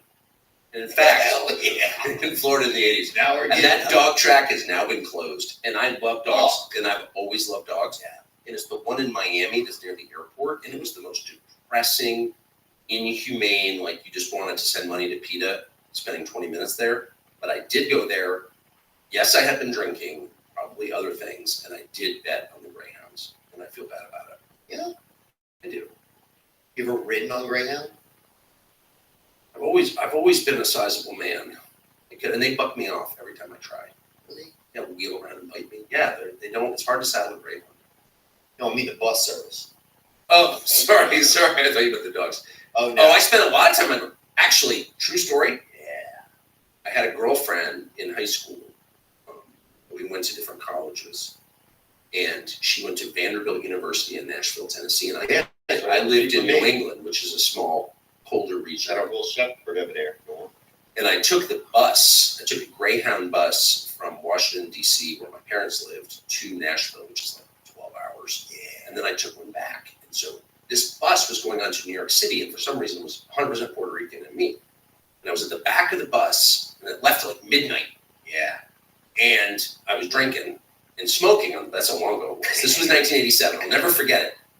And I fall asleep because I'm so loaded. I'm taking a leak in the empty cans. Yeah, just doing what you do. living life, dude. And all of a sudden, I feel this wet, rainy thing on my face. And these people right there in the seat, right across the aisle, were just like full coitus, just like playing couch ball, just full blown sound effects, everything. And the guy was wearing socks, and one of the socks hit my face, and it was just moist, and it had a lot of gravel from the ground on it. And I remember thinking, I can't wait to get off this bus. It was dark. There was nothing erotic about it at all. Oh yeah. Right? I mean, I don't know. It depends on what how you are at the time, I think. Well, I was drunk and in a dead sleep, and they're rolling around, and she's making these animal noises. Like, they were not at all inhibited, which was kind of impressive in a way. That's but nice, I felt it was very much an intrusion into my space. Wow. Yeah, that's fair. Like, hey, is there any zoning over here? You're right. What? Yeah. Who do we have a town planner? That's a true story. Yeah. Oh, that's good. Oh, Greyhound's unbelievable, dude. I remember one time a guy's on there, right, sitting by me. He goes, hey, there was a brother on there, and he goes, hey, you want to see something? And I thought it was going to be his wiener, right? Because I've been on the bus before. But you said yes. Well, it was a 2-hour ride. I was like, I'll fucking see it now. I'm not going to pretend. So you thought he cut a hole in the bottom. Yeah, I thought so. I get it. Some wiener trick, Totally. No Greyhound wiener trick. Yeah. And I was like, yeah, I'll see it, And he had a bag of jewelry and a gun, and he just robbed a jewelry store. Wow. And he had a bag of jewelry and a gun. No, I didn't buy any, but he wanted me to sit there and look at it, and I'll put on a couple of the necklaces or whatever. And did you act impressed? Oh yeah, because I was scared. And they always give the guy, once you get out of jail, they give you a ticket on the fucking Greyhound. Imagine you rob a jewelry store and your getaway vehicle is a Greyhound. Unbelievable. You are retarded. We're like, we got to get out of here in 7 hours. I bought the ticket. Yeah. Pretty cool. Dude, it was I loved riding Greyhound. I used to work on a farm up in Mississippi, and so I would take a Greyhound bus up there. And I would ride it up there, and there was always people on there. What's the bathroom like? Ghosts on there. It was always closed, they said, I was on one where, part of it was on fire. I was on one where a guy stopped to fucking meet his ex or something for like 20 minutes, and we all had to chill and hop. No way. 100%. Dude, go to Greyhound Bus Twitter feed, Greyhound Bus Help, and look at their replies on there. Bro, welcome to America, bro. I love that. So it's just like every Waffle House they stop at. Oh, it's just like, the bus supposed to leave at 4:30. It's 9:70. Somebody like, it's 9:70. Well, you have a bad watch. But like, it's 9:70. 2 people are pregnant. It's just, the list goes on, man. Chances I'd like the people on those buses 100%. Everything on here is unbelievable. But seriously, all drivers allowed my bag to be stolen this trip. Where's customer service? Yeah, go back one. They got a video. Let me see that video on there. This is what I do at night. I go to Greyhound Bus Help Twitter feed, and they'll show stuff. Little 8 balls between the seats or different things. There's somebody kind of Graham down there between the seats. Did you ever do that? I never found any drugs on there. Oh, that might be somebody touching. Don't let that video finish. But I spent a lot of time on this, man. It's insane. Greyhound Bus Help, it's called? Greyhound Bus Help. But yeah, they could change it. It would still work. I'm going to urinate real fast. All right. So, sorry I had to urinate, and that's why. Sorry, I heard it. Yeah. Well, then it's okay. Strong stream. The saddest part was being little and just not being able to pee in there. And I grew up around, we had a lot of dudes, and they would hold a lot of brothers back 3 or 4 years. So you'd have a big brother in there. And he with this dude, Mr. Larry, right? Mr. Larry. Yeah, he was like, they held him back like 7 times, right? So at that point, you got to respect him, 100%. And he would urinate over your back, and it just right into the urinal, dude. You'd be standing there peeing, right? You're like this scared kid. Remember how scary it was the first time you had to go into the urinals as a kid? No. Oh, well, I grew up in a less threatening environment. Oh, you did? Because there's no one doing piss rainbows over my shoulder. Yeah, bro. No. That wasn't hilarious. He was way. the fucking Gary Payton to piss on me. He would fucking shoot from deep. And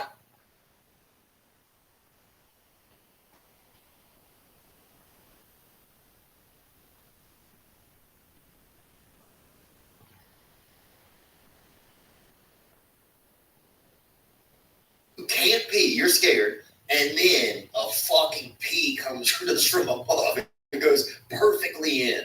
That's so You impressive. just feel demoralized, though. No, but I mean the pounds per square inch, just Dude. the velocity. You know what I mean? You think you'd almost need CO2 to get that much power. Yeah, it was impressive, man. It's crazy what some men can do, or young men, or adolescents. Yeah, there's not a lot of dribbling in that. Yeah. Oh, there wasn't any dribbling, dude. No dribbling. It's like It was just and then shooting. at the end it's like bam, off. It's like the Bellagio fountain. It's like when it's done, it's done. I do respect that. So what is news like around the world? That's something I don't understand. So different. It's crazy. You Is don't it realize.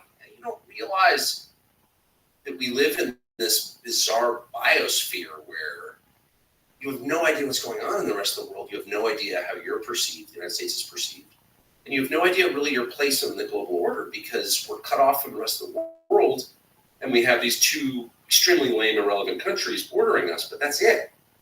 Mexico and Canada, no offense, I like them both, but nobody cares. But there are big, important countries around the world, and they're very focused on the United States. They have all these views about what we're doing, and those views are never expressed here. So if you're a leader in the United States, you can be like, well, we're doing this for democracy. This is the arsenal of democracy. And then you go to the countries that are directly affected by those policies, and they're like, you're freaking insane. You have no idea what you're talking about. I mean, the mind blower for me this summer, we traveled all over the world, a bunch of different continents. We're still doing it because I got fired, so I've been stuck in the studio for all those years. So now you got to get out and about. Well, kind of. I mean, I go on vacation for 2 weeks a year, but that was it. When you do it show regularly, you're tied to where you are. Period. You're in the studio. Yeah. So all of a sudden, I'm like, wow, I'm kind of emancipated. Yeah, for a few months, and it was summertime, and anyway, so we went. But the shock for me was, and this is not a partisan point at all. And what does partisan mean? It means like carrying water for a party. Like this is what Republicans think, or so Democrats. So non-partisan means not. This is just what I think is true. And it doesn't matter what either party says. Okay. What does non-partisan mean? It just means not partisan. It's not. You're not connected to a party. You're not helping either party. Okay. But what I mean is both parties, Republican and Democrat, were saying for a year and a half, Ukraine is winning this war against Russia. Yeah, I remember hearing that. Oh, yeah, I mean, and I still think people believe that. So whatever you think of the war, Russia-Ukraine, I mean, I'm not that interested, honestly, because I'm not Russian or Ukrainian, is the truth. But lots of Americans seem to be interested, and they have little Ukrainian flags, and they're learning to pronounce Kiev as Kyiv, and they're doing all the steps that you need to do. Repeating all the dumb slogans. Slava Ukraine. Yeah, they don't, whatever. Americans have this thing where they have no idea where something is, but they're like, oh, you see it now with the Middle East, but I'm an expert, It's like the Nakba. What? Yeah. Stop. Anyway, but the article of faith for most Americans was that Ukraine is winning this war. So, I mean, how do I know? You know what I mean? I'm stuck in a studio. So I go over to the region. So 2 different countries that border Ukraine. Oh, you popped over there to Ukraine? No, I didn't go to Ukraine. No, I don't think I do well in Ukraine. No, really? Well, the government of Ukraine is attacking me by name a lot. So I feel like that was unwise. Who's their master over there, their leader? Well, the president is a guy called Vladimir Zelensky. Oh, right, that's right. He's a fucking comedian. Yeah, a very unfunny one. Yeah, do we have any videos of him doing stand-up comedy? He's got one where he's playing the piano with his dick. I don't know if you can find that. Oh, really? Yeah, but yeah, and actually fairly well. Was it at a Sig-Ep house? Where was that? It was in Ukraine somewhere. Oh, I think it's a pretty common thing. There he is playing piano with his penis. Yes. Is he really? Oh, yes. Oh, anybody can be president now. Well, I don't know. Can you play the piano with your penis? Huh? Oh, no. A little bit of Beethoven. That's kind of hacky, but it's cute, though. That was good. Thank you. I like that. I said that just because I knew you might like it. I love that. Wish I'd said that. But anyway, so whatever. I don't care about these guys in any way, but right. I go over there and I start talking to very knowledgeable people, like people who run these countries. And they're like, what? No. Russia has 100 million more people than Ukraine. 100 million. And much deeper industrial capacity. They have all these weapons factories. You're not going to, it's the largest country in the world by landmass. There's literally no chance, even theoretically, Ukraine could be. But aren't they an industrial old, aren't they Russia? things made out of stone, aren't they? Like living Yeah. in the past with a lot of like technology. Like, Well, it turns out, I mean, there's there's no military advance. Well, we always made fun of it, during the Soviet period because it was super inefficient and they were all drunk and they would crash their commercial airliners all the time from drunkenness, all the time. In fact, their carrier, the international carrier, their national carrier is Aeroflot, Russian carrier, it's the Soviet carrier. And in a very, very famous crash, the pilot had his son in the cockpit with passengers on the plane, and the cockpit voice recorder proved this. And the son just takes the yoke and just pushes it down and flies the plane right into the ground. So, like, people made fun correctly of Soviet technology, but it turns out they were actually pretty good at this. They produced a lot of chess players. They're not stupid people at all. And neither are the Ukrainians, for that matter. But anyway, the point is, the Russians were never going to lose, period. And anyone who looked at it objectively would know that, except no one in the United States knew that. So that kind of freaked me out. I'm like, we have a big country, smart country, the most advanced country in the world, supposedly, and nobody even knows a basic fact. Like, Russia has 100 million more people. Of course, they're not going to lose to Ukraine. Like, that's insane. And yet, nobody knew that. So I thought, wow, what else don't we know? Yeah. And like, it's the amount of lying that you can do in a world where everything is controlled. All information is controlled, with the exception pretty much of Twitter. Because the guy who owns it has said he's not going to censor. Yes, Elon, it's nice. I feel like that's one thing that I thought was that, maybe that's it. That's what's about censorship, is at least you feel like you can say things or that things can be shared on there. Because do you feel, as someone who writes comedy, does this every day, do you feel freer on the platform now? On Twitter? Yeah. I feel like at least if YouTube takes me down. Oh, look at that. Comedy is legal on this platform. So Elon, specifically endorsed your right to say. Yeah, it was nice of him. We had Roseanne Barr on, and she's I like her a lot. Oh, dude, she fucking did so much for comedy. She did so much for women and gays. And I saw it. And they, Hollywood threw under the fucking bus as soon as they had a chance because they're heartless. And so anyway, she was on my show and she... Man, I saw that. And they took... Tell me if I'm misremembering this. They took a line that she had and they cut out all the context and put it on TikTok, and it made her sound like she was a crazy person or a vicious person, when she's not. Either one. Yeah, she's a Jewish... she was born Jewish. I think she's still Jewish, right? She is. And so she said... and the Holocaust never happened, right? She said sarcastically. Right. Of course. I think she had relatives who died in it. Yes. It's very obvious, right? Of course. And some guy on Twitter, Sam, I don't know what the guy's name was, something Buckelstein or somebody, he fucking made a big deal about it. For the Minneapolis Buckelsteins. Yeah, probably. I know them. This dude, this was 2 weeks after, right? Makes a big deal about, or just put that clip in or whatever, no context. So then YouTube took that episode down. But we got to put it on Twitter, so that was nice, at least because it was an honest place, But what I worry about is, didn't some of these companies, didn't Twitter or Facebook, didn't they get in trouble for not letting, during election times, not real information being allowed to be shared? Yeah, I don't know who would get them in trouble. They run everything. And, my concern would be, as we're getting to this election that's very intense, I think they're very intense people on both sides. And if you actually had a platform that was open for everyone to say what he or she thinks, that's a massive threat to the asshole community. And I think that because the truth is always a threat to liars. That's just right, never changes. People are killed never for lying, ever. They're only killed for telling the truth. They're only punished for telling the truth. People get mad, it's because you told the truth. Everyone should know that. So, I can't imagine the pressure that's going to come to bear on this company, X now, over the next year. It's going to be without precedent, I think. Do you think Elon could be, there could be even an assassination attempt on him or something? I would never speculate on something like that, but I just think there's, you're a guy at a bar, what are you going to say, I think there's going to be, I would have a food taster. Look, the one thing if you're doing a great job at something, if you're a great father, great husband, great employer, great comedian, you're not too worried because you're doing a good job. But if you're doing a bad job and the only beneficiary of your work is you and everyone else is getting screwed and they can't even afford to fill up their truck or buy groceries and you're still getting rich, you're very worried. Dictators are always worried about their own security, okay? So what's the biggest threat to you? The biggest threat is someone calling you out. And so you have to shut down any medium where that could possibly happen. So obviously Facebook is completely controlled. Google is completely controlled. TikTok, foreign company, God knows what their agenda is. So really the only big platform that's pretty not controlled with apparently some limits, but in general, it's not controlled. It's free speech. It's X. I agree. So there's a lot at stake. Legitimate leaders don't worry about this. If I'm a legitimate leader, if I'm a good father, one of my kids is like, I don't want to smoke weed at the breakfast table. You're like, can't, sorry. Because I make the rules, no weed at the breakfast table. I'm not worried about saying that because I think I'm a pretty good father and I think my kids think I'm a pretty good father.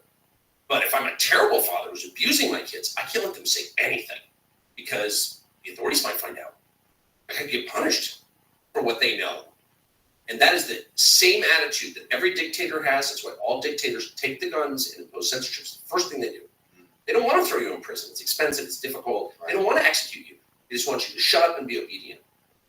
And Elon Musk, in buying this platform and opening it up to all positions, even unpopular ones, is the single greatest threat to their hegemony, to their control. And I'm not predicting their response, but I mean, it's going to be intense, super intense. I can say that. Would you have security and that sort of thing if you were him? Would you have somebody, would you make sure that the Tesla truck, which is supposed to have been out for 17 years, but that it has extra bulletproofness in the glass? I would definitely include as a standard feature, not an add-on, the oil tanks that drop the oil onto the road behind you so that people pursuing you spin out and go right into a bridge abutment or off the side of the mountain, off Mulholland, you know what I mean? I would definitely do that. And I'd have hidden machine guns under the side view mirrors.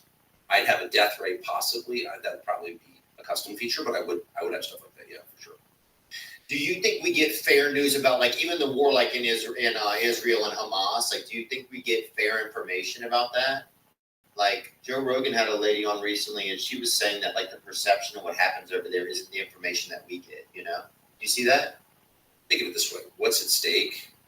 People's lives, control of governments, control of land, ancient rivalries and hatreds. I mean, there's so much at stake here. Oh, this is the Celtics and the Lakers from the Bible. Then, of course, yeah, I mean, it's very intense. And so, of course, there's going to be massive lying on all sides. And there is. And that's fine. And you go into it knowing that. I've spent a lot of time over there, and I will freely confess I don't understand a lot of the dynamics because I'm from La Jolla. I'm not from Jenin or Jerusalem or Qatar. It's I'm not from the region, okay? I don't speak the languages. But I know enough to know that there's massive lying, and I think it's good to know that.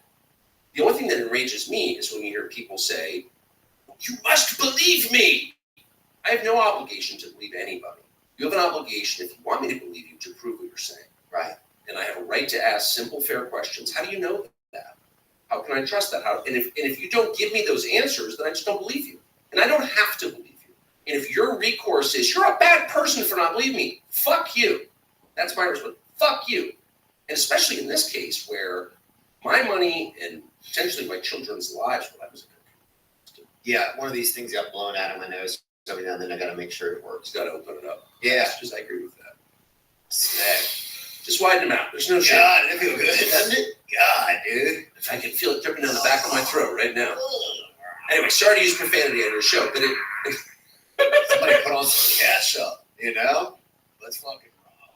Is that what you listened to? I don't know what happened, dude. No, be honest. What were you listening to? I think it was probably, some Kesha, some Traveling Wilburys. Traveling Wilburys. Maybe a little bit of... That's the soundtrack of your private cocaine use for Traveling Wilburys. I got a unique list, a little, maybe some Morgan Wallen, a different, eclectic mix, I think. James Blake. What about Dust in the Baggie? Billy Strings. Never heard that. I love Billy Strings, but I haven't heard Dust in the Baggie. Oh, it's a great tune. And it's about Dust in the Baggie. I thought it was an Irish guy, Dust in the Baggie. That's good. That's good. Dustin. Hey, Dustin, Mom's pissed. Have you ever been to Boston? I've been Pittsburgh, though. Dave Chappelle was just in Boston, man. You saw what they did to him over there? It was unbelievable. Yeah. Do you think that's fair that they should? Because, well, it's not fair, but it's like, I don't know. If you go to listen to Dave Chappelle these days, you know he's going to talk more about a lot of stuff. And Dave Chappelle criticizes Israel, spars with crowd at Boston show. Oh, he criticized Israel. So I didn't know that's exactly what I mean, look, I wasn't there. I only know what I read. I wasn't there either. But That's a I tough think one. he made one point, which I think is entirely, I don't know if I agree. I don't agree with Dave Chappelle and everything, of course. But the one point that I read that I did agree with was the United States is implicated in this, and so we have a right to have an opinion on it. And that is obviously true. And anyone who tells you you don't have a right to have an opinion, where you must have one specific opinion, is wrong. And I think it's fair to say that. Yeah, I think people should be able to have their opinions, you know? Yeah, because once you don't have your fucking opinion, then it's like, how do you get to a revolution? How do we get to a revolution? Because at what point do people just say, well, if you don't want my life to mean anything to me, based on how you've set up the environment, at what point do you go from there to, then I am not going to play this game? Or how does a revolution start? They're very worried about it. That's why they're putting people in prison. And I think they should be worried about it. They are worried. I'd love to fucking be on a horseback, dude. Well, you know how you get to revolution is by not listening to people and not serving their interests and telling them to shut up again and again, calling them names. You know, something, you've got a legitimate question, like, why should I support a war with Iran? Shut up! You know, calling me, what? You know, I have 4 children of draft age. Like, why is that not a fair question for me? Shut up! And you do that enough, and I have recourse because I have a platform, but most people don't. And if you tell them to shut up enough, like, we don't care that you care about gas prices and your stupid pickup truck. Well, some people like their pickup trucks and they use them for work. And if it's not affordable to fill it up, that's a big deal for them. If you're like, shut up, climate change, pig, you know, your nephew ODs on fentanyl and nobody cares. Like, you keep that up for long enough, you'll make people radical. And why wouldn't they be radical, actually? And I'm so insulated for most of it because I have enough money and I'm not in debt and my kids are grown and paid for. And like, I'm in a much easier position than most people. Right. And I feel radical just watching. Right. And so why wouldn't they be on the brink of being unreasonable? And it doesn't need to be this way. You don't have to solve all people's problems. Like, some problems are very hard to solve, and people know that. There's no magic button you press that ends inflation or stops fentanyl, and everyone knows that. All you need to do is express the fact, and do it sincerely, that you care. You acknowledge these are big problems. But when the Speaker of the House, who I know is a nice guy from your state, the new Speaker of the House comes in, and the first thing he does is issue a statement on behalf of a foreign country. That's the most important thing. And I'm not even against the statement, but I'm just saying, like, what bigger statement does that make? Like Tim Mikey Johnson? Yeah. And he's the speaker? He is. And, praise God. But damn, Mikey. He's a nice guy, and I'm not against him, but I'm just saying, like, if you think the welfare of another country is the most important thing for you as one of the leaders of our country, third in line to the presidency, you have lost the thread, son, because it's not. Nothing is more important to the leaders of our country than our country and how its 350 million people are doing. So I was enraged by that. And people were like, oh, are you for Hamas? Of course I'm not for Hamas at all. I'm for America, actually. I shouldn't even have to answer that question. Yeah. Are you for Israel or Hamas? I mean, obviously I'm for Israel over Hamas, but that's irrelevant. I'm for America. And no one even asked that. And I feel deep resentment about that the concerns of this country are of no concern. Right. It feels like our concerns don't even fucking matter. They don't matter. That's why it makes me wonder, are we just a shell company for Israel? Are we just a shell company for China? Like, or where are we anymore? Like, are we just... Well, there are a lot of people who live here who really like it here. We're born here. I love it here. Well, I know you do. And I'm just saying, like, it doesn't have to be this way. There are hundreds of millions of people whose ancestors are buried here, and they want to stay here. They don't have another passport. And it wouldn't be hard to rally them and just say, like, you're a Democrat, you're a Republican, you're this, you're that, but we're all American, and let's have a conversation about what's best for our country. You would get people from all sides being like, that's right, that's the right conversation. We may not even agree, but that's the conversation we should be having. And if you don't do that, I'm just telling you, you play with fire. People go crazy. And I'm totally convinced that the mass shootings we're seeing and the massive spike in mental illness that we're seeing, which is leading to mass shootings. These are manifestations of the frustration, the hopelessness that people feel when they realize their leaders don't care about them. I believe that. I can't prove it, but I believe it because I happen to live in a place with a lot of, people who are not kind of succeeding in the modern world, and they're good people, and they have skills, and they've been here. Their families have been here for hundreds of years. We should care about them. I agree, but I think our country has been compromised by people that don't care, and they don't see value in that, and it feels like it's just about a bottom line, or it's about, I don't know, some goal that to me seems so erroneous I can't even fathom that you wouldn't have feelings. Like when you're like that Sackler family that's just watching people's children die so you can make money off of a fucking pill. Who cares? What are you even going to get? Another like half bathroom or something? Like what are you going to get? Like I don't understand the goal sometimes of some of that, or why people would think that selling someone out to such a point where they don't have any purpose, where you take away their hope. We had a guy on here talk about meaning, this guy John Vervaeke, and he was real interesting. This guy is from Canada, and he just talks about meaning, and when people don't have and they don't feel like they're supported by, I'm going to fuck it up, but if they don't feel like they're part of a group, or they don't feel like if they're totally cut off from other people and just floating around atomized and alone, it drives them crazy. Right, you go crazy. Yeah, and then you get a solitary confinement. Exactly. So you basically taken so much of America by taking away things that brought us together. Yes. And some of those things were smaller towns, like businesses in small towns, things that made people feel of value. My father went to my father, his family was mahogany farmers. They did wood, and so I think if your father went into the woods in your town or whatever, part of a company that built tables. It was literally mahogany farm? Yeah, and you had a table at home, and then it was your dad's company's table. We eat at our families. We built it in our town. There's some physical connection between labor and wood. Yeah. Now it's just theoretical and digital and bullshit. Yeah. Zoom calls. Yeah. Now it's just like, do you want to eat at this fucking Chipotle sit-go, where they're selling gas and burritos and, and it just is that a thing? But that's a fucking town hall of a lot of, it's just, now everything has just been, it's a Dollar General in most towns, and that's what it is now, it's like, just we've killed off a lot of that, What's interesting is that you drive through, I like hunting fish, so I've been in a lot of small towns in America, because that's what I'm in the fish. Oh, yeah.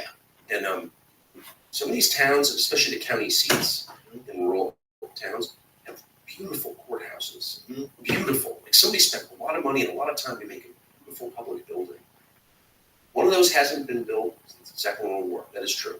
Probably since the 30s, since the Depression. Wow. Your state especially. You've got a lot of great public architecture in Louisiana. None of it has been built since Huey Long was murdered. Okay? So why is that? And it's been replaced by disposable garbage. And the dollar store, sorry to single them out, but they are a symbol of it. It's so intentionally ugly. Box stores are so ugly. You're like, there's got to be a purpose behind it. Architecture exists for a reason. You're sending a message when you build a building, when you build anything.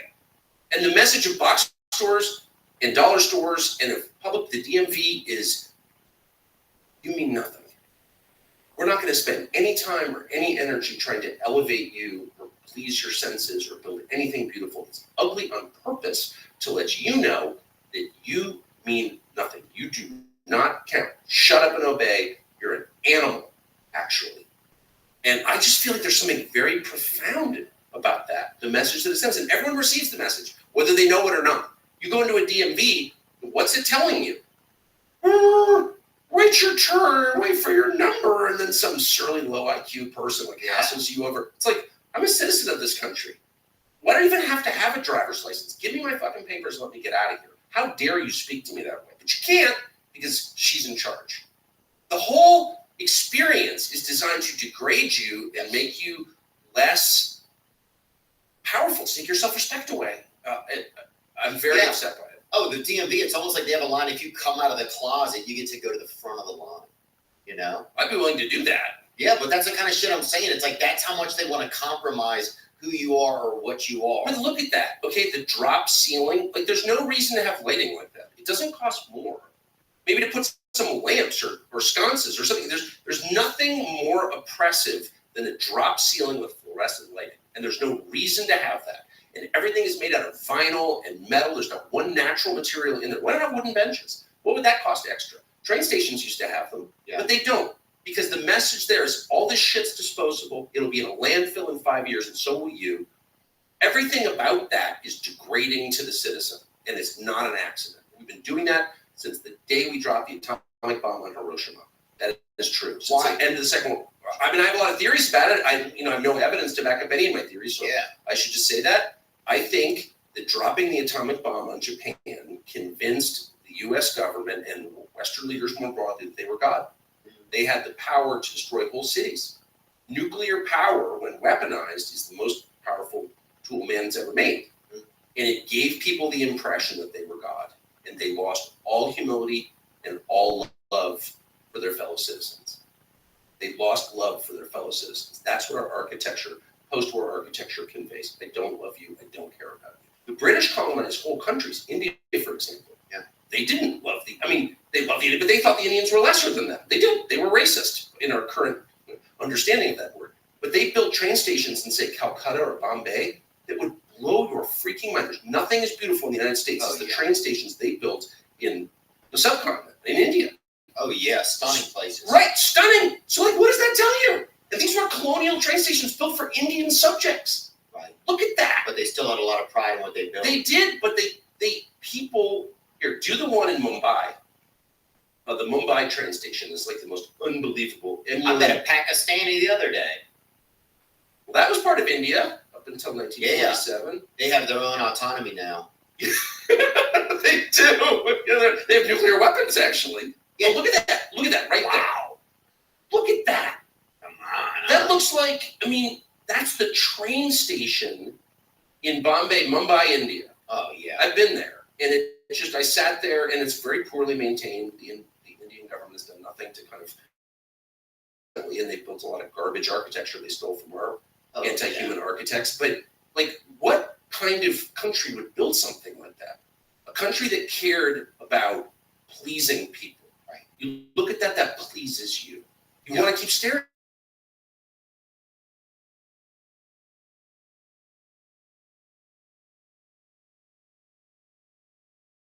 Yeah. Yeah, it's bootleg. You got me going, baby. Am I? Oh, yeah, dude, I like your attitude. Well, you know where there's great architecture that blew my mind? Milwaukee. The best. Down by the river? Dude, Milwaukee. Yes. Is such a beautiful city. I totally agree with you. I had no idea. Have you tried Cleveland? Yeah. Cleveland obviously is famously screwed up, Mistake by the Lake, but it's like, look at that right there. So the Germans built it. Milwaukee was a German city, obviously. It was? Oh, yeah, that's why the beer was brewed there. Oh, yeah. Very German city. And they recreated Europe, the best of Europe. Yeah, Cleveland definitely, it was a bit of a different experience, I think, when I was there. Look at that. Look at that building. That's stunning. Imagine building something like that. And instead, we built glass boxes that are LEED certified. And it's like we've built nothing of value, nothing of permanence. Nothing we have built in my lifetime will last. And rightly so. There are Roman buildings and arches. Rome that are going to last longer. Rome fell in the 5th century, and they're still there. And that will outlast the construction of a fucking Hackney's Petco's. It's true. It's totally true. Yeah. Sorry. And it's crazy though. But there's something happened. And I think that's the infection that starts to get into the spirit of us, And I think that's the fight that's going on inside of a lot of people. Make something beautiful. That's what we should be telling kids. Like, your job in life is not just working for the man and paying the bills. It's make one thing that's beautiful that you're proud of. That's an expression of something good inside you. Make it with your hands or with your mouth.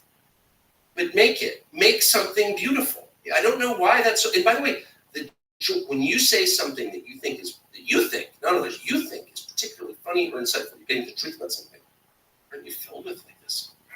Doesn't that feel like better than anything? Yeah, I think it feels like what you're supposed to be doing. Yes, that's it. Exactly. You're doing what you're supposed to be doing. God made you to do. That's my feeling, but that's not advice that we give at all. It's like how to be an obedient, get some stupid degree at some stupid college to be an obedient employee to some stupid asshole who runs it, who's going to mistreat you. How do we, what,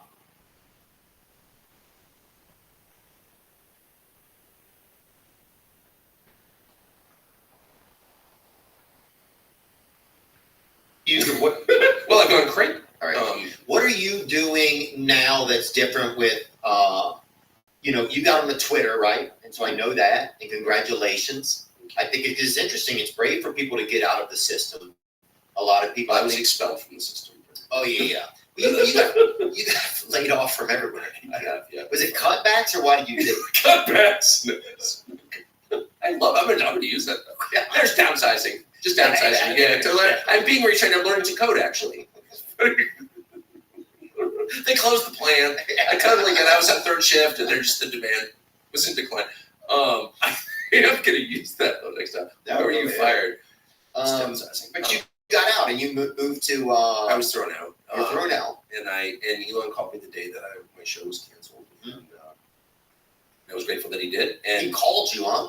Had you spoken to him before? Yeah. Okay. Yeah, I had, and I really liked him. And I'm not a technology person, to put it mildly, like at all. Yeah, very I've heard that. Yep. Like almost on a crazy sort of Ted Kaczynski way, which is I'm not defending. So who handles tech for you then? The tech people, they live in Bangalore. I don't know their names. Just kidding. No, we have really super smart people. The Bangalorians? The Bangalorians. No, actually our Mandalorian. Most of our staff from Fox came. And Elon's, we don't work for Elon. I'm a Twitter user like everybody else, but all he said was, I'm going to keep the platform open, and people with differing views, whether I agree with him or not, are welcome on the platform. And that's the guarantee that I wanted and needed. And so I've been super grateful. That's all I've ever wanted, by the way, I have made some money, but never got crazy rich, but I never wanted to. That wasn't my goal at all. I guess I would like to be richer, I guess. I don't know what I'm going to do with it exactly. Well, now it almost looks like a sickness too. I think there should be a cap. Like the money acquisition thing? Yeah. There was a name for that actually. Historically, it was called greed.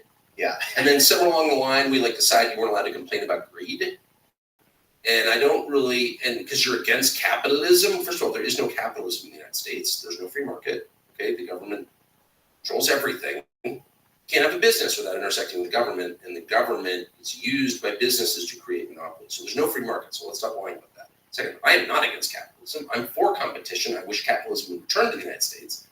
But that doesn't mean that you can't say if I've got $1 billion and I need 10 more, that's your sick, actually. If that's your goal, what would you do with $1 billion? I don't want $1 billion. Not that I'm in danger of getting it, but if I was, I'd be like, I don't want that. Because then you spend your whole life worrying about losing it. And your existence becomes about preserving money when your existence should be about loving the people around you and creating something beautiful. Those are your jobs as a person, in my opinion. Yeah. Well, how could we put a cap on how much money people are allowed to make? I guess people would find their way around it. Yeah. The way to do it is to say it out loud. Again, everything changes with words. Articulate the truth, not an attack on capitalism, which again does not exist in the United States, which it did, to say it is ugly. In fact, it's a sin to worship money. Yeah. It is. You should not be worshiping money. Worship God, worship people around you, worship nature even. But worshiping money is disgusting, and we should not compliment people who do it. We should instead criticize them and say, that's gross. Hey, hedge fund manager, that's gross. I'm sorry, I think that. No, I fucking think that too, man. I remember maybe 2 years ago, it was the first time I really made some money in my life. And I remember I was in my garage and I just was fucking heartbroken, man. I remember calling my brother, I was crying. But it didn't make you happy? I thought, because I didn't even know it was money. I didn't know if it was popularity. I don't know what had happened, but I got into a different space in my career. I finally knew I could pay my mortgage for the year, and I thought that somehow in the back of my head, without even realizing it, I thought that would be the answer to everything. And when it wasn't, it fucking killed me. This is such nobody wants to hear that also from somebody who. But it's the most familiar thing I've ever heard. It's like, I can tell you so many stories. It just made me so sad that I've just been fooled, and even fooled by myself. And well, getting what you want is one of the saddest things that can happen to you. when you're happiest when, as a man, I'll speak for men because I am one, you have a clear mission. For now. For now, I mean, I could totally change. Oh, it'll change. If I get a better spot at the DMV. Tucker? It does change. There's something going on Oh, yeah. in the water, baby. And that's why if I could take a break. Yeah. To just promote my non-sponsors in. And these are 3s, and I normally use 6s, but I appreciate the gesture. But I do think nicotine does keep your testosterone levels. Really? I do one of those suppositories. I'm not doing a big one or anything, I mean, maybe during the holidays. It's not like an expander, it's just a regular suppository. Okay, yeah, I would do something small, Yeah. Just pop a bead in or something, if I'm going to be at the ballpark. I do probably just something, half a gram or whatever, milligrams. I don't know what it comes in. 3 milligrams. Yeah, dude. But getting what you want, succeeding, that's when men fall apart. Yeah.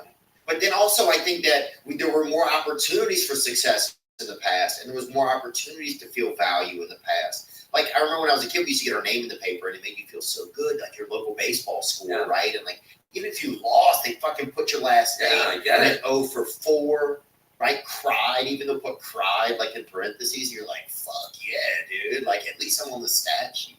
They got you crying?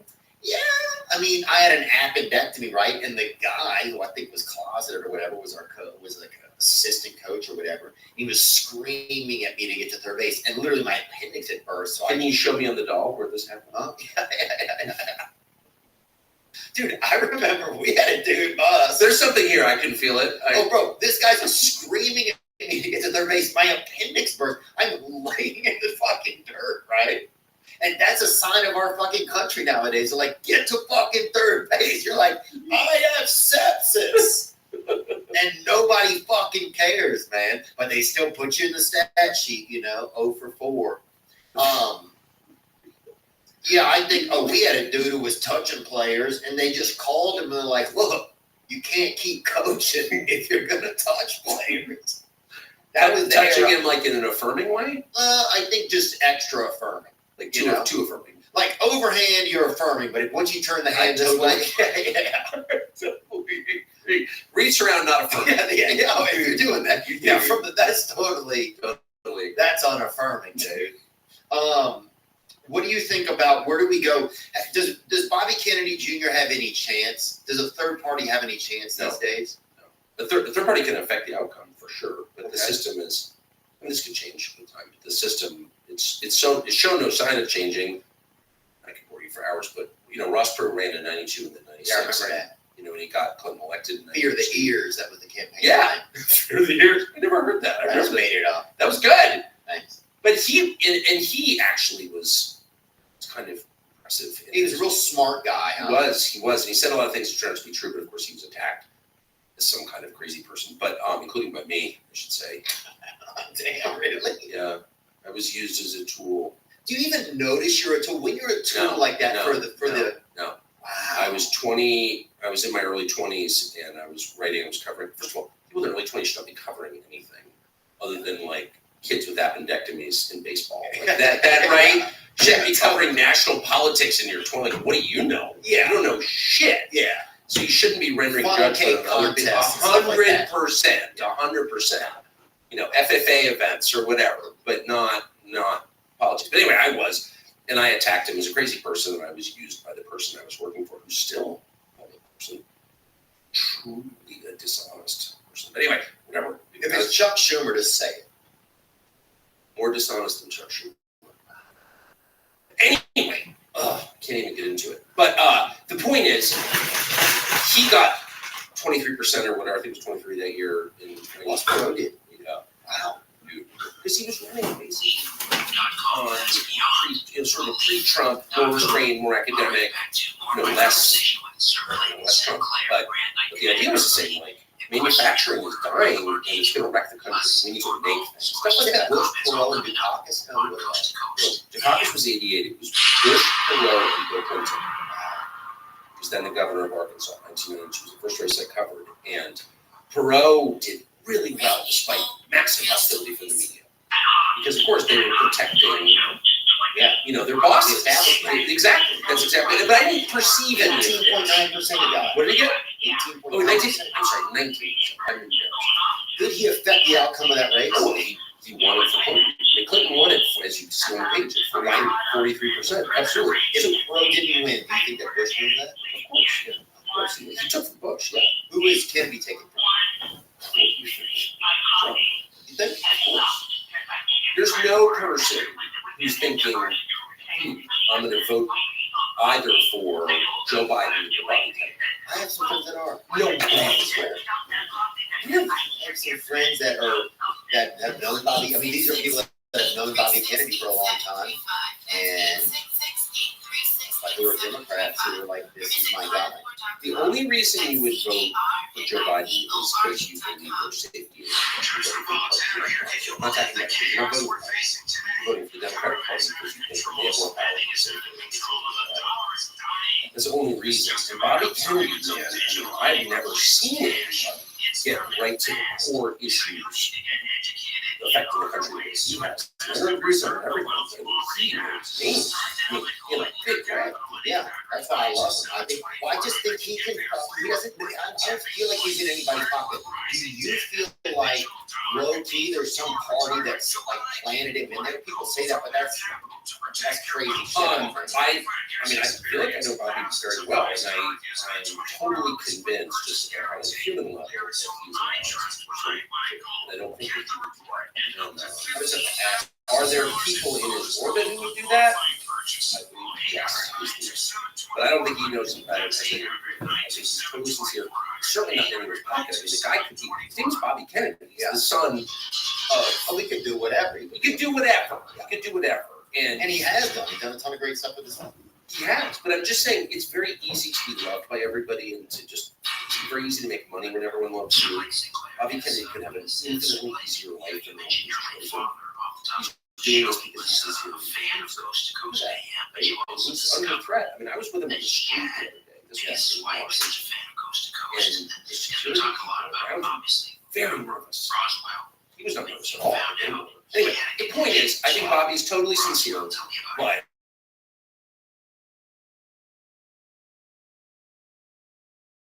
yeah. Why can't we get him to 11? What percent does he have to get? Oh, I guess. We don't know because you don't know. And unfortunately, the system is set up where it's hard for a third party guy to get on ballots. I mean, they've rigged the system against a third party challenge because they don't want that. Who has rigged the system? Both of the parties? Both of the parties, yeah, of course. They don't, I mean, once you have power, what's your number one goal? It's preserving it and preventing people from challenging you. Of course. Then there's a revolution. What city should we meet up in?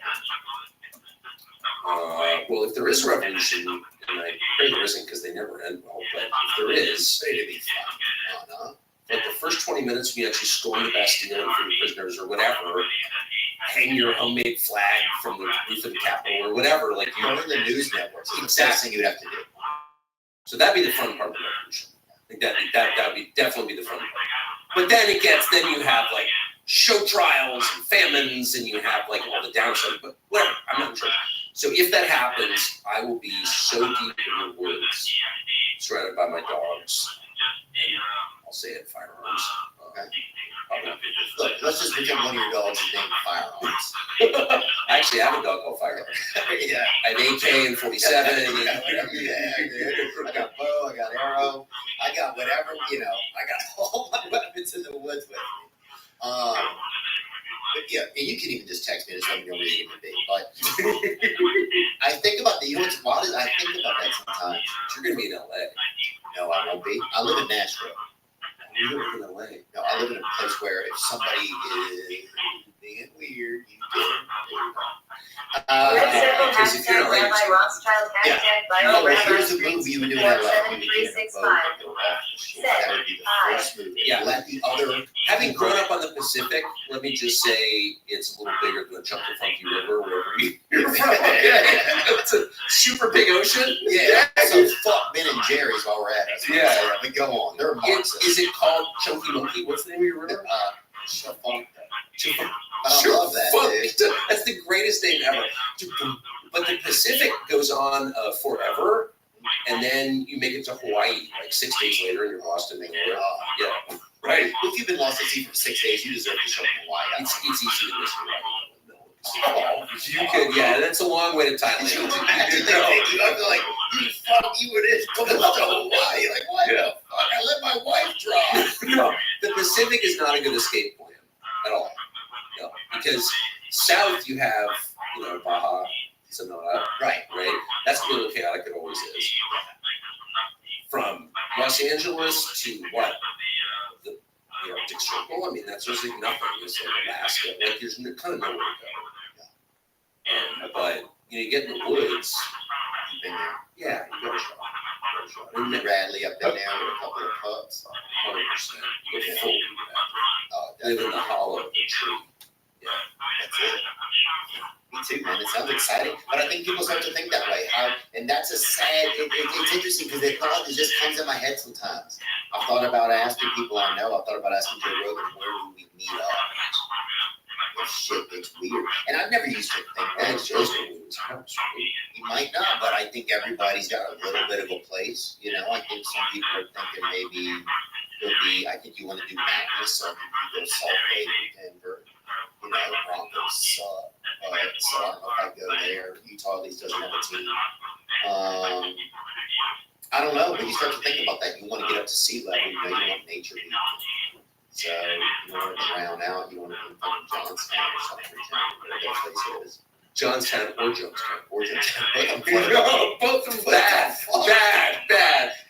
Purple Kool-Aid, overflowing rivers. Hey, you don't want to go anywhere. You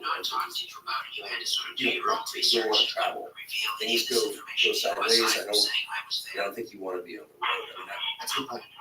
The two times I've been in places for brief periods where there was no authority. What did that feel like? What was it? One was at Katrina. Wow, you were down there, and the other was in Baghdad in December of 2003. I kind of started to get my friends out of hand. And which one was more hectic? But for the United States, I really no one ever says this. I really feel like Katrina was almost unbelievable. How chaotic it was. Oh yeah. Oh, for real. I mean, I've been at a game where the Saints are fucking losing to the Falcons, and it gets fucking hectic. There is no one there to call. And then people start behaving and raising. I saw it in my own eyes. And people.